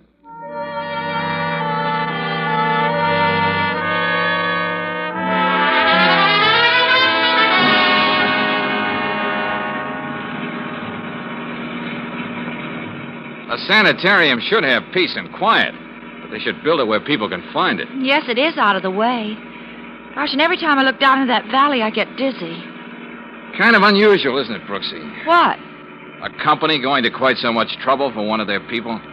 Sanitarium special psychiatrist who seems to stay on and on? Well, darling, maybe the milk of human kindness doesn't curdle as easily as most people think. Maybe not.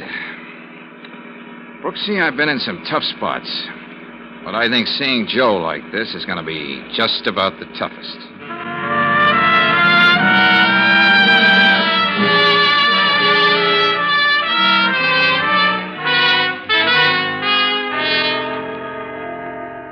In dealing with the mind, Mr. Valentine, one is never sure what will be good or bad for the patient. Yeah, I think I know what you mean, Dr. Taruk. Perhaps this visit from a dear friend out of the past may do Mr. Burke a world of good.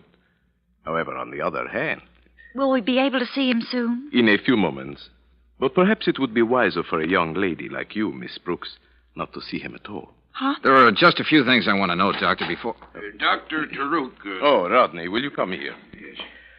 This imposing but very competent gentleman is the male nurse I've hired to be with Mr. Burke when it is impossible for me to be present. Oh, yeah. He's acting quiet now, Doctor. Good. Very good. We can go in. This way, Mr. Valentine, Miss Brooks. Okay.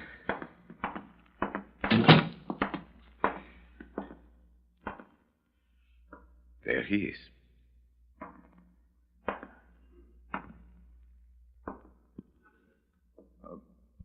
Hey, Joe. Danny boy. Don't you have anything to say for yourself? What did you do? Lose your harmonica? Oh, George. Yeah. Rodney, wipe Mr. Burke's forehead. Yes, Doctor. You can see, Mr. Valentine, what an effort it costs your friend to try to speak. I'm not blind, Doctor. Permit me to explain. The blow he must have received in that accident has injured the tiny wires that crisscross in the brain. His thoughts cannot get through, a form of motor aphasia. Well, that's good to know, but it doesn't help Joe. Doctor, does he know what we're talking about? I am quite sure he does not. You see, the wires of the brain that are blocked make it more difficult for him to get his thoughts through. The theory is... Okay, Doctor, but look. Yes, Mr. Valentine. I'm quite sure you're a very competent psychiatrist, but I know you won't mind if I have Dr. Hunter, a friend of mine, come in and have a look at Joe. Just a consultation. Very well, if you feel that way. And it might help to look a little more into that accident. Anything to help your friend, Mr. Valentine. Rodney. Yes, Doctor? The other case downstairs I was so interested in, I think the crisis may come even before I expected. Would you mind being there to do what is necessary? Then let me know exactly what happens. I'll take care of everything, Good. Doctor. Try talking to him again, George. Hey, look, you big oaf. Stop holding out on me. You know who I am. Hey, we got a lot of old times to talk about. You know me, Valentine. Oh, I suppose it's no use. Hey, how is it, Dr. Taruk, that Joe was able to walk when he came home to his wife, and now he's flat on his back and can't use his hands or his legs? I thought he was being cured. It is my hope to arrest the progress of the paralysis. Yeah? To shield him from emotional disturbances. Rid his mind of fear. Fear? What fear? Joe was never afraid of anything in his life. This is a different kind of fear. The fear of becoming a mental basket case with no future and no hope. Oh, cut it out, Doctor. Mr. Valentine, I was just stating the facts.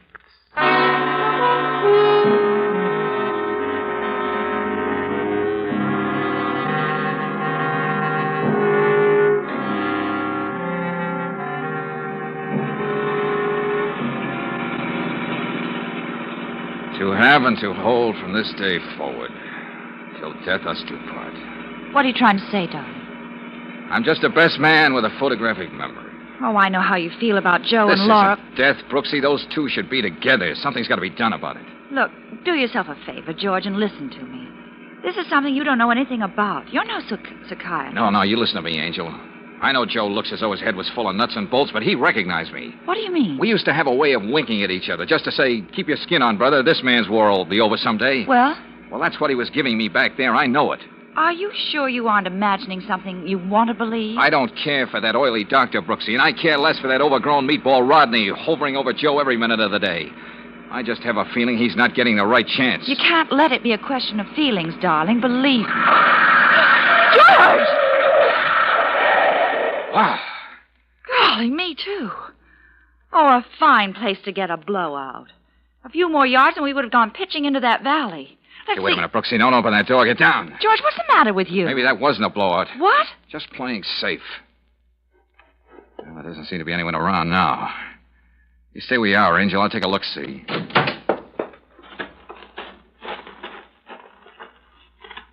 you find anything? Yeah. A neat bullet hole in our tire. What? Somebody shot at us from those rocks up there. But who could it be?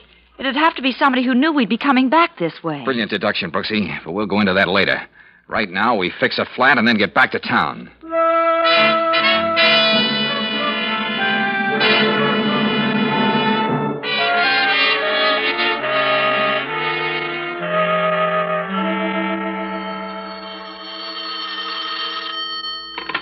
Hello? Yes, he's here. Just a moment. It's Walker, financial editor of the Bulletin, Good, returning good, your call. good. Yeah, uh-huh. You hold it a second, Walker, huh? Look, take this down as I give it to you. Okay. Go on, shoot. Uh-huh, yeah. Kessling Export and Import fined $50,000 6 weeks ago. Smuggling, diamonds. What? And a shipment of face powder. Since then, out of business. Gave up corporate charter. Yeah, thank you, Walker. That was very helpful. Goodbye. George, what have we gotten into? A very touching little situation, Brooksy. The great big corporate heart of Kessling Limited bleeding for one of its employees who was hurt. Yeah. In fact, it keeps on bleeding now, long after it ceased to exist. Because it was caught smuggling diamonds, no less. Well, how do you think Joe fits into all this? I don't know yet. But right now, we're picking up Dr. Hunter and going back to Hillcrest Sanitarium. Let him take a look at Joe.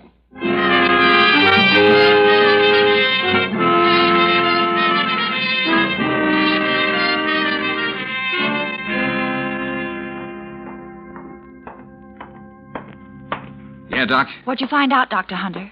I took a good look at your friend, George, and had a long talk with Dr. Taruk. Well, Frank? In Taruk's place, I'd have to diagnose the case exactly as he has. Oh. Motor aphasia. Now, progressive paralysis. The whole thing apparently started from some severe shock. I see. Well, now I don't know what to do. His wife told me if we found anything wrong to get him out of here. He's getting all the proper care, as far as I can see. Frankly, I wouldn't suggest that he be moved in his present condition. Okay. Okay, Frank, you know what you know, and I know what I know. Now, Maybe George... I'm wrong about Taruk, as a doctor, I mean. But there are too many other things wrong about this setup, including that bullet in my tire. Yes, and I still say Joe Burke was winking at me.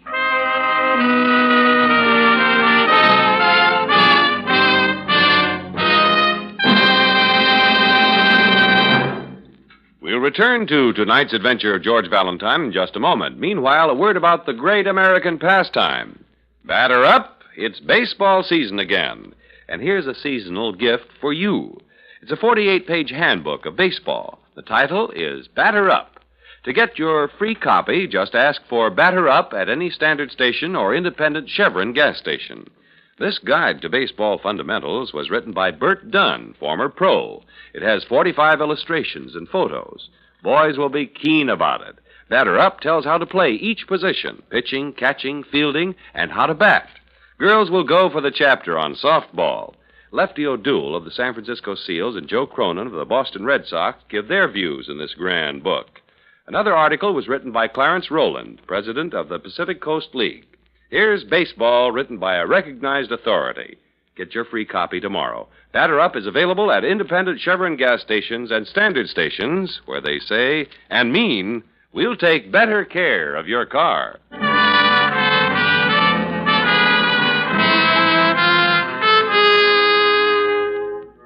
And now back to tonight's adventure of George Valentine. Well, you go through the war with a fellow who becomes your buddy. You lose sight of him, and suddenly his wife shows up saying he's in a sanitarium, a mental case. You try to see what it's all about, a bullet comes at you from nowhere. More than that, you're told your buddy is getting the best possible care. You're not convinced, so you decide to dig deeper. In George's case, that means going with Claire to the Customs Service to have a chat with one of the agents. Well, there really isn't much to it, Mr. Valentine, just what you see in this folder. Uh-huh. What does it say, George? Nothing we didn't know before, Brooksy. Kessling Limited tried to smuggle in diamonds, caught with their carrots down and so forth. Well, I don't know what you expected to find, but compared to some of the stunts we run up against, this wasn't anything too brilliant. Apparently not. The company's out of business now. Now, we've had people trying to get diamonds through in glass eyes and wads of chewing gum almost every way. Hiding them in boxes of face powder, well, maybe they thought it was so obvious they'd get by. Yeah, maybe. Face powder, Brooksy. Why didn't it hit us before? Of course. Joe gave Laura a box of face powder. What's that? Yeah, it's not important, at least not yet. Say, tell me something, Craven. Yes? What happens to the rest of the cargo when you catch people smuggling? We have regular customs sales like an auction. In fact, there's one tomorrow. Oh, that's very interesting. It'll be held in one of those loft buildings down on Fayette Street. There's a public notice in the papers today. Good enough. Come on, Brooksy. Thanks a lot for your trouble. Oh, don't mention it. George, I think when Joe gave Laura that box of powder, he was trying to tell her about the smuggling his company was doing. Could be, Brooksy, could be. But maybe we'll know more about that tomorrow. Young lady, you and I are going to an auction.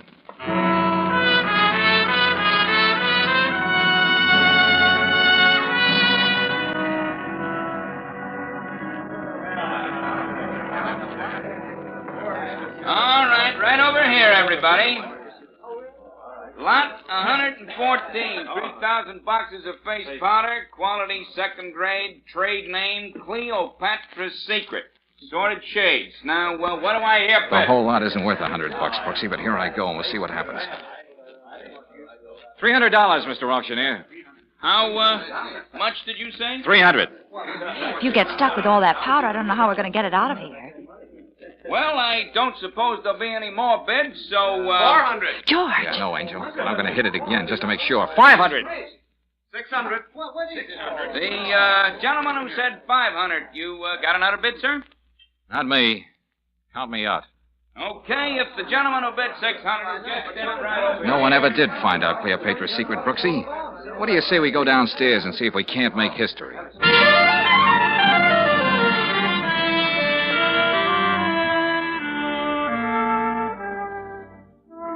George, it's getting dark. Let's make believe it's dinner, and I'll go down to that lunch wagon and get us a couple of containers of coffee. Okay, but... Hey, hold it, Brooksy. Huh? That little black truck over there. They're loading something into it. Cleopatra's Secret. Hey, you see any name on the truck? I can't. Oh, no, there isn't any name. Oh, I should have known better than to ask. They would have thought of that. Okay, take it away. Brooksy, we're off again.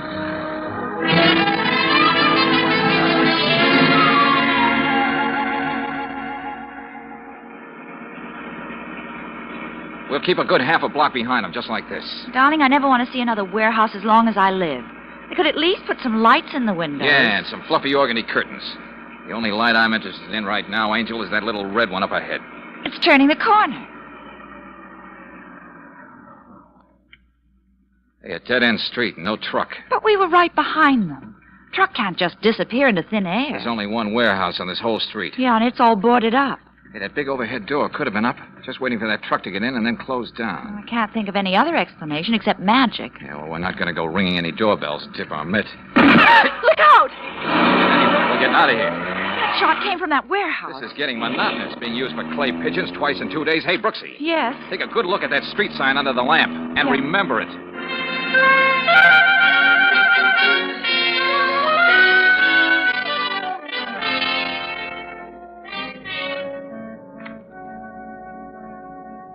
Listen to this, Brooksy. All the dope on that warehouse on Barrow Street. It's owned by the Farland Trading Company. So? And the officers and stockholders of Farland are the same as those of the late Kessling Limited, including the very kindly Mr. Kessling Laura told us about. George, I can't make head or tails out of this. Why would they go and buy up all that old worthless face powder? I don't have the answer, Brooksy, but maybe Laura has. That's why we're going over and see her right now. Laura! What happened to you? I don't know, really, Claire. Something hit me. Oh, didn't you see who it was? No, I was sitting here waiting for a call from you, and then I don't remember anything except waking up on the floor. George, this place is in a sham. Well, they didn't take anything. What's that?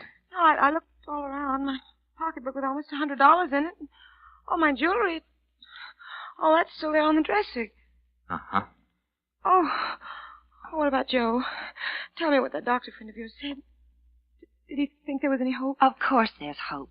You've got to believe that. There's every hope, Laura. But tell me something. Where did you put that box of face powder Joe gave you? Powder? Yes, you remember. You told us about it. Oh, yeah. I just opened it and then I put it in that drawer over there. Yeah, I'm sure of it.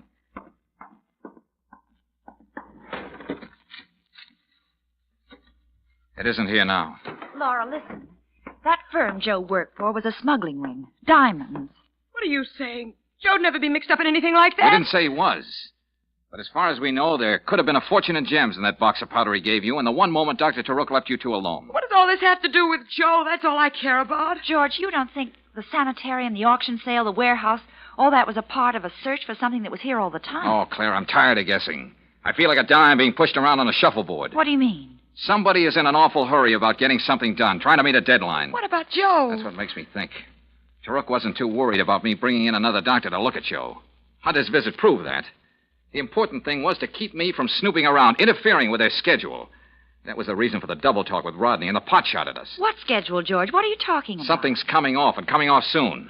Look, stay here with Laura, Angel. I've developed a sudden interest in boats. Incoming and outgoing.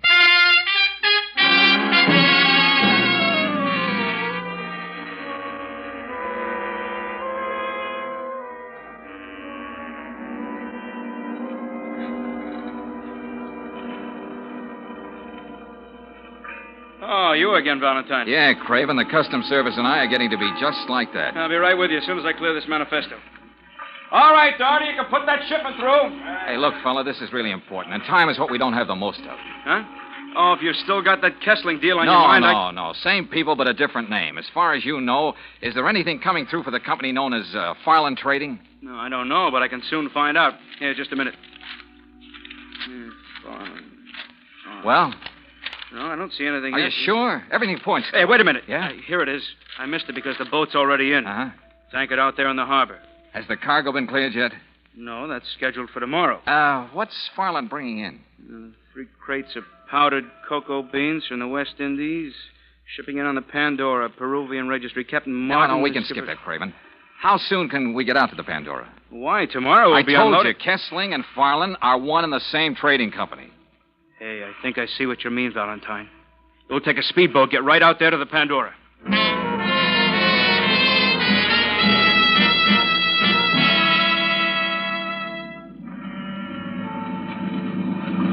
Ahoy there! Customs Service, Captain, we're coming aboard.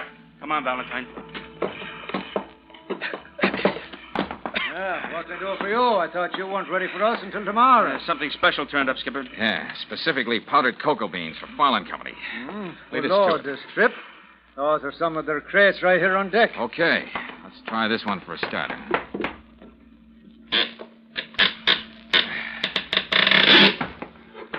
Say, what are you fellas looking for anyway? Carrots, Captain. Huh? Are you kidding? Diamonds, Captain. Oh, Now, you feel around that side, Valentine. I'll take this. Okay. Ireland, eh? I thought I knew them all. That's new one on me. All right, Craven, here we are. Huh? Yeah, it's a beauty, too. Take a look at it. Hey! Oh, nice size. I wonder how many more we're going to find. Oh, just enough, but not too many. What's that supposed to mean? Look, Craven, can I take a sample of this cocoa? Just enough for a cup, let's say? Sure, go ahead. Help yourself. I doubt if they'll miss it when we auction the stuff off. Thanks again for the tip, Valentine. Oh, you're very welcome. But don't be surprised if I get in touch with you again.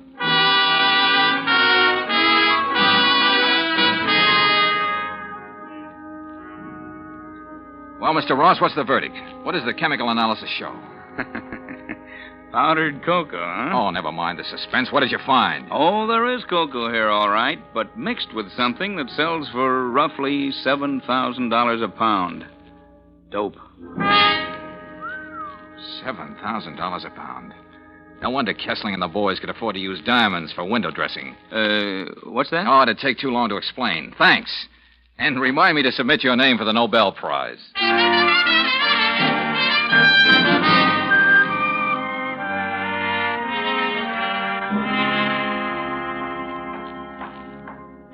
What do you want, Valentine? Out of my way, Rodney. You can't go in there. Nobody sees Burke. Dr. Taruk's orders. You're a sucker for Taruk's orders, aren't you? You shouldn't have missed me when you took a shot at my car on the road yesterday. I was just waiting for that big yap to open like that so I could... Rodney, what is all this? Greetings, Dr. Taruk. What have you done, Mr. Valentine? The scene should speak for itself. And if you don't want to join Rodney, you'll just sit right down on that bench. Maybe you should be a patient here, Mr. Valentine. Oh, yeah, sure. I got a persecution complex. I can't rest. I can't sleep. I see things, have bad dreams. I'm afraid there's no hope for me until I hear you and your friends try to explain more than $1 million worth of dope. I have nothing to say. When the police and the customs men get here, Dr. Taruk, you'll have plenty to say.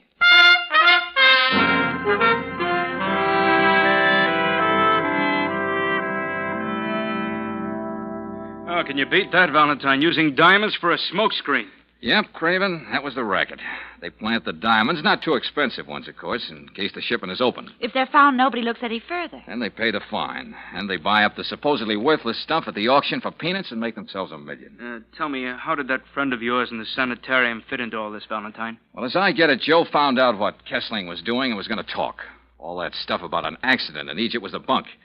Now, they gave him a brutal going over. When he came out of it, he had what psychiatrists so pompously call functional neuroses induced by severe blows on the head. Of course, they probably meant to kill him. Sure, but why take chances? There might be investigations. Now, they figured it was better this way.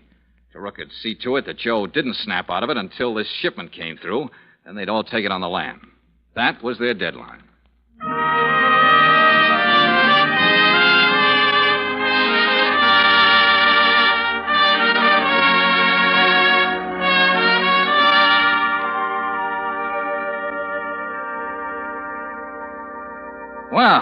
How do you like your new barracks, soldier? Oh, don't try too hard to talk, Joe. We always used to understand each other without too many words.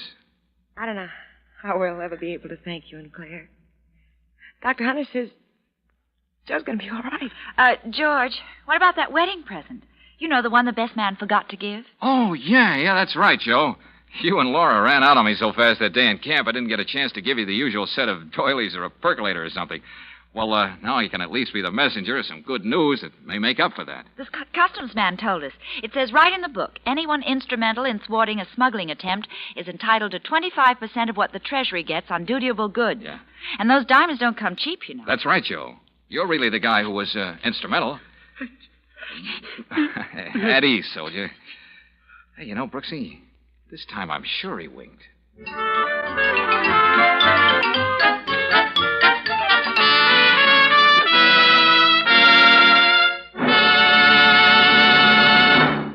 And now, a message of importance to motorists.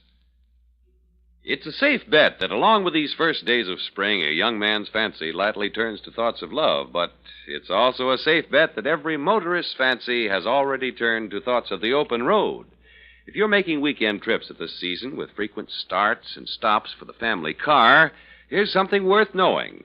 When you've got Chevron Supreme gasoline in your tank, you get instant action every time you press the starter. It's a premium gasoline that's tailored to the season of the year and to each different altitude zone in the West. Besides saving you a lot of grinding, starting wear, Chevron Supreme gives your car speedy pickup in your stop-and-go traffic, and it assures full power for rugged hill climbing. Best of all, you're never far from Chevron Supreme gasoline. Throughout the West, you can get it at standard stations and independent Chevron gas stations, where they say and mean, we'll take better care of your car.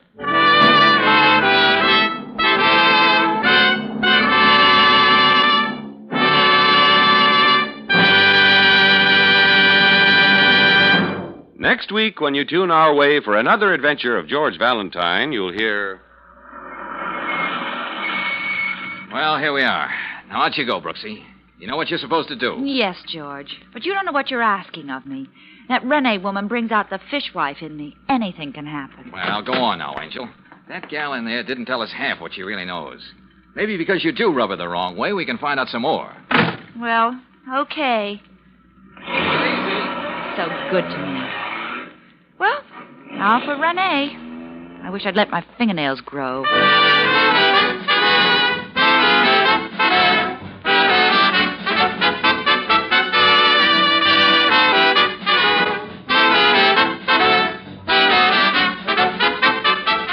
Tonight's adventure of George Valentine has been brought to you by Standard of California on behalf of independent Chevron gas stations and standard stations throughout the West.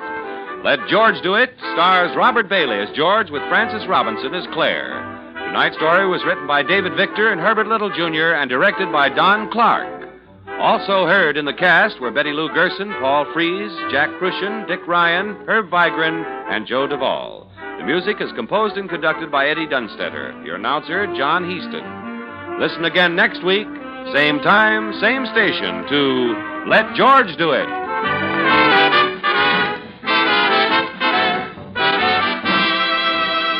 This is the Mutual Don Lee Broadcasting System.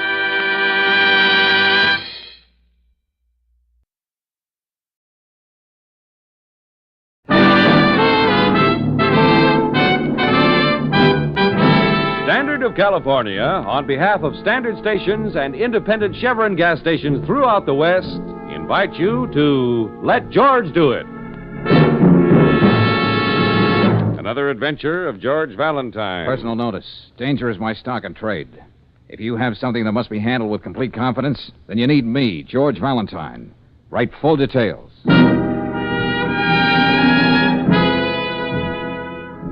Dear Mr. Valentine, hatred between brothers is an old and tragic story. More tragic in my case because in all the years we haven't seen each other, my brother Phil hasn't been exactly a model of virtue. I feel I'm at least partially responsible, and I'd like to make it up to him somehow. I think I finally Succeeded in locating him, but at this point I need your help. You can reach me at the Hotel Stapleton, and it's signed Sincerely Yours, Martin Bettner. Gosh, I think in a way this is, well, touching. One brother realizing his error and trying to... Brooksy, you're a dyed-in-the-wool sentimentalist.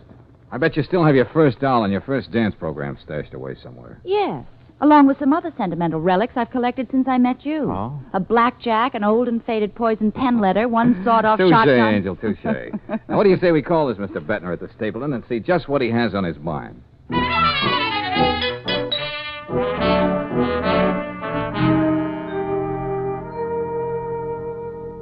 I called you in, Mr. Valentine, because, well, in a way, you're my neighbor. What do you mean by that, Mr. Bettner? Well, look here, Mr. Valentine, Miss Brooks. Yes? Here in the personal notice column in the paper, your ad is just under mine.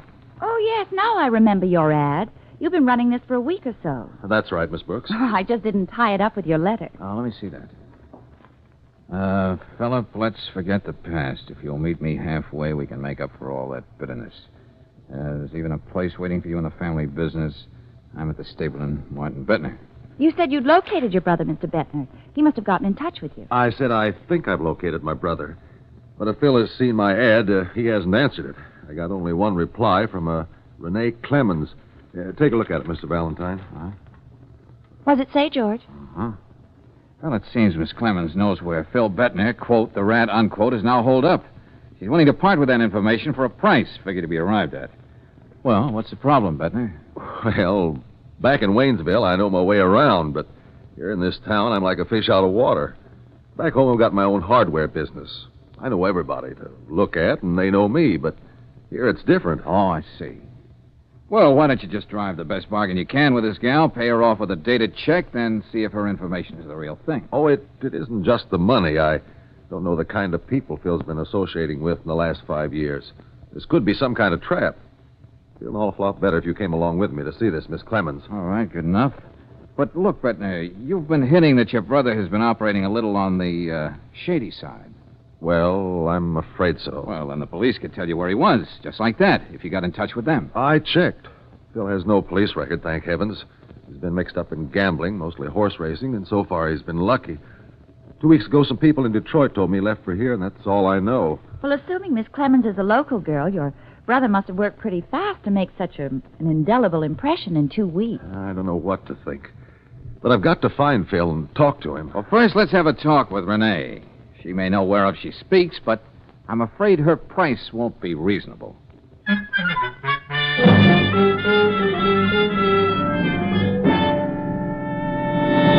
It'll cost you $500. Now, wait a minute, sister. The name is Miss Clemens.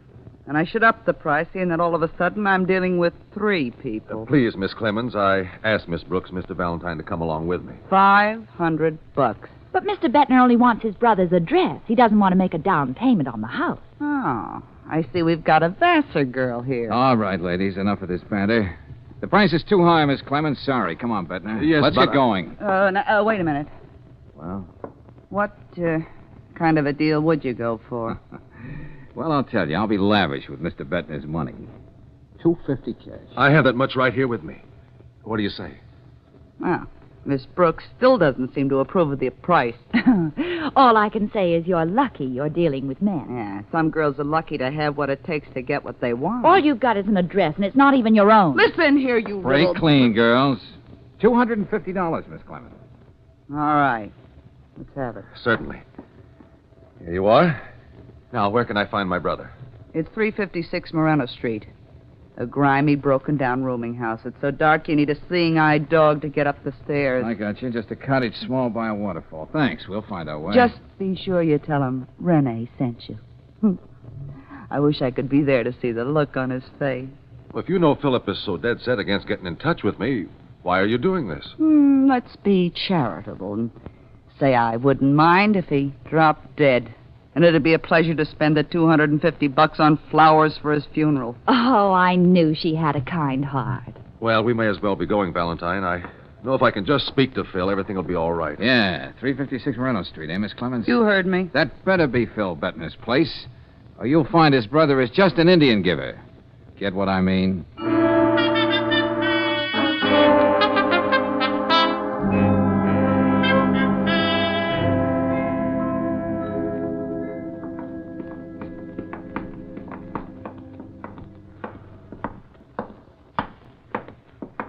Well, this is it.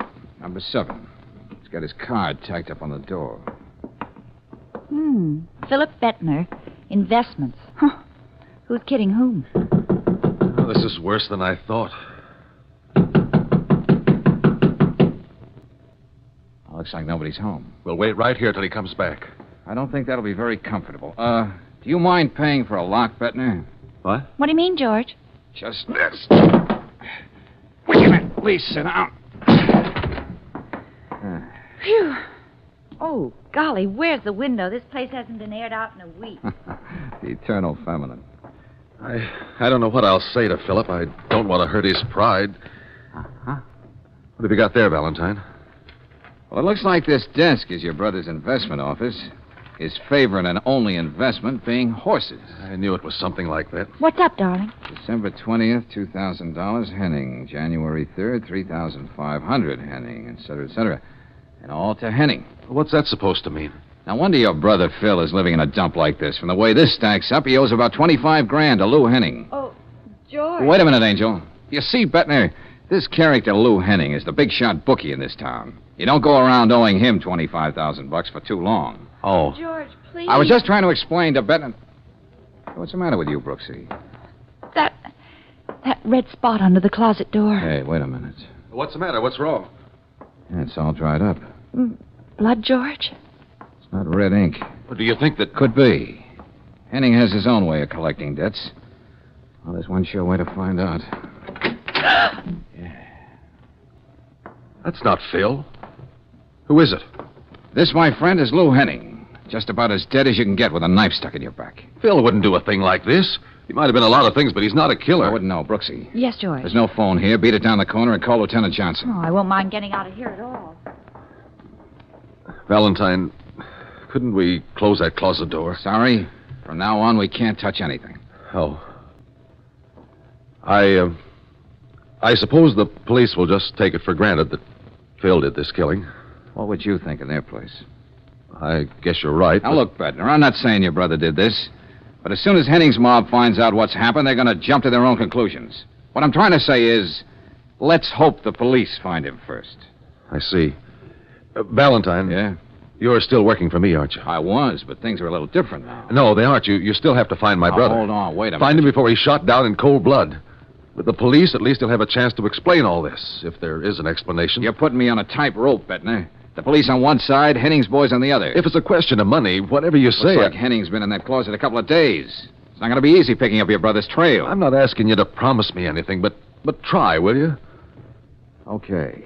Okay, it's a deal. But if Henning's mob gets to Phil first, that Clemens dame will be spending that $250 on flowers for your brother's funeral.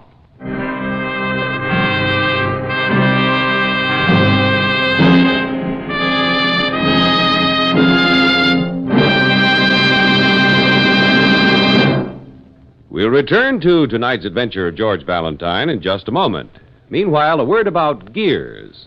Most folks just couldn't say whether the gears in their cars are spur, worm, spiral, or hypoid, but the men at standard stations and at independent Chevron gas stations know the minute you drive in.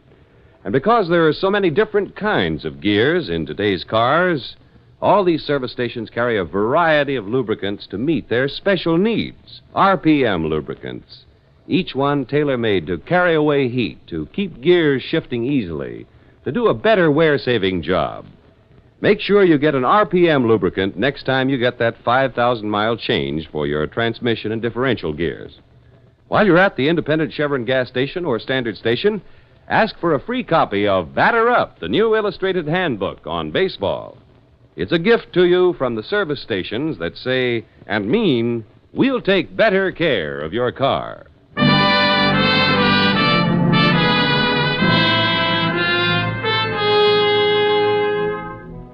And now back to tonight's adventure of George Valentine. Am I my brother's keeper? Martin Bettner thought so, and hired George to help him locate his black sheep brother, Philip. But when they arrived in Phil Bettner's room, they found a body in the closet. The body of Lou Henning, a big shot bookie. George has just sent Claire to the corner drugstore to call Lieutenant Johnson. Be reasonable, Bettner. I promised you I'd look for your brother, but I can't leave until Lieutenant Johnson gets here. He's going to have an awful lot of questions to ask. But Phil won't have a chance if Lou Henning's men get to him first. You said so yourself. I know. All right, there's one thing I will do, though. Make a phone call. I think I know just the character who might be able to give me a lead on Phil. I'll be back in a few minutes. Say, I just remembered. I think I saw a phone down in the hall when we came in. You could have thought of that before.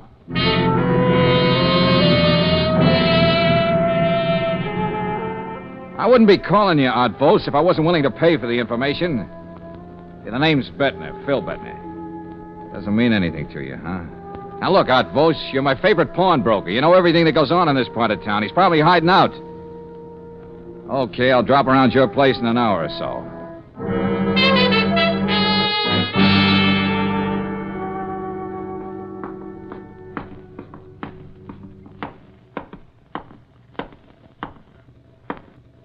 You know, that's funny. That hall light's out. Hey, what goes here? Hey, Bettner, open the door so we can have some light out here in the hall, will you? Come on, before I break my neck. Hold up. Wait a minute. Oh! There.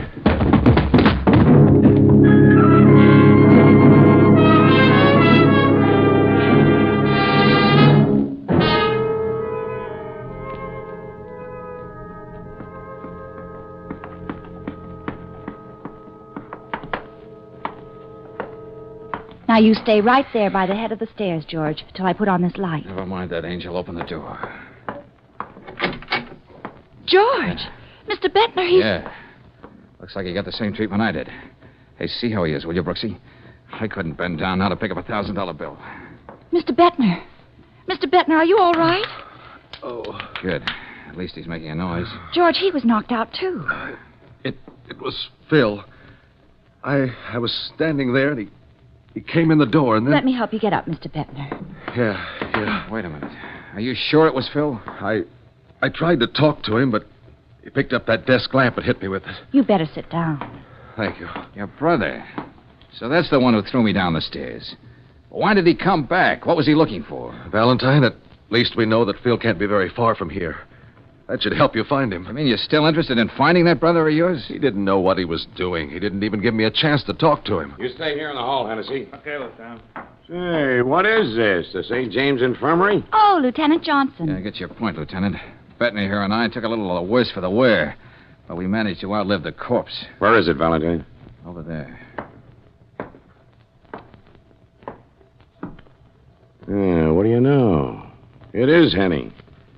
Let you in on a little secret, Miss Brooks. I didn't believe you when you called me. Why do you think I kept screaming at you over the phone? Oh, Hennessy. Yeah, Lieutenant? Get the fingerprint boys and the photographer, and we'll go to work. Yes, sir. Still can't believe it. Believe what? Lou Henning with his $25 silk shirts, and look at him.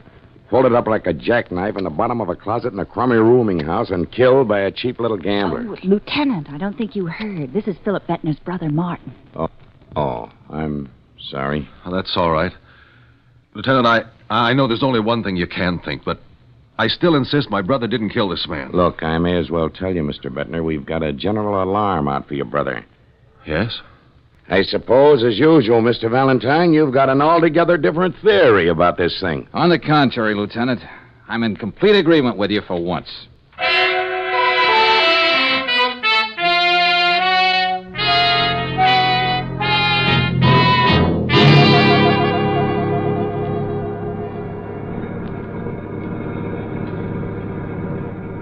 Well, we dropped Bettner off safely at the Stapleton, and I bought you a nice, juicy hamburger.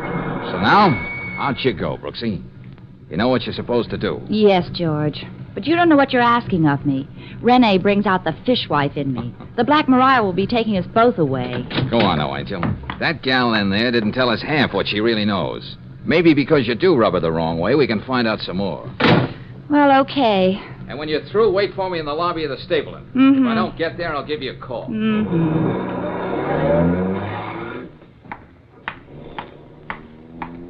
He's so good to me. Well, now for Renee. Wish I'd let my fingernails grow.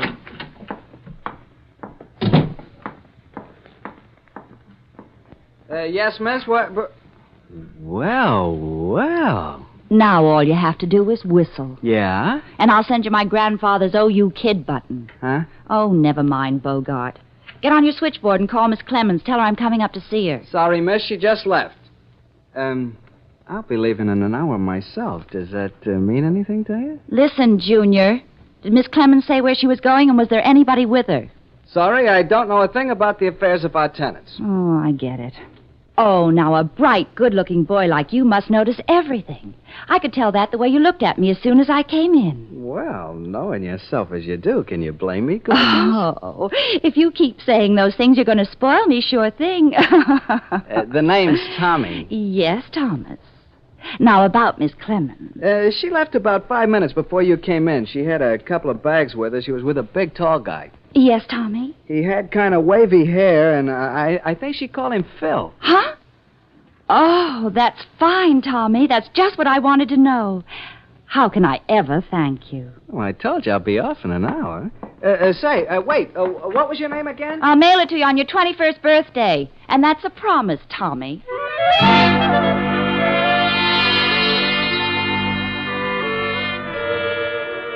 Now look, Outpost, why are you making like a clam all of a sudden? Is that what I was doing? Oh, don't give me that. You've been selling information about people for years. Why the sudden... Oh, I get it. You already know about Lou Henning. Who doesn't? Now look, Valentine. Why don't you forget you ever heard of Phil Bettner? If I'm afraid to talk to you, who will?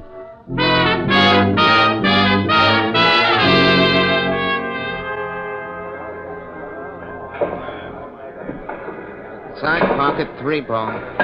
Sorry to interrupt your pool game, friend, but Whitey Sanderson said you might know where I might find Phil. Look, brother, you're a stranger to me. Let's keep it that way.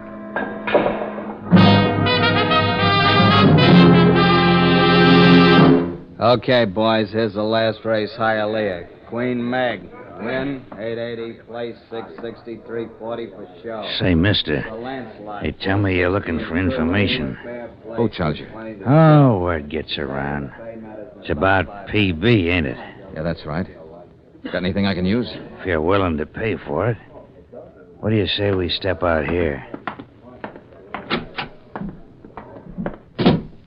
All right, come on, give. You know, you took the words right out of my mouth, mister. Okay, mister. Here's 5 tens. And don't try chiseling for more because it won't work. I wouldn't do this to my best friend, except I had a bad day at the track. Never mind that. Now, where do I find Phil Bettner? 22.5 Jackson Place.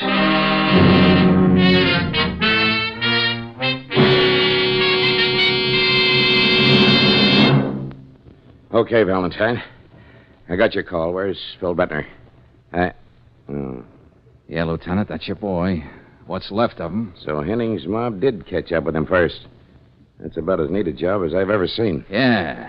It's been right cozy sitting here waiting for you. I know. You lead an awful tough life, Valentine. Look, we're going to get him down to the morgue.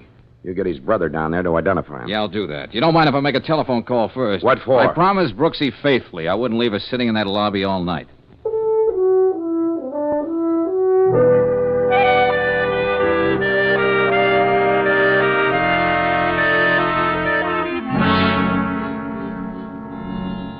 And he's on his way to the morgue, Brooksy. So that just about washes it up. Then I suppose what I wanted to tell you isn't too important now. Renee left her apartment with Phil a few hours ago. Yeah, but look, Angel, tell Martin Bettner to meet me at headquarters. He has to identify his brother. But don't tell him why. I'll take care of that myself. Well, sorry, George, you're going to have to call him yourself. Huh? I just saw something walk across the lobby, and I'm going to follow What it. are you talking about? Tell you about it later, Angel. I'll be seeing you.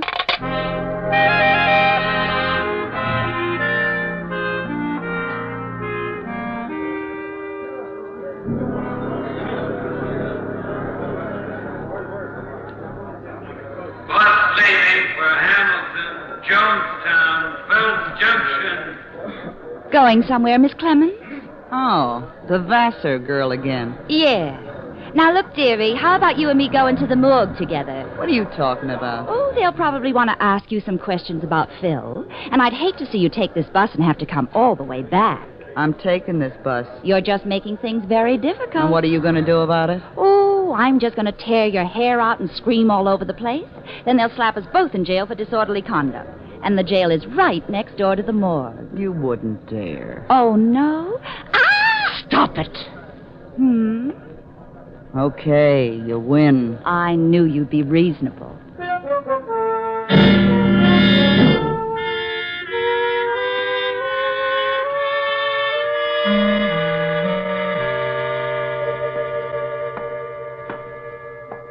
Where's that client of yours anyway, Valentine? Please, Lieutenant, be compassionate. I just told Bettner his brother's lying here in the morgue. He's having a cup of black coffee. Be here in a minute. Oh. Swanson. Yes, Lieutenant? Got the tag on Bettner all filled out? Just got through making it down. Bettner Philip, age 36, Caucasian, height 6'2", weight 190. Identifying marks, if any. Right arm withered, appendicitis scar, port wine birthmark over left knee. Okay, I'll take your word for it. Where have you got him? Down the aisle there, number 302. When you get through identifying him, let me know and I'll put him away. Come on, Valentine. Oh, sure, Lieutenant. Now, don't tell me this place is getting you down. A tough-minded character like you. Oh, no, I was just thinking. Let's see, 302. Right down there, sir. I think they're waiting for you now. Thank you. Oh, there's Bettner now. Yeah. Are you okay now? Yes, I think so. Could we make this as quick as possible? I know, of course. Just necessary routine. Here. Is this your brother? Yes, that's Phil. Well, that's all there is to it, Mr. Bettner. We'll just put the sheet back over. Lieutenant Johnson, he's down there, miss, but wait a minute, miss. Talk this way, Miss Clemens. Now what gives? Yeah, what is it, Brooksy? Look who I found, George. Well, we meet again, Miss Clemens. So that's what you saw walking across the lobby. Who's this? She's the young lady who gave us the information about my brother. Oh. Well, you might as well identify him too, miss. Just for the record. Oh, Phil. I guess that clinches it. I tried to tell him he wouldn't have a chance against Henning, but he wouldn't listen to me. How am I going to go on without him?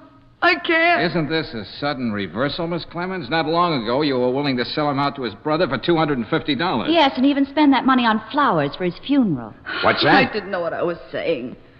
I was sore. I guess I loved him too much. He said he was going to walk out on me, and well, that's why I answered that ad of yours, Mr. Bettner. It doesn't really matter now, does it? Lieutenant Johnson, I suppose I can call down here and make all the necessary arrangements about the body. Just talk to Swanson, that's all. I'd like Phil to be buried in Waynesville in the family plot. Don't worry about a thing. You don't look too well. You better get back to your hotel. Get some rest. I'll see you about the bill before I leave, Valentine. Oh, we won't have to wait for it that long. I got it for you right now. Hey, Valentine! Here it is. What are you doing? Yes, I didn't make myself very clear. Oh, George, did you hurt him? What's the matter with you? Are you crazy? Come on, get up, Bettner. Hey, what's the idea? A nice 38 you're packing, bub. Is this what you mean by the hardware business? Well, Are you going to do some talking, or do I have to knock your ears off with this gun? Phil, don't let him. Shut up, you fool. Yes, baby. It is Phil. What's that? Then who's this guy on the slab? Martin Bettner, I think, huh, George? Right, Brooksy. And what do you got to say to that, Phil? Nothing. Okay, then I'll put the words in your mouth. You had a fight with Henning and you killed him. You knew that between the police and Henning's boys, you were as good as dead. Oh, Phil. But you also knew your brother, Martin, was in town looking for you, the brother you always hated. So you got in touch with him, killed him in gangster style in that room on Jackson Place, then hired me for this fancy runaround. You don't know what you're talking about. It's beginning to make sense to me. Go on, Valentine. You outsmarted yourself, Phil. You should never have put that light out and thrown me down those stairs. You see, that's something Martin couldn't have done in a million years. Why, what are you See for talking yourself, about? his right arm. We heard the reporter, Swanson.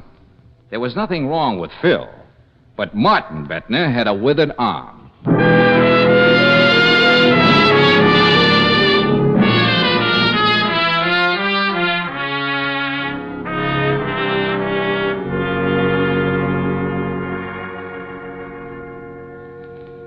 Oh, I wonder, Brooksy, why is it that when brothers hate each other, it's worse than all the Hatfields and the McCoys locked in one closet? Didn't you suspect anything about Phil before Swanson read that tag at the morgue? Well, when that character in the bookie joint sidled up, volunteering information, it was a little too good to be true. You mean Phil planted him there? But, Sweetface, blood is thicker than water. Brothers should love each other. Well, I can't... thought it was pretty unfeminine for Renee to rat on Phil one moment, then leave with him the way Tommy told me she did. You didn't even listen to me, did you, when I was telling you about that on the phone? Well, maybe with one ear. Then when I saw her in the lobby of the same hotel where Martin was staying, well, I had a hunch, too. Oh, of course, it wasn't one of those scientific hunches you get. Yeah. But about brothers, Brooksy, do you think it's familiarity that sometimes breeds such mayhem? Oh, not necessarily. Now, look at husbands and wives. Huh? They go on for years and years living together, and, well, they never think of murdering each other. Oh, Brooksy, you just haven't lived.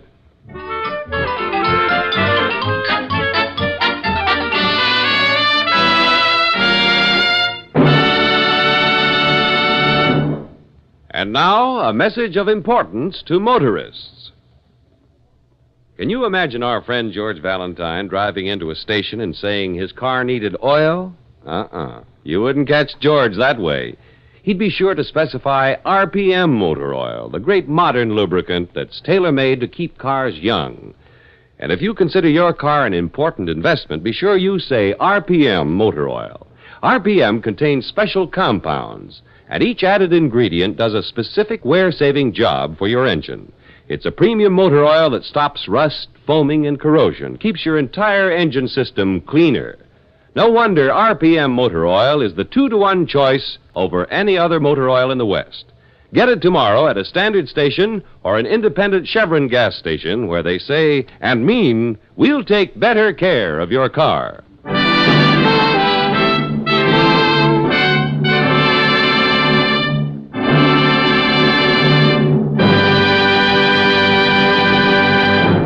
Next week, when you tune our way for another adventure of George Valentine, you'll hear... George, do you think if Dr. Wormsley is right and he did see a man pushed off the roof, he'd be... Nothing like checking, Brooksy. Now, wait a minute. The river's behind that high board fence and only windows from the elevator shafts on this side of the building. That would mean that... Wait a minute. George, that's a man. I mean, it was. Yeah, past tense is putting it mildly. Well, Brooksy, it wasn't just Dr. Wormsley's imagination. And the odds are this is the body of our Mr. Dunlap.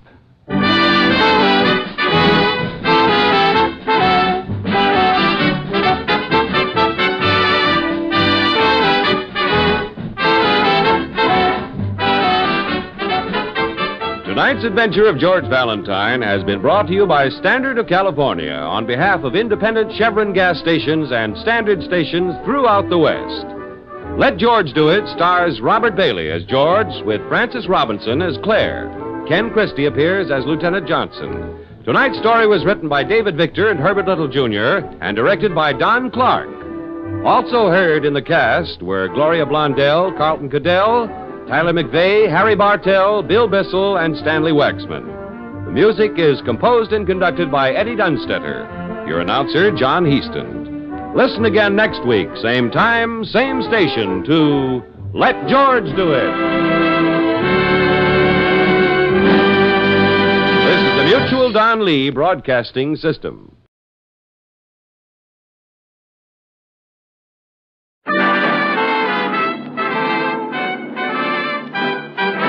Standard of California, on behalf of standard stations and independent Chevron gas stations throughout the West, invite you to Let George Do It. Another adventure of George Valentine. Personal notice. Danger is my stock and trade. If the trouble you're in is way off the beaten track and you need help that's strictly confidential, you've got a job for me. George Valentine. Write full details.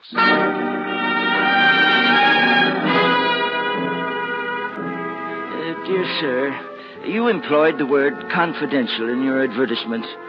Well, I need confidential help. My enthusiasm for birds has led me into a predicament. I was watching starlings, but I saw something that was never meant to be seen, and it keeps haunting me, if I really saw it. Unless my eyes deceive me... My eyes deceive me. I was the witness, the only witness to an outrageous crime. There's nothing more I can say in a letter. Please contact me at once, and it's signed Elliot, Wormsley. Wormsley. That sounds like a name out of Dickens. Elliot Wormsley, MS, PhD, Statistical Services, Baxter Building. Birdwatcher, huh? Mm-hmm. What kind of canaries is this statistician interested in anyway? Oh, stop kidding, George. That's a pretty grim phrase. I was the only witness to an outrageous crime. And he's in a predicament. That's a twist. What was it he could have seen? I don't know, Brooksy, but let's see what we can see. Let's drop in on Dr. Wormsley.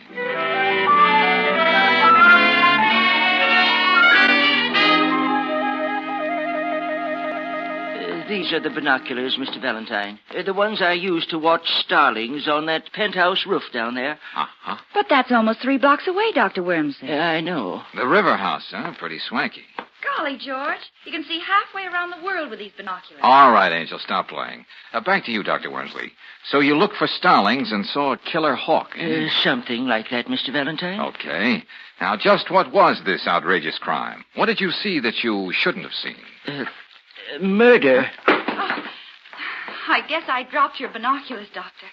Did you say murder? I can't be sure, but I just trained my eyes down there, as I've been doing for weeks. And in that instant, I'm almost certain I saw a man push another man off the roof. Of course, he had his back to me. What do you mean, almost certain, Dr. Wormsley? Well, it was over in a second, and I didn't expect to see what I think I saw. Besides, statistics show that the element of error in visualization over 100 yards is 14 to 1,000. Yeah, well, we'll take your word for that. But why didn't you go to the police with this story? Oh, no, Mr. Valentine. I'm a modest man, and I don't like publicity. Besides, I'm coming up for the presidency of my club. And, so many people think bird watching is, a little peculiar. Yes, I know. You wouldn't make it. But murder is a very serious business. Mr. Valentine, if I'd seen any mention of what I suspected in the newspapers, I would have volunteered this information to the police. But as it is, no crime has been reported. Well, that's right, George. I didn't see anything about it. Still, the picture of those 2 men keeps haunting me. I'm thinking of my reputation, but I do have some public spirit, and I have to make sure. My conscience wouldn't let me rest if I didn't. Oh, I see. And you want me to check at the river house and soothe your conscience? That's it, young man, precisely. It shouldn't take you more than a day, and I'm willing to pay your usual fee. Okay, it's a deal, Wormsley. Oh, Brooksy. Yes, George? Just on a hunch, get down to the Bureau of Missing Persons. See Finley. Okay. Find out if anybody's been reported missing from the river house. You will keep my name out of this, won't you? Oh, yes, we'll do our best, Professor. I'll meet you back here later, Brooksy. Okay, George. I'm going over to the river house.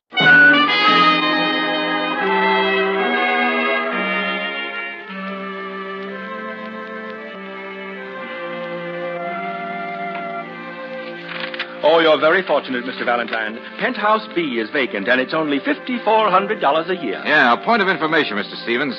As I get it, the sun deck of this wing facing the river is for the exclusive use of Penthouse A and B. Oh, it's very private. And Penthouse A is occupied by the Dunlaps, Philip Dunlap, the broker. So that would put you in very good company, and only $5,400 a year. Well, I was thinking of something a little better, but I'll let you know.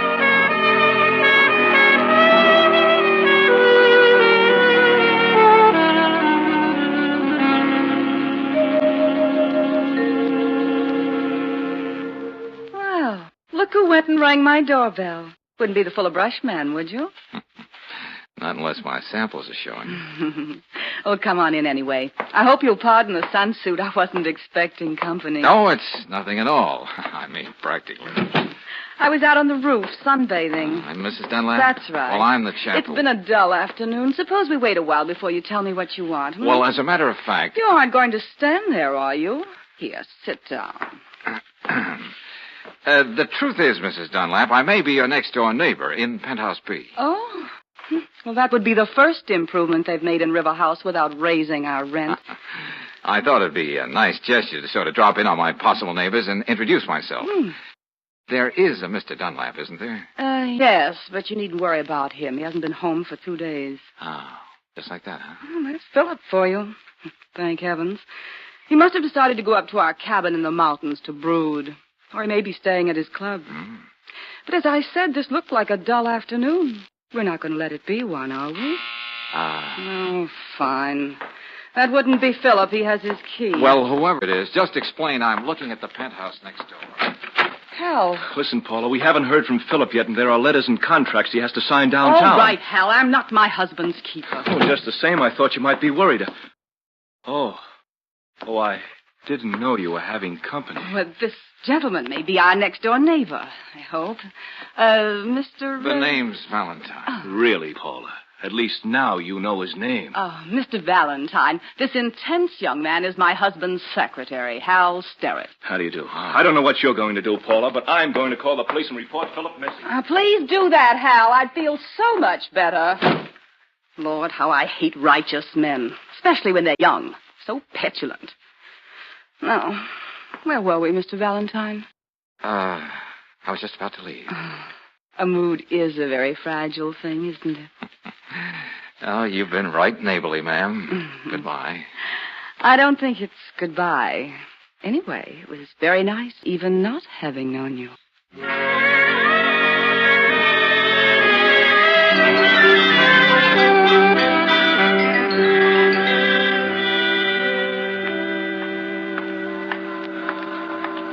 Mr. Valentine. Mr. Valentine. Oh, Dr. Wormsley. I was waiting for you to come out of the river house. But why? I thought you made it a point you were to be the unknown factor in this to you.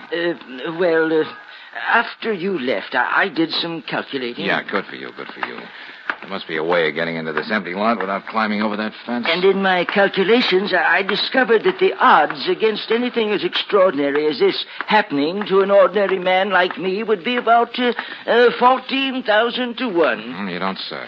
So if you don't mind, Mr. Valentine, I'd sort of like to tag along with you and see if I'm really that 1 in 14,000. Uh-huh. Looks as though there's a gate in this fence. If we can get these trash cans out of the way. George! Hey, Brooksy, you should have brought a friend. We'd have a fourth for bridge. Hello, Miss Brooks. Oh, George, there's been no report of anyone missing in this district. Oh, thanks. I was on my way to your office, Dr. Wormsley, when I saw you heading for the river house. So here I am. Well, kids, let's see what we shall see.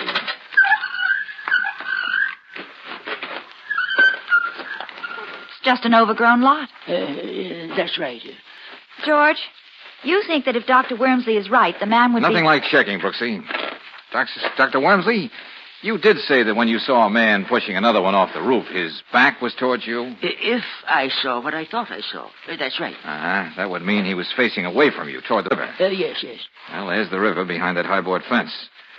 And on this side of the building, there are only the windows and the elevator shafts and the stairway. So no one would have seen him fall. Mr. Valentine, over here, look. Huh? That's a man. I mean, it was. Huh? Past tense is putting it mildly. Oh, George. Then it wasn't my imagination after all. No, Dr. Wormsley, it wasn't. And just to quote a few more odds, it's at least 1,000,000 to 1 this is the body of Philip Dunlap.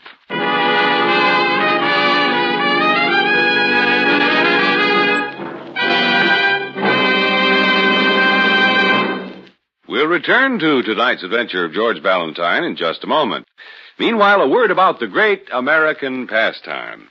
If you're a baseball fan, check these 2 tips for getting the most out of this season. Number 1, when you're driving to and from the game, use fast-starting Chevron Supreme gasoline. Special blending agents in Chevron Supreme give your car speedy warm-up and quick pickup for traffic getaways. And when it comes to hill climbing, premium quality Chevron Supreme gasoline takes you smoothly over the steepest ones. Number 2, at independent Chevron gas stations and standard stations where you can get Chevron Supreme gasoline, there's a grand gift for you. It's a 48-page book about baseball written by Bert Dunn. You'll find in your free copy of Batter Up the fundamentals about this great American sport. One illustrated section shows how to play each different position. Ask for a free copy of Batter Up tomorrow. It's yours at standard stations and independent Chevron gas stations where they say and mean, we'll take better care of your car.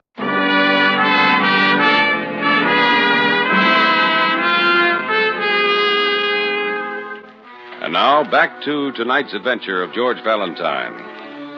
It's only natural for a member of the Bird Watchers Society, even when he's a professional statistician like Dr. Wormsley, to be watching starlings on a penthouse roof. But when instead his binoculars revealed one man pushing another off that self-same roof, Well, that's just sort of a case George would get involved in. It's about an hour since George found Philip Dunlap's body in the weed-covered lot back of the apartment building. And now we find George and Claire talking to Lieutenant Riley at Homicide. Yeah, what is it? Lieutenant Riley, Donnelly just brought Hal Starrett in. Do you want to see him now? No. Let him cool his heels out there a while with Mrs. Dunlap. Yes, sir. How about Dr. Wormsley, Lieutenant Riley? Okay, Valentine, okay. When Lieutenant Johnson turned the case over to me, I didn't know what I was getting in for, but I'll do my best to keep your client's name out of the case. Oh, you're a pal. Well, as a matter of fact, Lieutenant, you owe our little bird watcher a debt. He did uncover a murder. Miss Brooks, I don't want to appear ungrateful. Oh, no. I can always use a new murder. Oh? I'm overjoyed that when you and Valentine stumbled over this homicide, you were thoughtful enough to let me know about it. Oh, well, it's nothing at all. If you hadn't, I'd lock both of you up and throw the key away. Well, now that you're back your own sweet self, would you mind telling us what you found out from Mrs. Dunlap? Well, she said she was out shopping all that afternoon, and the doorman is alibying her. When she got back, this kid, Starrett, was still there, waiting to see his boss, Mr. Dunlap. He hung around a little longer and then beat it. Did Mrs. Dunlap suggest that there might have been any bad blood between Starrett and her husband? Well, she wasn't too anxious to admit it, but it seems young Starrett was being fired. Yeah, but what was the reason? Bad spelling or making Google eyes at the boss's wife? I wouldn't know, not yet. Mrs. Dunlap was too broken up to go into every little detail. Broken up, huh? I can just see her tears flowing like wine. What do you mean by that? Well, just thinking out loud. Yes, Lieutenant? You can send Starrett in here now. Yes, sir.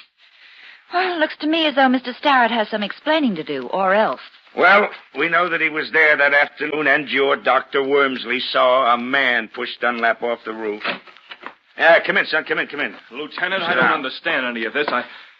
Oh, you. Hello, Starrett.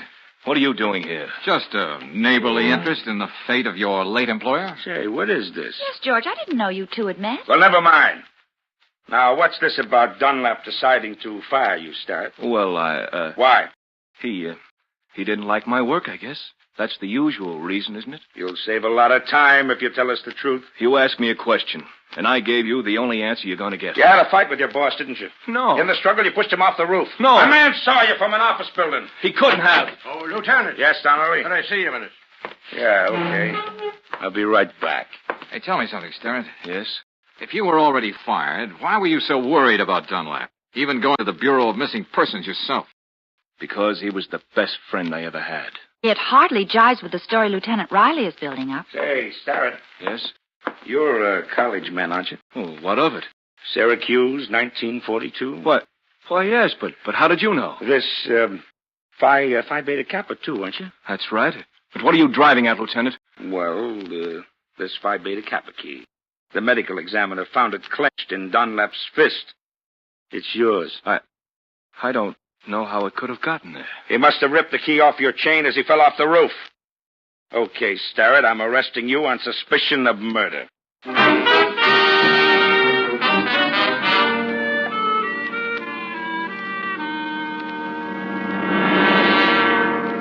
It's nice of you to visit me in jail, Valentine. But what's the use of going over the same story again? Let's say it intrigues me, Starrett. Paula would go right on denying I ever gave her that key. I can't prove it. Why should you believe me any more than anyone else? Because I happen to know a little more of the lady in question. Now, look, friend, let's stop being delicate. Paula decided she liked your type and made you the odd man in the triangle. That's why Dunlap was giving you the gate. Oh, I tried to break off with her, but she always managed to be around, taunting me. She had me spinning on my head. Yeah, I know what you mean. Say, did you have a fight with Dunlap when he fired you? No, I wish there had been. That would have been easier than the way it was. Go on. He was hurt, and I was sick and ashamed of myself. He knew there were others, and that made the whole thing even cheaper. Now, surely just firing you, Starrett, wasn't the answer for Dunlap. Oh, he knew that. One of my last acts as his secretary was drawing up papers that cut her out of his will. Hey, now, wait a minute. That just puts you in deeper. That means Paula had no motive. Hey, how about insurance? Well, there was a big policy Philip took out recently with Paula's beneficiary. He didn't change that. Oh, wasn't that kind of strange? Oh, it wasn't something he overlooked. There was a funny smile on his face when he told me he was leaving that as is. That's very interesting. Oh, look, Valentine, I didn't kill Philip. When I was there, I didn't even know he was out on the roof. Okay, I'll just take it easy. I'll do what I can. What can you do? You'll never get the truth about that key out of Paula. And Dr. Wormsley swears there was a man out there struggling with Philip. What man? A burglar? One of Paula's ex-boyfriends? Or possibly the man on the moon? I think I'll drop in on Paula again. I don't know what I expect to find, but with a gal like that, the unexpected is bound to be interesting.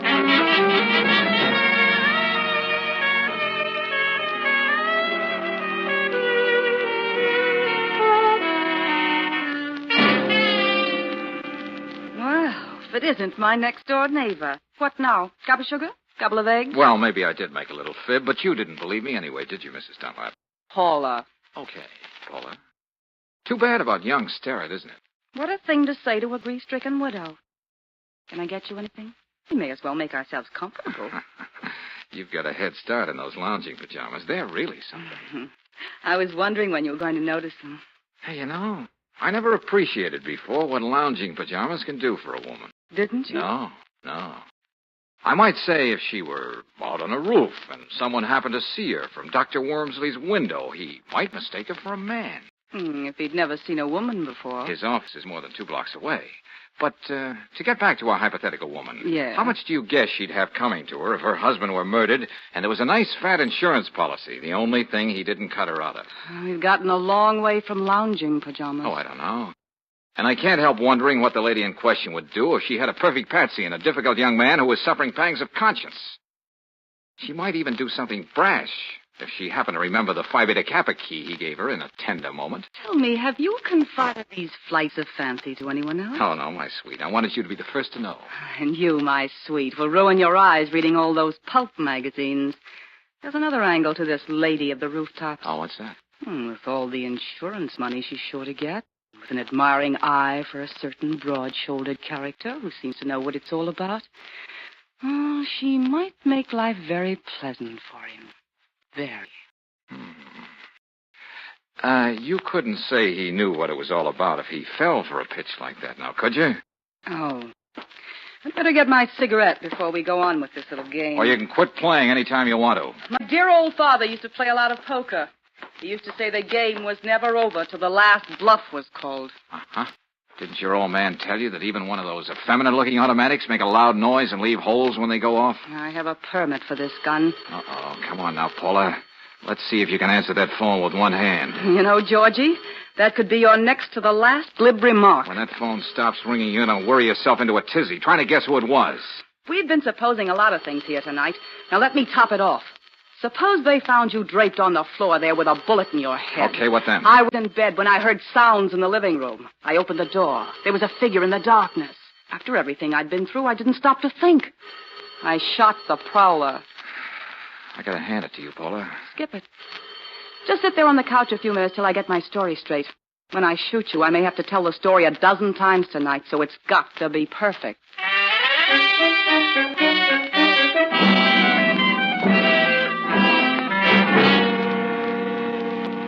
Okay, you stalled too long. You missed your chance, beautiful.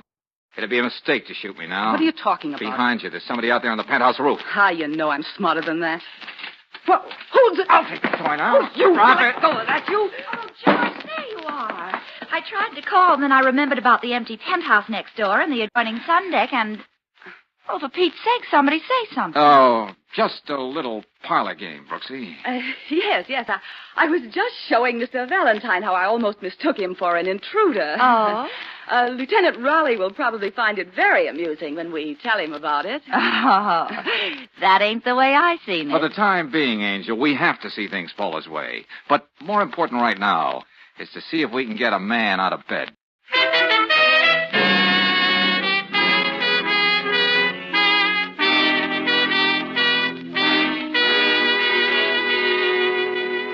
No trouble at all, Valentine. Don't mind selling a little insurance any time of the night. Are these all representative policies, Bennett? Yes, sirree.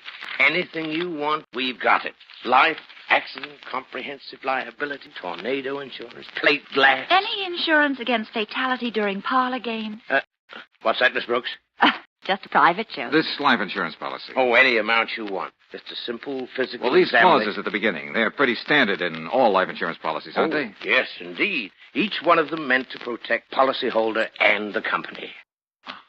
What's up, George? Well, thanks a lot, Bennett. You've been a great help. Yeah, but look, old man. Sorry, shopping around, but I'll keep you in mind. Let's go, Brooksy.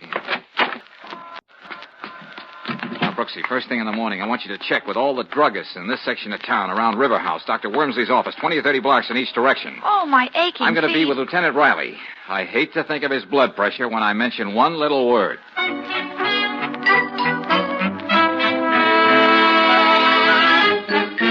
Autopsy? That's the word. Valentine, if I had any hair, I'd tear it out. What are you talking about? Well, now, look, it can't do any harm, Lieutenant. No one in his right mind can doubt how Dunlap died. This Wormsley saw him shoved off the roof. Then the body was found sprawled all over an empty lot 12 floors below.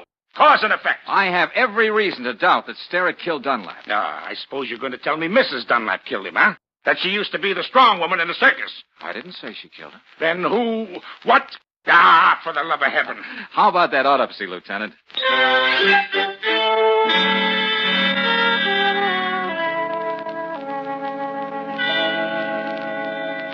All right, Doctor. Will you tell Valentine here that he's just been wasting our time? I wouldn't say that, Lieutenant.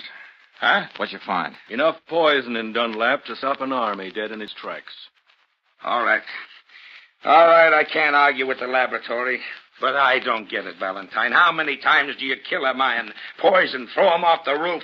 Ah, it's a wonder we didn't find a knife in his back, too. Doctor, just how does this particular poison work? Instantly. Every muscle in the body becomes rigid all at once and stays that way. Uh-huh. Then it's possible that after a couple of days, the effects of the poison could be mistaken for rigor mortis. Not only possible, Mr. Valentine. It seems just what happened. Hey, wait a minute. Wait a minute. If Dunlap's fist was clenched like that the moment the poison took effect, how did that Phi Beta Kappa key get in his hand? That's the point, Lieutenant. It was forced into it. And certainly Hal Sterrett didn't do it. That does it. That does it. I'm going to have Paula Dunlap picked up, and she'd better have all the answers.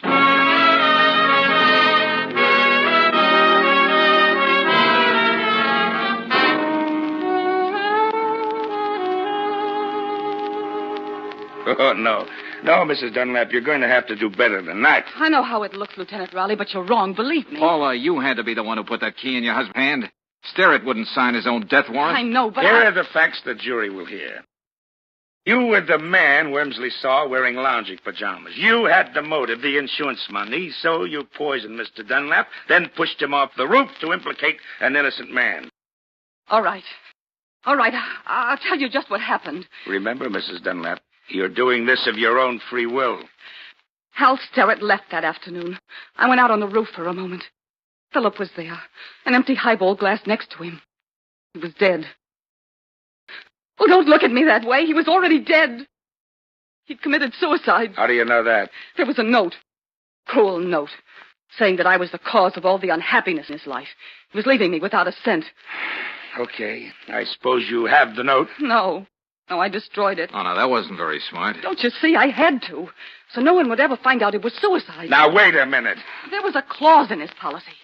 It's in most policies, saying that if he killed himself within the first year, the beneficiary wouldn't get a cent. That much is true, Lieutenant. What I did was wrong, but I wasn't going to let Philip leave me without a cent. That'll stand up in court, won't it? Even though I did destroy the note, they'll believe me, won't they? Since you asked my opinion, the answer's no. But my job is finished now. Oh, no. George. Hey, how goes it, Brooksy? What luck? You were right. I found out what you wanted to know at the Gotham Pharmacy on Morton Boulevard. Now what? What am I going to do? I've got to find a way to prove I'm innocent. This isn't fair. Remembering that gun you held in my face and Hal Sterrett, I'm tempted to keep my mouth shut and let you stew in your own juice. What do you mean? Me and you both.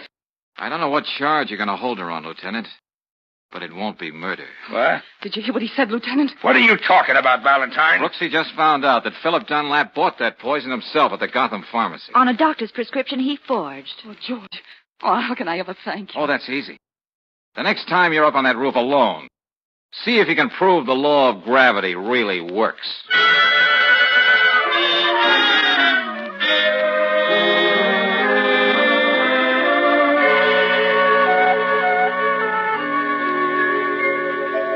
George, George, don't you think that was sort of a morbid joke for Dunlap to play on his wife? Well, Angel, Paula played a few pretty grim jokes herself. Yes, but to leave her name in that insurance policy, knowing that she wouldn't get a penny. Crime, punishment, so forth. Hello. Anybody here? I just thought I'd drop in and take care of that little bill I owe you. Oh, thanks. How do the birds look these days, Doctor? What? Oh, yes.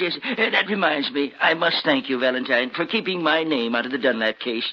After all, I was the key witness, and I... Oh, dear. Well, that's all washed up now. Thank goodness. Oh, yes. Mrs. Dunlap isn't living there anymore, you know. No? It seems 3 young ladies are sharing that apartment now. And yesterday... Why, Dr. Wormsley, what kind of birds are you watching now? Oh, well, they were very wild canaries. Oh, goodness, what am I saying?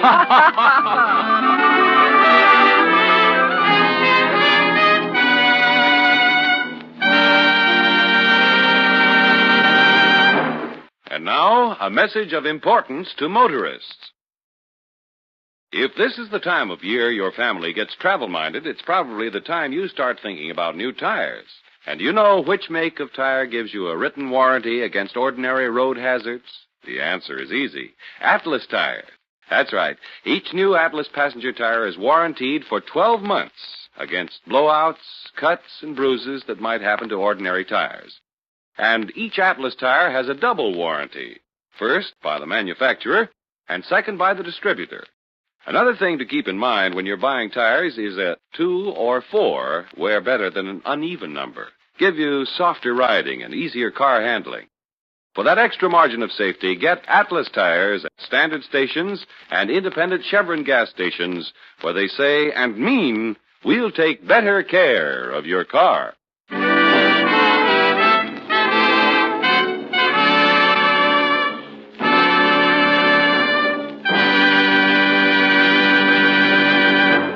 Next week, when you tune our way for another adventure of George Valentine, you'll hear... Well, Brooksy, looks like playing Big Brother a la Spencer Tracy didn't work out. Eddie beat it while I was shaving. Oh, that crazy little kid. He left this note. He's on the prowl. To quote, he's going after Stan Lucas. Oh, no. What can we do, George? I gotta stop him somehow. Hey, listen, you look up Emily. Maybe she can give us a clue on how we can find Eddie. Okay, George. And remember, Brooksy, it's a race against time.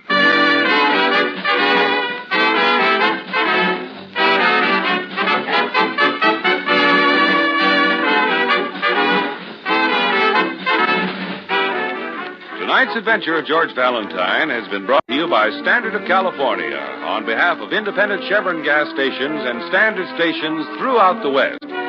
Let George Do It stars Robert Bailey as George, with Frances Robinson as Claire. Wally Mayer appeared as Lieutenant Riley.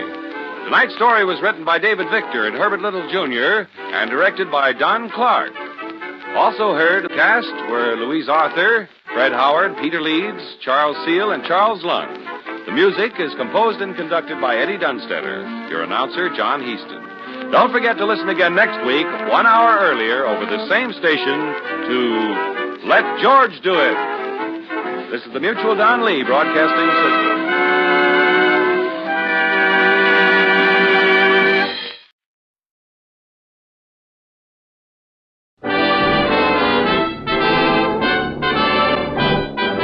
Standard of California, on behalf of independent Chevron gas stations and standard stations throughout the West, invite you to Let George Do It. Another adventure of George Valentine. Personal notice. Danger is my stock and trade. If you're up against something you can't handle and it has to be kept strictly confidential, you've got a job for me, George Valentine. Write full details.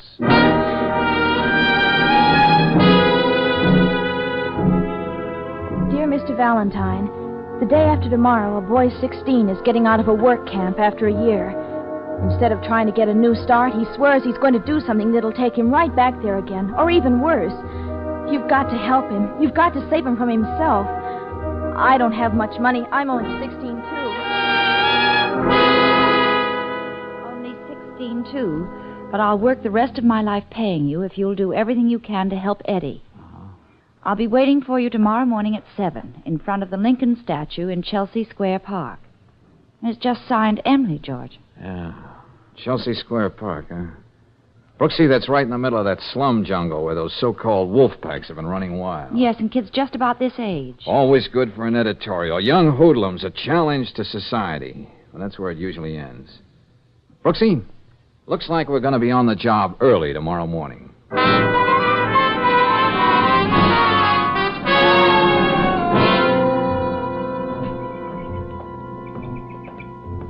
George, wait a minute. What is it, Brooksy? Over there, sitting under the statue of Lincoln. There, feeding the pigeons. Oh, yeah. Looks like our girl, all right. Come on, Angel. Let's see how unlike an editorial we can be when we talk to her. Now, that's all the crumbs I have. No use hanging around. Go on, scoop, go on. Emily? Yes? Oh, Mr. Valentine? Yeah, that's right. Gosh, I didn't really believe you'd come, and I... Hello, well, Emily. This is Miss Brooks. We work together. How do you do? Hello, Miss Brooks. If things weren't so terrible for Eddie, I'd feel pretty silly. I don't have anything in the world, and there's no reason for you to help me. Well, let's just say you write a darn good letter. Now, what about Eddie, Emily? He's a boy I know. He gets out tomorrow. Why was he sent away? The police found him in a stolen car. I see. But he didn't steal it. He thought he was delivering the car to a second-hand dealer for somebody, just to make a little extra money. Well, didn't he tell that to the police? No. He just kept insisting over and over that he didn't steal it. He wouldn't even tell me who got him into that trouble. But he says that since everybody is so sure he's no good, he's going to prove they're right. You know what that means. Oh, now, Emily. Well, I know Eddie. He's lost his temper a lot of times, and he got into scrapes, but, well, he's not bad, not really. Emily, you're pretty sure of that, aren't you? I suppose when you believe in somebody, you just do, that's all. All right. Now let's see what we can do. He has no place to go, Mr. Valentine. What do you mean? He only has his father, and Eddie was supporting Mr. Prokosh, selling papers. Yes? Well, when Eddie was arrested, Mr. Prokosh told him he never wanted to see him again. And Eddie's very proud. He'd never go back home now. Well, people change a lot in a year. Do they? My mother and father haven't. They still think Eddie's no good. And even now, when I went to help him, I have to meet you in the park before I go to school. All right, Emily, suppose you leave Eddie to me. I'm going to secretarial school now, and in another year I'll start working. And if you don't mind waiting, I can... suppose you leave that to Mr. Valentine, too. Then you mean you'll do everything you can? That and a little more, Emily. Now, suppose we go and have some breakfast so you can tell me all about Eddie. Then I'm going to have a talk with his father.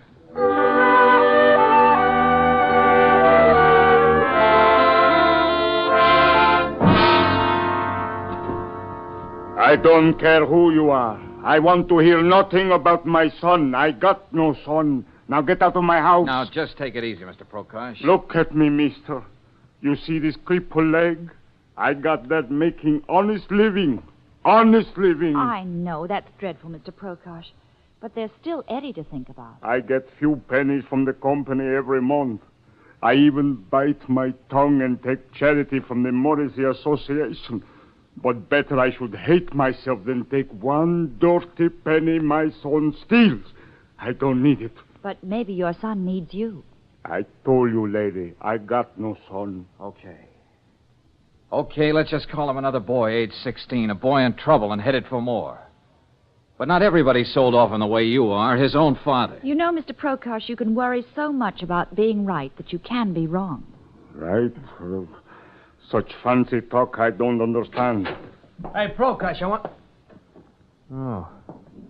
So you got company, huh? What you want in my house? Tell these characters a blow. There's something I want you to tell me. Just who is this imitation Bogart? His name is Dan Lucas. He's the worst hoodlum of them all. Look, Pop, Eddie's time's about up. When's he getting out? I gotta know. I tell you nothing. You heard me. I gotta know. And you're gonna tell me all right. You what? Let go. That flashy tie you're wearing. You don't knot it half tight enough, so I'm gonna help you. And it's not good manners for a tough guy like you to be pushing helpless people around. Stop it, will you? Now, you see what I mean, Stanley? George, look out! I'll take that. See the kind knife he carries? Yeah. Not the kind you peel potatoes with. Why, I ought to... George, let go of him. I just got one thing to say to you, mister. Stay out of this neighborhood after dark if you want to live. Which way do you want to go downstairs, on your head or on your feet? I ain't through with you. You need a Prokosh. Beat it. Take that collapsible stiletto with you. Let's hope the cops find it on you. Still have nothing to say to us about Eddie, Mr. Prokosh? Nothing. You see the kind friends he has? I would rather die We than... know. All right, let's go, Brooksy. There's one more place I'd like to stop before we meet Eddie tomorrow.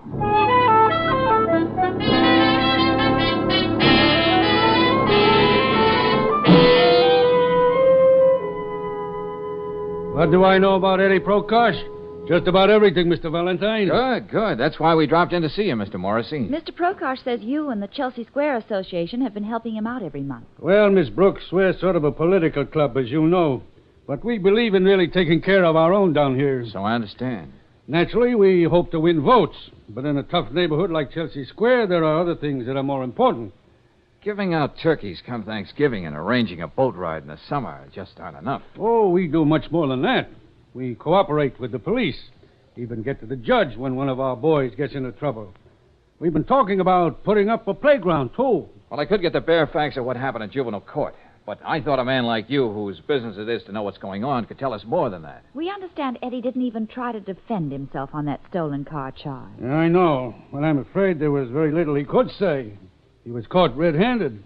Very unfortunate case. But I'm afraid not at all unusual. Say, tell me, Morrissey, why would a young hooligan like Stan Lucas be interested in knowing when Eddie gets out from the work camp? Lucas? Oh, that one. There's really a neighborhood problem. I can imagine. But Stan's almost a man now. I don't see what he could have had to do with Eddie Prokosh. Apparently he had a lot to do with him, Morrissey. But it looks as though we won't get the real picture of Eddie till we talk to the boy himself.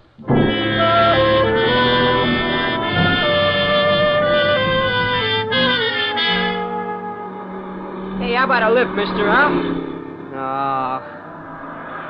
Hey, you going into town? How about a... Why knock yourself out, kid? I'm going back to town. I'll give you a lift. What? Oh, I didn't see you parked under that tree.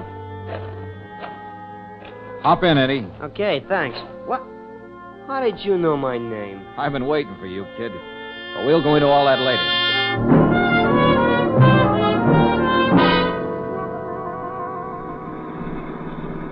I don't listen to Emily. She's just a crazy kid. And I suppose you're a brainy old man. Yeah, well, I know what I'm doing. And you can let me off at the next cross and I can get a bus, you know. No, just keep your shirt on, Eddie. That kid gets crazy ideas. I know what I'm doing. I don't need anybody's help. Okay, so you're on your own. Well, let's set it up this way. Look, I live by myself. What do you say we go home and have some chow? You might decide to bunk over with me until you know what you want to do. I know what I want to do. Hey, mister, you sure you're not a cop? Well, some of them are my best friends, Eddie, but I don't happen to be one. No, it's just like I said. I had a little talk with Emily while she was feeding the pigeons in the park. You mean Emily still sits by that statue and... Well, okay, I guess there's no reason why I shouldn't eat your food. Thanks, Eddie.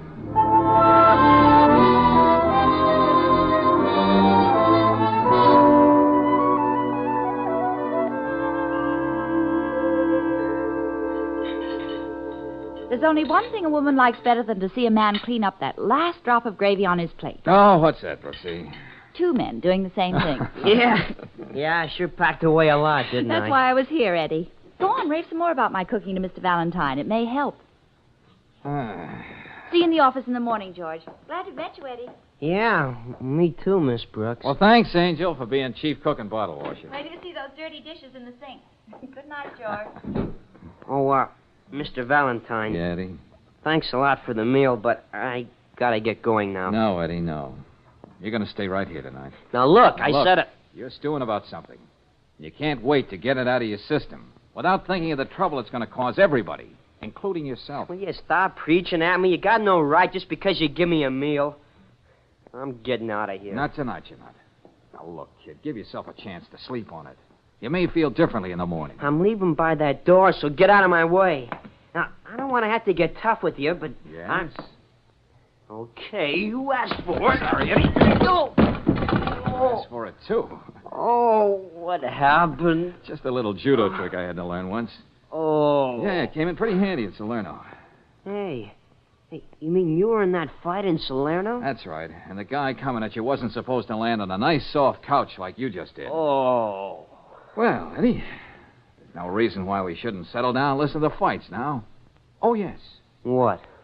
when you do go to bed, just remember, I'm a very light sleeper. So? So, don't get any fancy ideas about running out on me.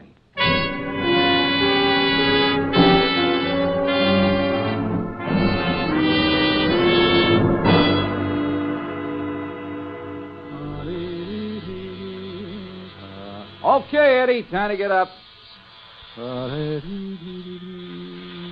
Hey, Eddie, did you hear me? Rise and shine. Oh, that kid. Say, Eddie, if you want to try my new electric razor, you can... Why, that little... Now, wait. Oh, great. Well, he did leave me a note. That's something. I wasn't asleep like you thought when you went in to take your shower. I even washed the dishes to pay for my room and board. Now, you and Miss Brooks and Emily better stay away from me. You were so anxious to know what I was going to do. Now I can tell you. I'm going to take care of Stan Lucas.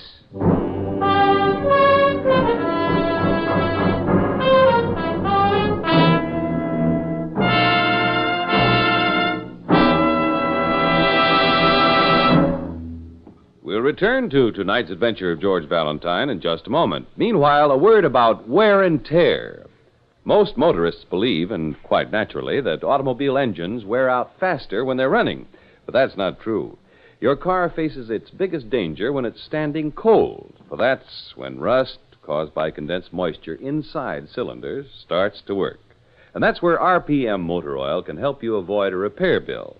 RPM's special compounds keep a rust-proof oil film on all engine parts all the time. Whether your car is running hot or standing cold, RPM clings stubbornly to vital wear points. And consequently, rust never has a chance to get started in your car. No wonder it's the 2-to-1 choice of Western motorists. Next time you need oil, ask for rust-fighting RPM motor oil at any standard station or independent Chevron gas station. While you're there, ask for a free copy of Batter Up. It's a wonderful handbook on baseball, a gift to you from independent Chevron gas stations and standard stations where they say and mean, we'll take better care of your car.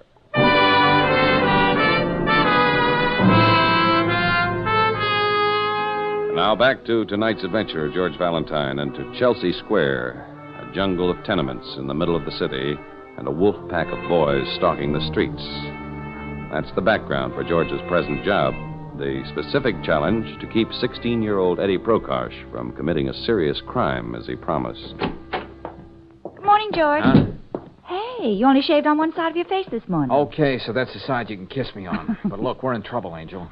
What? Yeah, playing Big Brother a la Spencer Tracy didn't work out. Eddie beat it while I was shaving. All right, darling, take it easy.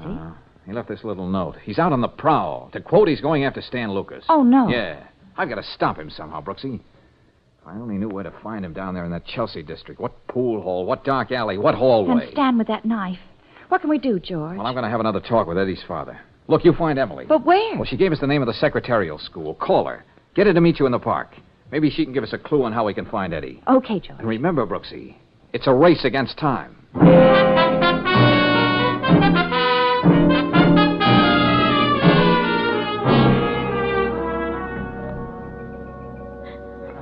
Eddie can't do that. He mustn't. Emily, stop crying.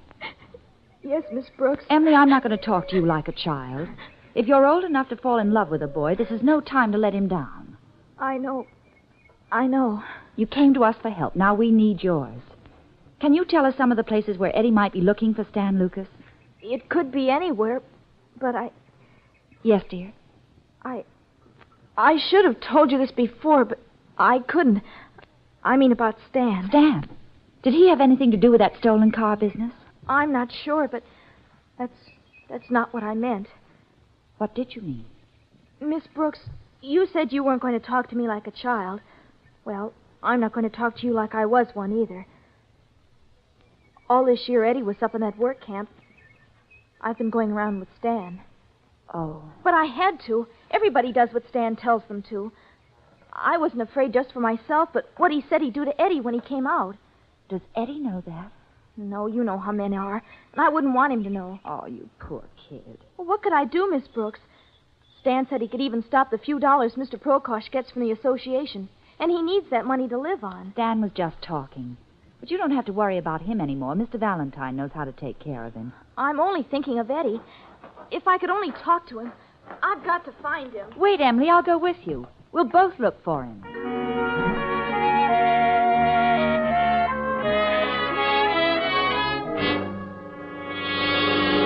All I want to know, Mr. Prokosh, is whether Eddie's been here or not. He knows better than to come here. Oh, yeah. And I suppose that makes you a great father. Hey, look, Eddie's wandering around. A few words well chosen might save his whole life. And all he gets is a door slammed in his face. I got nothing more to say, Mr. Valentine. Well, I have one more thing to say. Your son's out to kill somebody. Kill. That's the kind of thing you get the big rap for, even a kid of 16. My Eddie, he would not...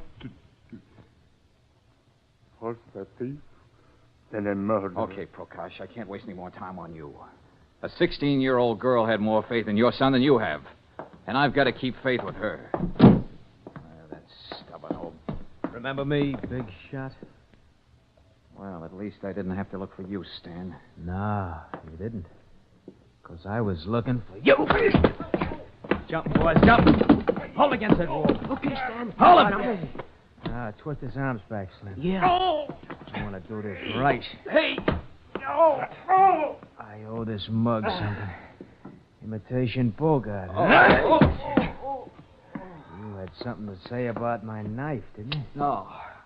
How do you like it now? I ought to carve my initials all over that face of yours. Hey, don't do it, Stan. No, I won't do it. It's really going to be a pleasure to work him over so even his own mother wouldn't recognize him.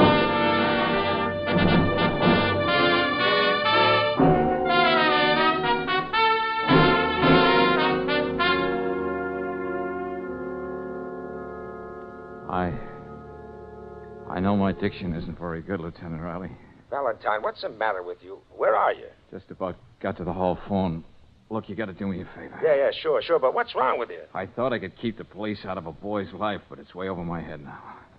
I need your help, Lieutenant. Okay, shoot. Look, pick up 2 boys down on Chelsea Square fast. Eddie Prokosh, about 5'8", freckles on his nose, wears a leather jacket. And Stan Lucas, get it? Stan Lucas, yeah? He's a dirty, vicious little... Valentine, you stay where you are. Don't worry, Lieutenant. I can't help myself.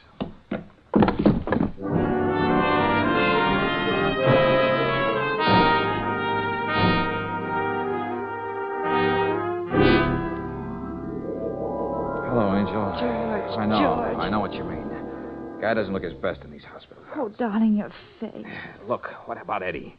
Did they pick him up? Yes. Before he got to Stan? Uh-huh. Oh, good. Not quite so good. What happened, Brooksy? Lieutenant Riley has Eddie in jail. Huh? They found a gun on him. But if he didn't get to Stan, The then... gun was taken from a watchman in a holdup this morning. Eddie? No question about that gun. But, Brooksy, when that guy's wrecking and now this... I know. But, George, what do you think you're doing? Where are you? Oh, I'm getting out of here and have a talk with Eddie in jail.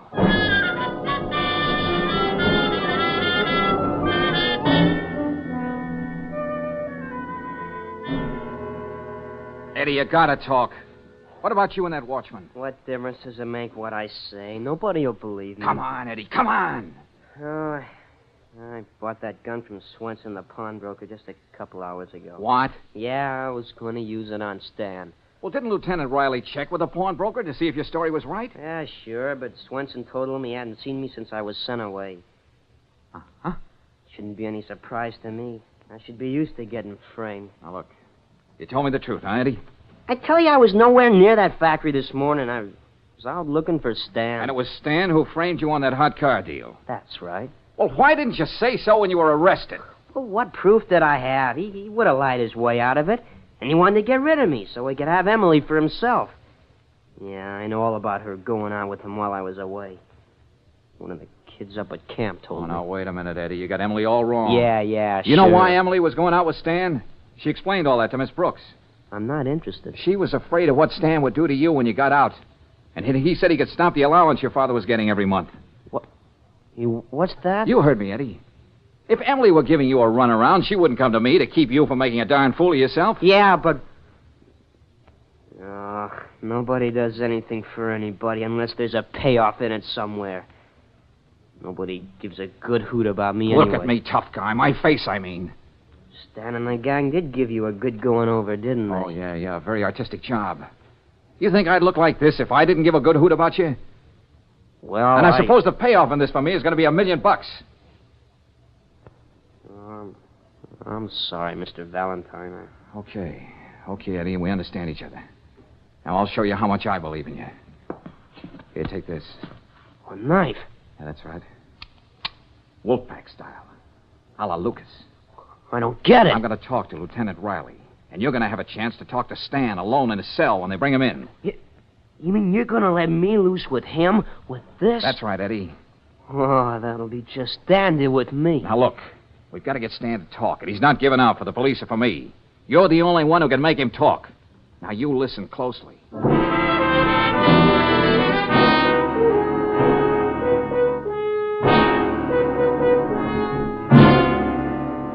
All right, I don't mind playing ball with you, Valentine. I'm all for helping the kid. Thanks, Lieutenant. But you realize the spot I'm putting myself in, letting Eddie have a knife when he talks to Stan? We'll be right next to the cell door.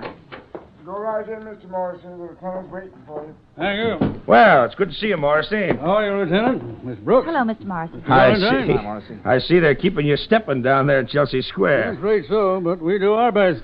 Well, Valentine thought you ought to be in on this Prokosh case. Eddie's one of your boys, you know. I know. Yeah, we're going to hear Eddie's side of the story. And if it sounds convincing, we know you'd want to help. I'm glad you thought of me.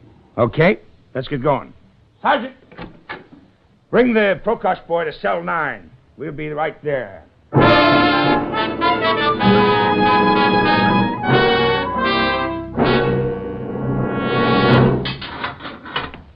Okay, Eddie. The lieutenant said you can talk to this guy 5 minutes. Thanks. Well. How did you get out, Prokosh? You didn't stay out very long, did you? No, you saw to that, Stan. Come on, you're talking through your head. Am I? You want me to give you regards to anybody when I get bailed out? Emily, for instance? You're not getting out of here. What are you doing? You ought to know this trick. How to hide a knife in your shoe so they don't find it when they search you. Hey, Eddie, put that thing away. I've been waiting to catch up with you, Stan. Look, stay away from me. You framed me running those stolen cars. Well, now you're going to pay for Now, it. look, kid, take it easy, will you? Didn't you? Look, I didn't mean to frame you, Eddie. It was all a mistake. Help! Somebody help! He's going to... Stop him! You bet I was looking around for a gun, and sooner or later I'd wind up at Swenson's, so you planted that hot gun there. Yeah, that's right. But look, kid, help get this guy out of here. You hear me? Get him out of here! We'll get him out of here, all right. He was trying to murder me. Hey, what are you doing here? You got a good memory for faces, Stan, especially ones you've been working on. Gosh, Mr. Valentine, it worked. You heard him, didn't you? Yes, Eddie, we heard everything. Look what's going on here. You got no... Shut up. Mr. Morrissey, get me out of here. I didn't do nothing. Well, the less you say, the better, Stan. Look, you can't let him railroad me like that. I'll do everything I can, same as I would for everyone else from our district. I guess you're going to stay put, Lucas. And the rest of your gang will be sent to a place where they can learn to do something useful with their lives. Come on, everybody. Wait a minute, Lieutenant. Huh? Isn't it going to be kind of crowded in here for Stan and Mr. Morrissey? What are you talking about, Valentine? What do you mean, George? That was some nice double talk between you and Stan a second ago. The less he says, the better. The better for you meant, didn't you, Morrissey? Now, look, Lieutenant, and you, Stan, you said, you can't let them railroad me or I'll... Well, or you'd give away the whole works, wouldn't you? Morrissey was the real guy behind the stolen car racket and a lot of other rackets down in Chelsea Square.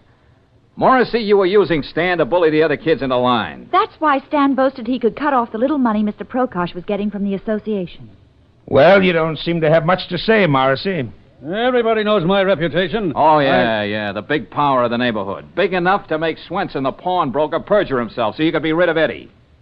I think you can get Swenson to talk now, Lieutenant. I told you he sold me that gun. You got this all wrong, Valentine. This Lucas boy here has caused all kinds of trouble. If he tries to implicate me, surely no one is going to believe Look, him. Morrissey, you're not going to walk out and leave me holding the bag. Valentine is right. I got lots of proof. Keep quiet, you little rat. See what I mean, Lieutenant? On second thought, it wouldn't be safe to leave them both in the same cell.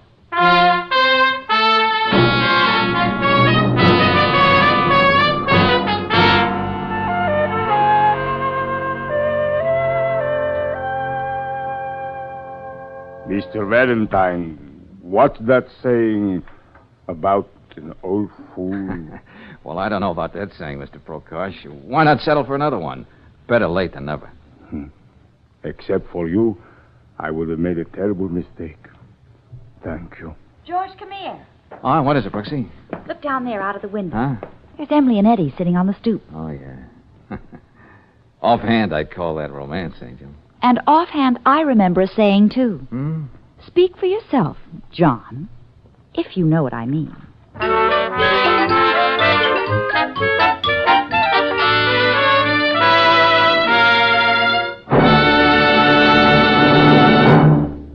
And now, a message of importance to motorists.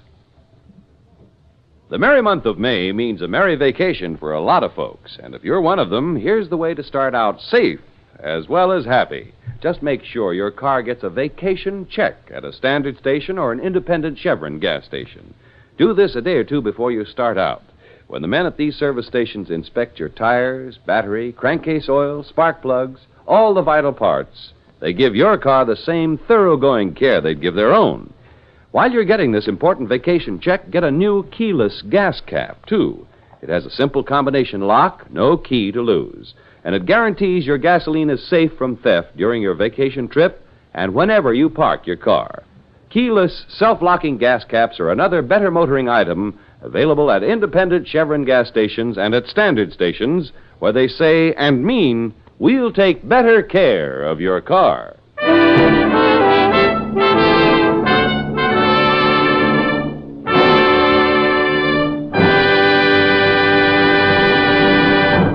Next week, when you tune our way for another adventure of George Valentine, you'll hear... Oh, hello, Angel. Oh, darling, I thought you'd never open your eyes. Oh, why doesn't somebody turn that radiator off? It's hissing. We're back in the manlock at the tunnel, George. Huh? Oh, what happened? Well, you were down here this morning, and you must have come up too quickly, and you got the bend. Oh, yeah, I remember now. Then coming up, and then everything went blank. There was another accident in the tunnel. What?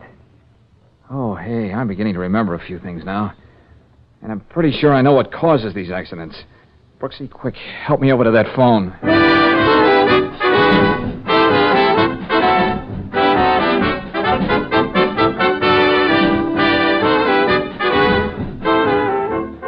Tonight's adventure of George Valentine has been brought to you by Standard of California on behalf of independent Chevron gas stations and standard stations throughout the West.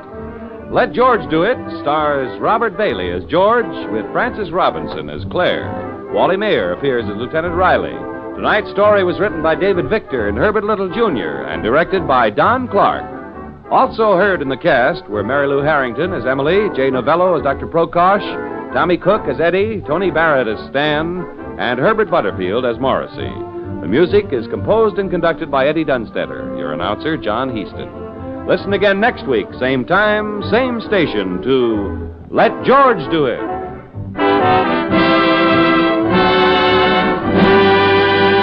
The Mutual Don Lee Broadcasting System.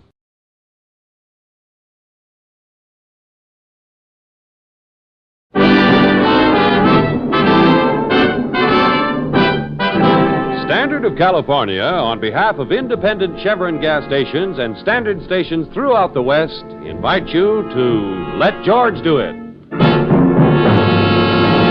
Another adventure of George Valentine. Personal notice. Danger is my stock and trade. If you're up against something over your head and need help that's strictly confidential, you got a job for me, George Valentine. Write full details.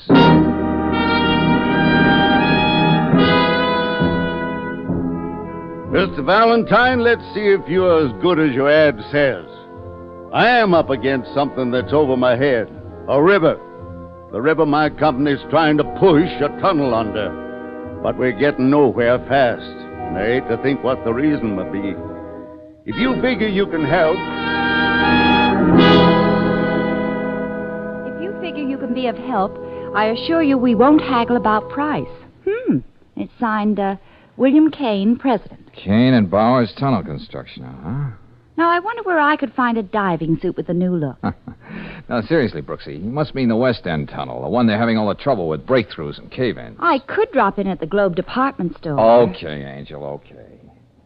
But this seems like a job for an engineer, not for me. Well, there's still no harm in talking to the nice man who insists he's not going to haggle about price. As long as you insist on being mercenary, let's get going.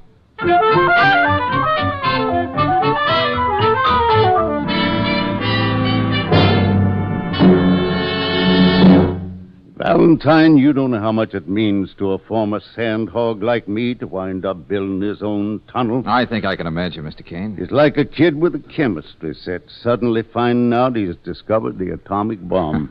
I realize this tunnel project's a pretty big thing, and you've had more than your share of hard luck. Yeah, way more than my share. What did you mean in your letter that you hate to think what the reason for these accidents might be? Well? I suppose I gotta tell you. Oh, now look, Kane, if it comes that hard, maybe you want this letter back so we can forget the whole thing. No, it's just that it's tough putting it into words. Yeah? Yeah. Me and my partner, Jim Bowers, we drove tunnel all over the world. Started as muckers, shoveling mud and slime. Got to be miners together, using dynamite and drills when you didn't even know what was going to happen next under the river. You'd think you'd get to know a guy after going through all that with him. Well, let's be blunt and put it this way, Kane. You suspect your partner, Bowers, is holding up the works here, is that it? Yeah, but I gotta be sure. What makes you suspect him at all? I found out that the company we outbid to get this job made Jim a big offer to come with them. But if he's a partner here, what's the percentage for him in a deal like that? Well, Jim's always resented that I'm better suited to run the front office up here while he has to work with the men. Oh, I get it. So if he could bunch up this job, if we lost it to the Cameron Construction Company, they'd take him in there as a big shot. Well, you certainly must have talked this over with Mr. Bowers. Yeah, I did, miss, and he said that he turned the Cameron offer down flat. But how can I be sure? Now all these accidents. With Bowers always on the spot to make them happen, if that's what he wanted. Frankly, Valentine, I don't even know how you can help me. Sandhogs are a clannish crowd. You can't go wandering around down that tunnel snooping around. Well, Mr. Kane, suppose you let me give it some thought. George. Yeah, Brooksy. How'd you like to buy a for instance? Okay, Brooksy, I'll buy. Well, for instance, if you were a reporter and I were a photographer, we could be doing a story for a national magazine. That would get us down into the tunnel to snoop. Say, that might be an idea at that. Then you could look around. I'll tell Sanders to expect Oh, you. now, wait a minute. Hey, look, Brooksy, that's a good for instance, all right. But this business of we... Of course I meant we. Why do you think I came up with the idea? Okay, you arrange it, Kane. I think we're going to take a crack at it.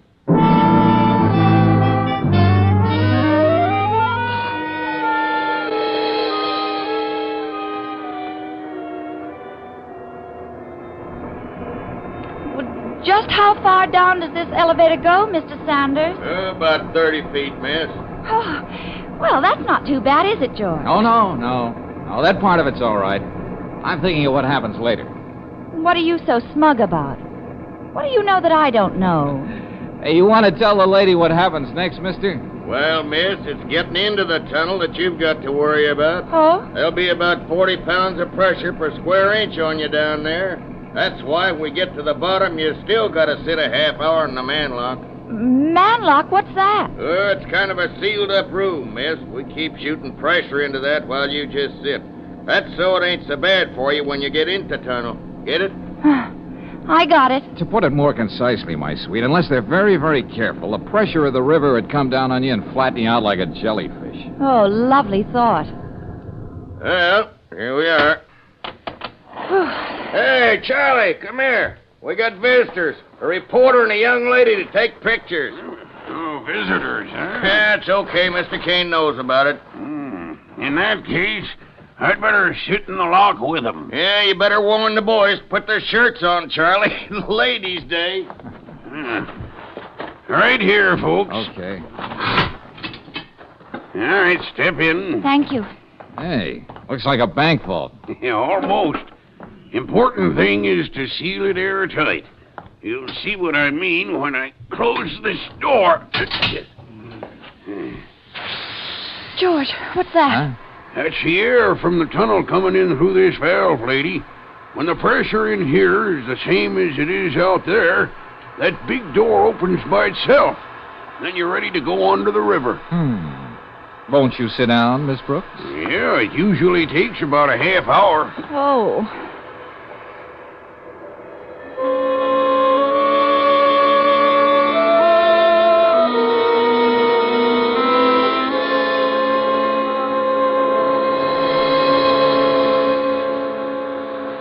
Just about a minute more now. You all right, Brooksy?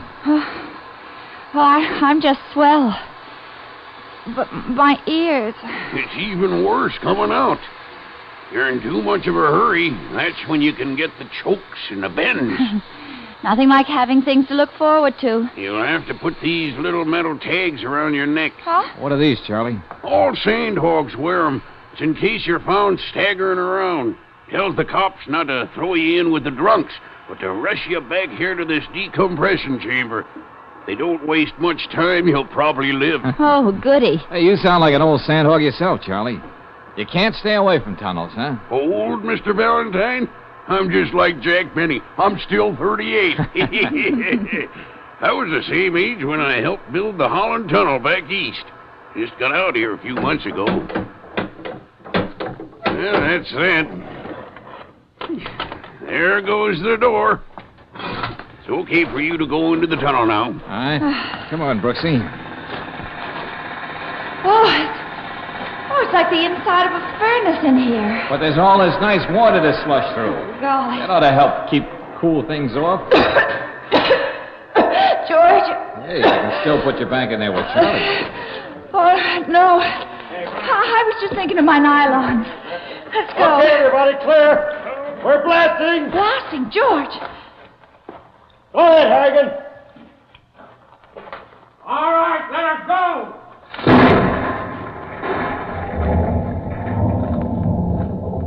That'll do it. Now we can go up to the other. Hey, where'd you two come from? You Bowers? Yeah, what are you doing down here? And with a girl to bring me more trouble. Trouble? Look, Mr. Kane said it was all right for me to do a story about the tunnel. The young lady is here to take the pictures. Story? That all Kane's got to think of up there? I'd like to go up and tell him a few things. Howard! Hey, what's going on? Howard! Yeah. Got a breakthrough at the tunnel head. What? Yes. Bad this time. The scaffolding came down with a lot of guys on it. Scaffolding come down on every job. Young Davis is down there, caught under all that rock and sand. We got to get him out. I'll get the ambulance, Harrigan. But you get back there. Patch up that break. Go on. Davis wouldn't be there now, Bars, if you sent that gang up tunnel far enough when the blast come off. Look, Sandhog, don't tell me how to build a tunnel. I'll tell you anything I want. Okay, if you want to play pick yourself up and do what I said. Okay, reporter, there's a story. How we lost another day. Yeah, what about the man you just lost? This is one accident they won't blame on me. A woman in the tunnel's the worst jinx there is. Kane knows that. And I got to phone upstairs for an ambulance.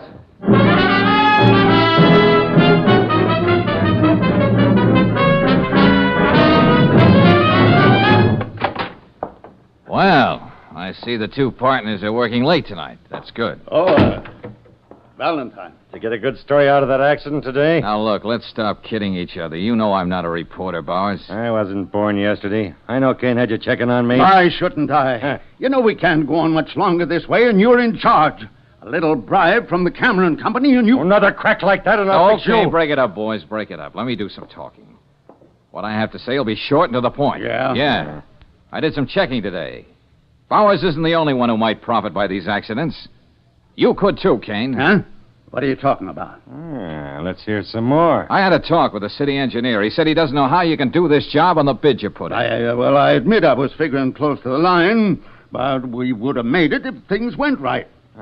So the boy in the stiff shirt comes up with another bad deal, huh? And, Kane, you had the foresight to take out insurance to protect you in case you went broke building this tunnel. Well, that's a natural precaution. Oh, yeah. But it was a personal insurance policy, taken out in your name. Not for the firm. What's that? Jim, I know how you've been spending money, so I paid the premiums, but I was only thinking of the company. Well, here's what I'm thinking, Kane.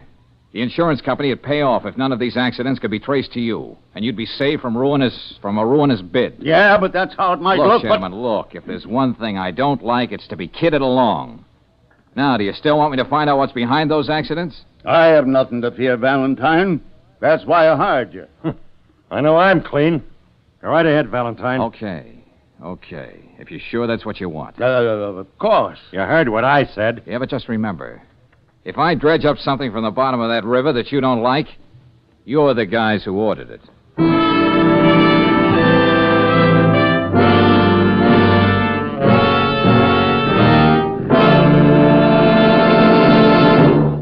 We'll return to tonight's adventure of George Valentine in just a moment.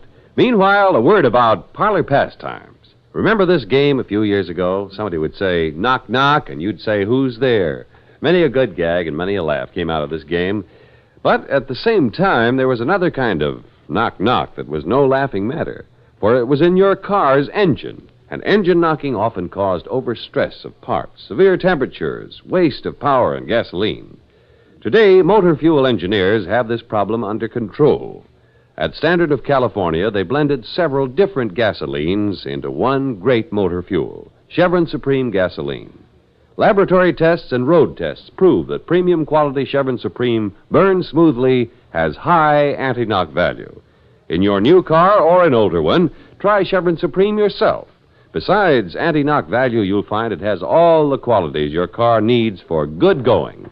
You can get Chevron Supreme gasoline at standard stations and independent Chevron gas stations where they say and mean, we'll take better care of your car.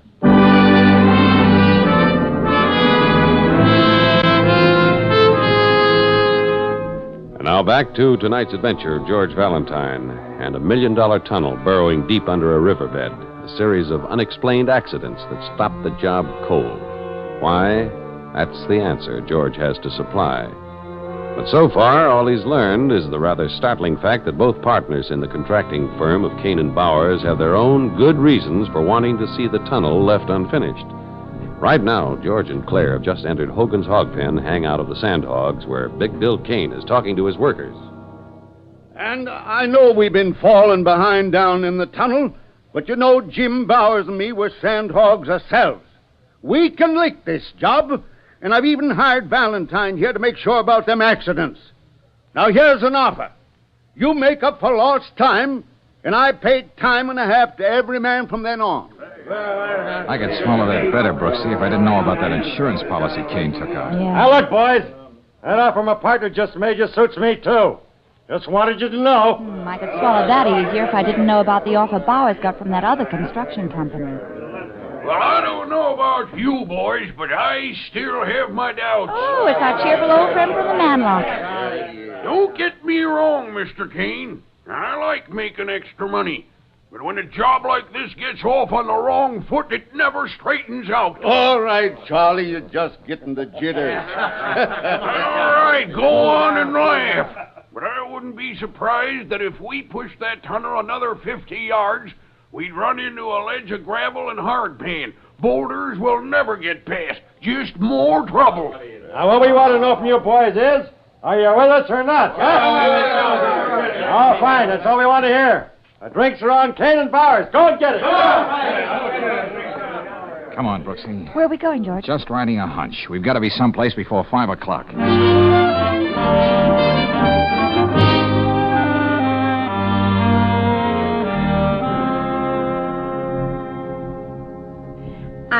I wish you'd hurry, Mr. Valentine. You know the Bureau of Harbors and Waterways closes at 5 o'clock. Yeah, sure. Be through in a minute. Yeah, I think I found the map I wanted. Topographical survey, riverbed, section B, Oleander through Perry Street. Uh-huh. Well, that's just where the tunnel is being built, George. Huh? Very interesting. Yeah, and this would be around Pier 19. What are you talking about? I'm not quite sure, Brooksy. But we're going to ride that hunch a little harder.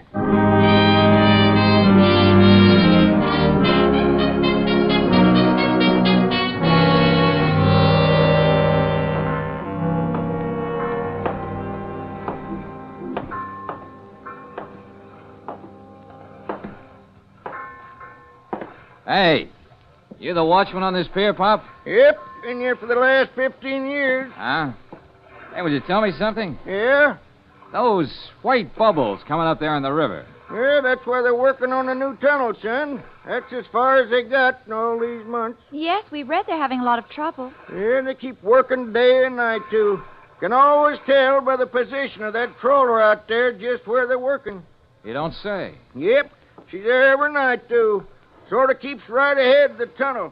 I can tell that by the bubbles that come up out of the water. I wonder what the trawler has to do with the tunnel. Yeah, I don't know. Man goes over the side in a diving suit every night. Suppose that's got something to do with the tunneling job, though. Probably he's kind of a traffic cop down there. Clears out the fish so they can go ahead. Traffic cop, huh? Hey, Pop, you've been a great help. Thanks a lot. Yeah, you're welcome. Now where, George? Angel, what do you say I hire a motorboat and we take a nice romantic ride on the river?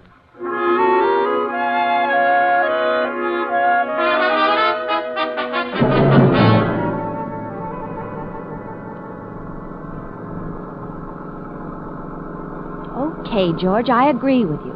A trawler on top of the river has nothing to do with the building of a tunnel under the riverbed. Then, Brooksy, why is it here every night? Always just ahead of the shield of the tunnel. Now, that's more than a coincidence. There it is, up ahead. Uh-huh. What are we going to say to whoever's aboard? May we drop up for a cup of old-fashioned clam chowder? If you don't mind, young lady, I'll do the talking. As always.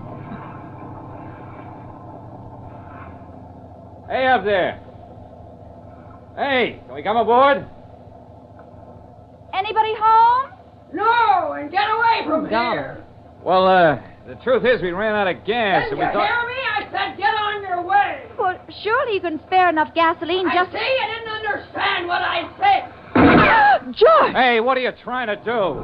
Next time I won't miss. Now get away from here and spare. George, what's going on around here? Look, Brooksy, I caught the name on that trawler. It's the Martha M. Tomorrow morning, first thing, check on the registry. See who owns her. Then pick me up at the tunnel.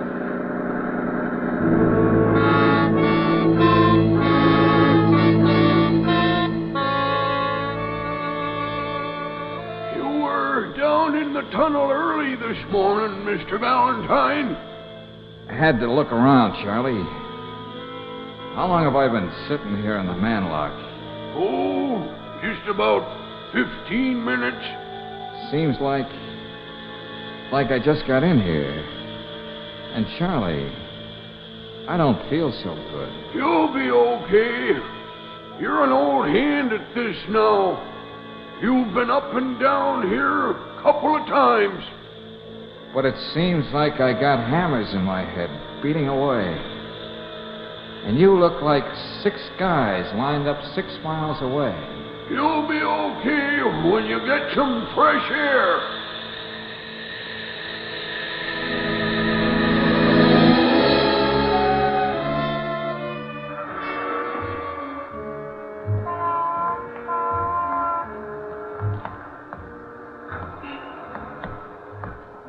Hey, look, officer.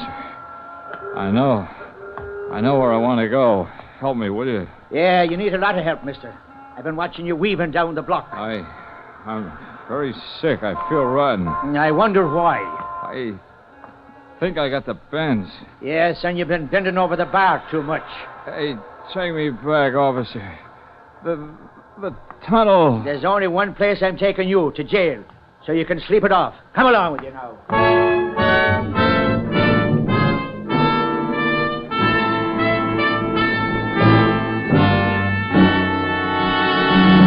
Look, Mr. Kane. Mr. Bowers, I know Mr. Valentine was here at the tunnel this morning. Okay, but what you so excited about, Miss Brooks? He was supposed to meet me at the shaft, and he never would have gone without leaving some kind of message. I wouldn't worry about Valentine. I found out what he wanted to know, and he was waiting for that information. Information about the tunnel? What kind of information? I'll let Mr. Valentine tell you. Do you mind if I use your phone? No, go right Golly. ahead. Hello? Police headquarters? Let me talk to Lieutenant Riley. Okay, I'll wait. Look, we hired your boss so we could keep this thing confidential. Yeah, that's right. Let's forget about ethics, boys. The man who's among the missing is someone I happen to care a lot about. Hello? Oh, Lieutenant Riley, this is Brooksy. Oh, I need your help. I can't find George. Oh, look, Lieutenant, will you check the jails and the hospitals and see what you can come up with? Oh, believe me, Lieutenant, I know what I'm talking about.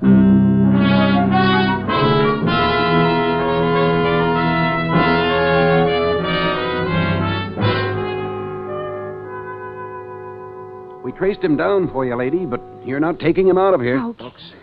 Brooksy, my Oh, head. take it easy, darling. Best thing is to let him sleep it off. Can't you see this man is sick? He's got the chokes, the bends. We've got to get him back to that decompression chamber at the tunnel. Huh? What are you talking about? Oh, I'll show you. Wait a minute. Look, this tag here around his neck is... I can't breathe. Oh, so they took it off him. Well, here, they gave me one, too. Here, read it. Huh?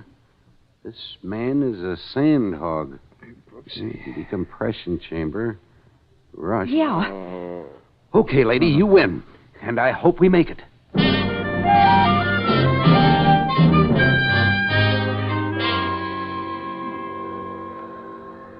Hello, Angel. Oh, darling, I thought you'd never open your eyes. Hey, why doesn't somebody turn that radiator off? It's hissing. We're back in the manlock, George.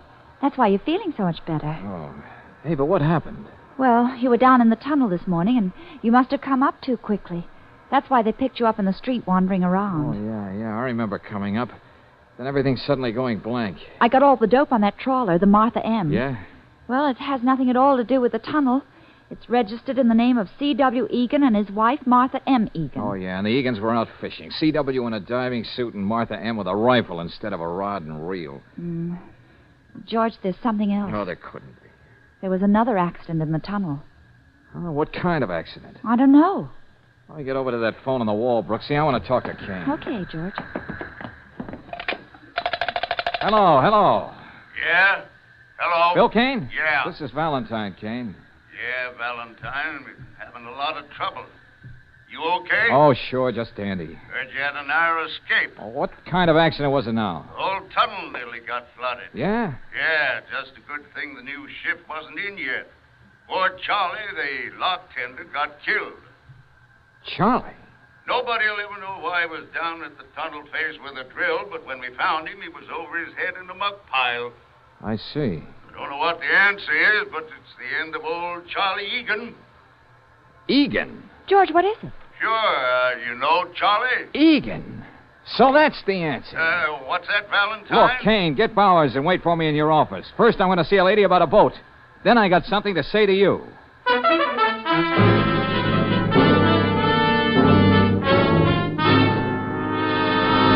Valentine, you don't know what you're saying. Just the same, gentlemen, it was Charlie Egan who was responsible for all the trouble here at the tunnel. That doesn't make sense. He was just a lock tender. You gave him the job more out of pity than anything else. Okay, then listen to this.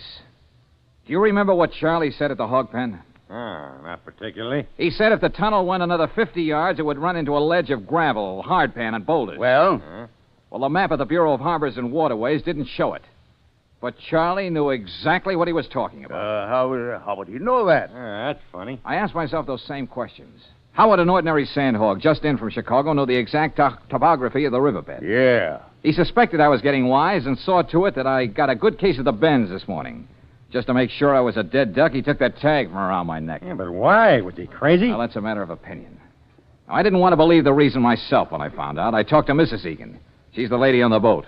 Now, she's in the outer office right now. Suppose we have her in and see if it's any easier for you to believe her story. Anything you say, Valentine. Okay. Would you come in, please, Mrs. Egan? All right. I want you to repeat just what you told me. Well, what shall I tell them? The two people wasted their lives looking for a will-o'-the-wisp, a treasure you were always going to find the next day. Treasure? Yes. Sensible people don't believe in buried treasure and sunken ships bulging with gold, but Charlie did. Now, wait a minute. He was the eccentric C.W. Egan, who spent a fortune and 20 years of his life looking for ships that had sunk with treasure aboard. And fantastic as it may seem, gentlemen, he found one. Didn't he, Mrs. Egan? Just a couple of months ago. He went down into the river every night. He kept prowling around the hull of that boat. He knew that there was gold there somewhere. He kept saying he'd find it any day now, his treasure. And then Kane and Bowers started to drive a tunnel. Yeah. Charlie knew it was going to meet head-on with the Granada, the old Spanish galleon he knew was there. It became a race against time. That's why he got a job here. Did all he could to keep the tunnel from getting any farther. Yep. And at night, every night, he'd go down to look some more. And I'd help him. And today was his last desperate attempt to flood us out. Yes. He wasn't going to see anybody get to his treasure as long as he lived. And he kept his word.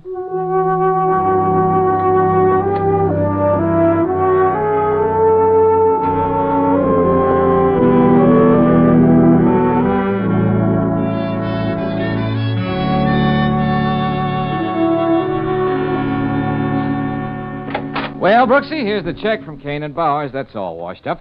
So what do you say we go out stepping tonight?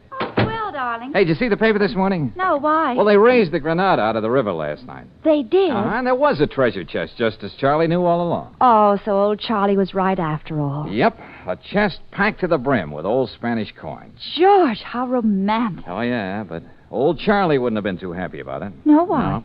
The whole batch was worth about $100.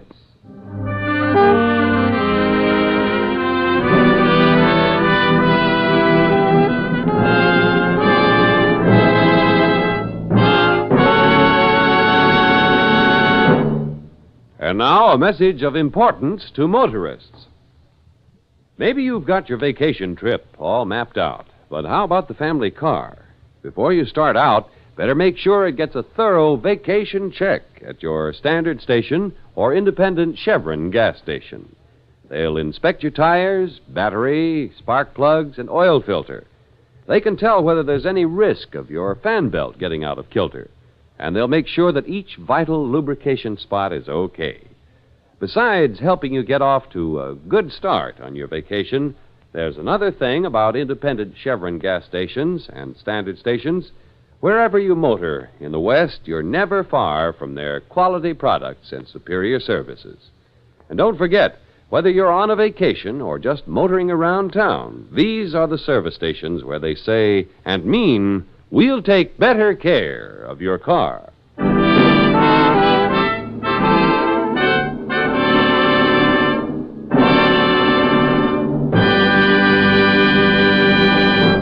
Next week, when you tune our way for another adventure of George Valentine, you'll hear... Brooksy, I want you to get down to headquarters as soon as possible. Have them get that whole crew together, all those pixies that were at the seance last night. Including the spirits, George? Including Miss Turner. Have them all brought back to the sanctuary. But why? If there really was a murder, Brooksy, I won't be able to live with myself until I find the reason for it. Right now, I got a date with a crystal ball, and maybe I'll get a preview.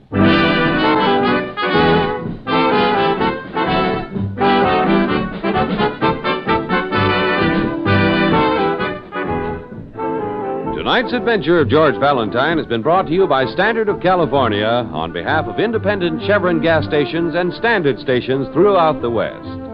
Tonight's story was written by David Victor and Herbert Little, Jr. and directed by Don Clark. Also heard in the cast were Francis X. Bushman as Kane, Herbert Litton as Bowers, Ruth Parrott as Mrs. Egan, Joe Duvall as Charlie, Franklin Pinky Parker as Sanders, and Leo Cleary as Harrigan. The music is composed and conducted by Eddie Dunstetter. Your announcer, John Heaston. Listen again next week, same time, same station, to Let George Do It. This is the Mutual Don Lee Broadcasting System.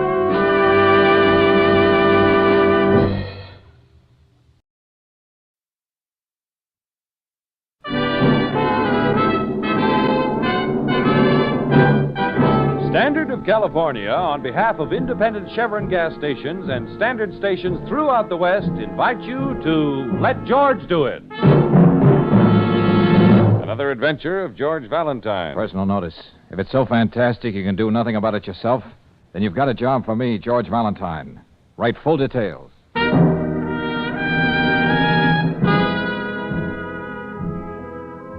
Mr. Valentine, the writing and rewriting of this letter has proved one thing to me, that I can't find the words to convey my desperation. Somehow, in a way I can't explain, my life has been touched by evil, pure, undiluted evil. There is something here too strange for me to comprehend, something unworldly almost. Unworldly almost. It is not only for my sake that I ask for your assistance, but for the continued sanity of my fiancé. Accept the enclosed check as a retainer, Mr. Valentine, and please call on me at once. And it's signed, Gilbert Dressler.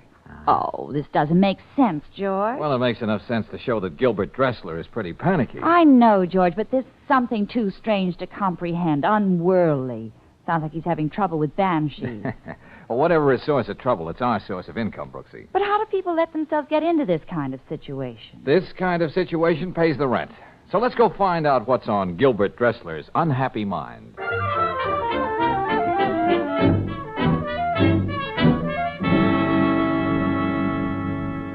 In my 10 years on the desert, Mr. Valentine, I've witnessed events that would freeze the very marrow in your bones. Yes, I'm not doubting your word, Mr. Dressler, Terrifying events. Things that are only spoken about in whispers, behind locked doors. Yes, but let's be a little more specific. Magic. Voodoo, if you will. An evil beyond evil. They're right here in your own city. But why are you hiring us? Yes, Mr. Dressler. You mentioned something about a fiancée in your letter. What about her? Yes, Gabrielle. I love her. Oh, we're sure of that, Mr. Dressler, but you also wrote something about fearing for her continued sanity. What makes you think her sanity won't continue? Margot. Margot? What's that supposed to mean to me? Oh, forgive me.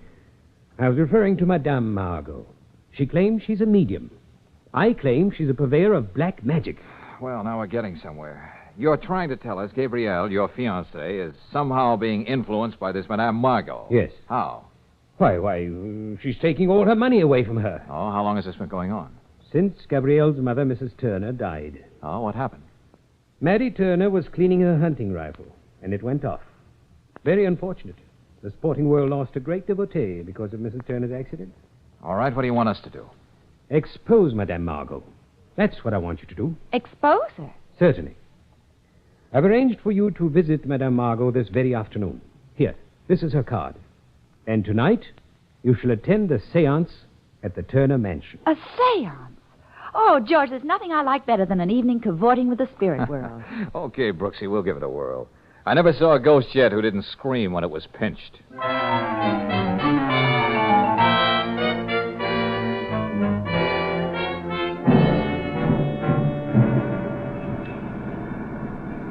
There's Madame Margot's place, George, 214. Yep, I'll pull up in front. Well, one thing I'll say for George. She's not squeamish about operating in a tough neighborhood. Uh-huh. Well, looks all very proper, Brooksy. Even to the neat little sign on a window. Madame Margot, clairvoyant and mentalist. Seances by appointment. Okay, let's go. Well, ring the bell, George. Oh, that's a very good idea. Oh, great. Listen to that local color, will you? In a joint like this, I'll settle for nothing less than a swami. Yeah. You have been expected. Please enter, Sahib. Sahib? This way, if you please. Madame Margot offers herself to meditation. However, she will receive you shortly. Straighten your turban, George. Do you mind if we sit down, Mr. Hasim. Upon this level, that is the name by which I am known. Please be seated. Yes, thanks. And now Hasim will leave you. Seek to attune yourself to the vibration of the sphere. Oh, sure, we'll do just that, Hasim. Well, there's your Swami, George. Wonder what bottle he floated out of. I'll bet when that towel around his head is unwrapped, it reads Oasis Motel. Hey, this Madame Margot must do all right. Look at the jade vases. Carved teeth. Look at this rug. Oh, Brooksy, for a candy bar in North Africa during the war, I could have filled a barracks bag with this junk. Junk? Why, some of these things are priceless, Bargain George. basement gadgets, Brooksy, part of a pitch. Well, I don't want to argue with you, but Look, Claire, I haven't heard of a setup like this yet that wasn't phony. A shrewd operator in a bathrobe and a crystal ball can make a fortune feeding customers the things they want to hear. Yes, but this Madame Margot is supposed to be uncanny. There. Anyway, that's what Mr. Dressler seems to think. Well, I don't know what her act is, Brooksy, but I'm making book that Margot's got a huge investment in trapdoors and mirrors. And one of these days, she's going to trip over her own ectoplasm. George. Huh? Oh. I know, of course, that Mr. Gilbert Dressler sent you to me. He gave no reason for the arrangement except that you were his friend. Oh, well, Mr. Dressler just likes to be mysterious. I understand that 10 years on the desert can do that to a person. He is obsessed with the idea that I bring harm to Gabrielle Turner. He is a stupid man. Yeah. Well, what about this crystal ball here? What can it tell you about me?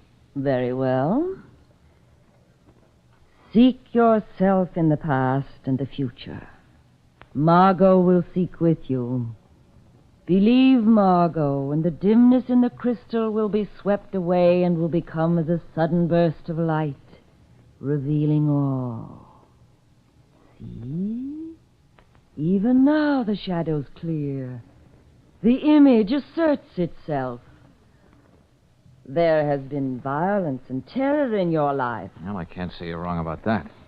As if many men had come together to do you harm, in a vastness too great for the eye to scan. A vastness? In a desert, perhaps. Many men and many machines. Yes, it is a desert. And you are wearing a uniform. George, that's amazing. Yeah. Can you tell me where this desert is? In what country? Oh, it is plain. Should it startle you that I know? To Margot, the crystal has no secrets. It is the Sahara. North Africa, huh? Of course, Mr. Valentine. What made you ask that? Oh, come off it, kiddo. How gullible do you expect one man to be? What are you talking about, Mr. Valentine? Madame Margot, if you get paid for this sort of thing, I'm going out and rent a sarong and a Turkish towel. That's all I need for an easy life. That and a detective phone with a hidden mic. Get out of here. Now, wait a minute. I've got a couple of other things that I would... Get out of here. Hassim! Oh, why don't you let that poor guy alone, Margot? Making him stand behind those drapes all this time? Perhaps one day you will laugh yourself to death on your poor humor, Mr. Valentine. George, he's got a gun. Don't worry, Brooksy. Madame Margot can't afford to get rough. This kind of melodrama sometimes leads to scandal. That wouldn't be good business for her. He wearies me with his glibness, Hassim. You should have kept looking in your crystal ball, Margot. Then you could have warned your number one boy. Always keep that gun close to his side. You fool. Let's get out of here, Brooksy. Okay, George. You will regret this. Oh, look, honey, don't go dramatic on me. Save those pear-shaped tones for Gabrielle Turner. I don't understand, George. How did she know you were in North Africa? Because she had us tuned in with her little detective phone before she came into the room. Oh. Brooksy, when I was telling you about it, I lied to you purposely. I saw North Africa once from an airplane 10,000 feet up at nighttime. Well, now that we know that Margot reads past, presents, and futures by direct wire, what are we going to do? Have dinner, Brooksy. Oh, fine. And we've got a date with a few assorted ghosts. Oh, fine.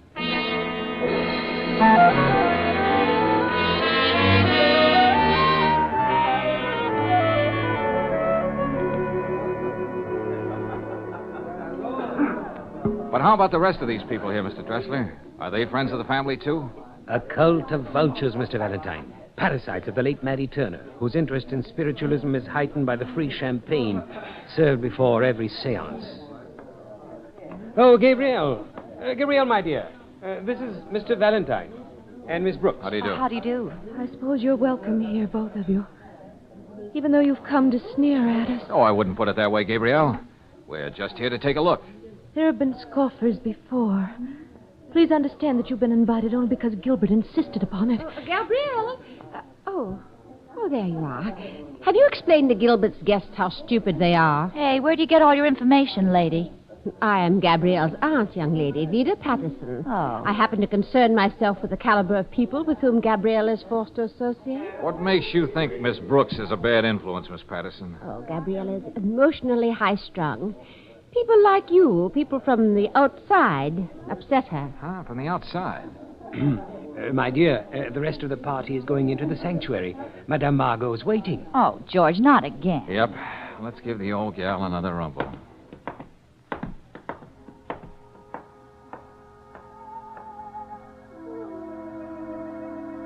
Oh. Hey, George. The hair on the back of my neck is going to look funny with my permanent. This thing is scary. Yeah, with all the trimmings. This sanctuary is a great backdrop for Dracula. Candlelight and polka music for a vampire. Have the courtesy to be quiet. Nothing must disturb Madame Margot while she reaches her control. Control? What's that? A voice, Miss Brooks. Margot's link with the spirit world.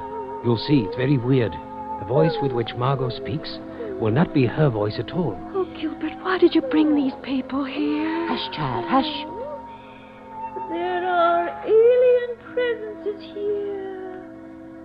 Contact has been difficult, but there is a message to one who has traveled from a far place to be here. George. Listen. Listen. So many years. So much time. Gilbert. Listen to me, Gilbert. It's Janice. This is impossible. Please listen to me, Gilbert. Janice, what are you doing here? I thought you ran off to Cairo with Cecil. Rid yourself of those who would bring harm to Margot. They are evil. Remember, Gilbert, I've always known what's best for you, my dear. You haven't changed a bit, have you, Janice? Always showing up at the wrong time and knowing what's best. Janice, go away. Get rid of them. Get rid of those who do us harm. You never told me about her, Gilbert. You never mentioned a girl named Janice. She was always interfering. Always. I hardly expected her to pop up again, my dear. There is another message here from one who has newly passed over. She is suffering greatly. Oh, no. She has been murdered, shot. She suffers from the anguish of knowing her murder. Oh, no. I couldn't help it. I couldn't. Gabriel, what is it, child? Her murderer has not been avenged. There is blood on the hands of one who has shed it. Listen. She is trying... Stop it! Make her leave me alone. I killed her, of course I killed her. Leave me alone, all of you. Oh, George, I've never seen anything like this in my life. Yeah, this time, Brooksy, the spirits have the right word for it. Murder.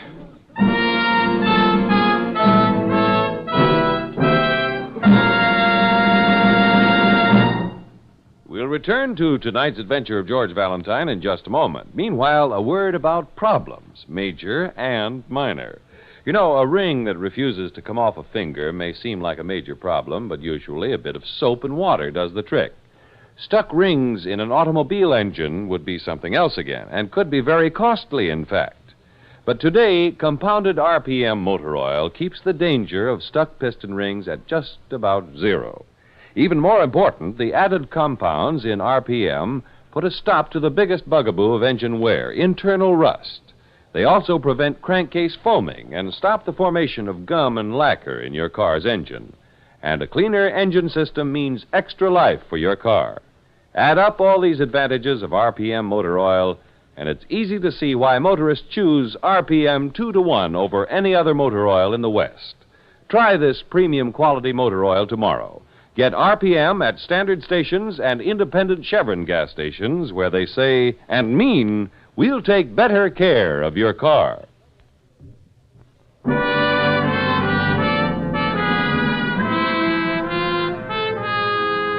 And now back to tonight's adventure of George Valentine.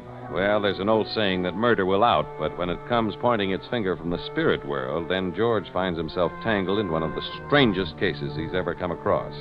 And at the precinct house, the day after the seance, Lieutenant Riley puts it this way. Valentine, ever since I heard that girl confess to murder while she was talking to a ghost, I've just been breathless waiting for you to drop around. Yeah, it's a weirdie, isn't it, Lieutenant? Well, maybe your boys just didn't feel like being clever the day Mrs. Turner was murdered. Is that why you called it a hunting accident? Now, look, Miss Brooks, I'm not perfect like your boyfriend Valentine. And I'd be the first one to admit that. But as a matter of fact, I personally contribute to the support of you guys, a little thing called taxes.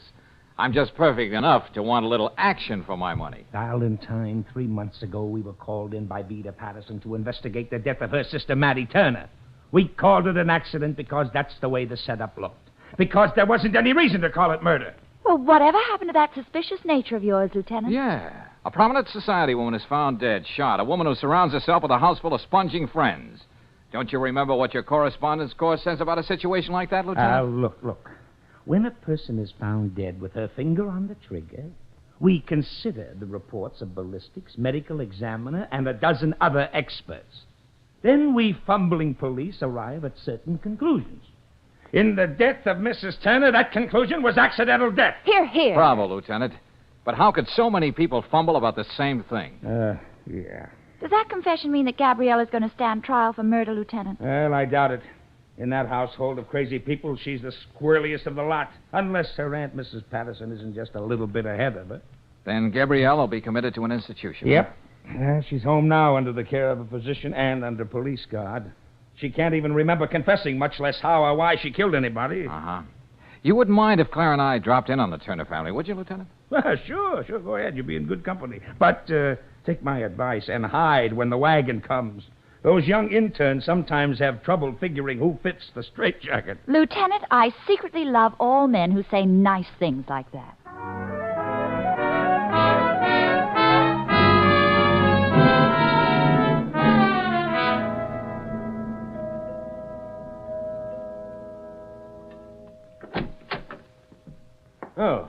you two.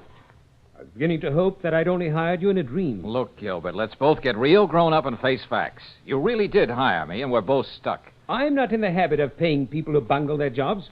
It must be quite obvious that I don't need your alleged services any longer. But we haven't finished our job, Mr. Dressler. So if you will return my fee, which you have not earned... Oh, yeah. Well, let's chat, Gilbert. Mind if we come inside? I certainly do. Thanks a lot. Close the door, Brooksy. Now, look, Gilbert, you hired me to do a job. I'm not backing out of it. Why should you? You admit you failed, don't you? You don't have much room to talk, Mr. Dressler.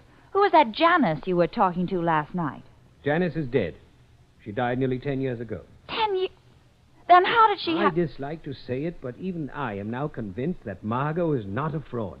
How could she have known about Janice? Oh, it's very simple. You blurted out Janice's name as soon as Margot began to broaden her age. Yeah, it's a good thing Margot didn't drop her H's, Mr. Dressler. You might have come up with the name of some little barmaid in Soho. You're not very amusing, young lady. Now, what about Gabrielle? Where is she? They've taken her away, Mr. Valentine. Poor girl. I was deeply attached to her. Uh-huh. I'll bet her aunt is overcome, too. Vida Patterson is a remarkable woman. She buries her sorrow in her books. Books. Ledgers would be a better word. Where is she? In the library. She explicitly informed me that she wishes to grieve. Well, now, that's very touching. Come on, Claire. What is it, Gilbert? I told you I wanted no interruptions unless it's absolutely necessary. It's absolutely necessary. Oh. Oh, it's the intruders again. Yes, I hate to take you away from your tears, Miss Patterson, but there are a few questions I want to ask you. And by what right?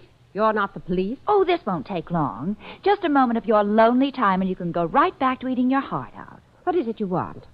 I want to know a little bit more about the murder of Mattie Turner. It was murder, wasn't it? Oh, imagine the ingratitude of the child. Killing my poor sister after all the wonderful things we've done for her. Oh, yes. She was so overcome by those wonderful things, she can't even remember killing your sister. Oh, Gabrielle has lapses of memory. An unfortunate trait which she inherited from her father's side of the family. Oh, well, this wealth you were talking about, what happens to that? Oh, how can you mention money at a time like this? Well, let's mention it anyhow. Who gets it? Well, of course, Gabrielle inherited the mother's estate, and now that she will be declared insane, why, I suppose well, I don't know. I've never given it a thought. No, I'll just bet you haven't. Well, thanks a lot, Miss Patterson. I just know it'll kill you every time you spend a penny of all those thousands of dollars. Get out of here! Miss Patterson doesn't like us, George. Yeah, we've got crazy ideas, Brooksy. All right, come on. Let's go see whether one of them will pay off.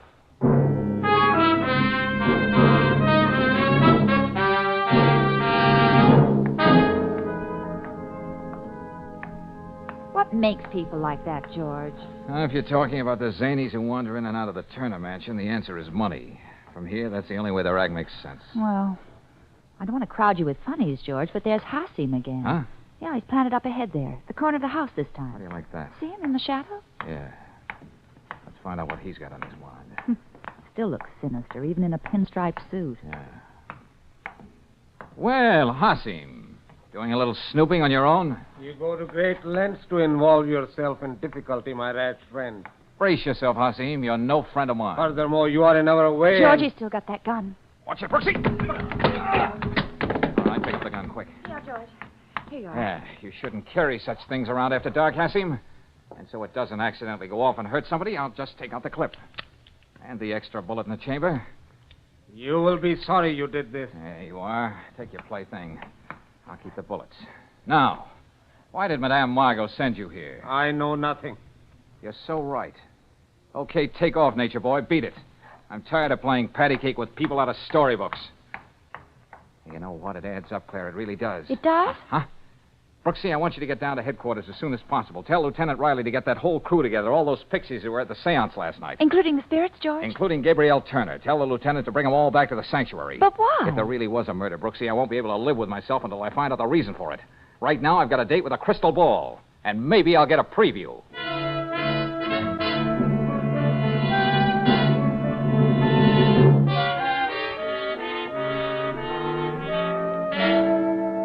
Margot, in the jargon of the street, your chances aren't worth a dime. Stop speaking in riddles, Mr. Valentine. What's on your mind? You are, Margot. Madam, accessory after the fact, Margot. The fact being murder. If I were acquainted with your brand of humor, perhaps I would be amused. I doubt it. Look, you're worried, honey. That's why you tagged that small-time Svengali on me. You can be sent to jail for years and years, and that's really something to worry about. What are you trying to say? Well, I hate to sully those shell-like ears of yours with nasty words, Margot, but just take my advice and be my buddy for the next few hours. Why do you speak to me like this, as if I'm As if you're a phony, and you are. You can throw your voice pretty well, but last night you threw it a little too far. What do you want me to do? I want you to finish that seance you started. It never did get done. But for what reason? So you can turn state's evidence. Now, a clever girl like you can appreciate a good twist. I think I understand. Yes, I think you do. So let's not keep the cult waiting, Margot. Besides, Lieutenant Riley is a very impatient man.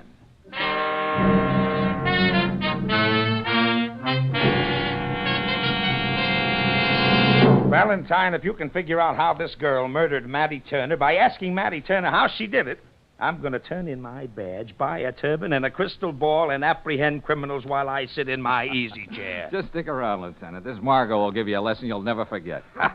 You know, that's the wonderful thing about being a police lieutenant. Every amateur I meet wants to give me lessons. But Margot's no amateur. All these people think she's the greatest thing that ever happened to them. They believe whatever Margot says. Valentine, haven't you been the cause of enough suffering for poor Miss Patterson? I feel it is my obligation to defend her against your ill manners. Yes, and I demand to know by what authority you have entered my house. Why have you brought Gabrielle here? I'll have the law. You already have it. Lieutenant, this is Miss Patterson. She lives here. You got troubles, Miss Patterson? Oh, why, no, it's just that it's Gabrielle. Gabrielle's okay. She's in the sanctuary with the doctor. I wouldn't worry about her. Maybe we'd better go in. Margot's had plenty of time to get wound up. Okay.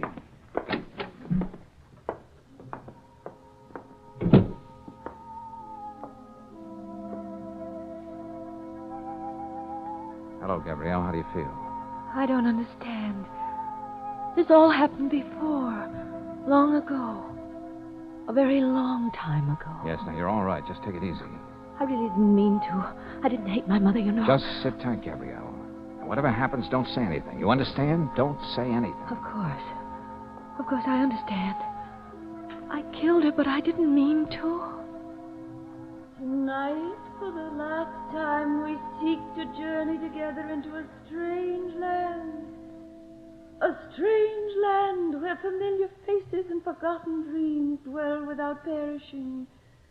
Already the vapors which cloud our way are cleared. There is someone here who is trying to get through. She wishes to speak. Is this why you dragged me here, Valentine? I know a ventriloquist when I hear one. You know a lot more than the rest of these people. Just get this pitch, Lieutenant. Has been grievously wronged. There is so much that stands in her way of happiness here. She wishes to speak to us. She says an injustice has been done. The way is clear. Peace. Stop her. Peace. Can't you see this is a fraud? You don't know what you're doing. Send her back. Listen. You're breaking up the party, Miss Patterson. Why don't you relax? Have they harmed you, Gabrielle? Maddie. And you, Vida. All that blood. Oh. Your sister's blood. Mine. Murderous. Oh, stop it. Stop it, please, please. Murderous. You watched me die. Death becomes you, my sister. Oh, send her back. Oh, let's stop it. I did it. I killed her. I killed her. I'll take over from here, Valentine. Well, how about that, Brooksy? A killer trapped by a ghost. Only there wasn't any ghost.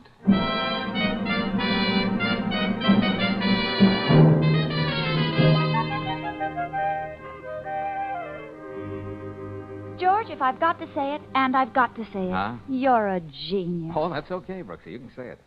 But all I had to know was that Margot was a phony, and Vida Patterson thought Margot was always on the level. Except once, that is. Astound me, genius. What do you mean, except once? Vida paid Margot to produce Mattie Turner and frighten Gabrielle into confessing. Why should Gabrielle confess to a murder she didn't do? Brooksy, there's a lot of evil people in this world. Vida Patterson is one of them. She knew her niece had a memory blank the night of the murder. So all this time, she's been making Gabrielle believe that she killed her own mother. So all you did was make Margot produce Mattie Turner again. Yep. Only this time, Mattie smoked. When Vida heard an imitation of her sister's voice, she thought it was the real thing. It was too much for her. Oh, well, there's just one thing I still don't understand, George. What happened when you went back to see Margot? Oh, she read my palm. Yeah, she said I had a wonderful heart line. Oh? Uh-huh. Margot looked at my hand and said I was a lover. Oh. Well, I got a pretty good heart line myself. Yeah? Look at it, George. Yeah. You know what I think, George? No, tell me what you think. Well, I think we ought to get our heart lines crossed and see what happens.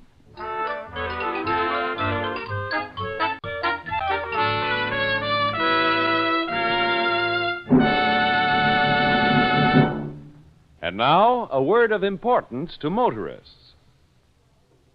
Maybe you've run into the kind of motorist who always says, grease is grease, and it doesn't matter where you take your car for lubrication service. Well, don't you believe him. At independent Chevron gas stations and standard stations, they use many specialized grades of RPM greases and oils to give your car a thorough lubrication. And each one is tailor-made to do a wear-saving job at some vital wear point on your car. The regular 1,000-mile grease job at these stations is done by trained experts. They follow a lube chart approved by the manufacturer of your car, and they take pride in doing a spick-and-span clean job for you. Next time your car is due for lubrication service, rely on the standard station or the independent Chevron gas station, where they say and mean, we'll take better care of your car.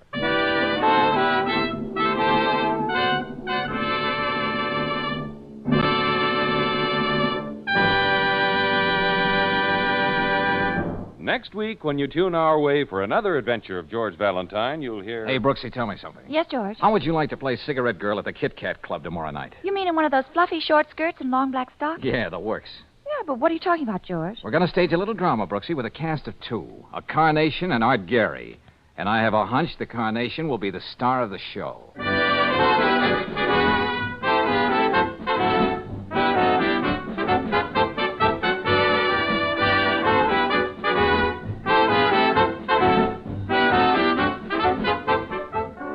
Tonight's adventure of George Valentine has been brought to you by Standard of California on behalf of independent Chevron gas stations and standard stations throughout the West.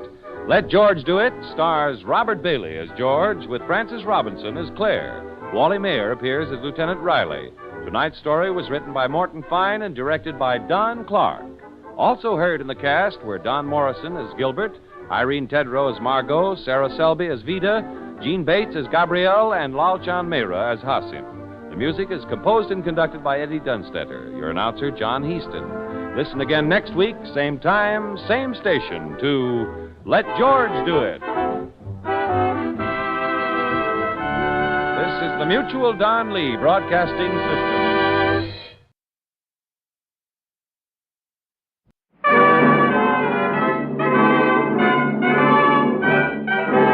Standard of California, on behalf of independent Chevron gas stations and standard stations throughout the West, invite you to Let George Do It.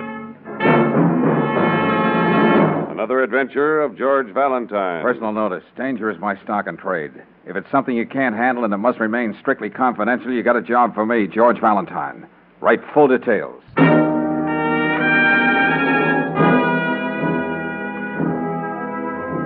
Dear Mr. Valentine, I've worked very hard to get what I want out of life. A successful marriage, a husband who's highly respected in the community, everything. Now, by one of her foolish whims, my own sister threatens to destroy all that. She's been missing for 2 days and must be found without any publicity. That's why I'm calling on you. Calling on you instead of the police. Phone me this afternoon when my husband is sure not to be here. Tuxedo Lake, 673. I'll be at your office any time you say. Signed, Edith Wilder. Tuxedo Lake, huh? Uh-huh. That little body of water's become very fashionable lately. Well, I don't want to sound grasping, George, but if the Wilders live on the exclusive island in Tuxedo Lake... Yeah, I know, Brooksy. The fee could be a thing of beauty. All right, call Mrs. Wilder for an appointment at the office tomorrow morning.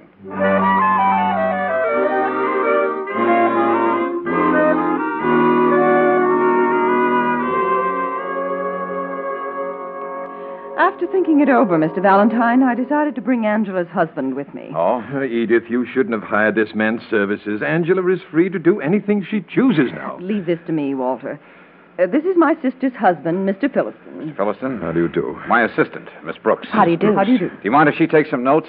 So far, I'm in the dark about this whole thing. Anytime you're ready. It'll take just a few not very pleasant words. Angela's disappeared again.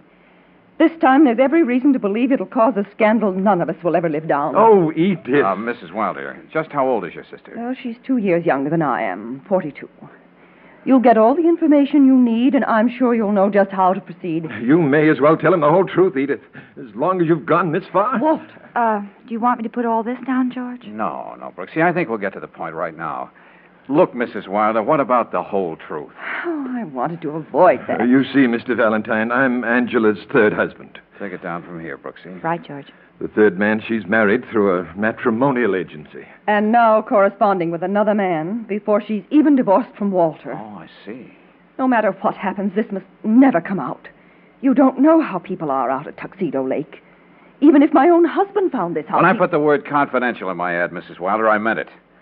Now, Mr. Philliston, are you sure your wife was corresponding with another man? Yes, I found a letter from him and his picture in a bureau drawer. I tore it up right in front of her face and threw it in the fire. Well, that wasn't very smart.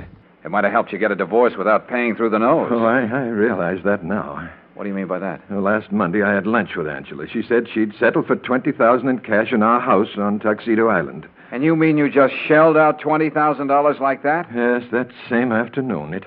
It seemed the easiest way. She threatened to sue me for desertion if I left her and take all the money I have if she took me to court and tied up my contracts. And I'm a builder, you know, and it would cost me much more than that.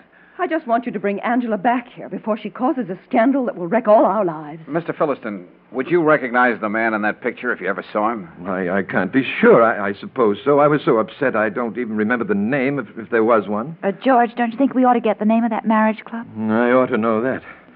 That's the way I met her. It's the Selby Friendship Club. Meet your companion for life. The important thing is this, Mr. Valentine.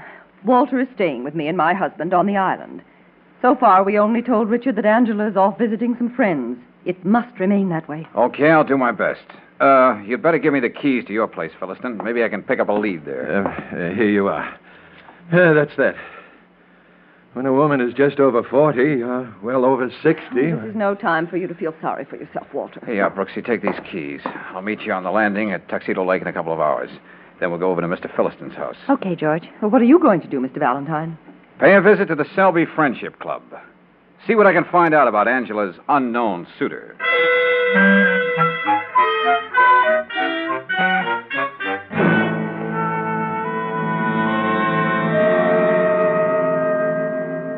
Now, Mr. Selby, I'm afraid I'm not mistaken. I can't believe it, Mr. Valentine. Not Angela Kramer Holloway, Philliston. Amazing how you remember the names of all her husbands. But, of course, you've been providing her with them for years. Young man, I don't like your cynical tone. So sorry. I guess I got out of the wrong side of the bed this morning. The Friendship Club serves a very definite purpose. Yeah, I know. Bringing together people with identical interests has proven much more successful than aimless courtships and haphazard romances.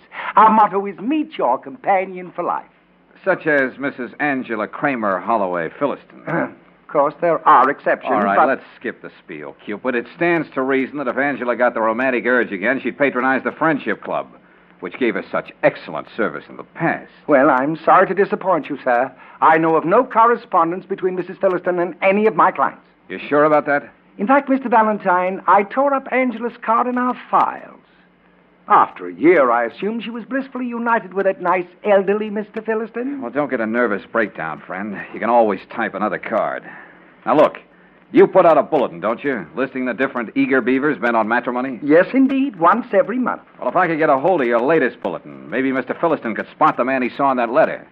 Unfortunately, the new bulletin won't be off the press at the Bixby printers for another week. Then I shall be glad to let you see one. Thanks a lot. Oh, don't mention it. But if you think I'm just one of those fly-by-night marriage bureaus, you're sadly mistaken. I've spent 30 years bringing together people who thought they didn't have a soulmate in the world. Goodbye, Mr. Selby.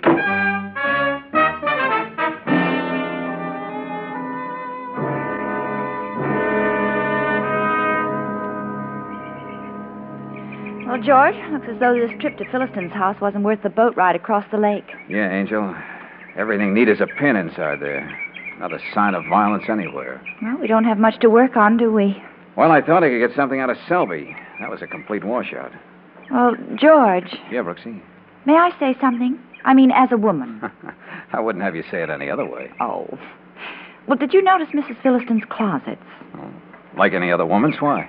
stuffed to overflowing with furs, lined with dozens of dresses and racks of shoes. Look, this is no time to comment on feminine extravagance, Angel. Yeah, but how about feminine psychology? Huh? Well, members of our sex just don't leave all those frills and fripperies behind, especially when we're supposed to be running off with another man. Yeah. Hey, wait a minute, Brooksy. You got something. Mm-hmm. Look, get to a phone. Okay, I saw one in the living room. Call the Wilders. If Edith doesn't want to walk over here, ask her for a quick inventory of her sister's things. Of course. She'll know if Angela took anything with her. How do you like that? She can't just be missing. Nothing as simple... ever is, my friend. Hey, where did you come from? Who are you, one of Angela's friends? It's hard to tell. Sometimes they're young, sometimes they're old. What have you got to do with Angela? Oh, nothing. I'm just her son. Son? So you see, I speak with authority. Can I get your drink? Well, if you're her son, aren't you at all concerned about what's happened to her since Monday? I haven't been able to sleep one single night. Now, that's obvious. I have the greatest admiration for my mother and her assorted husbands.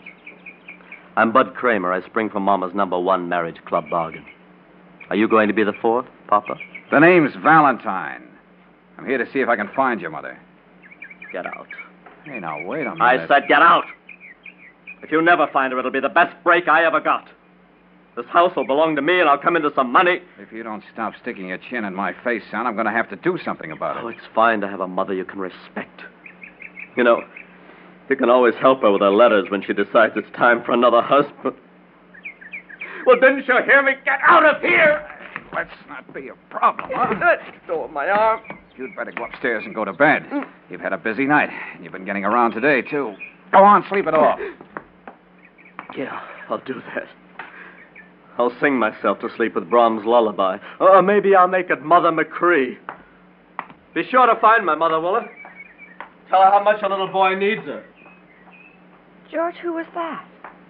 What does he mean? We'll get to him later. What did Edith say? Well, it's the strangest thing, darling. Yeah, what is? Edith says apparently Angela didn't take a stitch of clothing with her. And you know that blue plaid dress hanging over the chair in her bedroom? Yeah, I saw it. Well, Walter said that was the one she wore the day he gave her the $20,000 and she disappeared. With a towel around her or a bathing suit? Oh, no, Brooksy, this doesn't whack up at all. Yeah, I know. It's beginning to look more like something for homicide, not missing persons. Well, Lieutenant Riley is just going to love us when we present him with this case. Well, of course, we're not sure yet. Brooksy, I'm going to take one more stab at keeping this confidential. Meaning? A visit to Bixby Printers. I'd like to get a preview of next month's bulletin of the Friendship Club.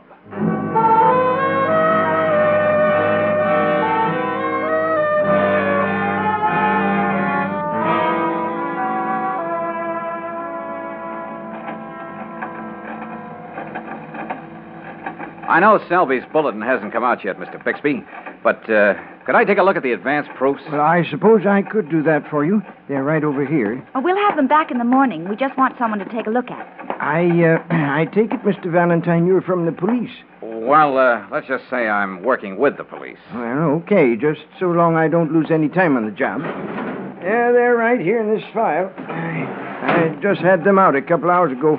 Selby called up and wanted something ripped out before he went to press. Oh. George, that would be after you talked to him. Yeah, I know. Look, Bixby, have you got that part Selby wanted left out? Was there a picture of a man in it? No, as I remember it, it was a listing of a lady. She must have changed her mind. Happens all the time. Sent the picture back to Mr. Selby by messenger. But here's the copy that went with it, if you want to see it. Yeah. Friendship Club member number 40. Young, attractive divorcee. Amiable, fun-loving, anxious to live life to the fullest. Major interests, good books, cooking, and so forth and so on. Well, that's a dead end. Yeah. All right, Mr. Bixby, we'll have these back to you in the morning first thing. Let's get back, Brooksy. You know, I'm beginning to feel like a Tuxedo Lake commuter.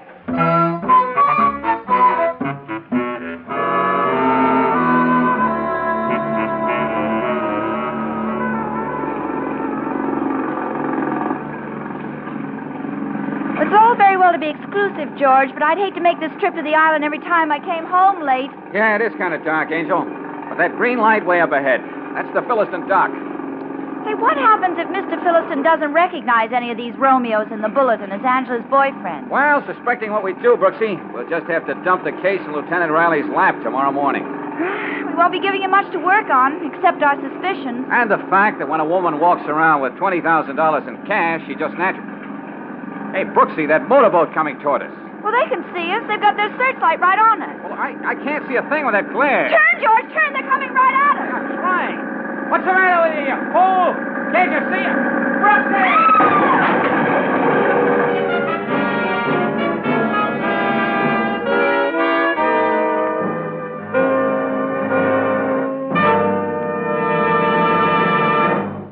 We'll return to tonight's adventure of George Valentine in just a moment. Meanwhile, a word about preparedness and that summer holiday. If you're planning a vacation trip with the family car, here's a suggestion from a whole group of service folks, the men at standard stations and at independent Chevron gas stations. As soon as you can, stop in, and they'll be glad to give your car a troubleshooting vacation check. It's no fun to be way out in the middle of nowhere with a broken fan belt or sparkless spark plugs or a radiator that wants to be a geyser. To guard against that kind of mishap on your vacation, get a bumper-to-bumper inspection before you leave. Comes the day you're ready to start out, make sure your car has its two best highway friends, Chevron Supreme gasoline and RPM motor oil. Wherever your vacation takes you in the West, just keep in mind that the men at independent Chevron gas stations and standard stations say and mean, we'll take better care of your car.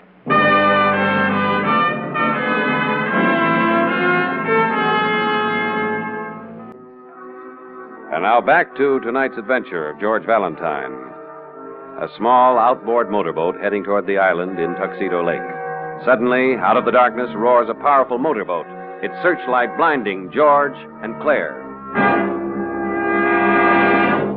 A sudden, terrifying crash as the boat upsets, leaving its shaken occupants to struggle ashore. And now, a few minutes later, in front of the fireplace in the Philliston home, George and Claire are trying to puzzle out just what they might have stumbled on in this strange case of Angela Philliston. Angela, still married but corresponding with a matrimonial club, and now missing for days. Oh, George, this fire feels wonderful. Yeah, it sure does. Well, there's one thing sure. Whoever just tried to feed us to the fish is right here on Tuxedo Lake. Yeah, but what is it we know that we don't know we know? Oh, Brooksy, at this point, I don't know from nothing. The three people who might possibly want us out of the way are right here on this island. Bud Kramer, Angela's son, who hates his own mother. Mr. Philliston, who got such a raw deal from Angela the one and only time he used the services of the Friendship Club. Yeah, that's right. And Sister Edith, who said she'd do anything to keep a breath of scandal from the swank shores of Tuxedo Island. All this doesn't exactly give you a comfortable feeling, does it? Brooksy, before we see Lieutenant Riley in the morning, we're going to check every boat tied up around this lake.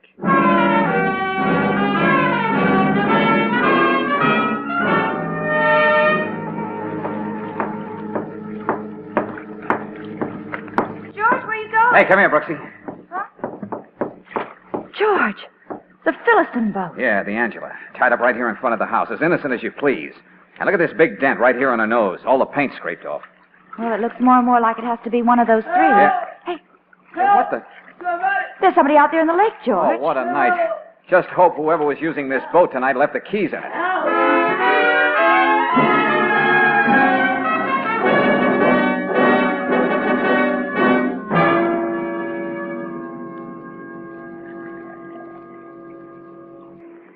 Valentine, I've told you. I went into the village to celebrate. Sounds phony to me, Bud. What have you got to celebrate with your mother missing?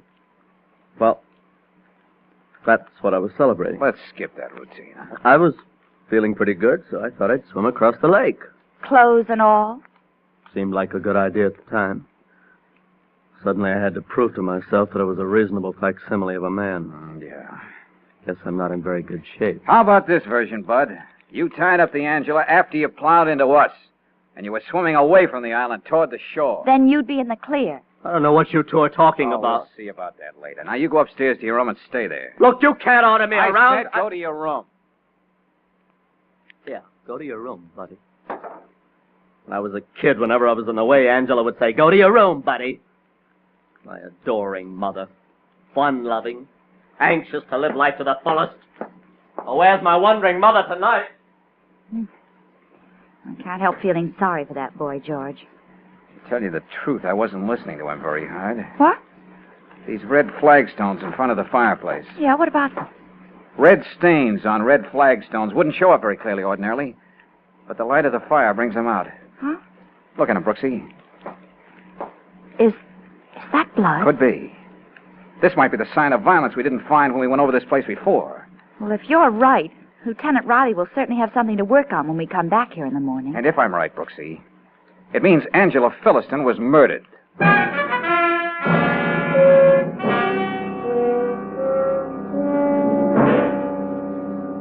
All right, Valentine. Where are these bloodstains you dragged me out here to see? But, George, they're gone. Wait a minute, what is this? Someone scrubbed these flagstones clean during the night.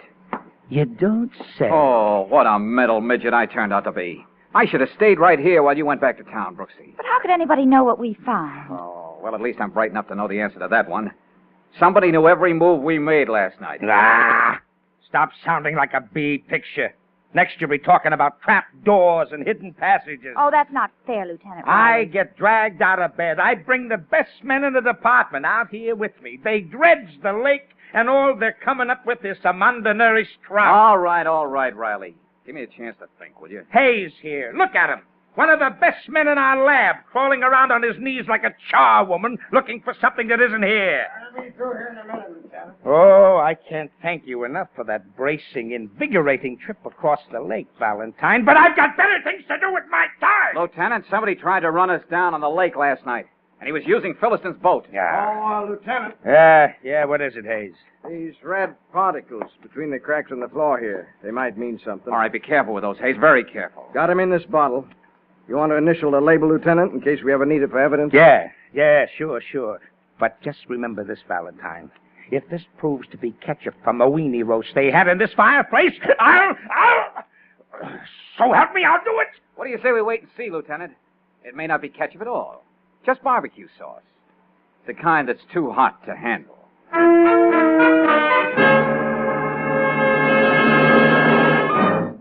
Well, Valentine was right. It was blood, all right. Human blood. Angela's? I don't understand. Who'd want to kill her? Oh, I can't believe it. We found it's the same blood type as your sister's, Mrs. Wilder. Oh, no. No. Now, that's not going to help at all, Mrs. Wilder. Oh, I know I may have sounded selfish and petty, just thinking of the scandal Angela might cause, but now that it looks as though my sister was murdered, none of that matters. All right, folks, all right. Let's settle down and do some straight talking, huh? Mr. Philliston. Yes, Lieutenant. Well, this is the way it shapes up. Your wife never left the island. If she did, she was carried out after she was murdered in front of that fireplace. And we'll find the body if we have to dig up every inch around Tuxedo Lake. Lieutenant, I admit I wanted to hate Angela when I found out what she was doing. But I'll give everything I own to find the man who killed her. Mr. Valentine, you were trying to track down the man Angela was corresponding with. What did you find out at that friendship club? I did have some pictures for Mr. Philliston to identify. But they're all at the bottom of the lake now. Yes, very convenient. About the $20,000, Mr. Philliston, that you were supposed to have given your wife. No, what about it? We checked into all of your accounts. There's no record of any withdrawal like that. Well, I took that money out of a safe deposit box. Well, that's not where most people keep that much money, is it, Mr. Philliston? Oh, no, but being in the building game, it pays to be able to put your hands on ready cash. All right, that's your story. Oh, I know what you're thinking, but you're wrong. Maybe it was foolish to resort to a marriage club, but I was lonely. She never brought me any happiness, but I never hurt Angela. Well, we're going to stay right here at headquarters because we got a lot of things to talk about. I'm still checking on Bud Kramer's story. All he does is prattle about his amiable, fun-loving mother. Oh, he's still at it, huh?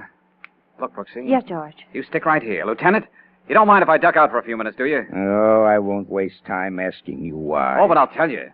There's a little angle to this case I overlooked, but I'm going to take care of it right now.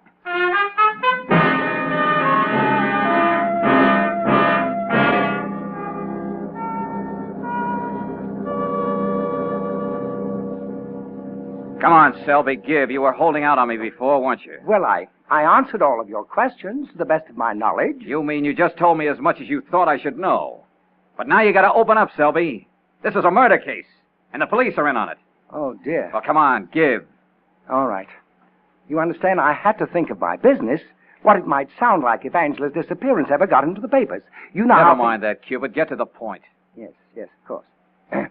I suppose I should have told you that Angela was the second wife of Walter Philliston met through the Friendship Club. Well, surprise. That's the truth. Some names, Selby, some facts. Well, The name of Philistine's first wife was Frida Merritt. She was a widow, pretty well off. Yeah? They were married 5 years ago, and then she... Then what? She was out alone fishing about 2 years ago. Her boat turned over, and she was drowned. But it was an accident, Mr. Valentine. The police said it was. Uh-huh. Better get your hat, Selby. Why, where are we going? Police headquarters. I want you to repeat that story to Lieutenant Riley. I think we found the answer to just what's been happening over there on Tuxedo Island.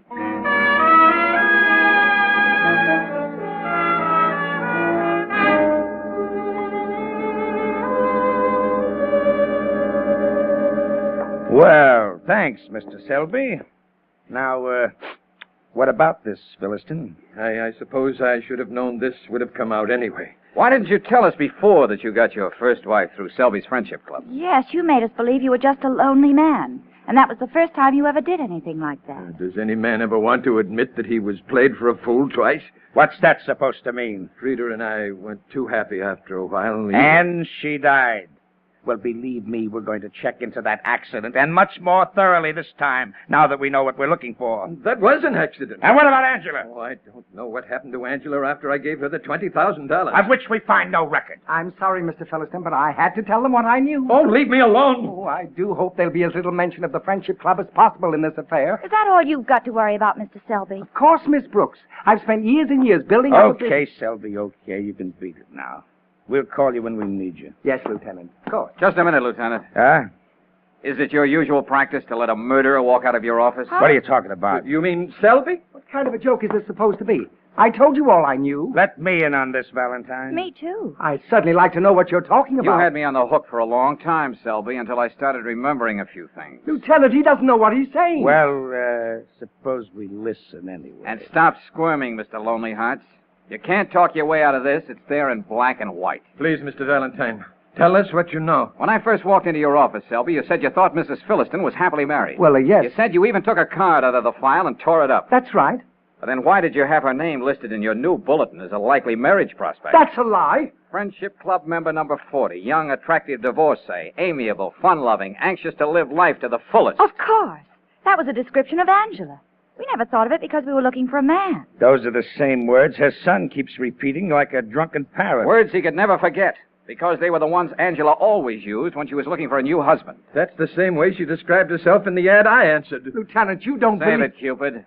You just ran your business too well. And that's what's going to hang you.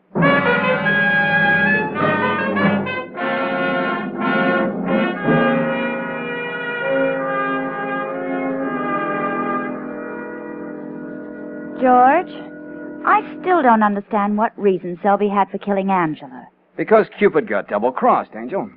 Double-crossed? Yep. According to Riley, Selby had quite a little racket on the side. Like Angela, for instance. Oh? He saw she was getting restless with a man so much older than herself. I see. So why not get a nice fat settlement from the old boy? The Friendship Club can always come up with a new husband. They would have split that $20,000, Brooksy. But when she said, no go, and if you do anything about it, I'll go to the police, he killed her and buried her body. Selby didn't miss a trick, did he? Even to using Philistine's boat to run us down. Well, he knew what the police would think when they learned about how he married the first Mrs. Philistine and how she died. Which, by the way, was an accident. Oh, darling, I'm so glad. That we met in a nice, normal way. Oh, yeah. A USO canteen. Yeah, I remember. You were one of the hostesses. Yeah. You walked up and said demurely, "What about it, soldier? Dance?" Oh, yeah. Wasn't it beautiful? Yeah. And then I said... And that was that. After all, no girl could resist such a pretty compliment.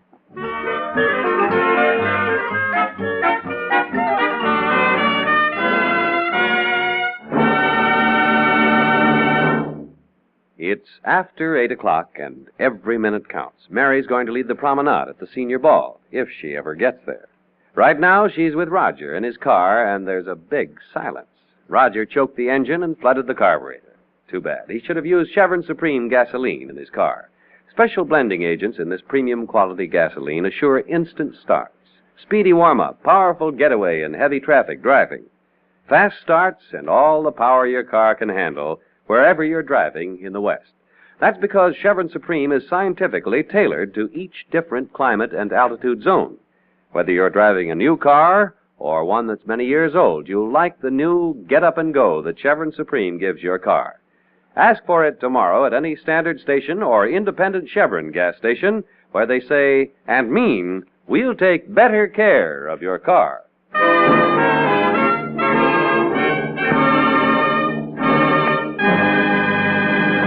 Next week, when you tune our way for another adventure of George Valentine, you'll hear... Oh, Mr. Dimmick. What was that? One of the many voices of darkness that echo through the tunnel of love. Now, calm yourself, Claire. What's that up ahead? Yeah, what is that dim light, Timmy? Seems to be coming from the wall of the tunnel. It looks like a man. Maybe he's in trouble. You better hurry. Patience. We can travel only as fast as the water flows through the tunnel. It's like fate carrying us. That man's got a gun in his hand. And pointed right at us. Down on the boat, everybody. That guy means business.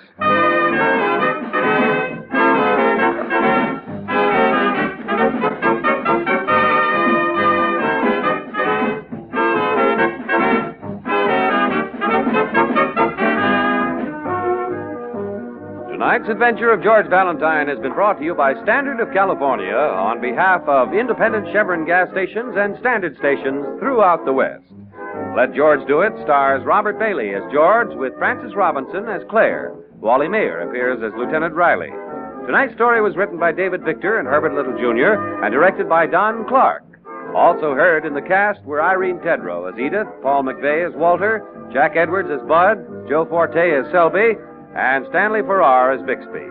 The music is composed and conducted by Eddie Dunstetter. Your announcer, John Heaston. Listen again next week, same time, same station, to Let George Do It.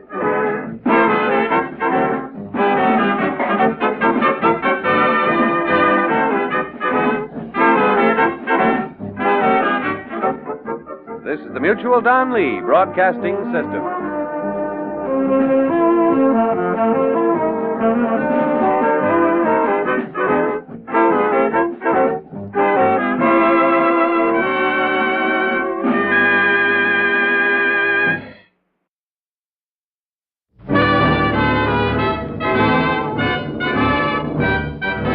Standard of California, on behalf of independent Chevron gas stations and standard stations throughout the West, invite you to Let George Do It. Another adventure of George Valentine. Personal notice.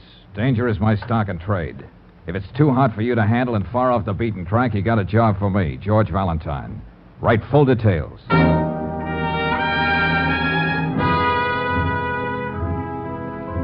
My dear sir, if you're a moviegoer at all, you must know me, Peter Murch, the small, ineffectual man everyone laughs at as soon as he appears on the screen. But there's nothing humorous about my present dilemma.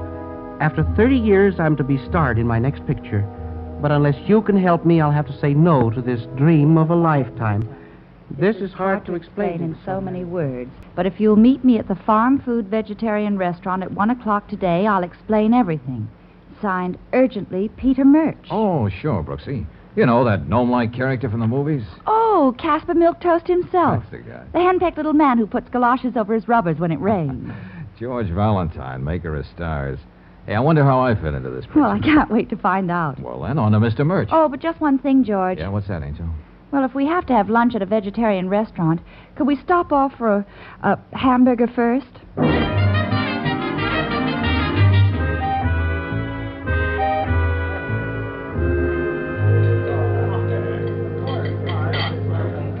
Vegaburgers. I insist we have vegaburgers for lunch. Vegaburgers? Yes, indeed, Miss Brooks. And if I didn't tell you, you wouldn't know they were made of nuts and choice legumes. Peas, beans... Yeah, I'm sure they're going to be real tasty. But what about your letter? What's on your mind, Mr. Murch? Oh, dear. I knew that letter would sound confusing. To say the least. You see, Mr. Valentine, I had a long talk with my psychoanalyst. And you know what? What? I'm schizophrenic. Oh, no. I'm not one person, I'm two, battling furiously with each other. Who's winning? I'm not really that mild, retiring little man that millions of people know. No. There's another side of me that craves excitement, even violence. Oh, now, wait a minute, Mr. Murch. But it's quite true, young man. My psychoanalyst tells me I just can't go on being a house divided. No. I simply must involve myself in some kind of exciting adventure. Well, what does your doctor expect you to do? Go out and kiss the first beautiful blonde you see on the street? No. I'm serious, Mr. Valentine. Look at me. Practically a nervous wreck. I simply can't go on being the prim Peter Murch my public expects of me. When the director says, lights, camera, I begin to shake. That's the other side of me coming out.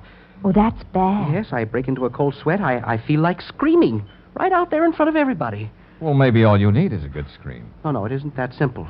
My psychoanalyst says I've been playing the timid soul in my personal life as well as on the screen. And it's affecting me. Anyway, I can't go into this new picture. Oh, but Mr. Murch, you've worked so hard all these years. And this is your first starring role. And it would be my first failure, too, in my mental condition. And, you want me to provide the excitement? Yes, Mr. Valentine. Perhaps introduce me to some low, disreputable characters. Take me to places where almost anything can happen, you know. You really think that would help? Well, my psychoanalyst seems to think so. You will help me, won't you, Mr. Valentine? Well, I'll pay your regular fee and whatever expenses we incur.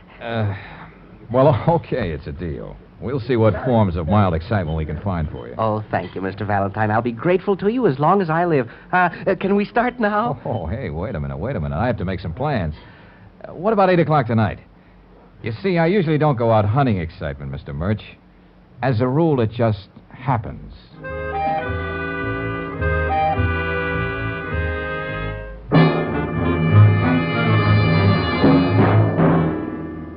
Oh, no, George. You're not going to take poor Mr. Murch to Mark Logan's grotto. Well, he wants excitement. Yeah, but not that low dive. He'll faint as soon as he gets in the door. Oh, darling, Mark Logan is a respectable citizen these days. He's gone straight. Yeah, in a crooked sort of way. He's running a genteel pool parlor and so-called grill. And if a fight breaks out now and then, you can't blame Mark.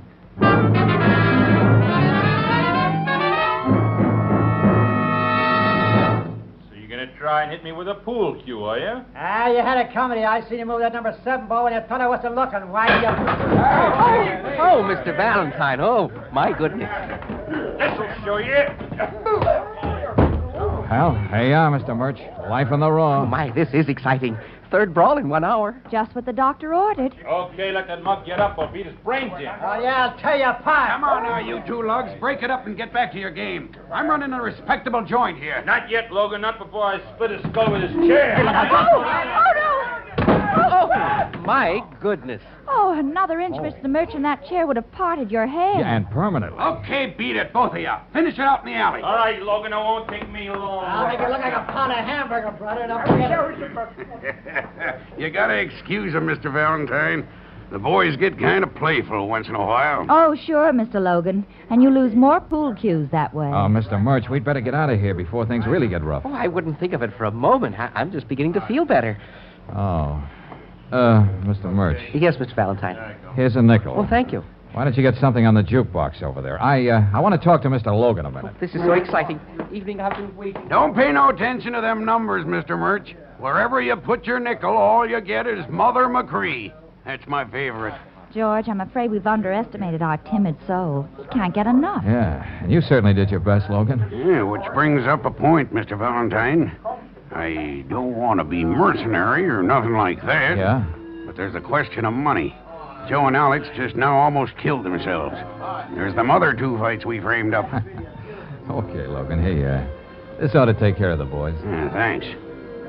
Say, if I knew you was willing to pay this much, I could have fixed up something real messy for the old boy. Oh, that song. Ain't it beautiful? Mother McCree. Yeah, sure. Got any other ideas for excitement, Logan? Well, that little guy don't scare easy. Now, wait. How about this? When you people leave the joint, I'll get the boys to drive up in a big black sedan. Yeah? They grab the little guy and take him out in the country for a spell. You mean kidnap him? Oh, I wouldn't put it that way, Miss Brooks. They lock him in a cellar for a couple of days, keep him tied up. Ain't gonna hurt him none. Oh. Hey, hold it, Logan. That's going a little too far. Yeah. I've got an idea. Yeah. And I think it'll work, too. What's that? Here's what you do. You take Mr. Murch out to the Seaside Amusement Park. Oh, after this, a ride on the Ferris wheel is going to leave him cold. It's nothing like that. You're going to take him through the tunnel of love. Oh, Mr. Logan, I'll admit you can find a certain kind of excitement in the tunnel of love. But I doubt if Peter Murch is my type. He was talking to me, Brooksy. He's not your type either. What I was thinking, Mr. Valentine, is I happen to know the guy who runs the tunnel of love. His name is Len Dimmick. Oh, goody, George. Maybe we can get a special discount. What I mean is I'll call up Len and have him take the trip through the tunnel with you, personal.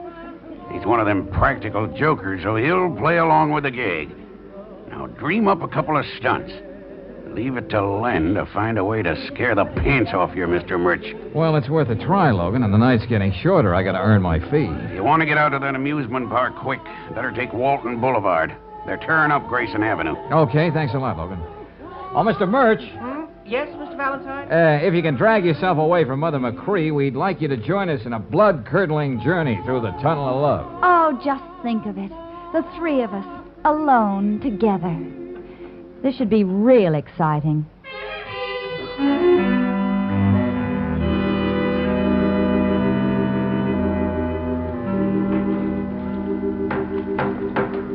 Nice racket you got here, Dimmick. Selling 5 minutes worth of darkness? Darkness is a valuable commodity, Mr. Valentine. It is? Yeah, just like I was telling Mr. Murch here. Well, after all those gruesome things you've been telling us, I don't think I want to hear any more. Well, facts are facts, Mr. Murch. Dimmick is right. Now, could you find a cozier place for a murder than a tunnel of love? Yeah, that reminds me.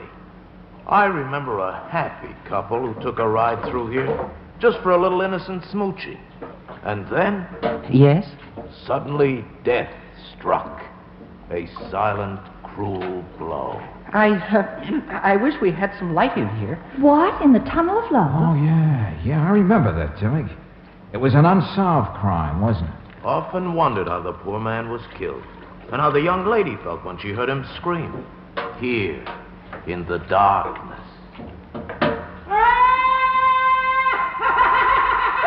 Oh, Mr. Dimmick, what was that? Oh, one of the many voices of darkness that echoed through the tunnel of love. Just calm yourself, Mr. Murch. Well,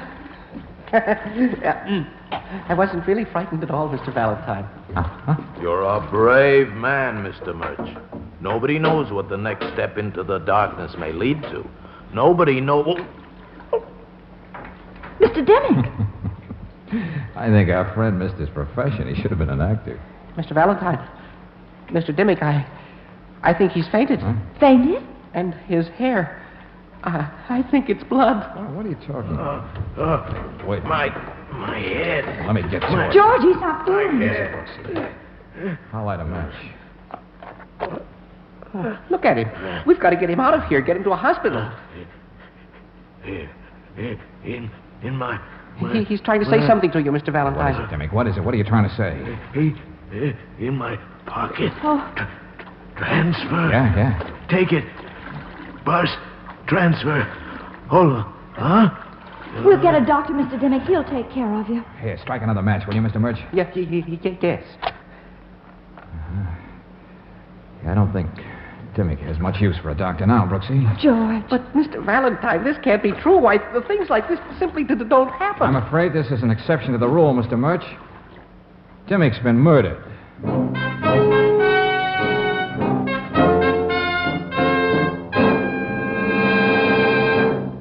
We'll return to tonight's adventure of George Valentine in just a moment. Meanwhile, a word about how to be kind to your starter.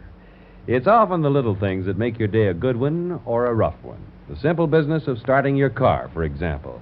If it's obstinate and gives you a bad time when you want to get going, it can add up to a lot of irritation. For fast starts every time, and wherever you're driving, just try Chevron Supreme gasoline in your car. This premium quality gasoline is climate-tailored, specially adapted to each different climate and altitude zone in the West. Day or night, summer or winter, you can depend upon it for fast starts. And that's a saving, too, of the power in your battery. What's more, Chevron Supreme gives your car smooth acceleration and extra power for rugged hills. Get a tank full tomorrow at any standard station or independent Chevron gas station where they say and mean, we'll take better care of your car.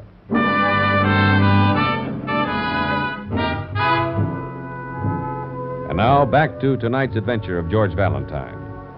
Well, here's the situation. You take on a cockeyed job because that happens to be your business. A character actor wants you to provide him with some excitement because his psychoanalyst told him he's been playing the meek, timid type so long, it's beginning to affect his work. So you give Peter Murch a ride for his money, including a ride through the tunnel of love in an amusement park. And then, murder strikes in the darkness. Valentine? Yeah, Lieutenant Riley?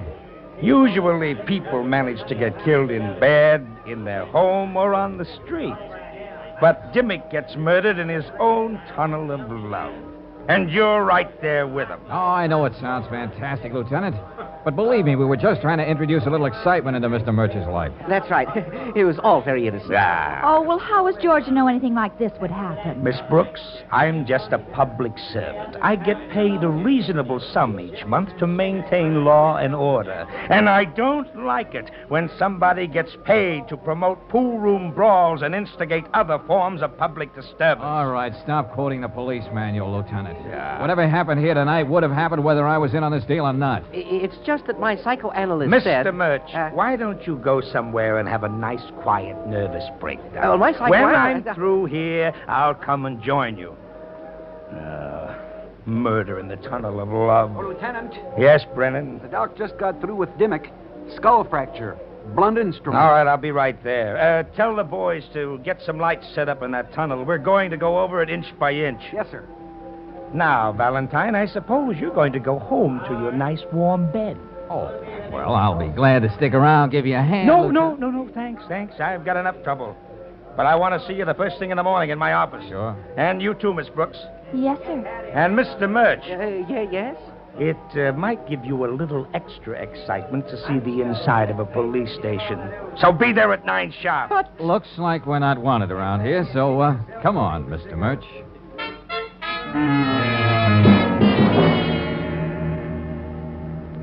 I still think I ought to drop you off at your hotel, Mr. Murch. Yes, you've had enough for one night. Well, my wife and I are staying at the Fenmore right here on Grayson Avenue. But I can tell, Mr. Valentine, you're not just giving up this case like that. Oh, no. You're up to something, aren't you? Well, yeah, you stirred up a hornet's nest somehow or other, and I want to see what it's all about. And I'm going to be right there with you. Oh, hey, No, wait. there's no use arguing. George? Yeah, Brooksy? Well, that part of a bus transfer Dimmick wanted you to have. What do you make of it? I don't know yet. Well, why should anyone keep a piece of old transfer? Now, that's probably one of the most worthless things in the world. And only a third of a transfer at that. Yet that man insisted that you have it with his dying breath. Must mean something. Yeah, well, we'll see what the lieutenant makes out of it. I gave it to him. Told him what Dimmick said. But you've made something out of it already, haven't you, darling? Come on, let's have it. Well, as a matter of fact, you can tell a lot from a bus transfer, Brooksy. Even a third of a one, if you look at it real careful like. Meaning what? That it was issued by the Orange Bus Company, route number 411. And the little punch holes, one for the year, one for the month, and even the day and the hours during which it was good. You noticed all those things? That transfer was issued July 29th, 1943, between the hours of 4 and 6 p.m. All of which still means nothing to me. Not me either at this point. But I have an idea the late Mr. Dimmick meant it to provide free transportation for his murderer to the end of the line. Hey, why are we turning off, George? Where are we going? Hey, you know something, Brooksy? Riley and I don't always agree, but he knows his business, and so do his boys. We're going down to police headquarters. Well, what for, Mr. Valentine? The police don't miss much, and when they do, they make a record of it so they'll never forget. And that's where we're headed, Mr. Murch. The Department of Unsolved Crimes.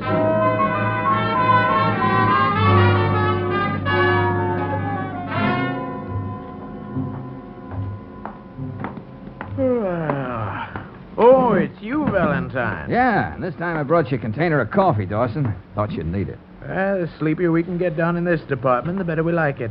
Who are your friends? Oh, my assistant, Miss Brooks and Mr. Murch. How do you do? What do you want, Valentine? You know these files aren't open to the public. Well, I'm not just the public, Dawson. Your boss, Riley, told me to be down here tomorrow morning and be sure I had the right information. He said that? Oh, yeah, sure. Go on. Call him up. Check for yourself. Oh, no, as long as he said so. What do you want to know? If there were any unsolved crimes on July 29th, 1943. July 43, let's see. Oh, it's that file in the corner near the window. Okay, thanks. Just what are you looking for, Mr. Valentine? The murderer, I hope. You and I ought to be used to being left in the dark, Mr. Murch. Let's see. Yeah, July 1943. Let's see what we got in this folder. Stolen car, front of Grant and Company, burglary, and... Yes? And on July 29th, 5:35 p.m., $200,000 jewel robbery at Smith & Allenby Jewelers on 5th Street. The date on the transfer. Uh-huh. And that picture. That's our Mr. Dimmick. Leonard Dimmick, 38, clerk at Smith & Allenby's. No suspicion of collusion and holdup. But Dimmick was operating a tunnel of love. A lot of things can happen in a man's life in 5 years, Brooksy. Let's see that, George. No getaway car used in robbery as far as known. Passerby observed man in gray suit carrying briefcase board orange bus outside jewelry store almost immediately after holdup. Witness positive man was running from store. Oh, dear me. This is just too much for me. Traced bus driver number 602, but no information on man in gray suit. Well, that's that, kids. Now we've really got to work fast. What's the rush, George? If we don't move fast, Brooksy, there's going to be another murder.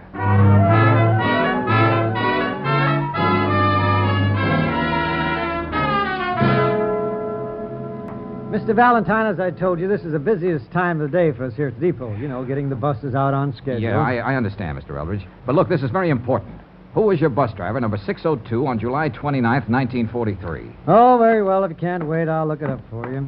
You see, we have a file here on every man who ever worked for us. Uh-huh. 44, 43, July the 29th. Oh, yeah, here we are. Yeah? Yeah, number 602. It was Bob Graves. Still work for you? Oh, yeah, Bob's still with us. As a matter of fact, he's one of our steadiest men. There's nothing wrong, is there? I don't know yet. Well, where can I get hold of Mr. Graves? Why, I don't know. This is his day off. All right, what's his address? Come on. 1411 Dever Street. 1411. Looks like a rooming house. Yeah, with the inevitable sign. No rooms.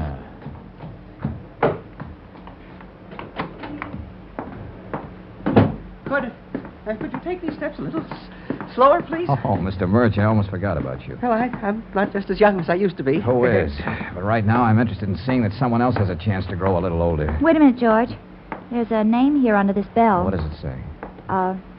Bob Graves. That's our man. But who is Bob Graves? An honest toiler, Mr. Murch. To be more specific, a bus driver. To be more specific, bus driver number 602, who had a very busy day, July 29th, 1943. Yeah, who is it? A friend of yours sent me over to talk to you, Graves. Go on, beat it. Get out of here. Okay, Bob. But Len Dimmick wouldn't like the way you treat me. What'd you say? Who are you? There's nothing much I can say with that gun stuck in my midriff. Never mind that. Who are these two? Just friends. What do you say we go inside and close the door? It'll be much easier that way. Okay. But what's this about Dimmick? Come on, talk. I wish he wouldn't keep pointing that gun. It makes me nervous. Nothing like excitement, is there, Mr. Murch? Look, mister, you said something about Dimmick. What about him? He's dead. So what? You bringing me an invitation to his funeral? No, I'm just trying to postpone your funeral. What's that supposed to mean? Just this, listen. You're going to have a visitor any time now. I'm surprised he hasn't shown up before. I still say what's that supposed to mean? All right, friend, if that's your attitude. And I thought you had to have some brains to be a bus driver. How do you know so much about me? And being a bus driver, you should appreciate the value of a transfer. Even a piece of a transfer. Transfer? That's right. All right, spill it. And remember, I got this gun in your gut. George, be careful. Don't worry, Brooksy. He's much too curious to shoot. Yes, but that gun may go off accidentally. Who's that? Did you bring the cops? I didn't bring anybody. That's your visitor. What? Cool down your trigger finger and listen to me. What's this all about? Are you a cop? I'm strictly on my own. But if I'm right, whoever's knocking on that door is here to kill you. I'm not kidding now. Well... And no one knows it better than you. You gonna do as I tell you? All right. Brooksy, you and Mr. Murch get over there in that corner, away from the door. Make it snappy. Yes, George. Come on, Mr. Murch. Now, Graves, open up. Try to be natural. Put that gun away. Yeah. I'll be standing right here in back of the door.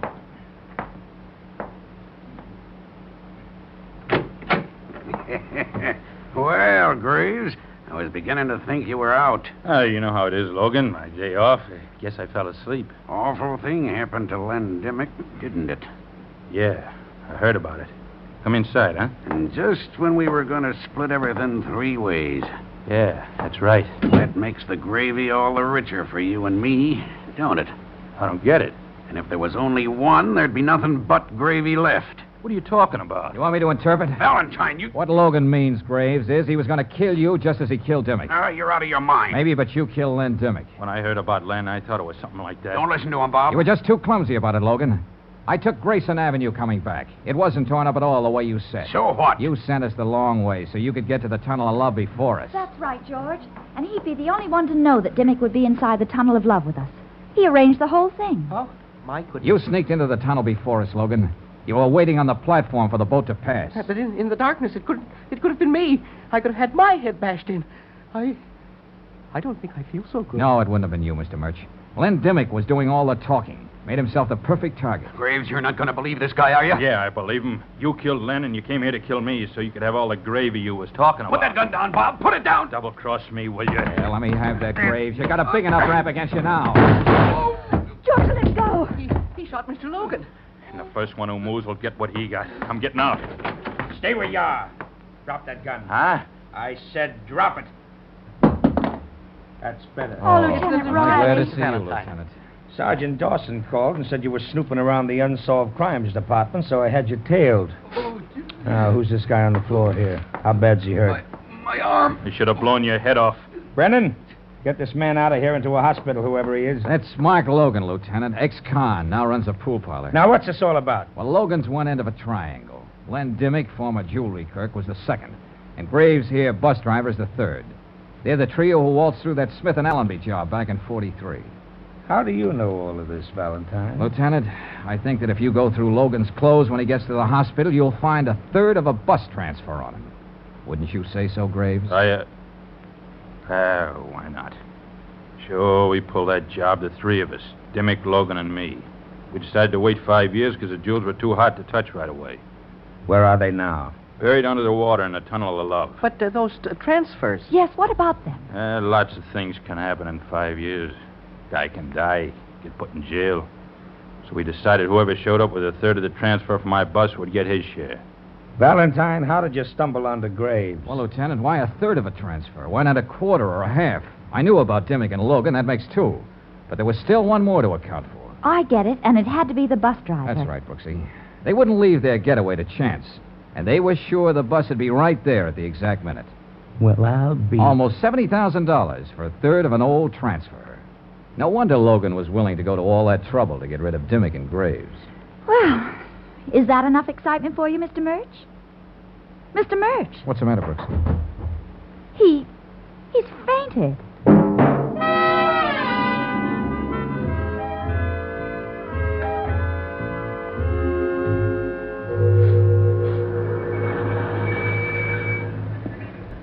Well, here we are, Mr. Murch. Feeling better? Here's your hotel, Mr. Murch. I don't know what you think about me fainting like that, but I really do feel like a new man. My psychoanalyst was so right. Think you're up to playing that star role now? Oh, yes, of course. Now that I'm convinced I'm the swaggering, masterful type at heart. Good for you, Mr. Murch. Oh, well, just one thing. Yes? Would you two mind coming upstairs with me? But why? I stayed out so much later than I promised. Oh? You see, Mrs. Murch is such a forceful personality.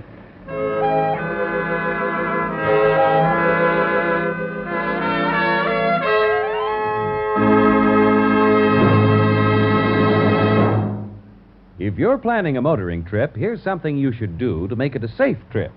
Stop in at a standard station or independent Chevron gas station before you start out and have your tires inspected.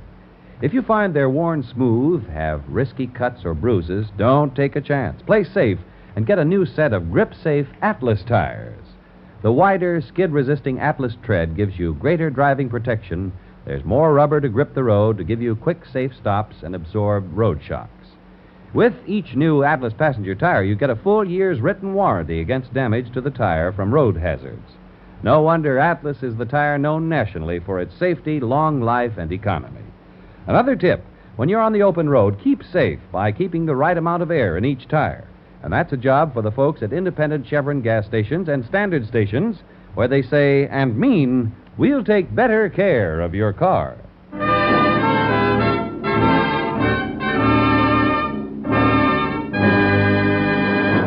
Next week, when you tune our way for another adventure of George Valentine, you'll hear Lieutenant Riley saying, Look, Miss Brooks, my feet hurt. Let's get back to the house. Oh, please, Lieutenant. George and Maud have been away so long, I'm really worried. Let's take one look up here in the lemon grove. Well, all right. Wait till I put the flashlight on. Look, over there. Valentine. George. Oh. Hello, everybody. I was just thinking of getting up anyway. Oh. Somebody must have been staging an atomic test around here. Hey, where's Marta? Here's your answer, Valentine. She's right over here, but no hurry. She couldn't move if she tried.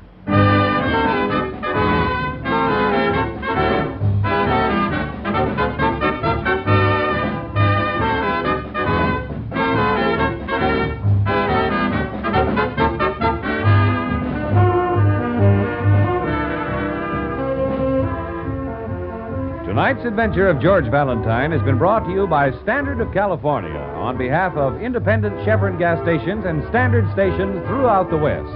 Let George Do It stars Robert Bailey as George with Frances Robinson as Claire. Wally Mayer appears as Lieutenant Riley. Tonight's story was written by David Victor and Herbert Little, Jr. and directed by Don Clark. Also heard in the cast were Louis Van Ruten as Mr. Murch, Joe Duvall as Logan, Paul Frees as Dimmick, Barney Phillips as Graves, and Dick Ryan as the manager. The music is composed and conducted by Eddie Dunstetter, your announcer, John Heaston. Listen again next week, same time, same station, to Let George Do It.